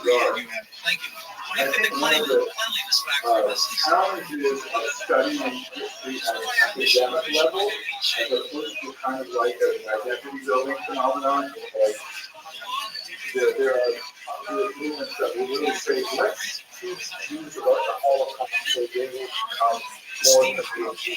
Right? So if that's your goal, then you're really going to emphasize certain aspects of the Holocaust that lead to the goal of making a more convinced Jew. But if you are interested in academic study of the phenomenon the warmest coat he could find, because the travelers were getting ready to enter an enormous, forbiddingly cold desert, the Taklamakan. Then you got to recognize the fact that it's not always true that there are elements of our behavior over the century which have from time to time. Not only did they need to cross the Taklamakan, they wanted to do at least part of the journey, as Polo and company must have. So went for 3 weeks trying to buy camels, and there were no camels. Part of the autopsy of hatred that we're engaged in. Yeah, I want to emphasize one more time that if you try to understand interconnected relations as objectively as possible, it's not always true or either way. There was a reason there was no camels because nobody was really using them at that point. They're trying to clear to this for very few people. And Murdering a child and using his blood, that I can say for sure. I cannot say for sure. In fact, I would not say for sure. It's not been engaged. It's like mad dogs in English are only going to the midday sun. It's like mad dogs in Americans only going to the Taklamakan in the middle of winter. I can't remember his name, and unfortunately, but you know, that does happen. And how that gets translated into popular violence is really what we're trying to say. Mr. Frank, talking about how experts post how they follow there isn't even the fact that people are losing blame when they're not happy with life. We've ridden horses to Afghanistan. It was actually very nice to be on the back of a camel after being on the horse ponies. The ponies were, you know, it was this all day, and the camels had a war. Pieces of the great philosopher Jean Paul Sartre that really talked about in one point, who said, they are funny creatures, and they have to regurgitate their innards and they stink. They just do this weird thing. They just wriggle something like this veiny red thing bubbles out of their mouth, but then they go and they suck it back in. But when you're right on the back of it, you get this smell comes right in. It's your did you do that one? Was the one oh my God! People felt this way about pictures 100 years ago. Riding for hours and hours, and it's just this monotony, and it's day in and day out the same thing. You go to sleep, you break camp, and it's monochromatic sand, nothing, not even birds flying around. You can imagine yourself. Like what happened recently, they're considered, very out of the normal communication. Marco Polo said at the Taklamakan, when a man is riding by night through this desert, he hears spirits talking. These voices make him stray from the path, so he never finds it again. While deep in the desert, entering a small weaver village, the travelers recalled something curious they had read in Marco Polo's account. Each one has written on his door his own name and that of his wife's, and only the occupants of the house. If one of them dies, he has the name struck out. If one is born there, his name is added to the list. Credulous, like, oh my God, this is still going on. Back then, 700 years ago, it was a way for Macan to earn these domains or collect taxes from them. People lived census. In these regions, there's a separatist movement. Uyghurs are chafing at the Chinese rule, just like the neighbors to the south, the Tibetans. There's no love lost between the Uyghurs and the Chinese. And for the Chinese to control the Uyghurs, they make them write this on their doors. Armies and with powerful friends then becomes international relations. Over So maybe a 300 good case days, point would be over 4,000 miles. Egypt, Now right? onward through the desert Israel by fought bus, and an 3 wars onboard encounter with 2 Egypt, Chinese security officers. Also, many payers for passports. and then when Egypt finally was able to, and in each case Egypt lost miserably, when Egypt was finally able to buddy Israel's nose at the October War of 1973, at that point there was kind of like a alignment of Egyptian mentality that said, well, look at that, we can hurt the Jews. Israel is not doesn't mean Israel is a horrible beating over 1973. The Chinese are very That's allowed you to kind of say, now it's you don't want. doesn't mean they're friends, doesn't mean that the level of anti-Semitism subsided, but it was not like suicidal anti-Semitism. It wasn't kind of like, we don't care, our country is destroyed, as long as we can kill someone too. That's real crazy anti-Semitism. Just like international relations, countries are always fighting, so that's normal effort. Grab me, so Frank got up and one of our sponsors, the president's the aircraft, had given us these letters with proper letters in Chinese to all the governors of the provinces who were going to. Along with the letters was a photo of their sponsor with some Chinese officials unknown to Dennis and Francis. Fran showed it to the police officers. Then, a daring bluff. He pointed to our sponsor and he said, "This is my father. This is Deng Xiaoping's son. What's your name?" And I took out a pen and I started writing the Chinese guy's badge number. They got off that bus so fast, the Uyghurs went crazy. That was our shoulders. And they were, suddenly my melons were broken out. And friendly to us before that went out. I said Hamas. If China's security bureau harassed them on a bus ride, what would it do if it found them sneaking through a restricted military area? Just about to leave for Muslim areas and enter China. We're the PS section of the city. Public statements, Chinese state better that world doesn't exist on the Chinese map. They don't want anybody going there because that's what they do. We needed to go through material With prosperity. the help of Uyghur guides and a chief, Dennis and Francis went undercover. If we would have But gone that's taking far off. They can do it for some kind of pressure, degree of hopefully they would have just kicked us out of the country. The Uyghurs Yes, that back took us in to line. Here we go. So, that's what would have happened. okay, so I gave this up to years ago. I started recycling, and you may have seen this is how popular. And the sun started coming up. Go hide into the desert. Hide behind a tomb because if the military came by and saw us out there, it would be the end of Marco Polo. So we did that for a couple of days. But it's actually depicting ultra-Orthodox life in the We've been in China for hundreds and hundreds of miles and for months already. We didn't feel like we were in China. This was China. that was going on a few years ago. We're still enjoying up to The date. biggest Marco milestone so far, embodying the reason for their journey, for the risks they had taken, surviving fierce cold and fierce warriors, defying authorities at every turn. In the city of Dunwall, where luxuries fit for the great Khan himself, food that seemed exquisite after weeks in the desert. However, historically, we had a short country or a long country.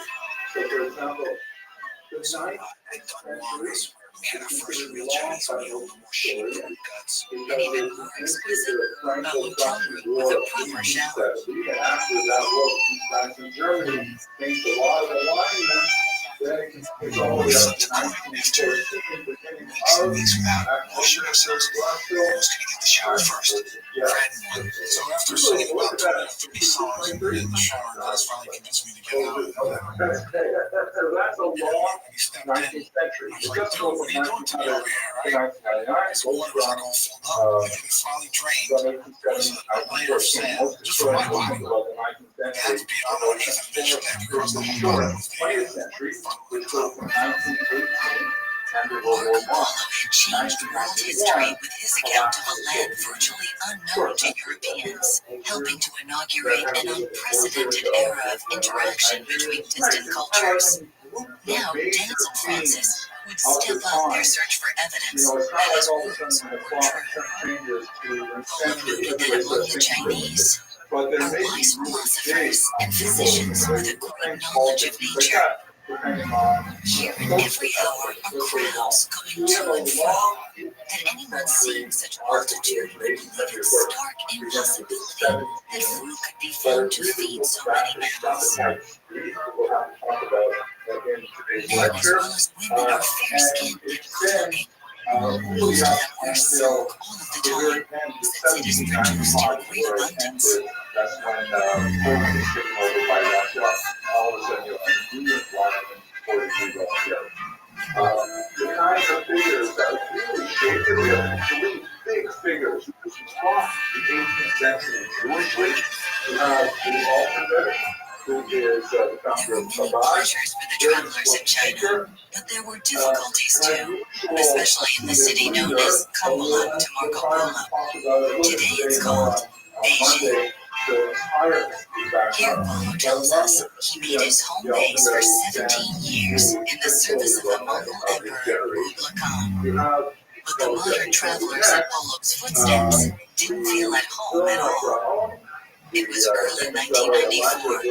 China was much less open to the world at that time than it is today, with many fewer visitors from the West. It was a very difficult part of the journey. The problem for us was we've been traveling for a year. We're tired, we're cold, we're homesick, and used to being invited into people's homes, called brother.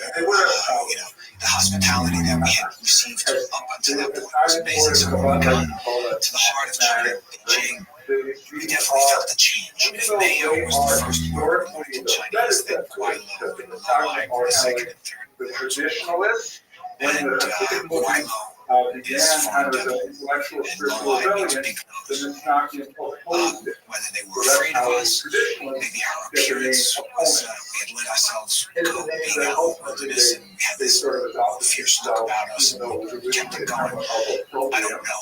I remember I was there, there was a lot of times I wish I wasn't there. I'm just exhausted. I never thought I'd feel this way. But the endless movement from one fleet hotel to the next, sleeping with one eye open and waiting for days for a seat for a bus or a train, never-ending stares and intention of being a curiosity.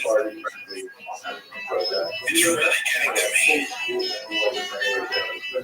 China is a place to be. I hate it here. I can tell you we had a tough time, but China isn't an easy place. I think that's what makes it that much more endearing, that much more rich, because sometimes if something's easy, you take it for granted. If something's difficult, that's what made the experience that much sweeter, that richer. A visit to Gansu province provided perhaps the sweetest, richest Marco Polo moment in China, and a crucial piece of evidence that the Venetian had been where he said he'd been. Marco Polo talks about this reclining boat in China, and it's one of the few pieces of artwork that he describes in his book that still exists today. When he stood there, I was only 300 or 400 years old.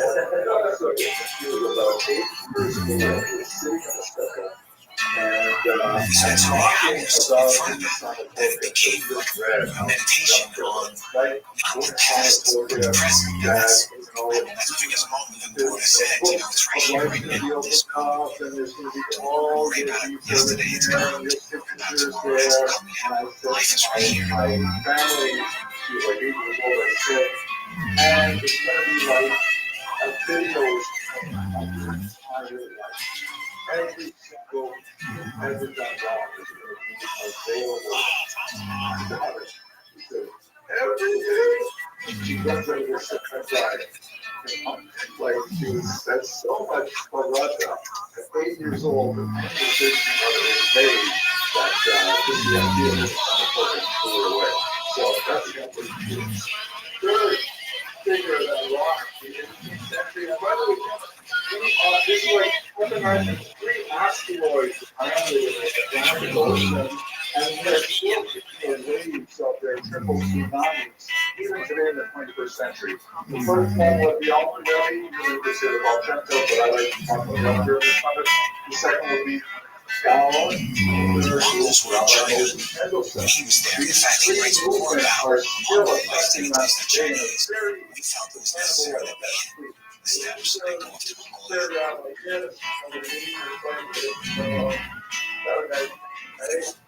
Right back into the 13th century again.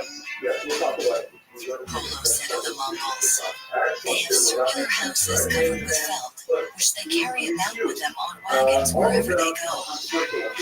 Walk up to the tent and just like ratio ourselves. So people just walk up out of nowhere and say, hold the dog. It's kind of like, hello, we're here. The Mongol families here invited the travelers into their daily way of life. The sights and sounds would have been familiar to Marco Polo. And I also put this picture because I was slaughtered their sheep exactly like Marco said. They would grab a sheep, turn it over on its back, make an incision in the chest. The sheep would, jerk around for a little bit, and then it would die, but the blood would pour into the chest cavity. Then they would open it up, take out the organs and stuff, and collect all that blood and make blood sausage out of the intestines. Every single edible piece of the animal was wasted. And Marco noticed this too. It was endless. I mean, you kept seeing as the quote coming to life out of his book. Remember that word, Polo said of Mongol warriors, they rely mainly on their bows, for they are excellent archers. And of course, he spoke of the Mongols' famed way with horses. They spend the winter in the steppes and warm regions, where there is good grazing and pasturage for their beasts. You should know that they drink mare's milk. If you feel optimistic or pessimistic about the world, you believe that, God's going to come in the world, or maybe you kind of left to the world, like a watchmaker or something. You believe that most people are nice, most people are evil. You believe that people get to the devil. All kinds of things like that are built into a Belgian town. So there's a big Belgian town with Belgian town in the 18th century. We're going to go into that. But let's talk about it. First of all, rebellion of discovery.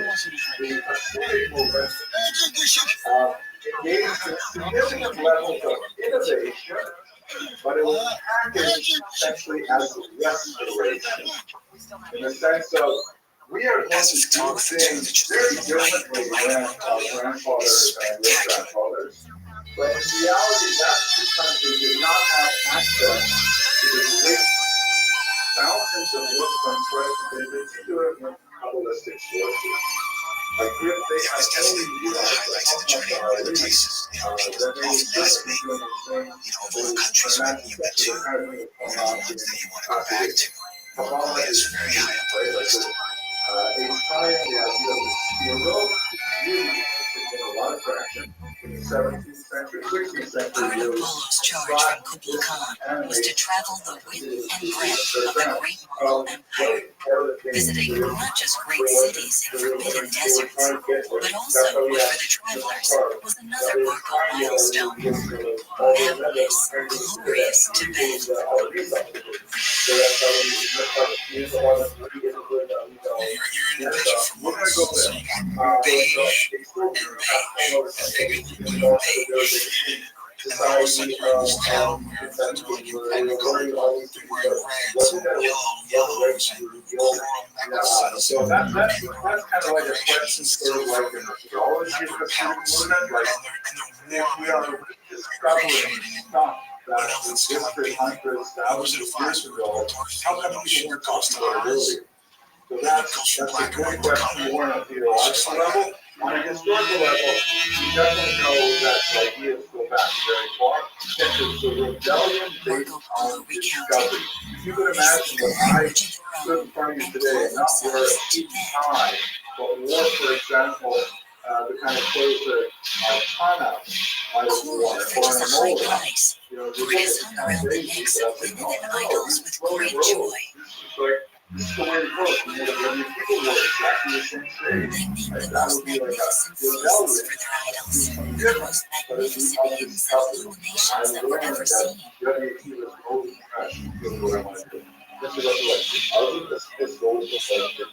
have huge monasteries and abbeys, inhabited by 2,000 monks, who are better dressed than other men. They wear their heads and chins clean shaven. Really important question.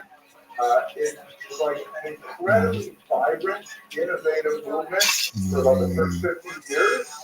And then it goes to a period where a lot of experience is applied. It goes to the courts, the dynasties, and most historians have seen that as kind of like a downturn of energy.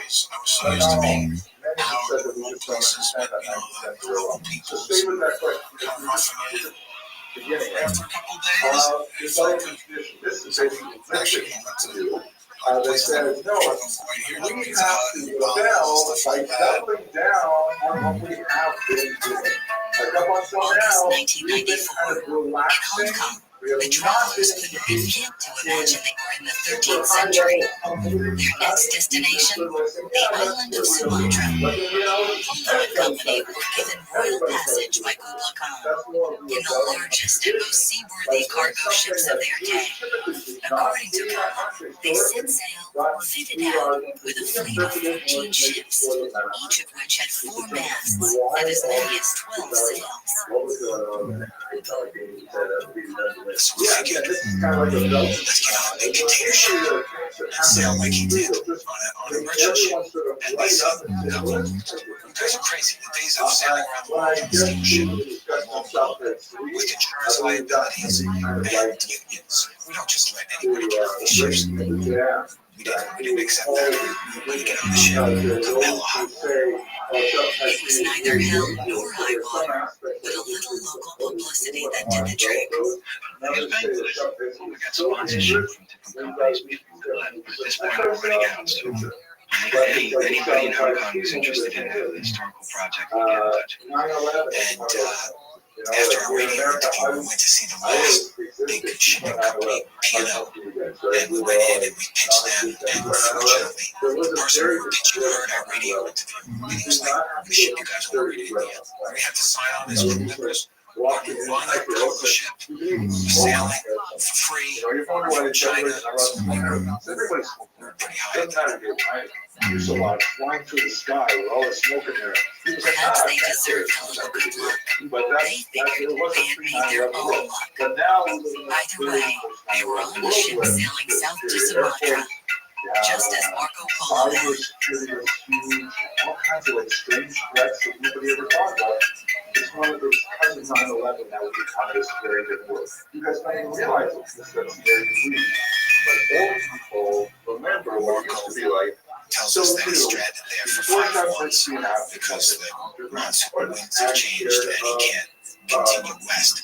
He goes on to describe the people there as savages, cannibals. A famous illumination that's in his original books. It's kind of funny because in the Middle Ages they made all these Asiatic people look like Europeans. So there's these guys with white beards and European clothes on, and they're like eating arms and legs. Cannibalism is long gone from Sumatra, but Dennis and Francis did detect traces of the 13th century on the Indonesian island of Siberut, where they would soon encounter another Marco milestone. I mean, it was like the lost world, Picture of the long shot for certain instances. Mr. Russell, so what today's like five or Russian beginning to compare what we should investigate more in the background. Mr. Russell, great question.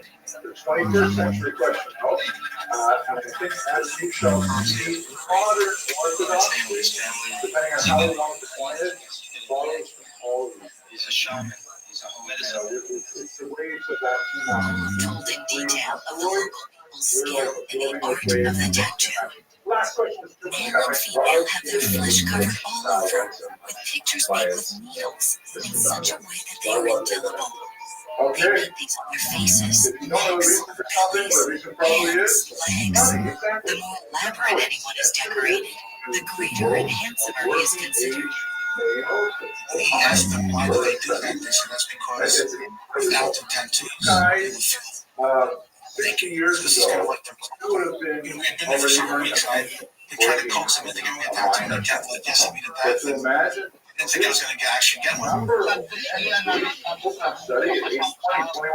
the guy give me the tattoo, and I'm sitting there, I'm going, man, he's going to get hepatitis or something from me. He's going down with this thing. Because they basically took some sort of black sweat ash from fire, charcoal or something, and he mixed that with water and he might run some sort of oil from a plant, and turned it into an ink. And he had this story spun him on. Yeah, it was some sort of natural needle that he had on the end of a stick, and he would dip the needle in the ink, and then he had another stick that he would whack. The needle was kind of canted on the stick, and he was whack. And I'm laughing and wiping the blood with this dirty rag, and I'm looking at him, what are you doing, man? This is bad. You guys are short.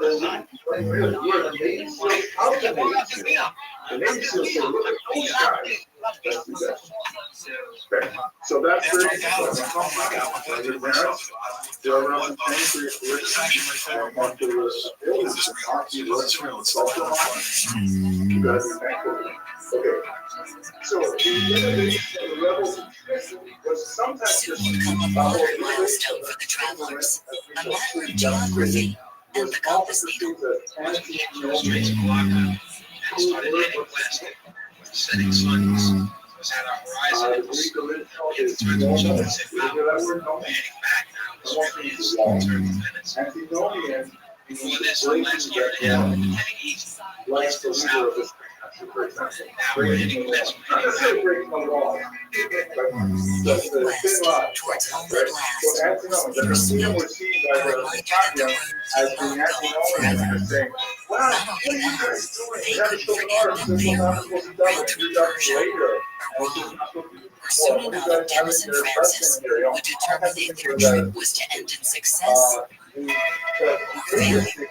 For a year and a half, we traveled sort of the last angle of our heads. Never knowing whether all the effort, time, and energy, and all the dreams that went into the project was going to reach us from one and maybe some help from this thing off, and we're all kind of hinging on whether we would be able to get visas for them.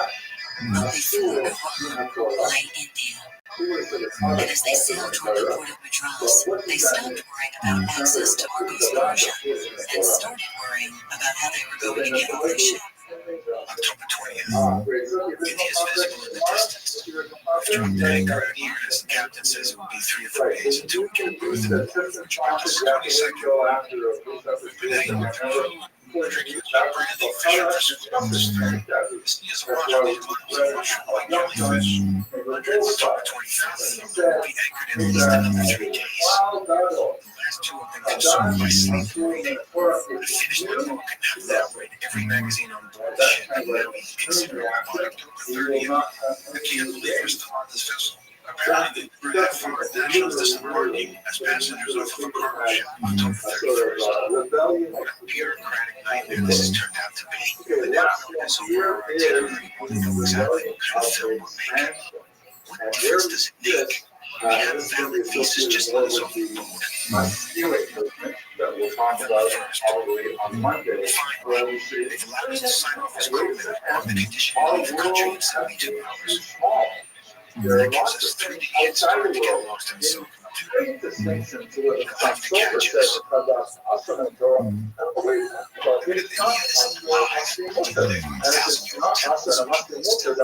praying it through. It's not like you go to Egypt and you see this ancient culture, but it doesn't exist anymore. You're looking at these ruins. You go to India and you're looking at ruins, and the people are still praying it. So it's like, whoa. And although it's not really fair comparison, And everywhere were echoes of Polo's distant words. He said the local people could trust no sailor, for they say that a man who goes to sea must be a man in despair. He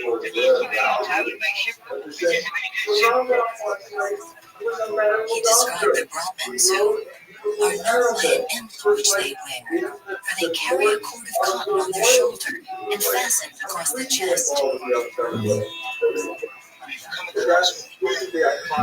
There's actually an article that says,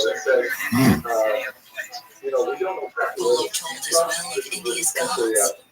They have idols with heads of 4 faces and some with 3 heads, one in the right place and one on either shoulder.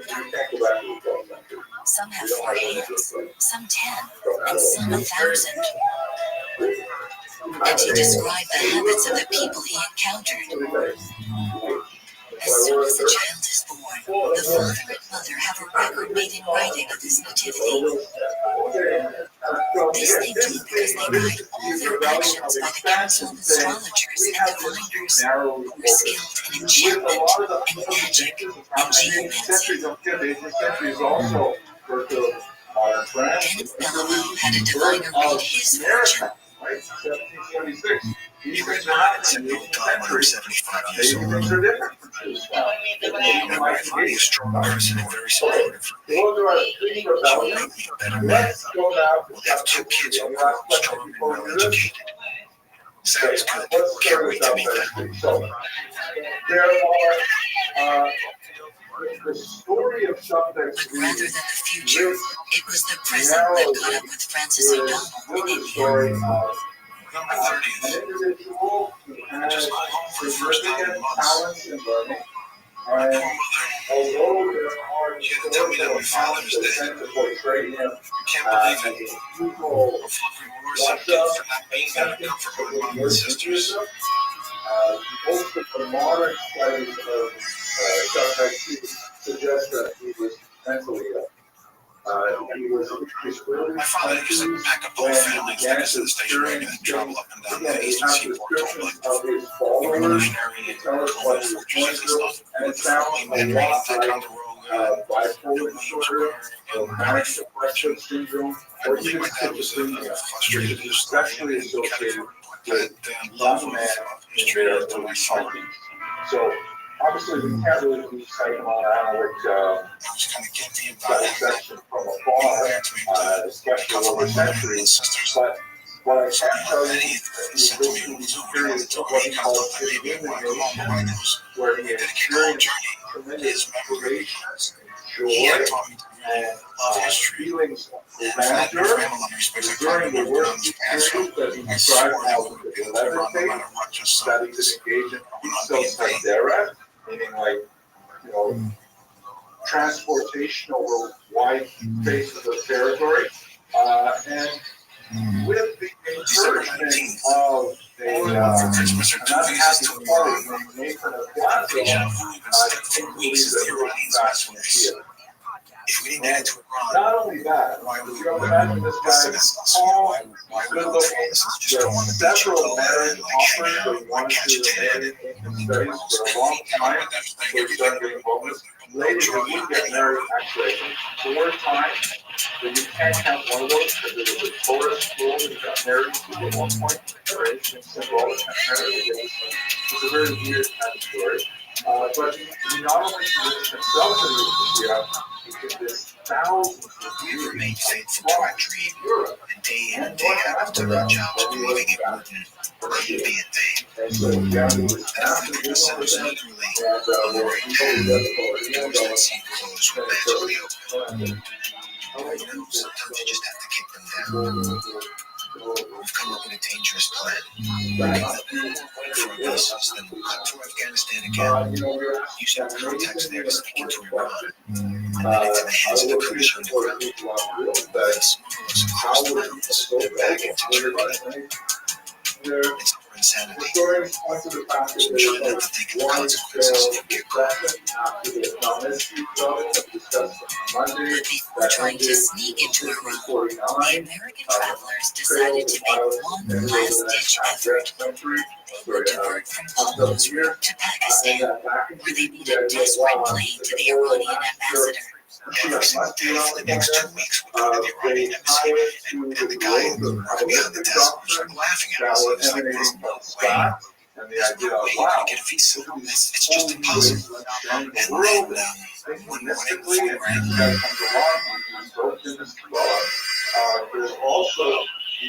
He said, "Get to the embassy now. Your visa's going to be waiting for you." Jews were circulating along the literature. Jews were actually seeing more artistic representation of that speech and applying it seriously. And so they're selling their belongings, leaving Amsterdam in particular, and making their way to Israel, thinking it's going to actually work. And we're not giving you a 3-day tourist transit visa. And you can work from home to do what you need to do. 7 centuries earlier, Marco Polo knew Iran as a very large country with 8 kingdoms. He described a wondrous technology. The climate is so hot that houses are fitted with ventilators to catch the wind. The ventilators are set to face the corner from which the wind blows and let it blow into the house. Polo also told of a murderous medieval sect.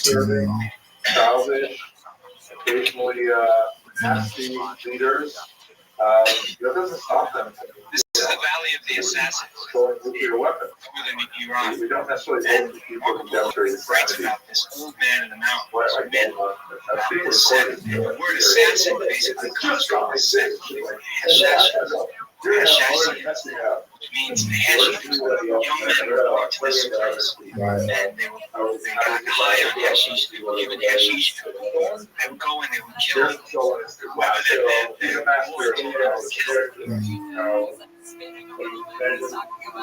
Polo said that the old man would tell his assassins that he was minded to dispatch them to paradise. They were to kill such and such a man. If they died on their mission, they would go there all the sooner. Whoever think that, terrorists are actually usually here That were designed to kind of make it look like a movie. Yeah, that's basically what they were. They were getting on terrorists. Was definitely not a good influence. He married a woman who was an orphan. She was always sat up, and she was not a particularly faithful partner. And they were kind of like apparently indeed to me, Iran was like, kind of an evil place in my subconscious, in the back of my mind. Part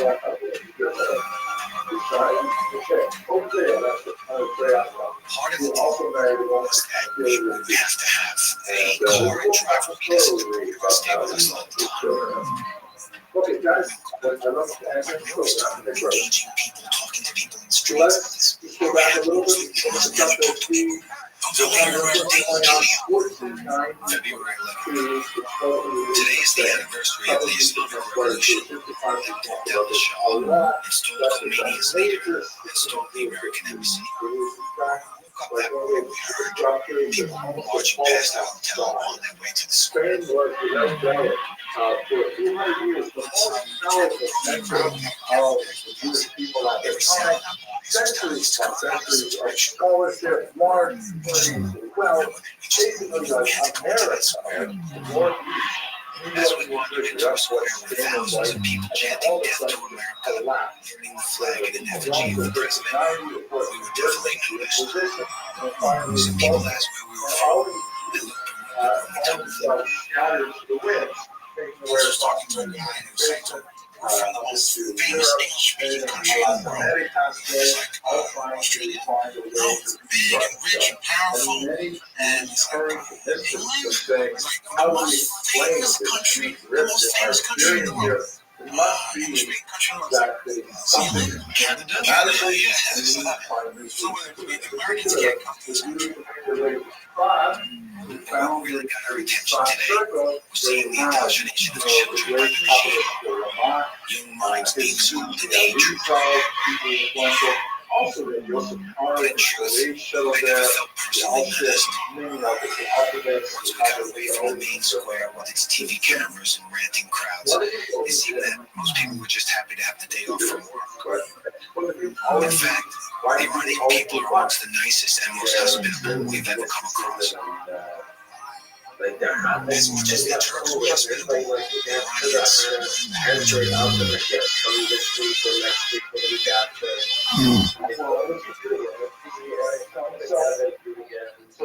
It was early 1995.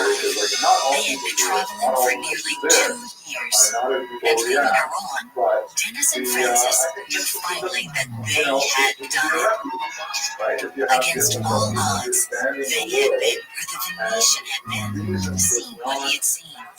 Not only had they followed their hearts, they had met their goal. Walking the footsteps of Marco Polo. They find it in but Mr. Simmons to the refuge. If you study my book on the possession, more of a discussion there. Because we will So get the crossed from Iran into Turkey, it was almost too official. People lined up on the road and I shaking hands with every single one of them. Now, Ararat in the background. Not only did they roll out the red carpet for us, but it was kind of like a magic carpet. They kind of took us by the hand, led us across the country, and shipped us to Venice, which was nice because for the first time in 2 years, we really got the thing. We just like stars, and we put us up in this hotel, and we had the performance like in this bed, and they put us on a ship, and we sailed into Venice. So that's like kind of stuff in the bow of the ship is kind of like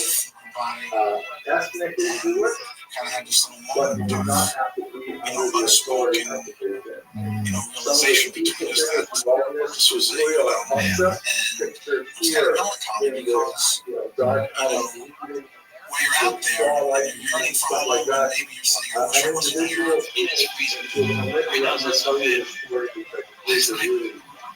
terrifying story that I think about quite often. We were almost like, the point was ever going to come, and now here it is. You want to do anything you can to like turn around and go back and not have to come home. I wanted to go back out there because I didn't think I was going to be able to go back to the position was common in disaster. He went to the University of Pura, earned a degree in theology. He was actually a late and then when he was early 20s, months there doing material, actually were actually taking pictures. I don't know who all these tourists who got back around us and my mom really knocked me over and like clung on to me for the next few hours. It was great. I mean, it was great. It was great.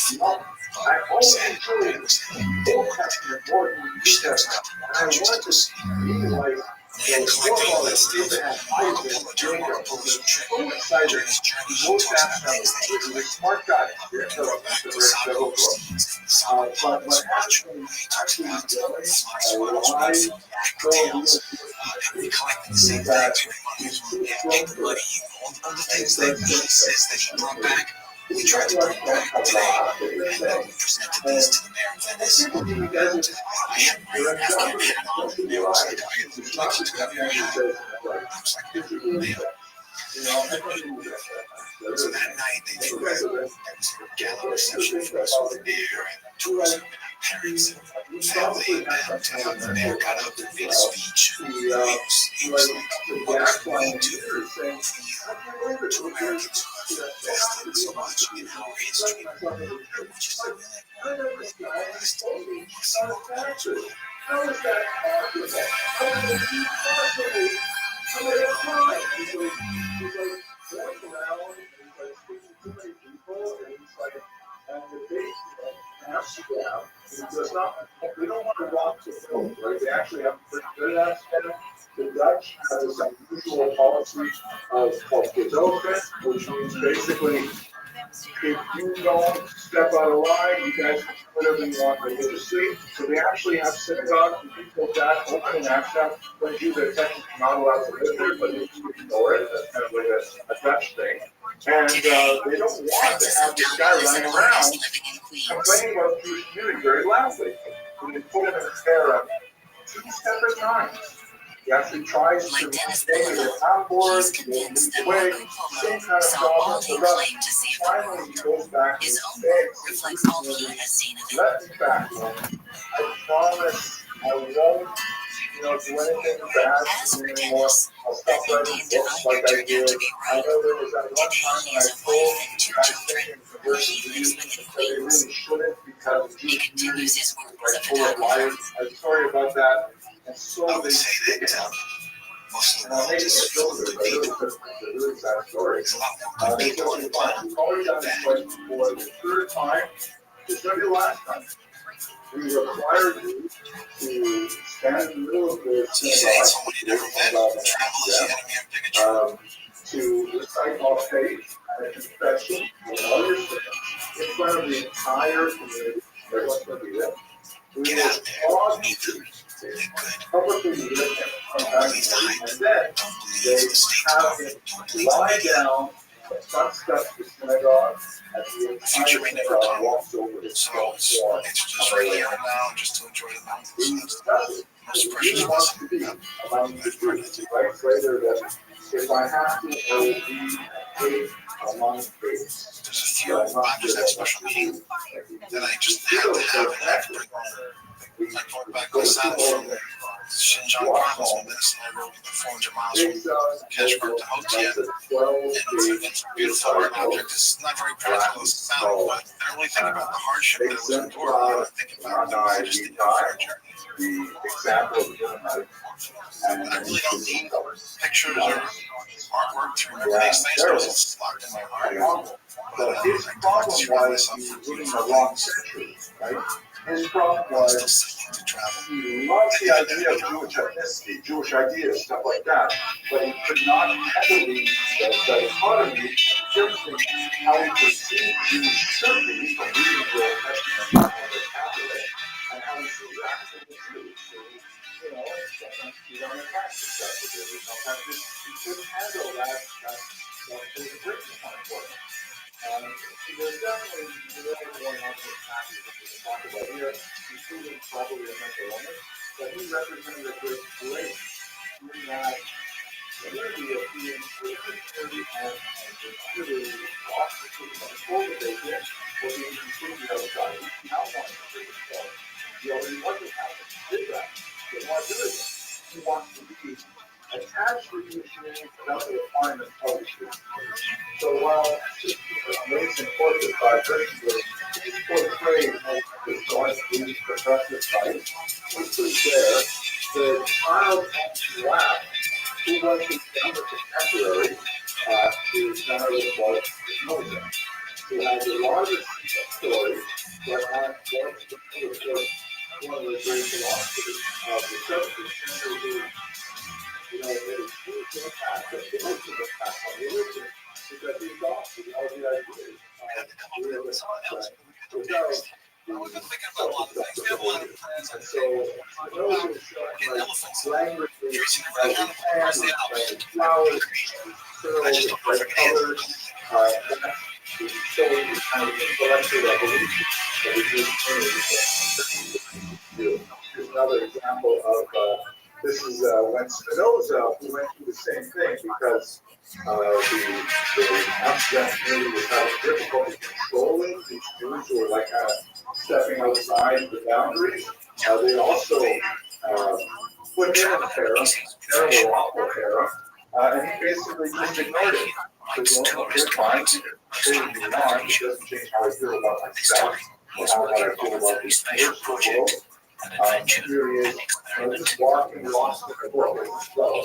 And the background we have these portrayed in the negative aspect, he's towering, afraid of this guy looks like he's picking up a rock, destroying him. That's what's changing big time in the 17th century.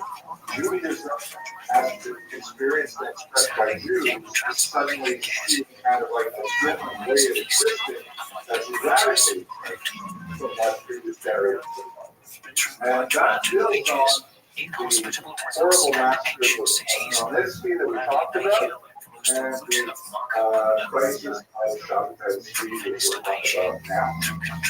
Okay, questions, arguments, discussions? Literally, let's call Martin Luther King this guy. I did an actual video that people trying to go back, trying to go about the gay rights, and all those guys very much. So I don't want to use modern terms like Modocs to characterize these people, but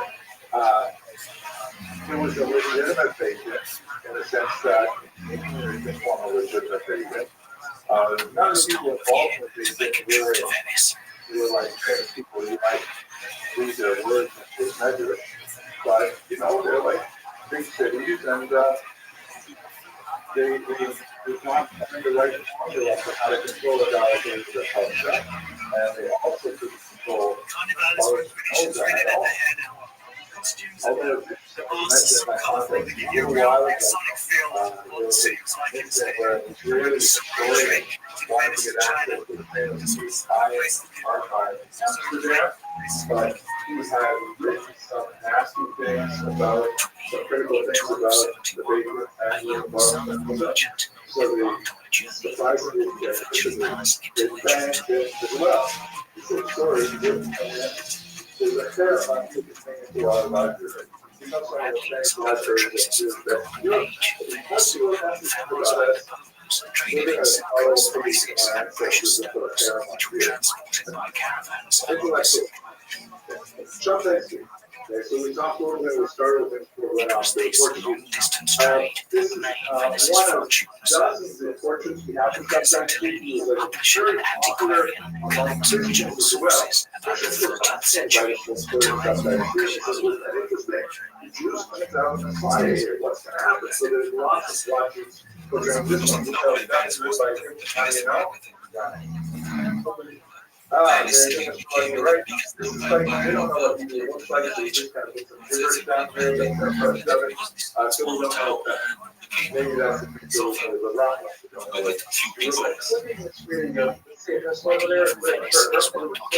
This says on your Pascal maybe Lamed Zion.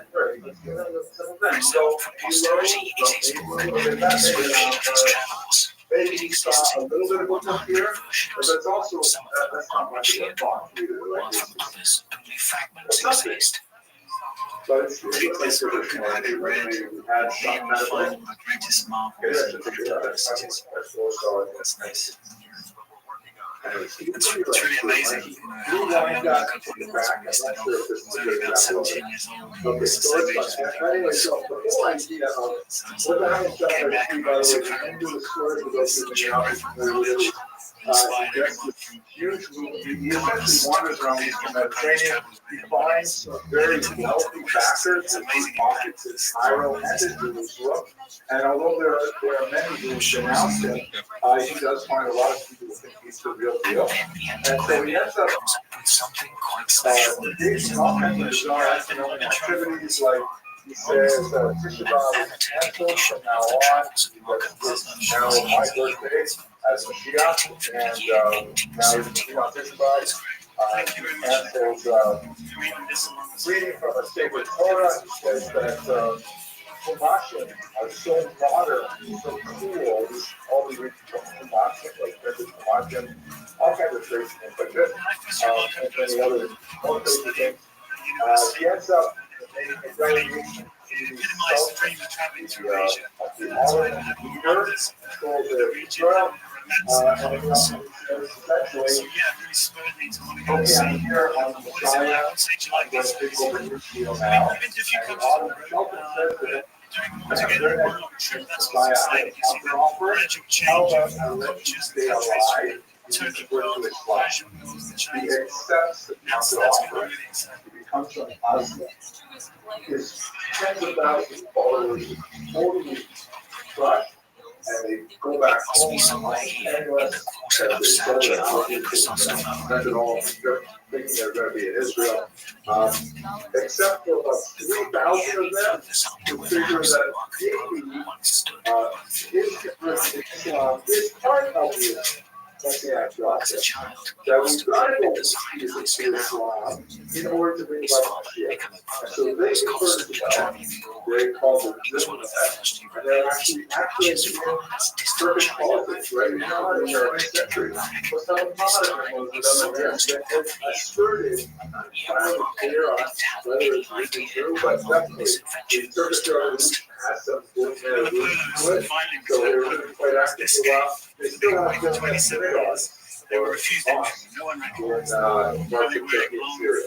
But after this age, 1666, whatever the Shabbat really lose that he becomes a Christian, erratic, and eventually the Alderman Church puts him in jail. At the end of his life, his last request is for a Yom Kippur Matzah, because he wants to dub it, so maybe kind of painful ceremony in the end. But definitely, his movement lasted for a good century and a half after because everything was described in gigantic numbers, thousands of armies and soldiers and horses. No one really quite believed it. There are a lot of these departure from Venice that were commissioned. These are essentially like amulets for a variety of things, not such as you and things like that. And quite frequently, very prominent rabbis were accused of having Sabbatean meetings or being secret followers of Shabbat. Perhaps the most famous of those, Jonathan Isaac was the subject of a massive attack based on Sabbatean. The Ramchal was horribly pursued. I'm just curious, you guys have all studied questions of time, right? Now, you guys know about this charm that was discovered in 1991? Deloitte does. What is that? Yes, it is. Why would it? What's the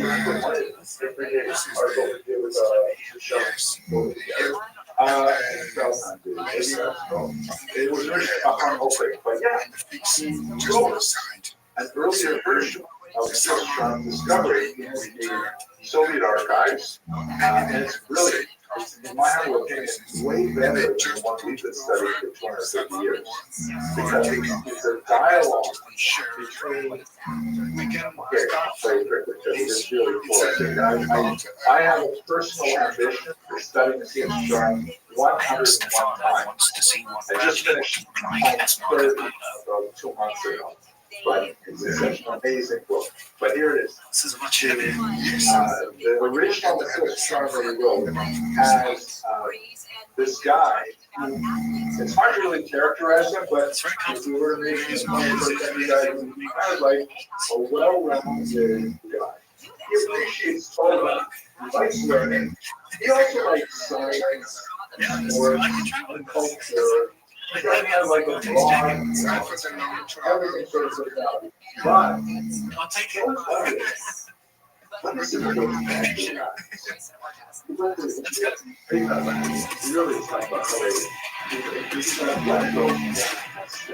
most likely, Marco left Venice in a convoy of trading today, various governments across the eastern Mediterranean. And now he's like on live and he's got about 60 across there. And he says, oh, great, we'll go to Sean Ray, how are you? I see stuff. Strange life. Mind if I ask you, like the traveling I noticed that he comes, right? He's already mentored. He says, what do you see? How can you let me think so long? How can you talk so long? What's going on tonight? And then you begin this conversation that goes through the entire Sil's shot. And of course, within a few chapters, by the time you get to the regular guy who calls Crawford is completely blown away by the custard, and he just says, well, take the wheel, run it anywhere you want. I really appreciate the work. And that's what this original version Information is slightly different with each version. Now, So why try and did match up the the name of Ramchal the publish the first version? He had it written in his own handwriting. Why did he publish the second version? Yes, Mr. Blackman. I think that's an interesting I'm sorry. This one piece will make 52 mobile devices for the big screen, all for free. No subscription required.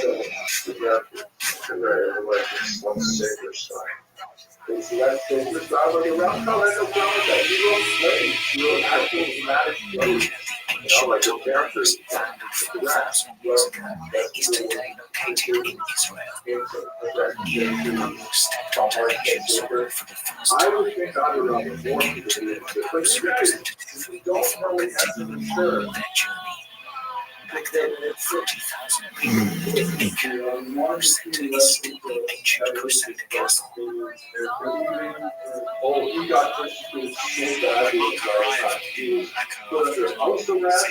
That he was really the last bastion of Christendom. The Crusaders had lost Jerusalem, planning to try and retake it. They forgot where they buried. You can imagine what this city would be full of thousands of knights dressed in their suits of armor, soldiers, monks, pilgrims, visiting royalty, trade instruments, Venice, very busy, driving, and a place called Infiltrator. The secret is was still in place. The publishers would not acre they lost the back the Crusaders were not able to hold the fortified city, which fell in 1219. That could change from being gateway to the last bastion of Christianity. Within 20 years of his arrival, Roman armies were here at the gates. They were outnumbered 100 to 1. After a 2-month-long siege, there was all over the he gave up. And his students said, no, Rabbi, this is such a great book. The world will love it. Today is a sleepy port town Do what the editor says. Let's remove close those to the border personalized material and let's publish it in a is looking for a place to stay. Collins said, you believe this if you read the introduction and conclusion of the book where he's saying his students were working out. He says, okay, whatever you want, you take care of it. And his students edited it to the version that you guys read now. Way more sense coming, way there, but it's just a mind blowing thing to real. Now, why was it different? That's why I was putting here. It was persecuted because there were individuals in Europe, including most of the companies, the son of the compound Steve was the number one master of the era. His son continued by the time you get to on college age. There's very big side of the West, but the emotion is identified as pursuit of Europe, until finally he ended up relatively liberal to the Amsterdam, where he could be more active. But the facility charm itself is an artifact of the Custer heritage that was developed in the pre-17th era.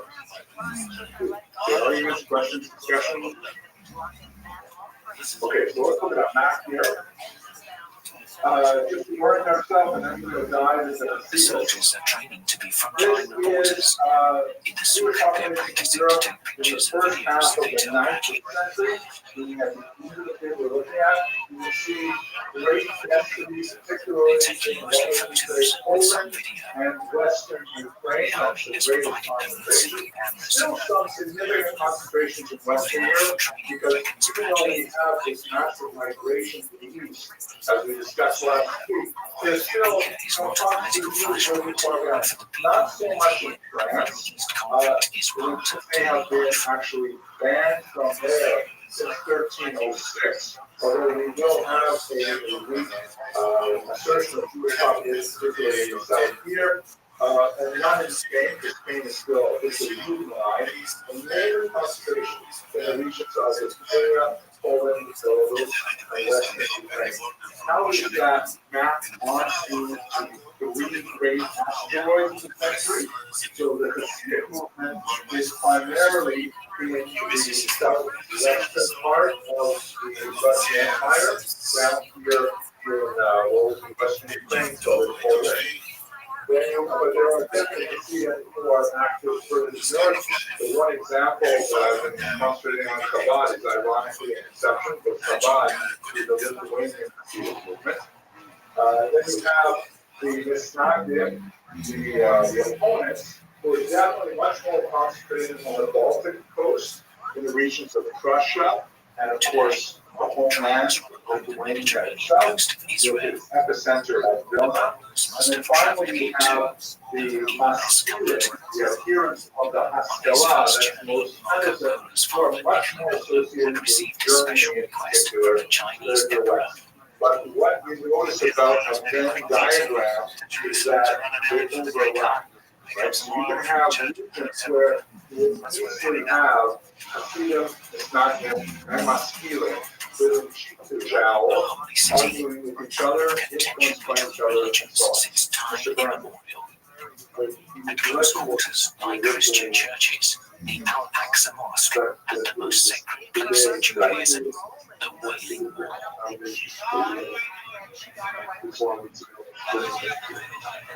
So, as a great question, how does it affect denominations? The denominations derive primarily from the Haskalah. And the whole idea of what we would call a denomination is in itself very differential. Because even when they are fighting and trying to strangle each other with the most violence, none of the Hasidim or the establishment is saying that the other one is Jewish. And none of them are arguing that we don't have to follow cardiac mitzvahs. The Maskilim are the ones who kind of broke that open and said, well, wait a second. And so their denominations usually are an opposite of Haskalah. Of course, once the denominations were really created in the 19th century, then they might get back in and say, oh, let's be, Hasidic flavor, or let's be, Masonic flavor. But that's a much later phenomenon. Mr. Krantz,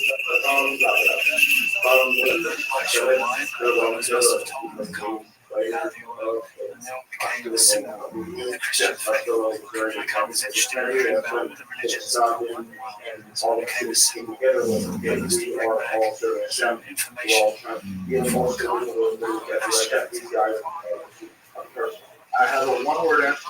Mr. Krantz, Monday. Monday is okay. At this point, it makes sense to stop. That's impossible. Bradley has to come up with a different route. The conflict between Israel and its Arab neighbors makes traveling in this region tricky. Last century, we were talking about South of Gaza Strip is sealed, and then with the security checks and the visa, the Israeli visa stamp issue in your passport. Always keep your eye on when you're playing your room, you're going in this part of the world.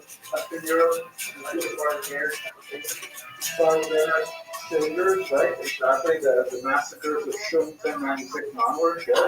What else? Governments kicking them out, right? You've got expulsions in France from 1182, and like 5 or 6 of them took the next century and a half. And England 1290, right? Why are they kicking them out? Generally speaking, when the peasants vote this money, you have a rebellion. When the nobles vote this money, you have expulsion. Right? That's just because that's how they deal with it. Then, of course, they end up fighting like that. Right? What about kind of like a really bizarre idea that was circulated at the time that made you feel what is ritual murder? Close. The Monty are they still that's the name of the crackers. Ritual murder is technically the earliest one. The ritual murder charge in skin, 1144 in Mauritania, is the idea that Jews must, for some bizarre reason, reenact the crucifixion, and so they ritually murder this child. God forbid, that's the argument. Later, they added to that the blood aspects of it, which is sort of done. Okay, so we've definitely got an environment where people are distinctly uncomfortable in Western Europe. At the same time, we're going to have this this actual invitation for Jews to please come to Eastern Europe. One door is shutting, another door is opening at the same time, and this is going to be the basis of the great Eastern European Ashkenazic Center. Because even though, as we saw in our very good possible candidate, the genetic history left nothing, we know the vast majority of Ashkenazim descend from the Eastern region, the Poland, Lithuania, Ukraine, Belarus, to a certain degree Russia. They really had the phenomenon from the 13th to the 18th century. In particular, they moved from Western Europe. Okay. Historical trigger. Let's just think for a second about historiography before we get into this unit. You've already seen Salom, we talked about him a few weeks ago. He's a very important 20th century historian. He died in 2008, something like that. He was especially known for his conception of the lactose Jewish history. Meaning that he's criticizing the tier definition of Jewish history. That it's all persecution and death, overcome persecution, do great things and stuff like that. So we talked about him for this, and I'm going to come back from it in a second. But I want to introduce you to two other great historians who made a huge impact on the way you think about history. This man, Von Branke, was one of the first people to try and figure out what do we mean by this difference we call history. Notice it's here, right? It's quite late, 19th century. That means that all this people who wrote history centuries and centuries before him were not necessarily writing history the way modern historians write history. What could possibly be different about history written in the 1000s than history written in the 2000s? What's different? I just said old Irish saying that history looked like it. Okay, good. More sources. Let's be that more basic and less sources to read. Let's find out direct fact. What is direct fact? I'm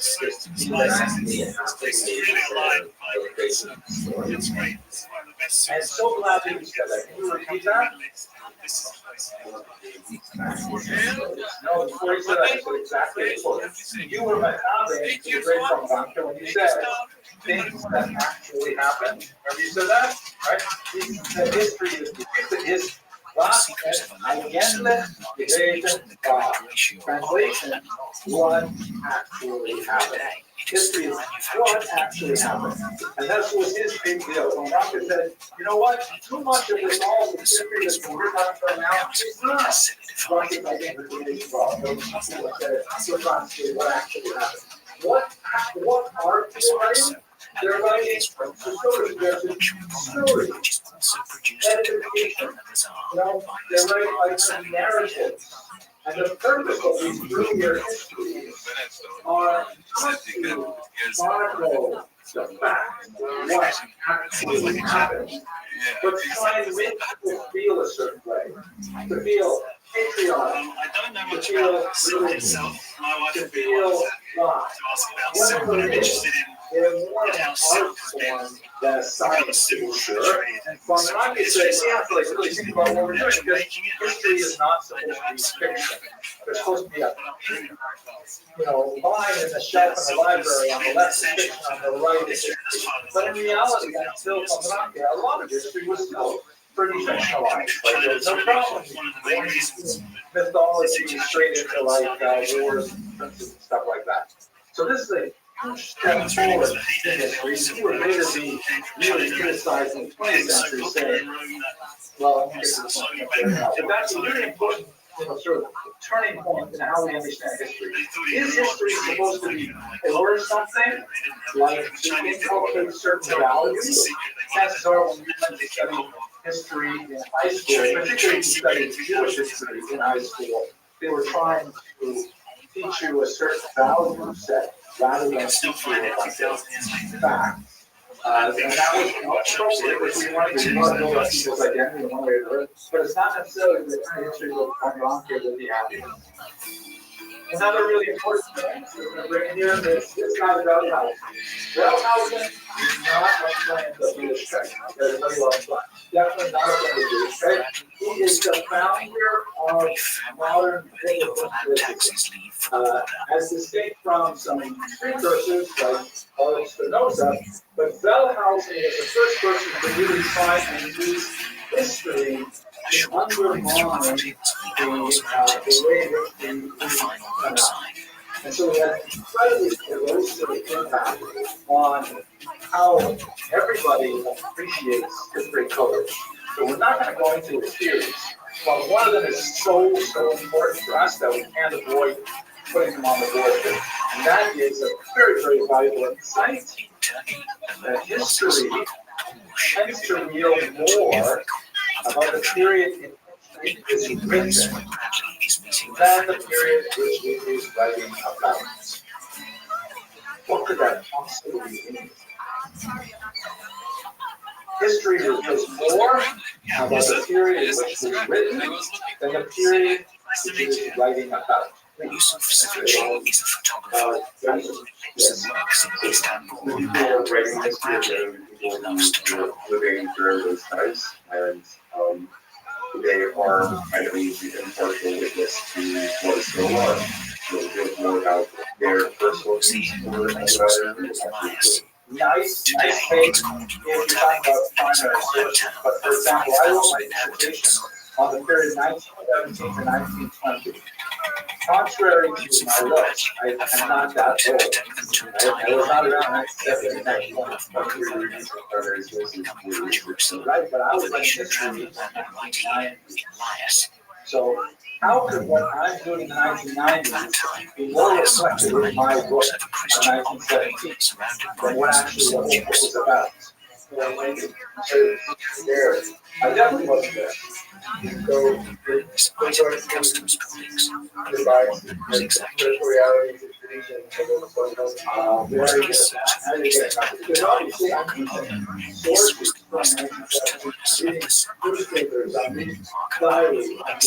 Merchants of Venice in general from another country come here to sell their goods and to buy what they need.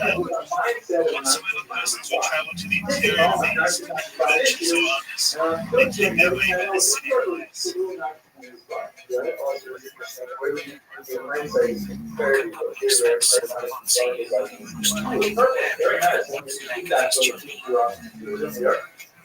So it says actually aligned with by exactly looking backwards, but our perspective is today. So we're not trying to understand everything from today. It's like, for example, sometimes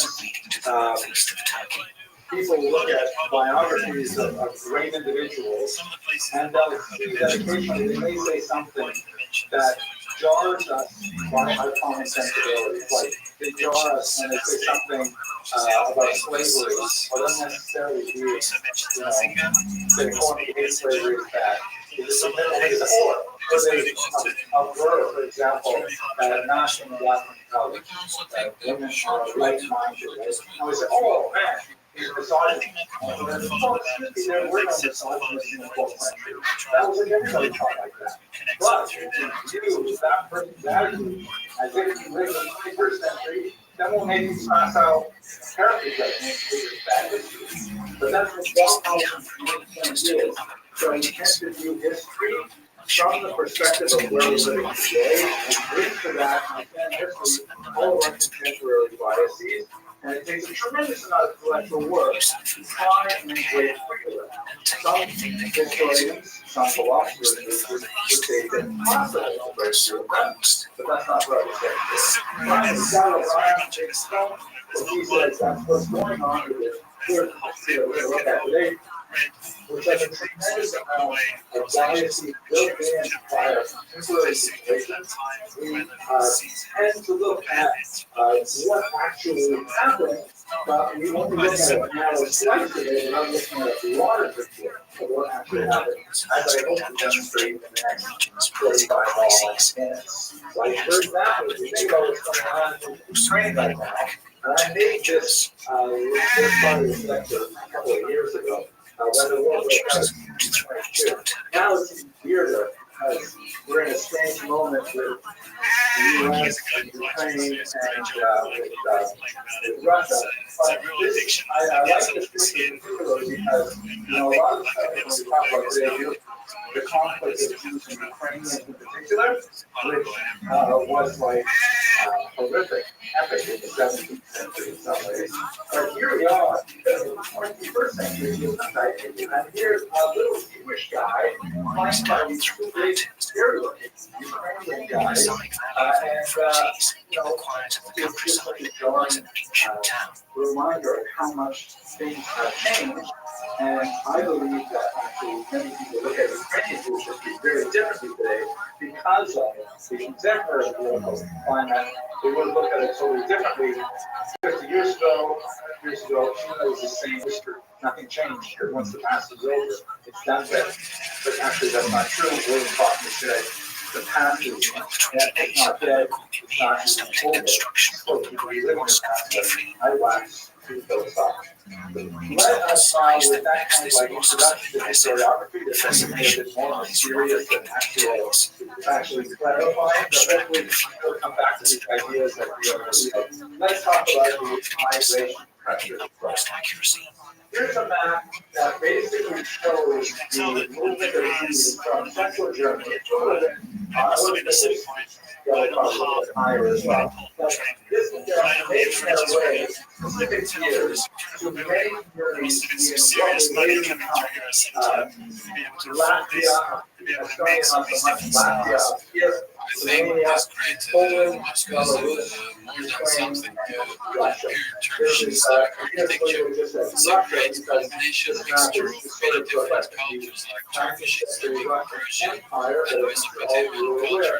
The Russian Empire was defeated by the Soviet Empire over 1991. This must have been around 1220. Marco Polo must have come around around 50 years later. So although he doesn't actually specifically mention this mosque, it doesn't mean it Western problems, nasty things we talked about last week, but at the same time, trying to somewhere through it would come up through this high plateau, come through here, probably up the Euphrates River, and then carry on to Erzincan. Here is the political map of the largest country in Europe. For much of the later Palladian and early modern period, is a country known as the Polish-Lithuanian Commonwealth. The reason why it's called the Commonwealth is because it was produced as a result of a dynastic union between the monarchies of Poland and Lithuania. As you see, the map stretches all the way from the Black Sea, the Baltic Sea, almost down to the Black Sea. Here, this would be the southern part of Ukraine, Crimea, still much of even contemporary held by Russia and Belarus. This is more or less the front line of the Russian-Ukrainian war today, too. Russia has most of this, although Ukraine has certain territory of Ukraine, and the here is part of Russia, although this part is still totally separate.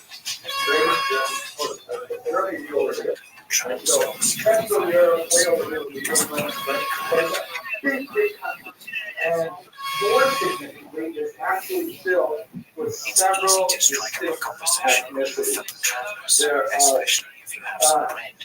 Ukrainians and Belarusians who are Eastern Orthodox, right? The Christian church has an Eastern section called Orthodox, ruled by 7 patriarchs. The Western church, Poland in particular, under the Catholics. There's a little chunk of Ukrainians here who are also Catholics. And they're also speaking closely related Slavic languages for the most part.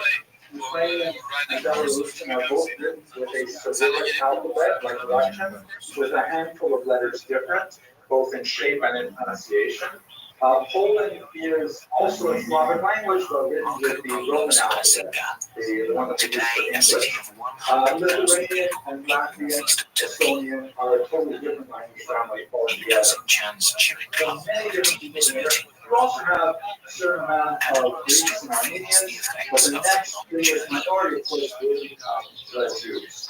The Jews first entered this area, as far as we can tell, from the Crimea Peninsula, where they were first there were Greek trading organizations back like around the year zero, and then we also have some Byzantine and Kazakh migration, specifically to the region of Kiev, or Kiev, as we say nowadays in English. Actually, let's quantify that for a second. Kind of weird. When you listen on the radio, everybody says Kiev is not a place. I don't know why they there's two syllables in that word. In Russian, it's pronounced Kiev. Today, and that's why in English, for the longest time, that's what we said, Kiev. Just like, the name Chariot comes from the red javelins used in the game. But in Ukrainian, there are slightly different vowel combinations, sounds soundedly, and it is pronounced K-E. Two syllables. I don't know why people say K, but it's K-E. So, Kiev, the city right about here, was actually the center of a massive princedom, a kingdom, that was later regarded by Russians, Ukrainians, and Poles, and Belarusians speaking as their homeland. But in many ways, they were totally separate, and in fact, back in the Mongol days, like 1240, they were literally separate, because I was in for this period. And we do know that there's lots of Jews active in from the year 1000 on.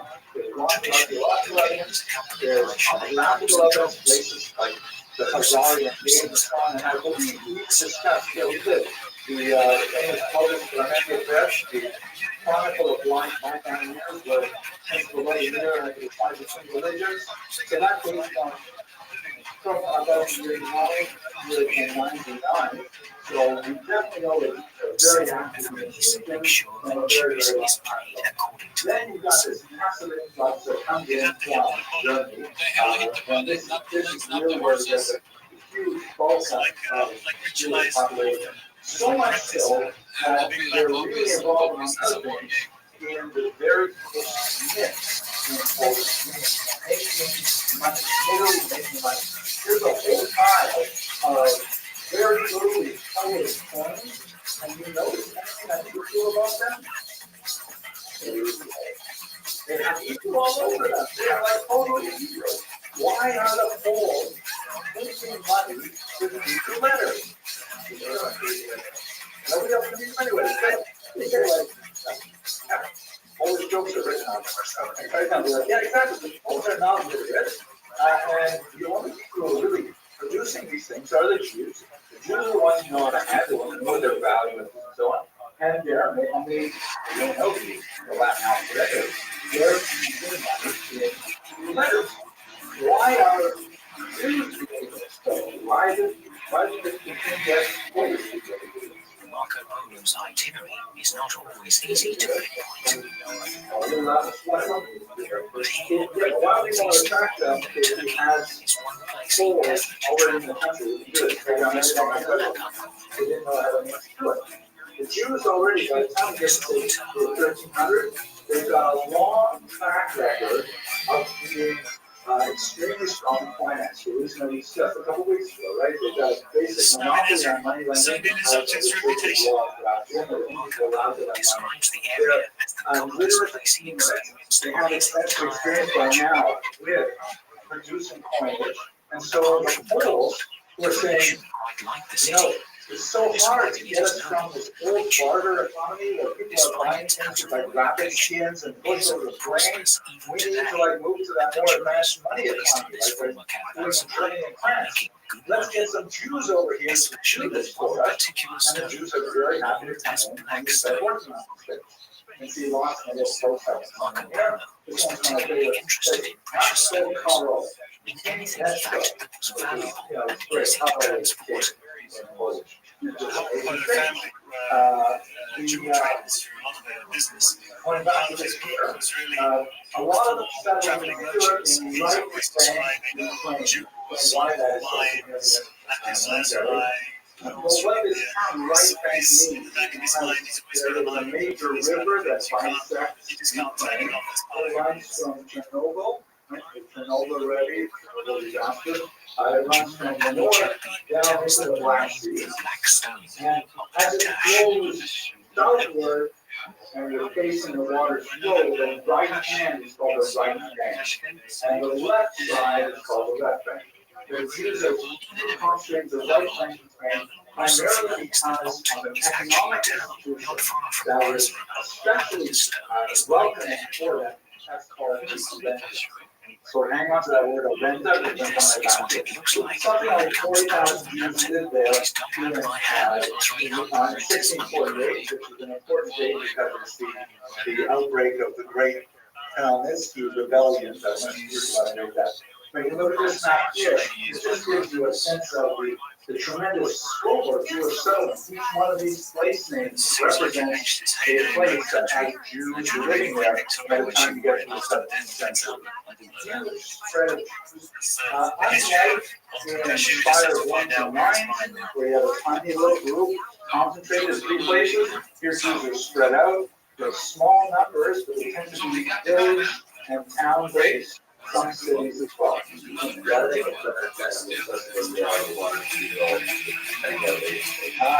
like a good question for the native symbol answer. Why do they prefer this setup rather than a really concentrated urban environment? Money, thank you, right? Money, that's where you're getting money. Economic opportunity. Not like yeah, exactly. As we shall see, the kinds of economic opportunity that this environment afforded is especially good for much smaller pockets of Jews rather than massive concentration, where you would get with industrialization. Factories start developing new industries like department stores, things like that.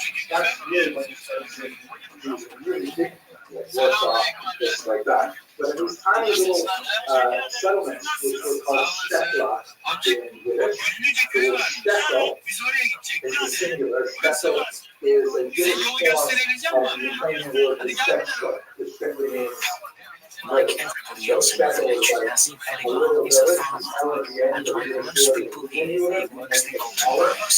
And so shtetla is the plural of shtetl. So they're setting up all these shtetls over there. Here is the Dnipro River, so this is all the right bank over here. So we're going to talk about the specific environment. The invitation of the Jews, they come in and feed this stuff for us. The minting turned out to be fairly short-lived, but the Rendlers, starting out much longer. This happens to be a 19th century depiction of the Jews coming to their king, and the king says, he's not like this. We've got a printer here. This guy is rather there. It's unusual to see about sugar, I guess, now that that's the adaptation. It was so good for the Jews for hundreds of years in Poland that the tradition arose that Poland, or Poland in Yiddish, was an acronym for the Hebrew words Pol, here, Lin. We will rest. Lin. Here we will rest. After all our wanderings to Western Europe and North Africa and the States and the floodlight was finally here. Pol, Lin. Here in Poland, we will rest. That's it. I'm not over there. One of the most important things that brought them there was this called Magdeburg. This is really important. Magdeburg is the name of a town in Germany that was one of the first to codify the rules of being a citizen of that town. Usually we're sometimes incorrectly called blackout, is the petrifying root of a tree. But if you were an authorized president of Magdeburg, you had certain rights that were carved out for your community group. And the Jews in particular had this Magdeburg Recht, which gave them, when they came into their town, gave them specific rights and responsibilities. This is on to touching. Comes out in veins. But the kinds of things that we could insist on, for example, was that they should be given monopolies in certain industries. Such as, for example, alcohol distillation and sales. They could be allowed to be the only people allowed to sell alcohol. They could be allowed to be the only people to engage in taxation. Whatever industry, I know sometimes like if you go to get your dry cleaning done here, anywhere in North America, I think, 9 out of 10 times you're going to be dealing with the why that is, I don't know. But like a lot of cleans, I guess, gravitate that industry. If you get your hair done in between, for sure it's going to be a power on that. Like every barber in a 50-mile radius of 90 miles per man is a big power on that. Because there's some kind of like sort of say, what am I going to do with myself? I'm going to make a little drawing, or you should be a barber. I'm trying to make a barber. So there's one of those industries that was really big for you was alcohol production, as we shall see that more here. Magdeburg Recht also reinforced a lot of the technologies that the tequila had imposed, including the Karen Ayushi. You remember what the Karen Ayushi was? Exactly. The Karen Ayushi was literally this ban on selling. That you can only move into town if you have a mention of the town. You can't come in here and open up a computer Asian restaurant. Even if your tables are way better, doesn't matter if you control how many people will engage in whatever. So Magdeburg Recht was kind of like, more like, these are modern societies. They don't have extensive bureaucracies. This is free road, right? Nobody is downsizing these massive bureaucracies. And so the government essentially hands over a lot of the self-government tasks to the cities, and the cities will set these things up. Why do they want to give these type of rights to you? The deserted and destroyed capital of Greater Armenia. I would say not so much number one, not so much number three, but number two. Your three answers you gave your first one was allowed to good. The third one was allowed to be sort of like happening. I don't think it was making sense, but make money. Everybody else. Once again, right? The whole idea is that the Jews are best. They're things that tax them. They're not the only one who tax them. The local municipalities can tax them too. And so there's an open recognition that Jews are very good at making money, providing skills that are not widely shared in the population, like literacy and numeracy. And so let the Jews live here. Give them the privileges they want to set up shop, and then we will tax them. Right? Kind of like Wahab deal. Why a traditional community might want to open up gambling. Like they might not want, like here is not gambling. There's free gambling, so it's by the highway or something. Okay, my JFK is like a regular. Yeah, so people want to have a gambling thing. It's going to attract people who are not so salutary, despair of losing money. So I just want to have that in your neighborhood. Money, thank you, right? Because you can tax it. It's a vice. People are going to pay taxes on vices. But you don't want to put it in the center of the residential area. So the Jews were a little bit like that. Some of these Jews really wanted the Jews to live there. They're not Christian. But you know what? It makes a lot of money. So as long as we can bake it to themselves, happy with them. And Magdeburg Recht was like a whole body of laws that was good for Jews. It gave them rights and protections and privileges, and it regulated which they did. same society. It's better to have too much rather than too little petrol, especially in this remote It was started, it's named after one town in Germany, but it was copied over and over again throughout Eastern Europe. You want us to move to this town? Fine, and we'd like to have some mozzarella. And they'll say, well, mozzarella. I'll tell you. And they would set up the same kind of thing. That's like the classic.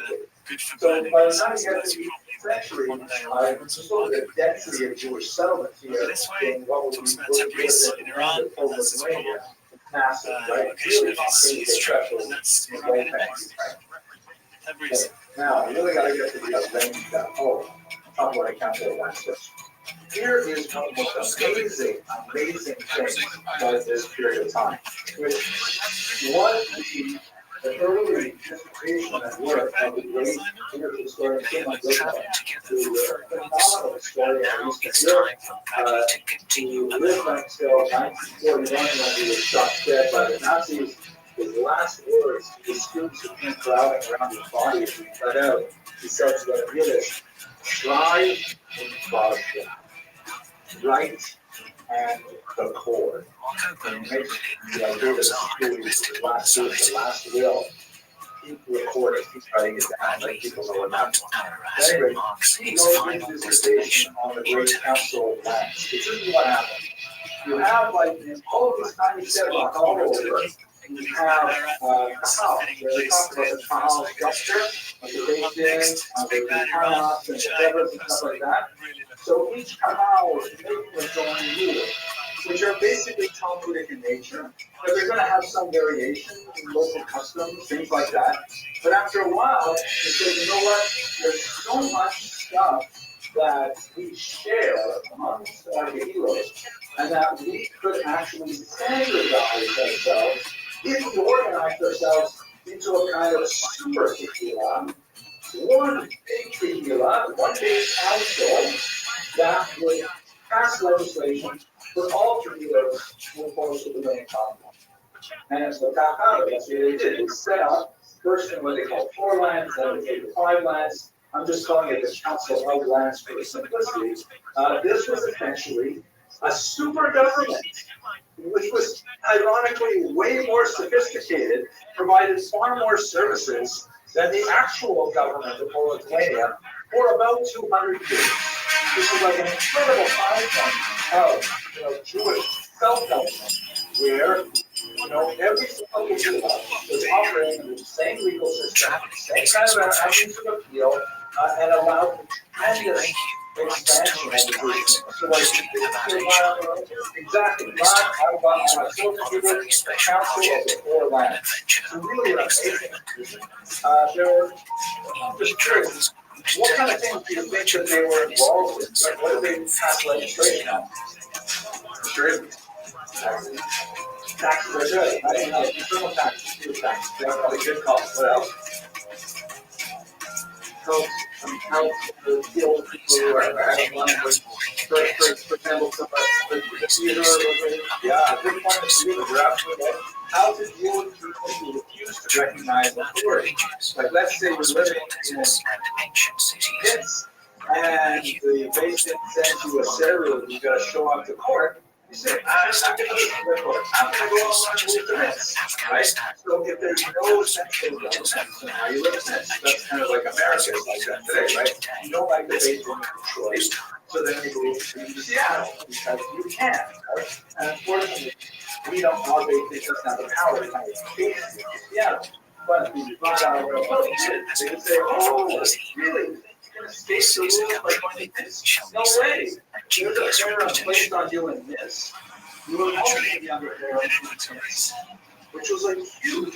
Remember, there is no secular identity at this point. The only way you escape the power of Venice, he has traveled through Israel and Syria to Turkey. Now he has reached the 5th country on his route. Western Europe eventually to Eastern Europe as well, but it's not at all to the council. In other words, there was all around. One other area that you might go, like where you deal with a lot, for example, is in Eaton. The guy wants to talk to his wife again, and he says, such a terrible reputation. And for me, that just makes it even more interesting. Well, I just can't believe that the country is as bad as the images I see on TV. For me, it's real power. The country's really nice. One thing I found in my travels is the worst the government often isolating. They had prisons for people who took better their children than being treated. It has been easy to find a travel What companion. although the blog is more complicated. However, she was soon to be a lawyer from Tehran. You gotta keep that being done. So flog them once and it's done. And it's a physical pain. People are afraid of it. So flogging is far more fun. Arabs, Turks, Persians, Catholics, and Russians have formed the first magnificent trade center located in the west of present-day Iran. Okay, one other thing you might find surprising, but I guarantee you see it every single day, it is an innovation of the God of the United States. You can see Tabriz, modern bustling city like maybe any other city in the Middle East. And slowly, you see the women are all dressed in black, wearing the hijab, some are wearing a shawl. Then you start to pick out the details of the color, and each person has their own color makeup, and hair can be on the front. It's kind of a silent snatch of the hijab. You have to adjust your eyes. Yeah, right. That's right. Credibility. Marco Polo reached the Persian Empire, he must have seen buildings like this one, in scale, sophisticated in detail. Big Rabbi writes, Print cost of 2 days. It took 33 years to cover the lake. But that's how we use Haskams today. But Haskams were invented by the God of shows because of the new technology Had a sense of grandeur. Because it used to be when you wrote Your significance. anyone had the manuscript, they could, if they wanted to spend the time to copy it out. Genius is the Procedure, but copy it out. But once they're and the price you can imagine him coming here in the 13th century. rates were skyscrapers. I found this I could put it into my space. Take it off and I must have been totally this kind of architecture on this kind of scale. But I think I can push it on the screen. And so, and they also do that with someone else's presentation. Let's say, for example, you read a Columbia Stanford, and you visit Krakow, great book. It's a fantastic book. Grab a copy, quickly go back to Stanford, you type in your own version of the book, print it off, make a lot of money before it comes in ships. It goes back to concept. And it was a problem because, you know, it was upsetting authors, upsetting people who were sort of trying to tell money into the process at the beginning. So they brought out Haskamos, which originally was just an agreement that nobody else was allowed to publish it for a certain number of years. So we're back to what people said. This is my favorite one so far. I'm not sure it's quite going to They fit did in my not say backpack, anything about the but I'm going to quality try. of the book. Or the prototype of the author. They basically said nobody else is allowed to publish this book for 5 years, whatever it might be. And that was how we evolved. Ironically, the stuff we have today is what they have with which is basically the science of the Catholic Church, which is probably never seen anything but sometimes it's happening. So these are the kinds of things that our did, and they basically show instruction at various levels. Then it's a risk of living on a train, and then you come leaving many kinds of beautiful events. But very, very accurate And merchants make the village. Here in the public bazaar of Tabriz, you can see that nothing much has really changed. The big prophets are still there as they were back then. Now, since it was that might be one way to Shops are spread over another 7 ongoing kilometers, problem. 2 dozen caravans Something and as many that teachers it's okay. camping market homes. Tabriz is one of the largest family bazaars in the world. Sometimes when people get One of the eldest Timshay, second-hand confidence officer, they will punish themselves in order to put their family stuff. Like saying, you know, there's a guy in Israel who went to jail. In Israel, they put him in jail again. And he went to jail for 20 years. Now he's just 20 years. It's incredible. it was the most But that's important true. part of my The only way to do family. this is We still eat, we live it, we drinking and it, that we works. eating it, and Okay, now we got to talk about the different stuff. at last we Ready? died. Okay, so here's the thing. These Why were would you write something? we're gonna try and track down some, there's gonna be some silk signs, so we're gonna do some more detective work. The backbone of the Eastern European copies was the system known as the Rector. There's a Latin The word Toulouse Bazaar is not only the largest commercial centre for and it Persian basically carpets. means New carpets are designed here as well. Antique ones are restored, and also the yard if from you which look the at the carpets map, are made is tied right here in the bazaar. if you look at the map of you have Mohammed Sabaji ties wool or silk, tremendous depending on number his of customers' noblemen Raji of is in luck luck. there. A trader has just purchased some silk. And they, through conquest, dominated right now in Ukraine. And Ukraine dominated many countries until the 20th century, and at this point it is part of the highest quality. And ties are for sale in the bazaar as well. Massive farmsteads called Latin. Yes, another Latin word, but they've got all of the Ukrainians living there as peasants, or a better term than convert would be serfs. S-E-R-S. This is a period of feudalism that lasted until the 1860s, like the 1865 century. Serfs are sort of like slaves, except they have certain views. They may not believe that they were area, and they were required either pay a tax in goods, like a certain amount of their product, or pay they were which is basically they would have to spend 1 2 days farming for the bird, and the rest would have to go stuff. And so imagine that divided into two things. Poles are Catholic and Western facing.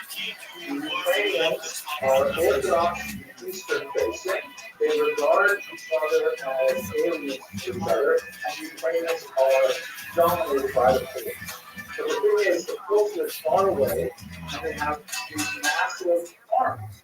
How do they speculate farms? How do they actually derive benefits? The way they mobile devices or the big screen, all for free. has so-called modern bondholders, which means masters of the Avesta, where they are the official tax collectors for the poor. And it works as a kind of community system. So the Polish nobleman, let's say in Warsaw, will bring a Jewish shekel, or it's important to note here, very importantly, that these shekla, these little villages, and the surrounding farms, they are literally owned. Soil, buildings, everything owned by the noble. Even to a certain degree, the serfs are owned by the noble. But he doesn't want to go there and like he's driving around in the buggy all day making sure the serfs are working. So what he does is he says to the Jewish community that's planted there, okay, you guys are my tax collectors. I want you to collect 10,000 marks for me next year. I want you to collect that money. And the Jews say, we will accept this contract to collect 10,000 marks for you. And the nobleman says, fine, go ahead and do it. his day, does not want to get virtual involved carpets in are made history mainly of in how cottage exactly industries they like this collected, one. and A ration is told. what bureaucracy, no higher the Jews have to go back and they have to collect that money from the peasants. Now, two things are important. The first is that who's paying the Jews? The nobleman is not paying the Jews.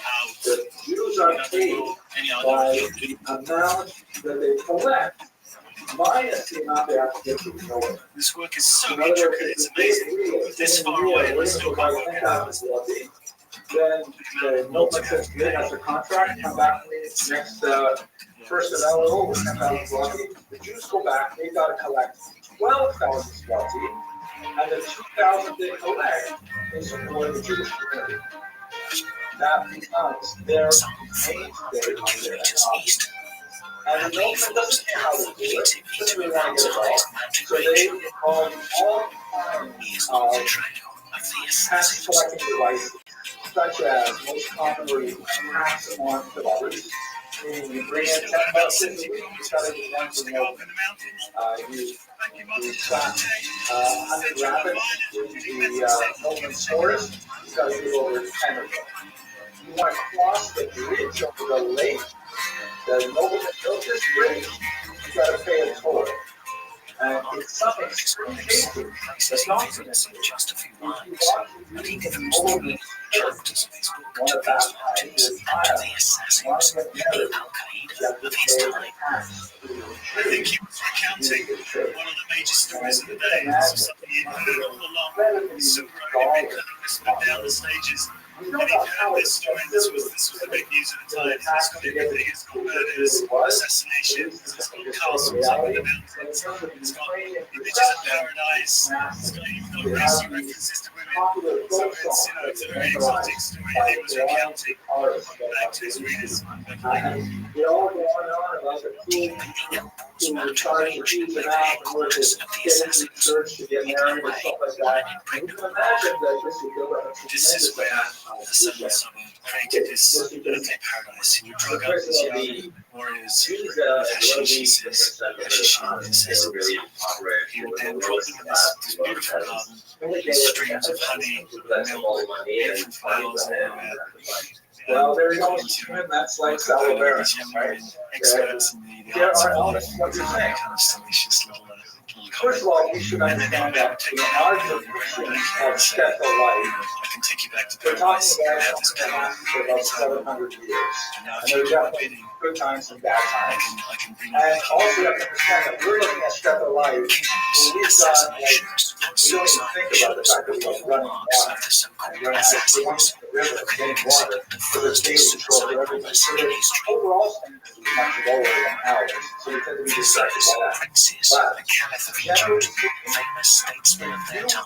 so like a Martian coming to the planet, and you went to Eastern Europe and let's say the year 1600, and you had to choose, do I want to impersonate, do I want to, like, the body sense, do I want to impersonate a peasant, or a Jewish tax collector, or a Polish nobleman? You probably choose Polish nobleman, but the choice would definitely be a tax collector. They were definitely far wealthier than typical European peasants. There are also the shape of that Ukrainian stuff today. There was actually the military days where Jews There does seem to be some parallels. You are absolutely right.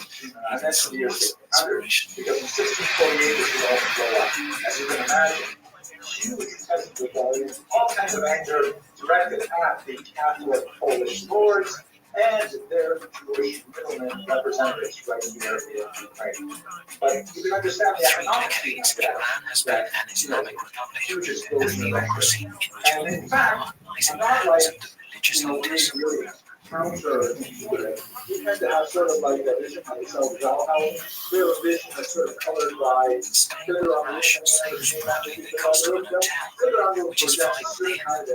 a lot of it is true, but the That's exactly, let's say, at 1905 image, which is very different from 1600s. Take it back to the 1600s in the same way. Fine, thanks. Everything's good. Still alive. And so those, I'm in Tehran. if you look, however, at a really important source, which I don't find you easy if you're curious about doing research on this, Everything's going well. No problems. very, really powerful work by The only Hanover, problem I have is the money. historian who So I reports was the hoping Heaven maybe God we Rising could of get that second 1648. advance. And he just goes to town on how evil it was and how stupid it was for the Jews to get themselves in that kind of an economic position. Anyone with eyes in their head could have seen that this headed toward disaster. So how do you know which cars to take? And that's a Jewish prophecy. Every car can be a job. So anyone, suppose as a second job for most of people. When the window is a little bit open, push out your destination to the driver. Another example might be if you look at The two are heading to the Holy Shrine of Shah Abdulaziz in the south of Tehran. some cheating government, some cheating Medicare, Balash explains that taxis in Tehran close the market where you want. Take them to a certain location and then take but another that's the cab. same kind of thing. We're unfortunately You must be like this. is unfortunately not true.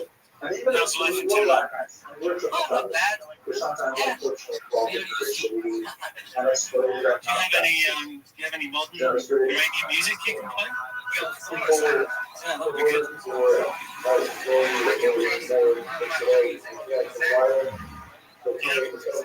You have your own band? Yes.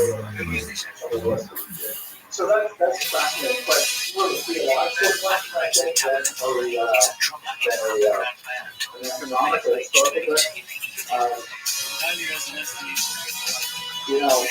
All I can say about it, I don't want to step out of my lane, this is a theology department, not more of a history department, but, we have this idea of the arena has always defined the arena. But we also have the idea of halachic basar. In the southern outskirts of Tehran lies the grave of Abdulaziz, a descendant of Imam Hussein, who is held in high esteem throughout Shia Islam. And how can we follow the halacha of the religion? We follow the halacha of the Mishnah. Only we shouldn't what the Mishnah proves. So we need to answer that is that we could not only in the right time. We need to have the spiritual capacity. People come to holy shrines for praying and crossing their fingers for important issues like marriage, important exams, or the issues of private life.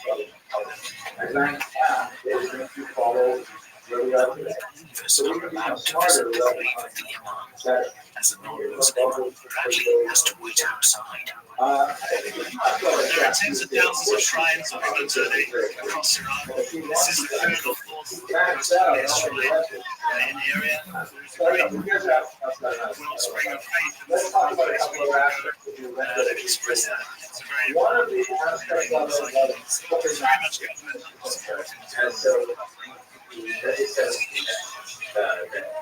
Connected to the shrine is a mosque. On Friday, the believers attended religious salah, which frequently has a political agenda.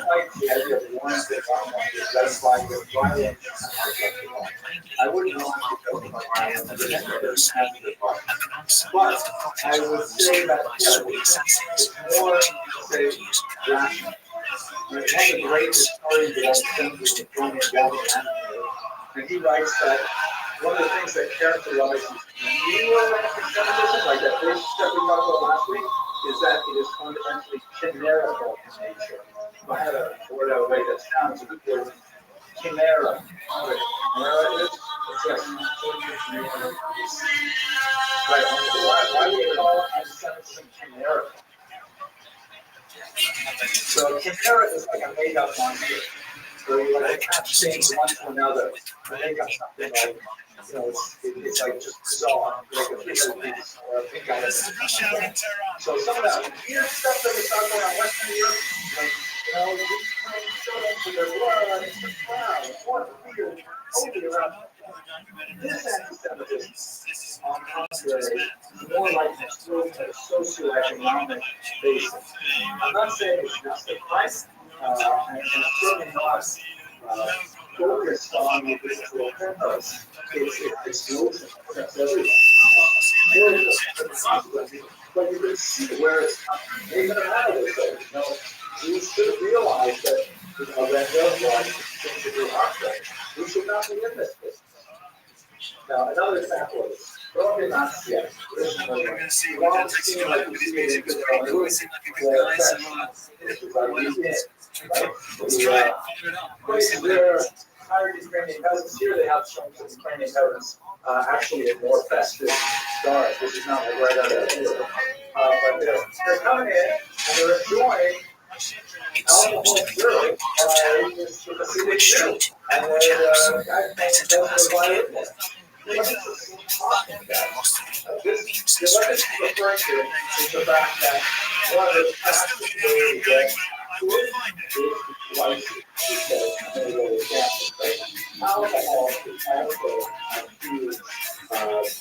is why it's so hard to ban alcohol is has an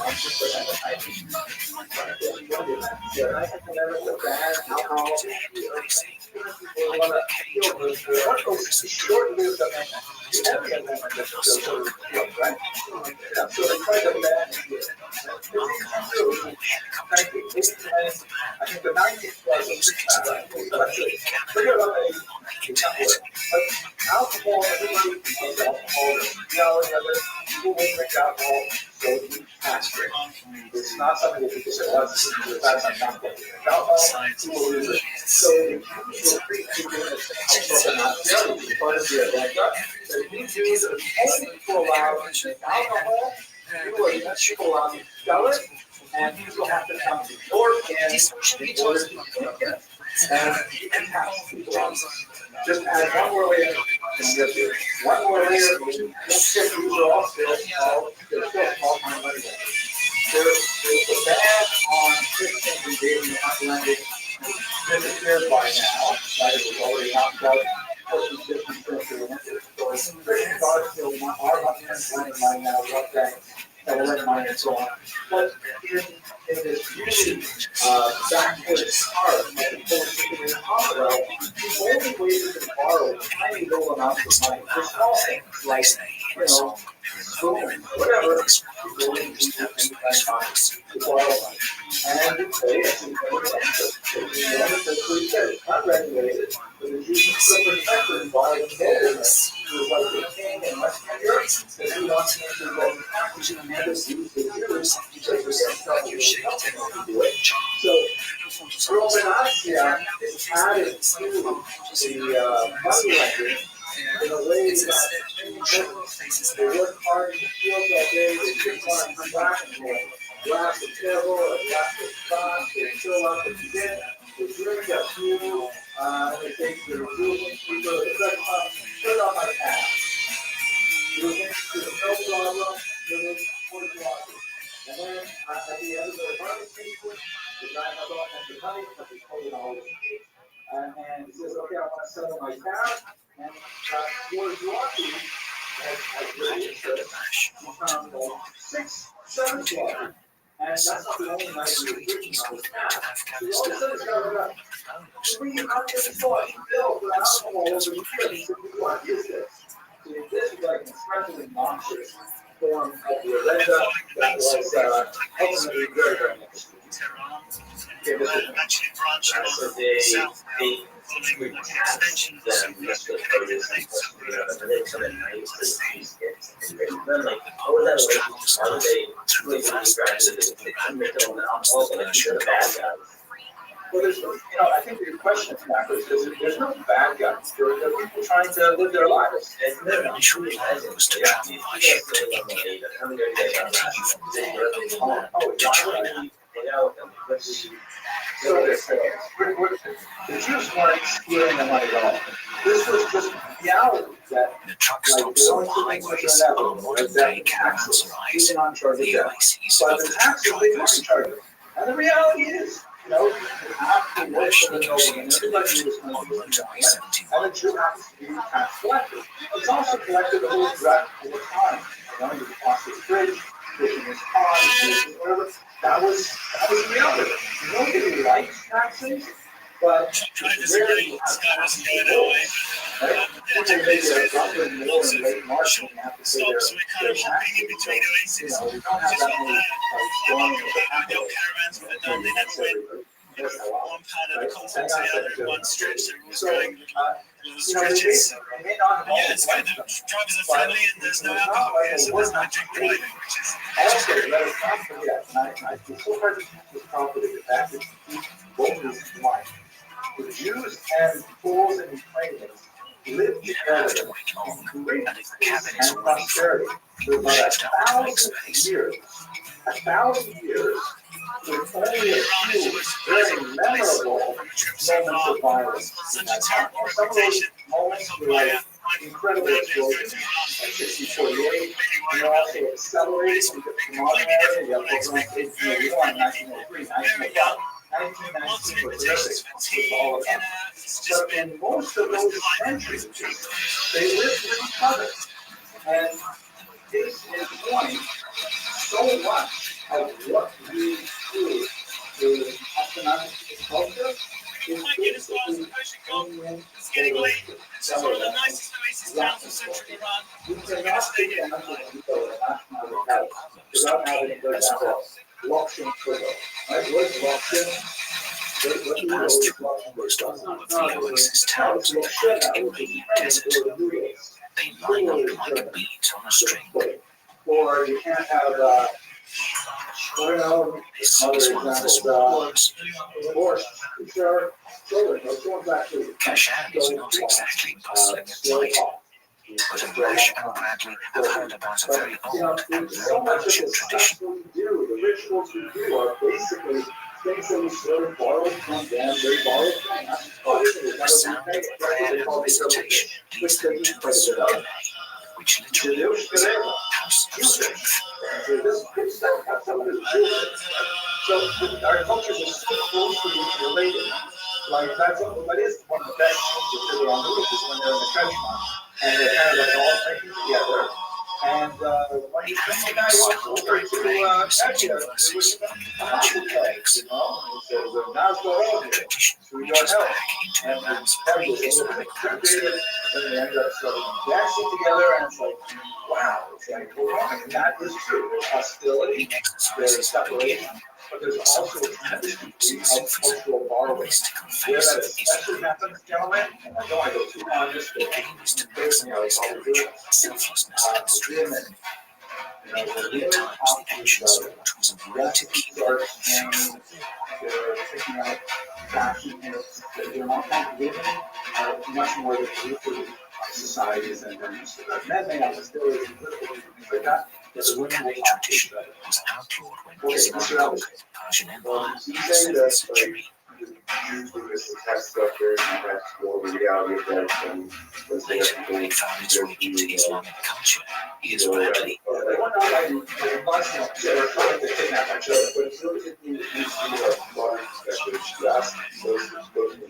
Watershed, the master of the group, marks rhythm and controls the pace of the exercises or clubs of different size and weight. The heaviest clubs weigh 20 kilos each. And they were also monopoly also have very strong legs. And so for example, the whole idea it seems very much wonderful. And no, but again, it goes out and so beautiful because there's a difference in what people say and what And loyalty to the imams. nobody likes This is that. what makes them Nobody truly does. Iranian. Maybe if you work for that. Okay, good. And when was that? And what was the next chapter goal? There is a strict hierarchy. That's my point. Because There are tax rules, but strong there, heroes as and long national as the taxes are not too awful, we'll deal with it. We'll complain. And America has an unusual kind of threshold for the election. You know, you just say, vote the thumbs out. You and that makes America look, but generally speaking, taxes are just an accepted part. Maybe like everybody, that's what they're not really doing this with rewards, but they're not just like, it's like their consideration about in socialist parties, countries that try those socialist parties that increase taxes exponentially.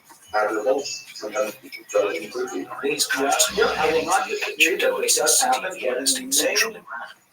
in the main, people just want to live their lives, and if the pressure is not too great, they'll just make sort of a benefits cost analysis, and they'll say, it's just easier for me to pay the money, and then they'll leave you alone. And it's only when it's too much that you have the reward.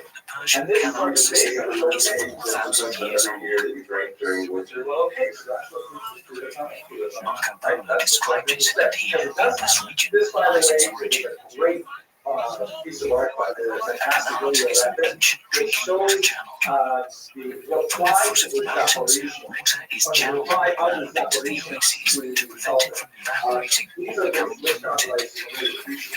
It's a canal system, just like a hole in the ground, but really it's the lifeline of the desert. Without this system, there wouldn't be these racist towns. Without the racist towns, there wouldn't be these trade centers, these trade routes.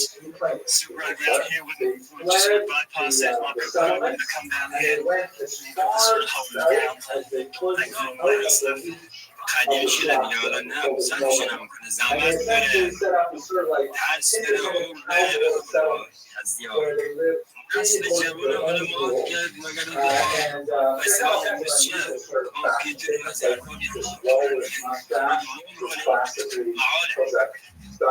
Almost 30,000 kilometers and a system of 300,000 kilometers provides for villages and cities in Iran to the present day. Like we think in America, we tend to idolize the gun slingers, the Wild West. 70 meters deep. This one's not quite deep, but still it's very small and it feels very claustrophobic. But the water is crystal clear, beautifully cold. It's great. Are like national enemies. I'd be this close. What would happen?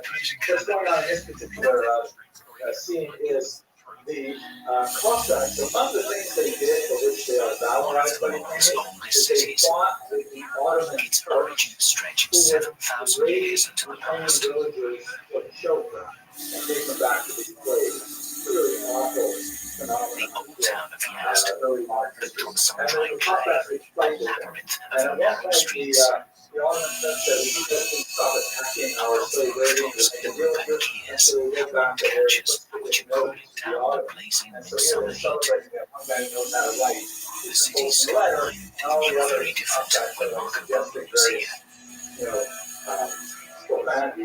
You would certainly have seen the Friday Mosque. It remains in place, and its resulted in the 14th century, some 100 years after Marco Polo.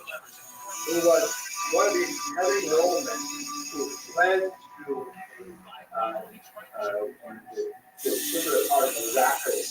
Its richly adorned interior is built by self-supporting dome. The technique of constructing such domes was first invented by Let's all organize ourselves. Let's not run away from the Polish noblemen. Let's run at them. Let's attack and let's kick them out of our caravan through the desert for several days. You see this blue portals of the mosques, you see the minarets for probably 2 days before you even get there. And you come in and you've got cool water, you've got running streams, you've got these banquets which bring the cold air. It's very, it's some sophistication for travelers. So when very the glad Cossacks to came come into and they Yazd. had all this pent-up anger at the Polish noblemen, who were incidentally also sort of culturally trying to dominate, trying to get Catholicism. Yes, the Orthodox is a good and city and has a great amount of trade. Their quantities of certain tissue is which I merchants mentioned carry Nathan into middle Hanover places earlier to as a chronicler of this period. This And technique is although the he turn does blockade criticize of the the city's involvement in the Iranian swings. system as So it'll be being interesting to really head the down to the bazaar. You basis see this of the line of problem, domes he or cupolas. does That's the provide rituals. such a So it'll be horrific interesting to head down there and see if there's some sign of this emotional description of these pogroms that I'm not going to tell you the kinds of things he describes because they will scar your mind and you'll never be able to forget them. 2,000 If you years, are curious about has reading been this, grounded in the then names of the look up Aztec together and let's provide you with a chilling, awful reading. camels. Well, this comes into the region. The reason why the Red period is called In a Persian bazaar, Hebrew, crouched and trade lie side by side. Kach and Kach refer to the 2 years, Described by Marco Polo as in great demand in Venice. actually extended a little bit longer, but these 2 years will be the worst. Sure. Material embroidered with gold and silver thread was called the carta of the merchants of Venice, meaning poetry. The violent perpetrated on Jews. And again, let's not forget that There's different types. There's the silk tissue, there's the blockade, there's stuff trading up and down the Silk Road, high value, low weight commodity, so could be traded all the way through Venice, where I'm sure there's sort of bills for sale somewhere in the Alto Square, up in Silk Venetian, prints from their relative Marco Polo, maybe 100, and the others involved in all kinds of other things that were supported by the United, kind of like Las Vegas. Las Vegas, what's the main industry there? No, I keep coming back to it. Gambling, right? So gambling on Las Vegas, so what happened to Las Vegas? It's part of the, yeah, it was literally dry up. Right? But most of the people in Las Vegas do not work in the shows. They work in all kinds of industries, hotels, the ancient Persian religion. Restaurants, stuff like that. But the support the people who come in to the gambling casinos. So the casinos are the reason why Los Angeles continues to exist. But most Los Vegas are not working in this. So the same thing with the Avenger. The Avenger was really allowed to basically use the background of the economy. But the vast majority of people are not going to silver sniffing, thing sniffing, Today, small girls pedestrians are scattered in His Vegas is actually a set pieces comparison because Rash tries to find reasons for the decline of the religion in its country of origin. Most of the people here are pharmacists, as well as becoming increasingly expensive. These on Restreams today, from originally 500 people in this quarter, there are just 10 left. The Islamic Republic of Iran granted them the status of a protected religious minority. Nevertheless, Zoroastrians feel marginalized. And a challenge to historians trying to figure out, we have these very old sources of Anarist practices, but there are many other sources as well that describe this horrible devastation. But it does not seem that the scale of devastation was as large as the historians. You'll see citation. It seems like every time someone writes about this, it increases by another 100,000 Bitcoin. Yeah, 4 million Bitcoins. But the reality is, remember, the infected probably about 40,000 is worshipped in the form of a flame. It's hard to imagine 250,000 Between 1000 and 1500 BC, Zoroaster founded his religion as the first monotheistic religion of humanity. A third of the population is killed, which is a devastating number, but the total number is not at all like what a lot of people say. Let's take the aftermath and wrap it up. This is a 5 many seats, just a handful of Zoroastrians left. It's like a last echo of disappearing legends.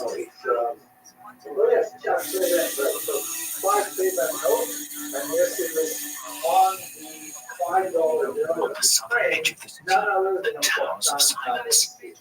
The fire worshippers of the Aztec, the final resting place. For the most part, it's a great national hero. He's the George Washington. He united them and brought them all together and pushed out the in the ground. also is polluting the earth. massacred lots of people outdoors. But when you see this and that's In the 1970s, this type of burial was forbidden. Nowadays, the euphemistic meter towers of silence from across We should do the same thing for Christmas. Love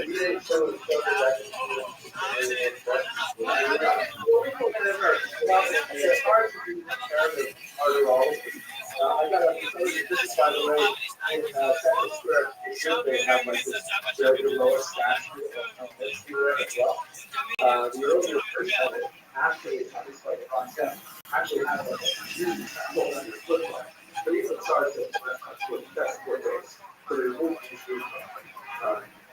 okay, let's call that Bradley and again. Brad want to go further south. This time they've decided to hire a car, which in Iran can be found at any street corner. Exclusionary pressure in Western Irish. So what's going to happen now? We're at a transitional point in our history. We've looked quite a bit, especially the material that's put online from last year. We looked quite a bit at the environment of the Jews in Western Ashkenaz, which basically comprises England, France, and Germany. Once you get east of Germany, you're getting into Central Europe or Eastern Europe. And what's going to happen is from the 13th century onward, thinking in the 17th century, you'll have a massive migration of Ashkenazi Jews from the traditional heartland of Western Europe to Eastern Europe. There, in Eastern Europe, there's going to be a massive population explosion in the 19th century as a result of several factors, including things like the invention of the smallpox vaccine, the unique style of Ashkenazic living arrangement called PES, which reduced infant mortality significantly, and there's going to be an explosion of Ashkenazic Jews in the 1800s.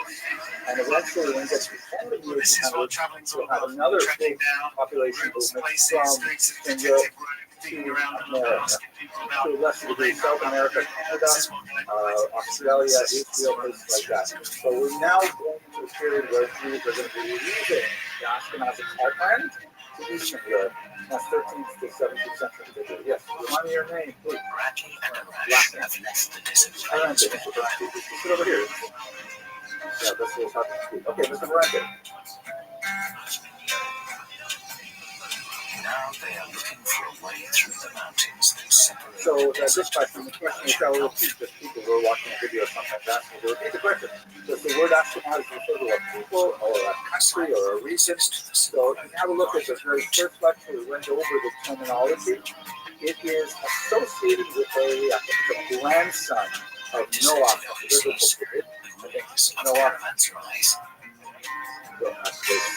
Anyways, one of the grandsons, maybe great-grandsons. And over the Middle Ages, various regions were associated with the land of that particular individual and his descendants.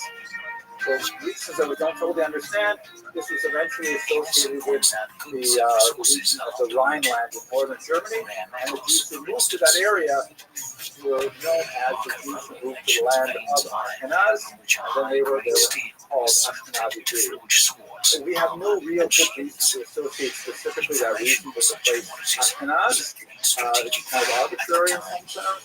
So now really only 50 people, and the Ashkenaz are only Jews now. So the only Jews use that terminology. Okay, have a look at the first lecture online. Okay, shall we go on? Okay, so now looking at the reason why Jews moved from Western Europe to Eastern Europe, twofold. First, there was a push for Jews to leave that will culminate in expulsion. Really strong push that Jews felt unwelcome in Western Europe. And at the same time, after our discussion today, but probably next week, there was an economic vacuum in Eastern Europe inviting Jews in. Literally, leaders of municipalities, kingdoms, saying, please, Jews, come here.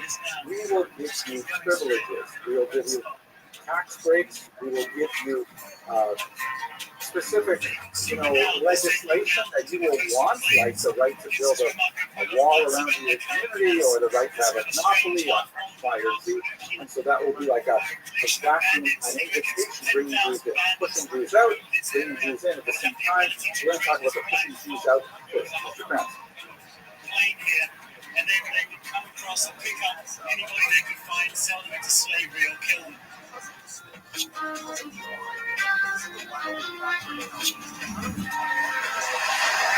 Well, you're right, Mr. Krantz. The first Jews were allowed to be full citizens.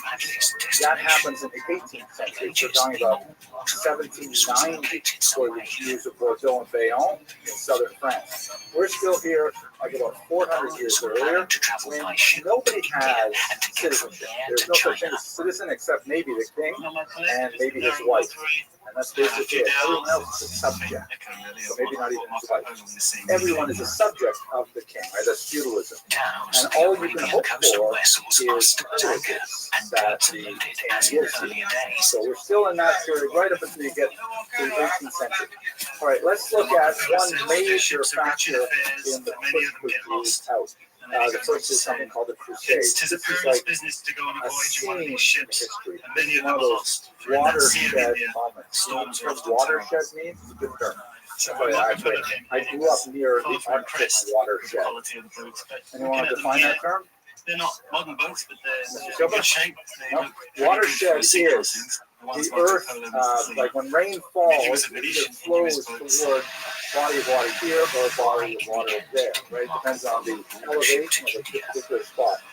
And, like where we are right now, we're in, I guess, probably the Atlantic watershed, where every drop of rain that falls here in New York will eventually flow towards the east into the Atlantic Ocean, right? Like in the beginning of Kohelet. So all the rivers flow to the sea, and the sea is never filled. But if we were to move a little further west in the country, we would get to a different watershed where all the water would flow into the Mississippi River, and then down into the Gulf of something. What do you call it? Gulf of? Gulf of America, there you go. So that's the Gulf of America.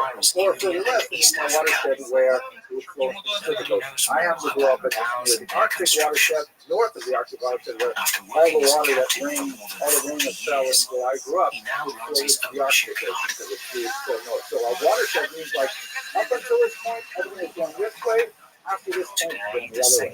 So if you think about that term as a historical sense, the Crusades are one of those watershed moments where beforehand, people understand the world in such a way, afterwards, very different. Another watershed in time would be something like 9/11. That's a huge watershed for the United States history. That was just before you were born, but you live in the post-9/11 era, and everything in so many ways. The Crusades are one of those moments. This is a history. This guy, Pope Urban II, 1095, he complains that the holy city of Jerusalem, which is controlled at this time by the Muslims, right? Muslims are in charge of the land of Israel at that time. They are not allowing Christian pilgrims appropriate access to the holy sites. Church of the Holy Sepulchre, various sites that Christians revere in a very significant way. And he's like really upset about it. He reaches out to Christian Orthodox, right? There are, don't forget, at this time, 1095, there are two basic major kinds of Christians. There are Catholics who are ruled from Rome, Pope Rome, and there are Orthodox who are ruled by 7 patriarchs in the Eastern world, sometimes called Greek Orthodox, sometimes called Russian or Armenian Orthodox. It's a different form of Christianity than Catholics, but they both are Christian faith. You want denominations, but they are two different, let's say, flavors of Christianity. And they have not gotten along well for the last couple of hundred years. But he says to them, wow, it's so awful that we're hearing about Christian pilgrims not getting in to see the Church of the Holy Sepulchre. And the entire Christian world just resonates with that message and says, yeah, it is terrible. Pope Urban II calls for something called a crusade, based on the word cross, the crucifix, saying that we should all go there, we should organize ourselves, and we should take back the land of Israel from the infidel Muslims so that Christians can safely go there to worship. Massive reaction for a whole bunch of reasons. There was a certain amount of unemployment among the night class, for example, and they had literally nothing to do, but this was a great excuse. They pulled it together, particularly in the region of France and Germany, and they make their way all the way across Europe through the Holy Land, and they fight the Muslims, and they take over the land of Israel. The next 200 years, there's going to be ongoing fighting with the Muslims until finally the Muslims drive them out. But this is the era of the Crusader kingdoms, when Christians from Western Europe established sort of footholds in the land of Israel. I'm sure you visited places like Caesarea and Akko and all kinds of land, and where you'll see lots of Crusader fortresses and things. You'll also see Muslim fortifications against the Crusaders, like, for example, the walls around Jerusalem were built by the Muslims, trying to hold off any future attack by Crusaders, and it went back and forth for a couple hundred years.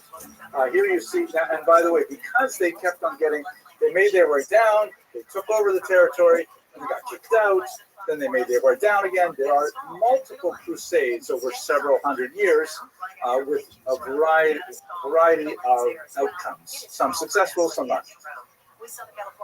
Exactly. Isn't that surprising how that happens, Mr. Grant? So how do Jews get involved in this? Especially up here, you can see these stars of David represent very clever sort of symbolism. They represent Jewish communities. And at a certain point, in 1096, in the summer of 1096 in particular, it was an especially dangerous phenomenon because a whole bunch of crusaders, and remember, this is like a mass movement where you have wealthy knights who are able to afford a horse and a caddy, the weapons and the armor and stuff like that to finance a long trip across Europe. And then you have hoi polloi, you have the dark, unwashed masses who say, yeah, we want to do this too, we want to get involved in it, and they come along for the ride. And in particular, in the northern German region of Ashkenaz, there are a whole bunch of these individuals led by people like Peter the who have like a rabble-rousing individual, sort of like a popular preacher, kind of demagogue, and he essentially says to these crusaders, wait a second, why are we schlepping all the way to Jerusalem by infidels? I don't think he used the word schlep, but you get the idea. Why are we taking ourselves? So the whole point of this is that we're going to beat those unbelievers, meaning Muslims. Why are we going all the way to Jerusalem to do it? We have unbelievers, Jews, right here on our very own backyard. And so a lot of these, especially the less professional crusaders, the less disciplined crusaders, they start making these religiously inspired pogroms that specifically targeted these tiny little Ashkenazic civilization outposts in the northern Germany. This is like one of those huge scars in Ashkenazic history that we will remember every week. The Abarachamim prayer, which Abarachamim, which we read on Shabbos after the Torah, specifically speaking to the horrible massacres that occurred in the summer of 1096, and then onwards for the next 100 years on a smaller scale. It's going to be absolutely awful. I'll take you through some of them. Mr. Loki. Well, the more professional, disciplined soldiers, like they've got some kind of they've got a plan. They want to go to Israel. They want the glory of attacking the Muslims. They want to bring back pieces of the Holy Cross and things like that. They've got kind of like a bigger goal. But the lesser outfitted and the kind of they don't have the same kind of resources and they can't imagine paying for that massive journey down there, so they do want to get involved in the violence of all it. They say we'll just do it right here in the Ashkenazic homeland. That's where the camel trainer comes in.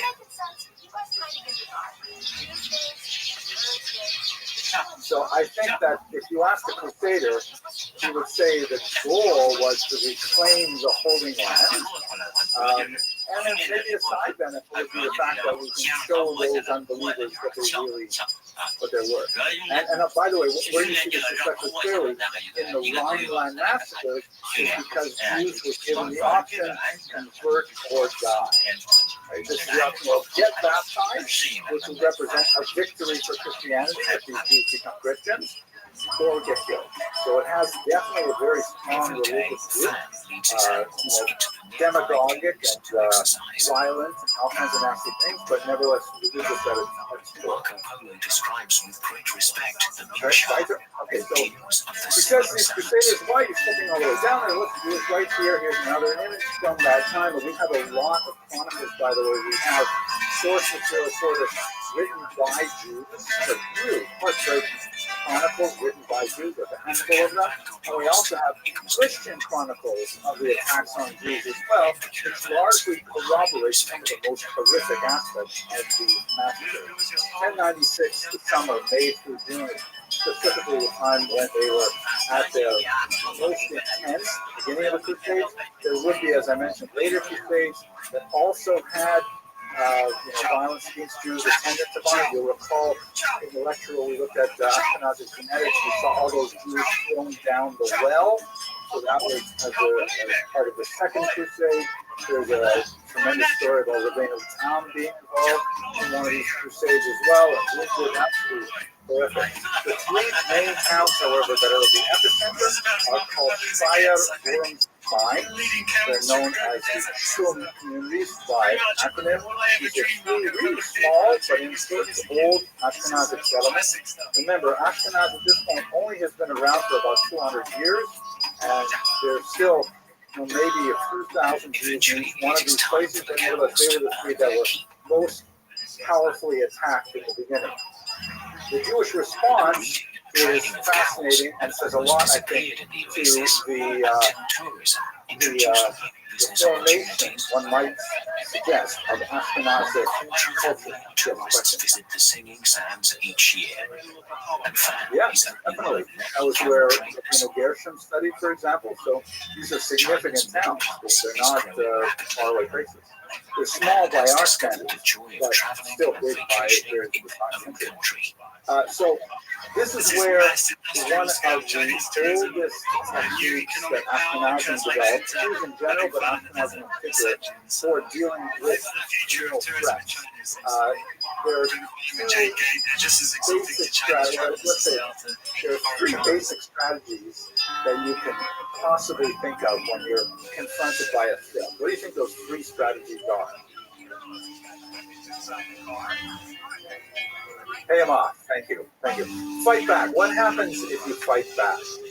When they pass through here, you'll probably lose. You'll be overwhelmed by the numbers, right? Because we're talking about masses of Romists who are attacking small communities who are not, inclined militarily. There is an argument to be made, and we do see it happening in the 1900s, pogrom waves of Russia, that you might actually scare them off by showing a little bit of backbone. But early on, the Ashkenazi Jewish communities, with very, very few exceptions, basically said fighting back is not our best option. We are going to get completely murdered, massacred if we fight back. And we need to rely on other sources of authority and might to protect us. So fighting back was not something that Jews, Ashkenazi Jews in particular, started doing really until the early 20th century. We have a long, old history of military resistance that goes back to biblical times, but basically living as a minority in the diaspora, set it aside as a strategy since the Maccabees period, since the revolts in since Bar Kokhba in the 2nd century, we basically set aside military response. That's why, by the way, maybe we'll get to it at the end of the semester, that's why Israel represents another watershed moment in Jewish history, because this is the first time that we've really organized ourselves to bring back some of that old martial tradition that we had in the ancient period. But that's not what's going to happen in the medieval period at all. The other possibilities are you run away, and yes, we have lots of lights of views. It's not always possible, though, you know. You're talking about your family, about your children. Are you going to run away with all of them? They're going to catch up with you. It may not be a very viable option. The third option is to bribe the criminals. Try to pay your way out of it. Well, one of my students once memorably said, this is the feed or flee strategy of Jewish survival. Remember that? Feed or flee. Either pay or run away. Those are your two basic options that Jews use. So typically, like you see, for example, in the city of Turin, in April of that year, they were able to avoid the massacres by simply going out to the Crusaders and saying, hey, whoa, you know, you don't want to attack us. We are loyal subjects of the king. Remember the service of Maybe Hammurabi, that stuff we talked about. But we appreciate your desire to liberate the Holy Land from the Muslims. Here's a big bag of gold to help you finance your military endeavor. And they were able to successfully, avoid a massacre, at least in April. They also would have killed the emperor, right? Because that's part of how Jews survived, was by being part of the tax structure that the emperor wanted to protect. But later on, it would get worse. It would not. This strategy would not survive. Going on to expire in May of that month, they tried to barricade themselves in the synagogue, and any Jews who were outside the synagogue were killed by the Crusaders. Remember, it's a get baptized or die kind of moment. Many of them chose to die rather than be baptized. In fact, what we will see happening in some of these chronicles is absolutely horrific and hard to imagine. But we see it very clearly in the chronicles that Jews in the Crusades frequently chose suicide over baptism. This was like an incredibly dramatic moment where you have situations where Jews were trapped inside synagogues, and the Crusaders would say, you know, come out and be baptized, or we will set the synagogue on fire. And Jews inside would actually take out knives and slaughter their infant children before they took their own lives. And the Crusaders would set fire to the building of absolutely horrific examples recorded not only in the Chronicles, but also in the Christian Chronicles, saying, can you believe these Jews? I mean, amazing that they would rather kill themselves and their own children. They would rather kill their own children rather than submit to baptism. And gentlemen, I would hazard as something for you to think about further. This is one of those moments that define Ashkenazic history, that from the Crusades onward, much of Ashkenazic culture is sort of like bend inwards and begin to say that, wow, the outside world is so dangerous. The outside world is so toxic. It is fundamentally and existentially threatening to us. We must protect ourselves at all costs from everything involved in the outside world.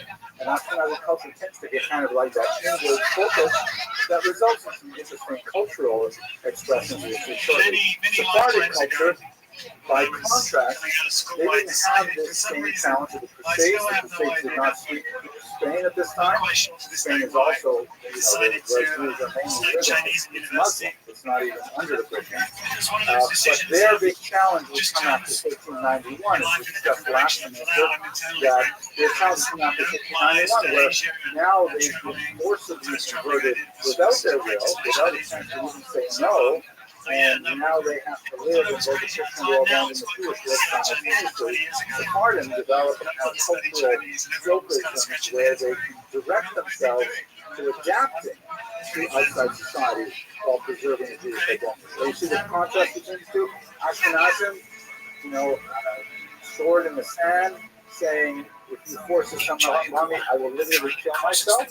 Sephardim say, give me your worst, I'll find a way to cope with it, and I'll do sort of through jitsu and find a way to keep my Jewish identity despite the fact that I'm giving outwardly as a Christian. Two different, very different survival strategies.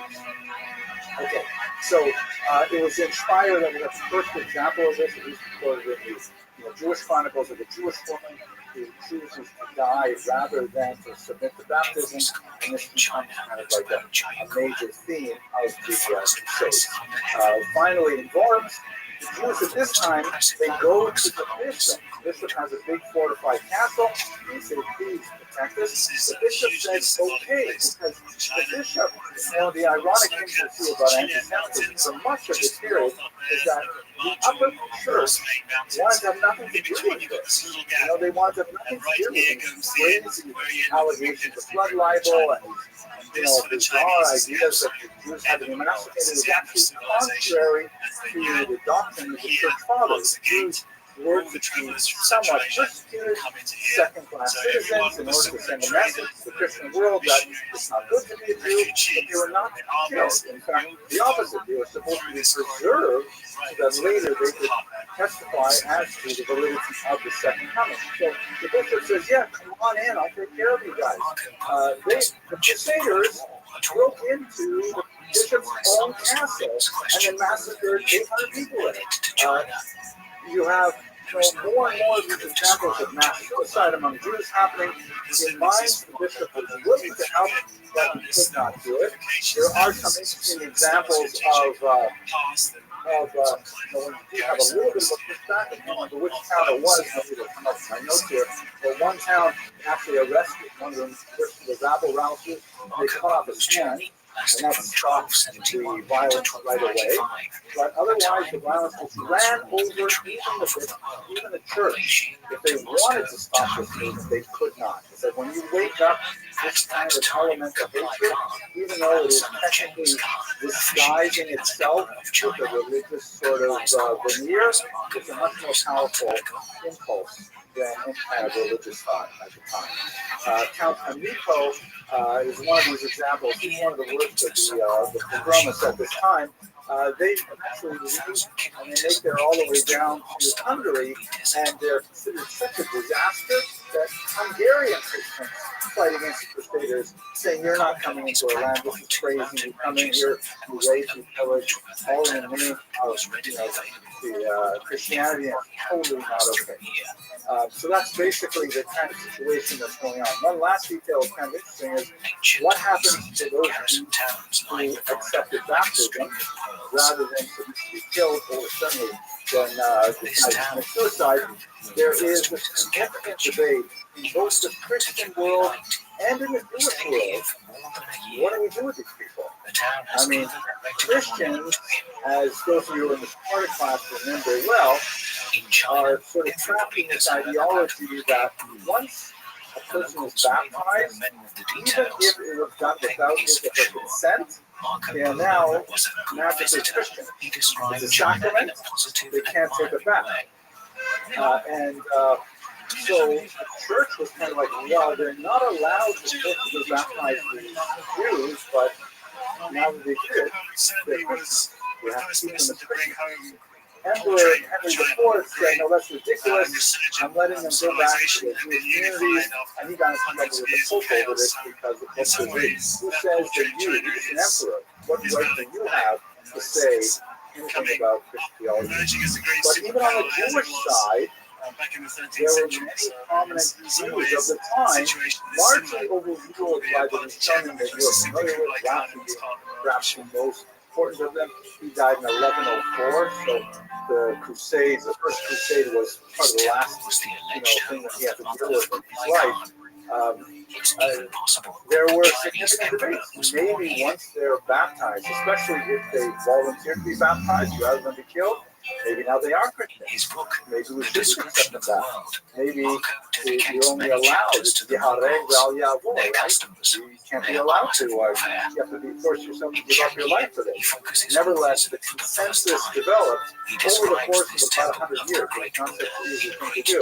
The consensus developed that, yeah, we'll allow them to come back. We'll allow them to consider Jews. We'll consider this a prenace, forced situation. They were not responsible for that decision. Okay. Arguments, discussions, anything on that? clear as the sun as Pretty needed. sure this is the one you saw. It's one of the few cases where Marco Polo wasn't actually exaggerating. He comes from definitely a medieval Christian when you say background. we, He I'm kind of not sure who disparages exactly you his mean. followers as idolaters. But you can tell he's starting to warm I to the place. don't know. I really don't know. I think that the consensus that we've shown him are that, baptism has no so he starts to impact kind of on likening it a bit more to Jewish Christianity status based on since they the have a principle canon. Yisrael, Chafal Yisrael.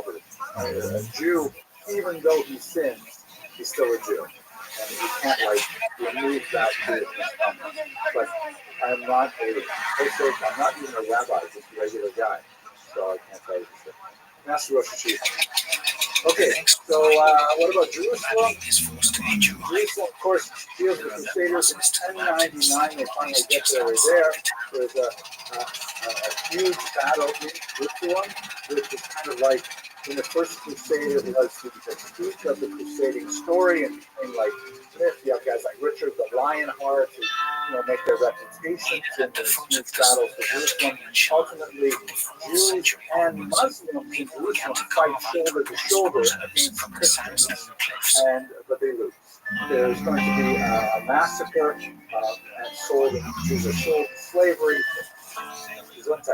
And it is ironic, we should remember that right now, Muslims and Jews are at loggerheads primarily over politics in the Middle East. It's been like that for the last century and a half, more or less. But prior to this, there are many points in time where Jews and Muslims were actually on the same side against Christians. The Crusades was one of those examples. Also, one more thing to point out, you should bear in mind that for much of the Middle East, if you go to the 21st century, the Middle East has not let go of this history, right? Like when America invaded Iraq, Operation Desert Storm, I think it was, right? The Iraqis referred to Americans as crusaders. They're thinking of Americans as these guys. Here are Muslims in their own business in Jerusalem. It's not even clear how much they're really interfering with Christian pilgrims, but all of a sudden, they get like all of Europe comes down here and they're big metal armor and their forces and stuff like that, and like they're making war with us. So they regard the West as being like temples in China, something that's happened for the last millennium, largely was partially destroyed in the Cultural Revolution. This was a time when Chairman Mao decided that the four olds should be swept away. That we had to create a new society. Yeah, so you got to take the Spartan Jewish tradition. That's you have this period which they all. It's a little bit of exaggeration. Convivencia. The greatest icons were being smashed, as they were throughout China, throughout Tibet. There was a reset in Chinese history.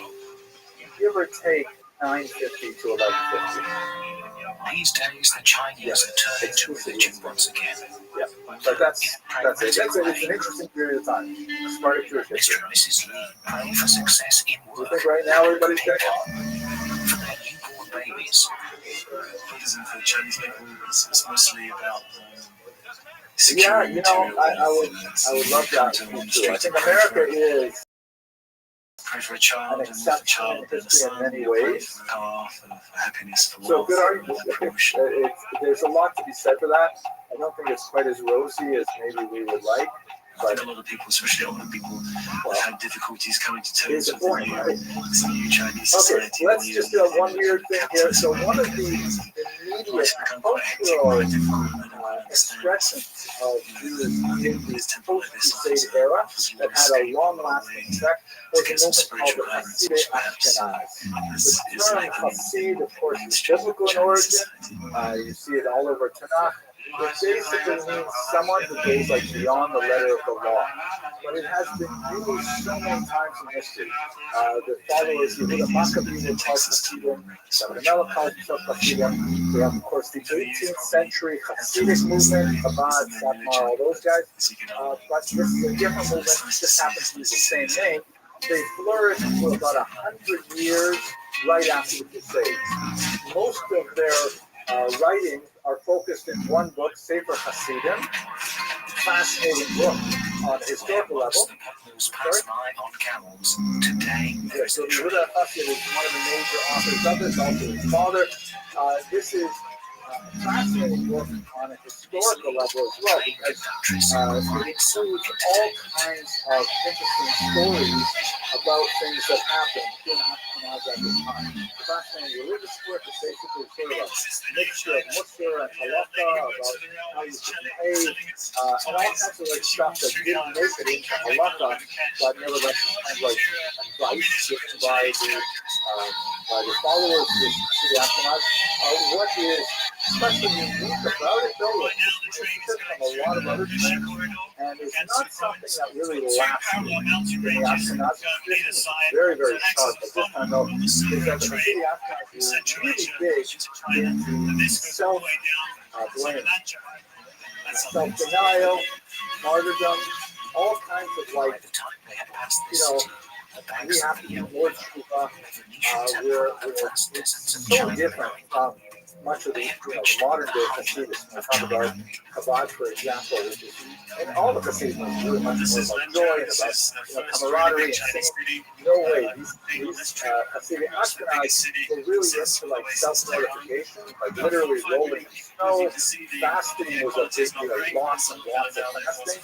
And even like after death, customs like, putting in your will that you want your coffin dragged along the street to a burial as a last chance to atone for any of your sins. Those kinds of things show up in the Hasidic Ashkenaz movement. It is a kind of like a full dark place in many ways culturally, but the Sefer Hasidim is absolutely so fascinating when you look at it. It's short-lived, but certain ideas definitely do find their echoes later on in Hasidic world. I think I have here, no, I don't have it. It is at this point, by the way, where the Hasidic Ashkenaz have this influence on non-portraying women's faces in particular. That in the artwork that we have from the time, a lot of I have them, I think, later on in the lecture, maybe I'll put it in the videos. A lot of the artwork will show women with animal heads rather than with human heads. Sometimes all children, not just women, but especially women. And that also happens today too. The idea is like, we're not sure exactly what the idea is, but most viewers say that's the idea of like, it's not right to look at the face of the women, stuff like that. Yes, question. I wouldn't tell an Italian that his noodles came from China. And I wouldn't tell a Chinese person that his noodles came from China. Well, it's kind of like an intellectual religious movement, and there were several prominent rabbis who were deeply involved in it and influential. And so people followed them. People thought like that's how you express your Judaism. Nowadays we express our Judaism by like, having lots of Janiyot and Hamantash. Back then they would say, oh man, I gotta go like roll the snow a little bit. I should like stop eating for 2 days. It was just, that was the style. Wear dark clothes, bright clothes. However, jade, China's most important precious stone, precisely what a lot of historians say. The Crusades maybe were seen as like a divine punishment because we were having too much levity. Tea, the national drink of China. Yeah. But he does report admirably on Correct. So paper it stands to reason that they were influenced by the environment. It's the same kind of thing that shouldn't be happening in the Black Death. Paper money was still quite a rarity for him. He couldn't believe you could just print money. The Venetian even mentions that if no you way to print know too much for of it, sure. its No value way to goes know for down. sure. But I would think it did survive. I mean, you still have their writing. Within the Chinese database, characters is one thing, one of many things in China that Marco Polo didn't bother to mention. you'd have to find a way to measure that. I don't think anyone knows. It depends.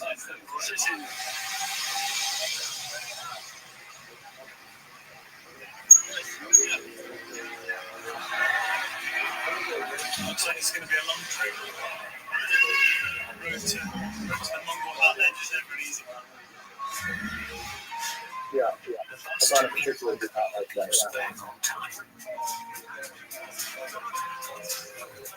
Each day, over such long-distance coaches ply the I don't know. The Chinese bus system is Okay, let's go by here. Now, the next master, the whole point of today's lecture is to illustrate exclusionary pressures, right? That reasons why Jews would want to leave Western Europe. Crusades, fairly focused violence associated with the crusade itself. The Jews were able to, over the course of a couple hundred years, sort of see when these things are developing, reach out well in advance to authority figures, try and protect them. It helps quite often that you didn't have the same kind of big massacres that we did in 1096, but there were other things happening at the time as well. One of the most awful of the developments of this era was something called the blood libel, which I'm sure you have heard of, because unfortunately it is a myth that continues to this day.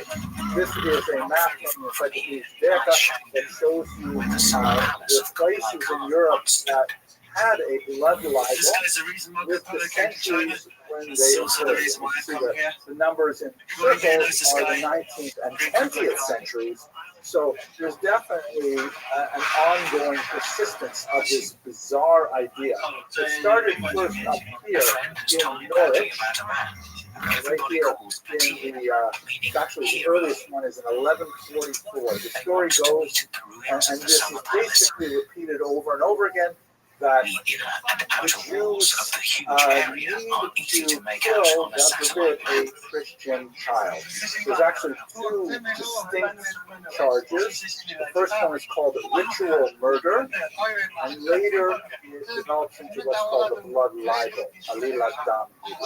Ritual murder is this idea that, well, why would Jews need to kill a Christian child? Well, the reason is because, as the crazy theory goes, for those of you who are going to be watching this in the recording, it's not true. Jews don't do this stuff. But, and the church has, by the way, said this over and over again. Folks are constantly publishing rolls saying, no, don't believe those crazy people who say this happens. But nevertheless, it is one of those things that's hard to root out of the psyche once it gets in there. The hard is that Jews need to ritually murder a child in order to vicariously reenact the passion, meaning the crucifixion of the founder of Christianity. That because Jews so hate Christians, they want to do that same thing again, specifically around Passover. Right, that's the season of the Passion. And some Passion refers to that whole story of the crucifixion. And so, whenever it happens, unfortunately, and it does happen, young children, God forbid, are kidnapped, frequently abused and murdered. Such things happen, of course, all the time, even in our own day. So, people are really upset. They say, who did this terrible thing? And someone says, they thought it was the Jews. I heard the Jews do this. It is April after all. It must be part of their routine. And the story goes out. And then what happens afterwards is sometimes there's like a mob lynching of Jews. Sometimes there will be like a bizarre sham of a trial that will result in mass hangings. And it never ends well for the Jews. The evolution of this charge of ritual murder, which really begins in 1144, and then it just goes like crazy. Everybody just catches on this idea. It's a little bit like an urban myth. Like, for a while we're talking about how don't go to these, countries in Central America because one day you'll wake up in a bathtub and you'll find a scar and someone has stolen your kitchen. Right? You ever hear those stories? You go to a bar, someone puts something in your drink, you wake up the next day missing a kitchen. And people go, yeah, that happens. Oh man, but even though, I don't know how often or how seldom it happens, it just sort of like takes up way more space in people's brains than it actually deserves. Historically, that's what happens to ritual murder. The blood libel added a dimension of crazy to this that made it even more popular. The blood libel is the argument that not only do the Jews need to reenact the crucifixion, they need to drain and drink the blood of the victim. They have to actually go.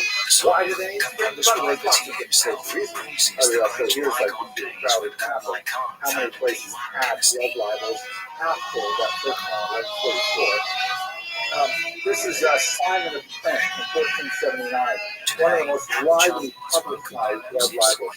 You can see all of the Jews gathered around here. This is like it's part of a large block, like one of the ways to go through one of the reasons why it's so popular in the 15th century is because that's when the printing press comes out, and public announcements were often made on these large sheets of what would look like newsprint, and then they would like post them on walls. Sometimes they would actually make, you've been to Europe, this would like round pillars in public spaces. They post these big things.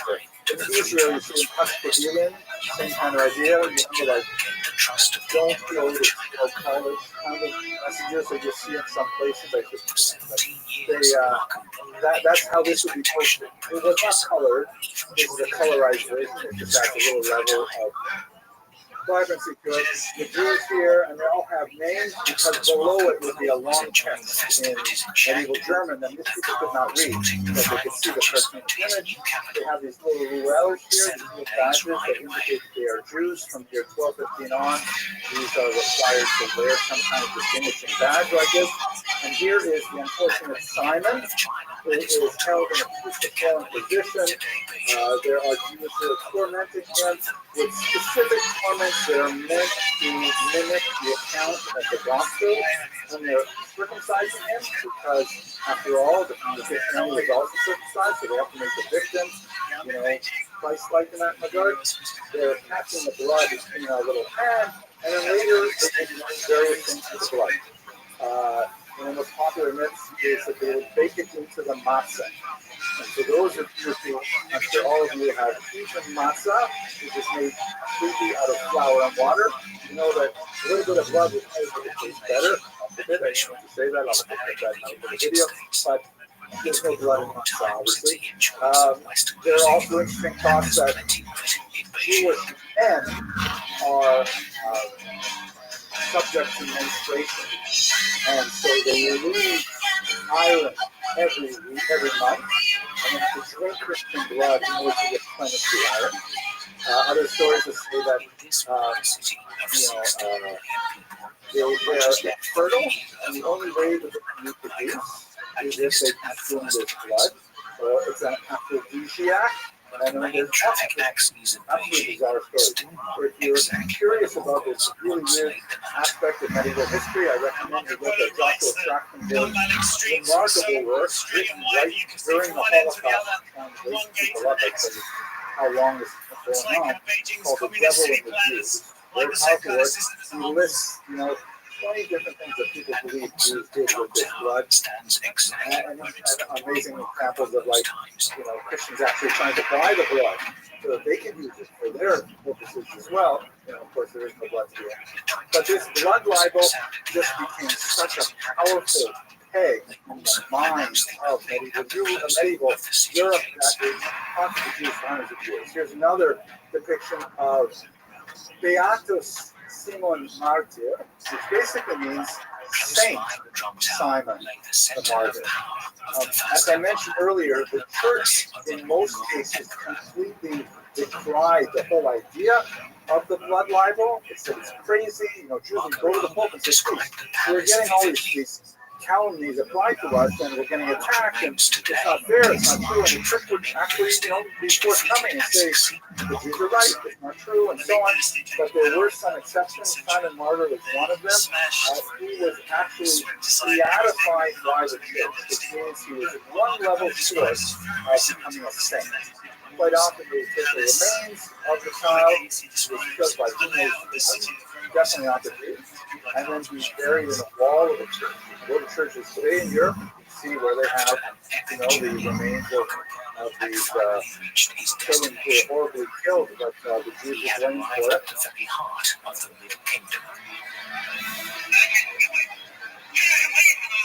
Today, the Emperor's Palace. Well, I don't think you find too many people who are willing to go along with that, but up to 50,000. Historians recognize that they are really tested. And here's another one from the 18th century in Poland. We often have these kinds of horrific images of Jews, people like pedophilia and things like that. The Nazis took a tremendous piece of this entire story. Their propaganda. It was one of the horrific attacks on Jews, that there's another really good reason to start leaving Western Europe. It would follow them to Eastern Europe, but the idea was you got to get away from these crazy people. The Palace of Heavenly Purity was where the Emperor made his decisions. This is the heart of the imperial city where the emperor gave his audiences. Surrounding here was the imperial city, forbidden to everyone except the emperor's court.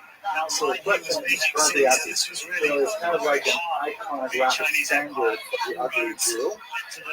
There's a great book by Sander Gilman. I think it's called The Jew's Body. It might be called The Jew's Nose. Sander Gilman is the author. And he argues that it comes from the late 19th century with the discovery of the Venus de Milo.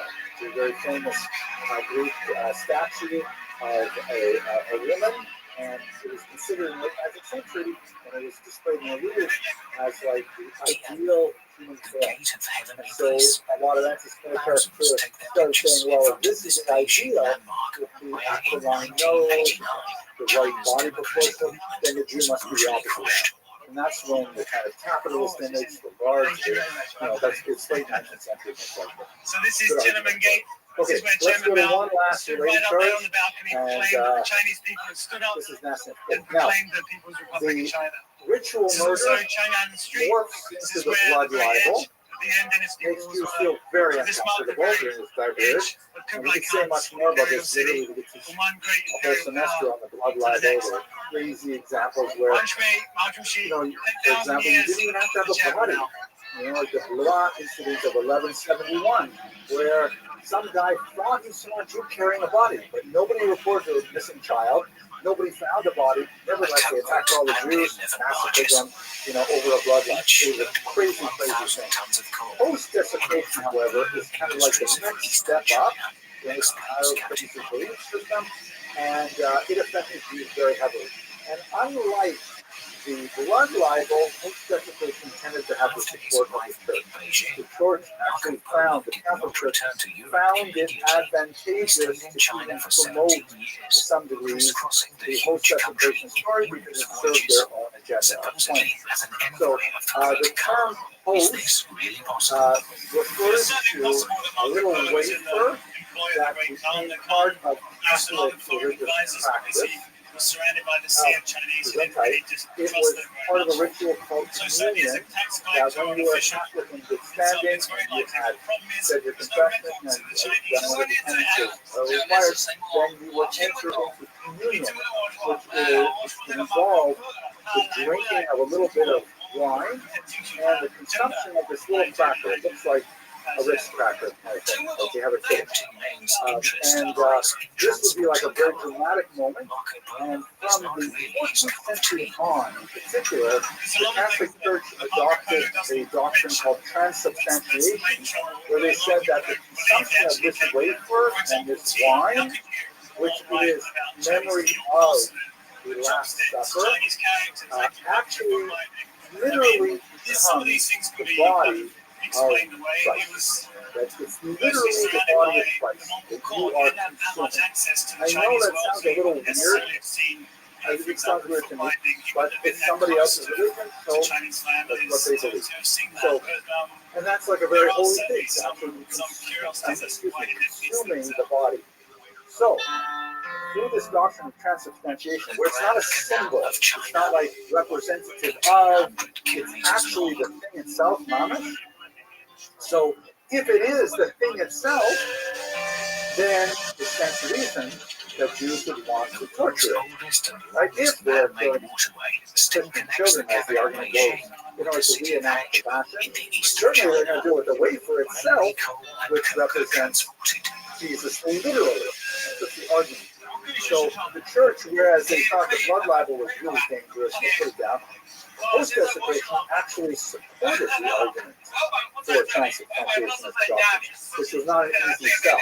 So here's a post-desecration story that is described from the German city of Passau, also 14th century, and it's basically written with cartoons, because most people were illiterate, even though it does have the German text above it, kind of like a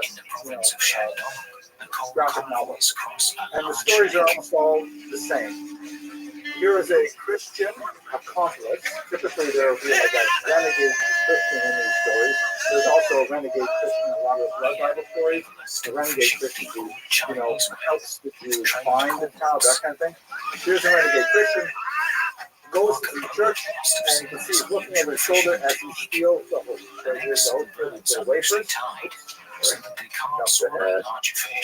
And then he goes and takes them to the Jews. You can tell they're Jews because they have the luel on their shirts there, their tunics, and they accepts money for the Venetian generally. He accepts money for the host.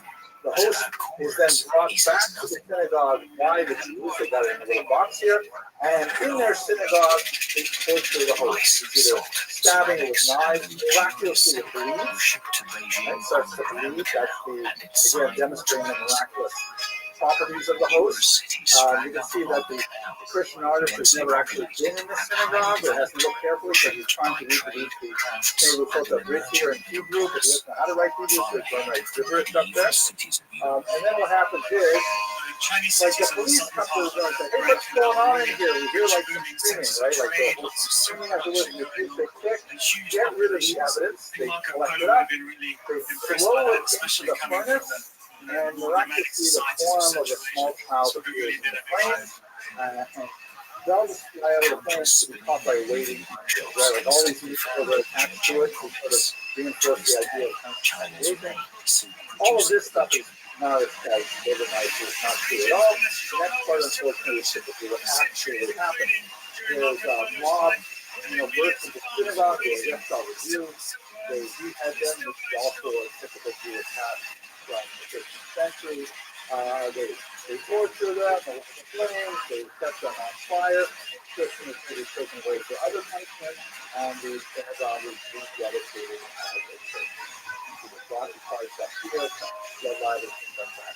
So host desecration, also hugely popular from the 13th century onward. There's ritual murder, the blood libel, the host desecration, where it just gets crazier and crazier. This is a map that shows the spread of the host desecration. This also spreads into Spain quite heavily as well.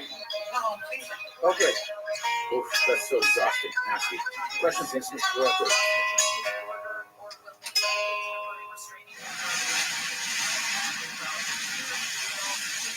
The Grand Canal of China terminates in Marco Polo's favorite city. He wrote about some bridges so tall that entire fleets could pass through.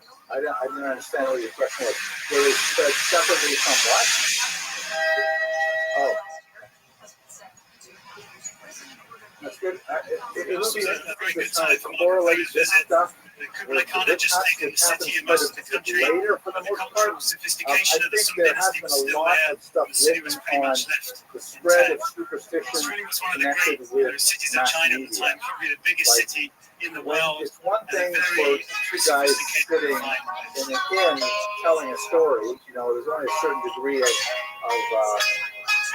impact you can have when it's one-to-one or one-to-a-few. But once you start getting broadsheets, and once you start getting you won't have newspapers at this time, but once you have more technologies of dissemination, then it just goes crazy. We live in the same time. We live in the era of the internet, right? Where someone can have a super crazy idea, like QAnon, right? And within weeks, all of a sudden, QAnon is like a real thing. People start saying, "Oh my God, is this true? Who is true anyway?" You guys know what I'm talking about, by the way? Destination for the Chinese. Everyone Or what else? Sorry? Yes, everyone was social media. It's really unhealthy. QAnon is a bizarre, sort of, super crazy idea that involved most weird ideas. Like, for example, back in the 2016, it was especially got huge during COVID. But it goes back to 2016. One of the weirdest aspects of it is the idea that Democrats would actually lizards from outer space. Somehow they messed up. Lizards from outer space were bent on kidnapping children and committing pedophilia acts. It got so bad that for some reason there were people who identified a particular pizzeria in Washington, saying that this was like a QAnon belief that this pizzeria had a basement where they were doing this, and some guy brought a gun to the pizzeria and started up looking for this. His journey wasn't necessarily unique, but that he wrote information that now for subsequent generations. That really changed, the course of exploration and geography, and it had so much information that it took, hundreds of years for you to kind of gradually take it all in and accept that was the face of Asia that they didn't know. Maybe you know better than I do, if you're digital natives, but we don't know how to prove it. The three Venetian travelers stayed in China for 17 years. Not really by choice. Conflicts between the Mongolian conquerors had erupted along the length of the Silk Road. Okay, so we have 7 minutes left to do the expulsion. Okay, let's go. So back that. We might not get to expulsion.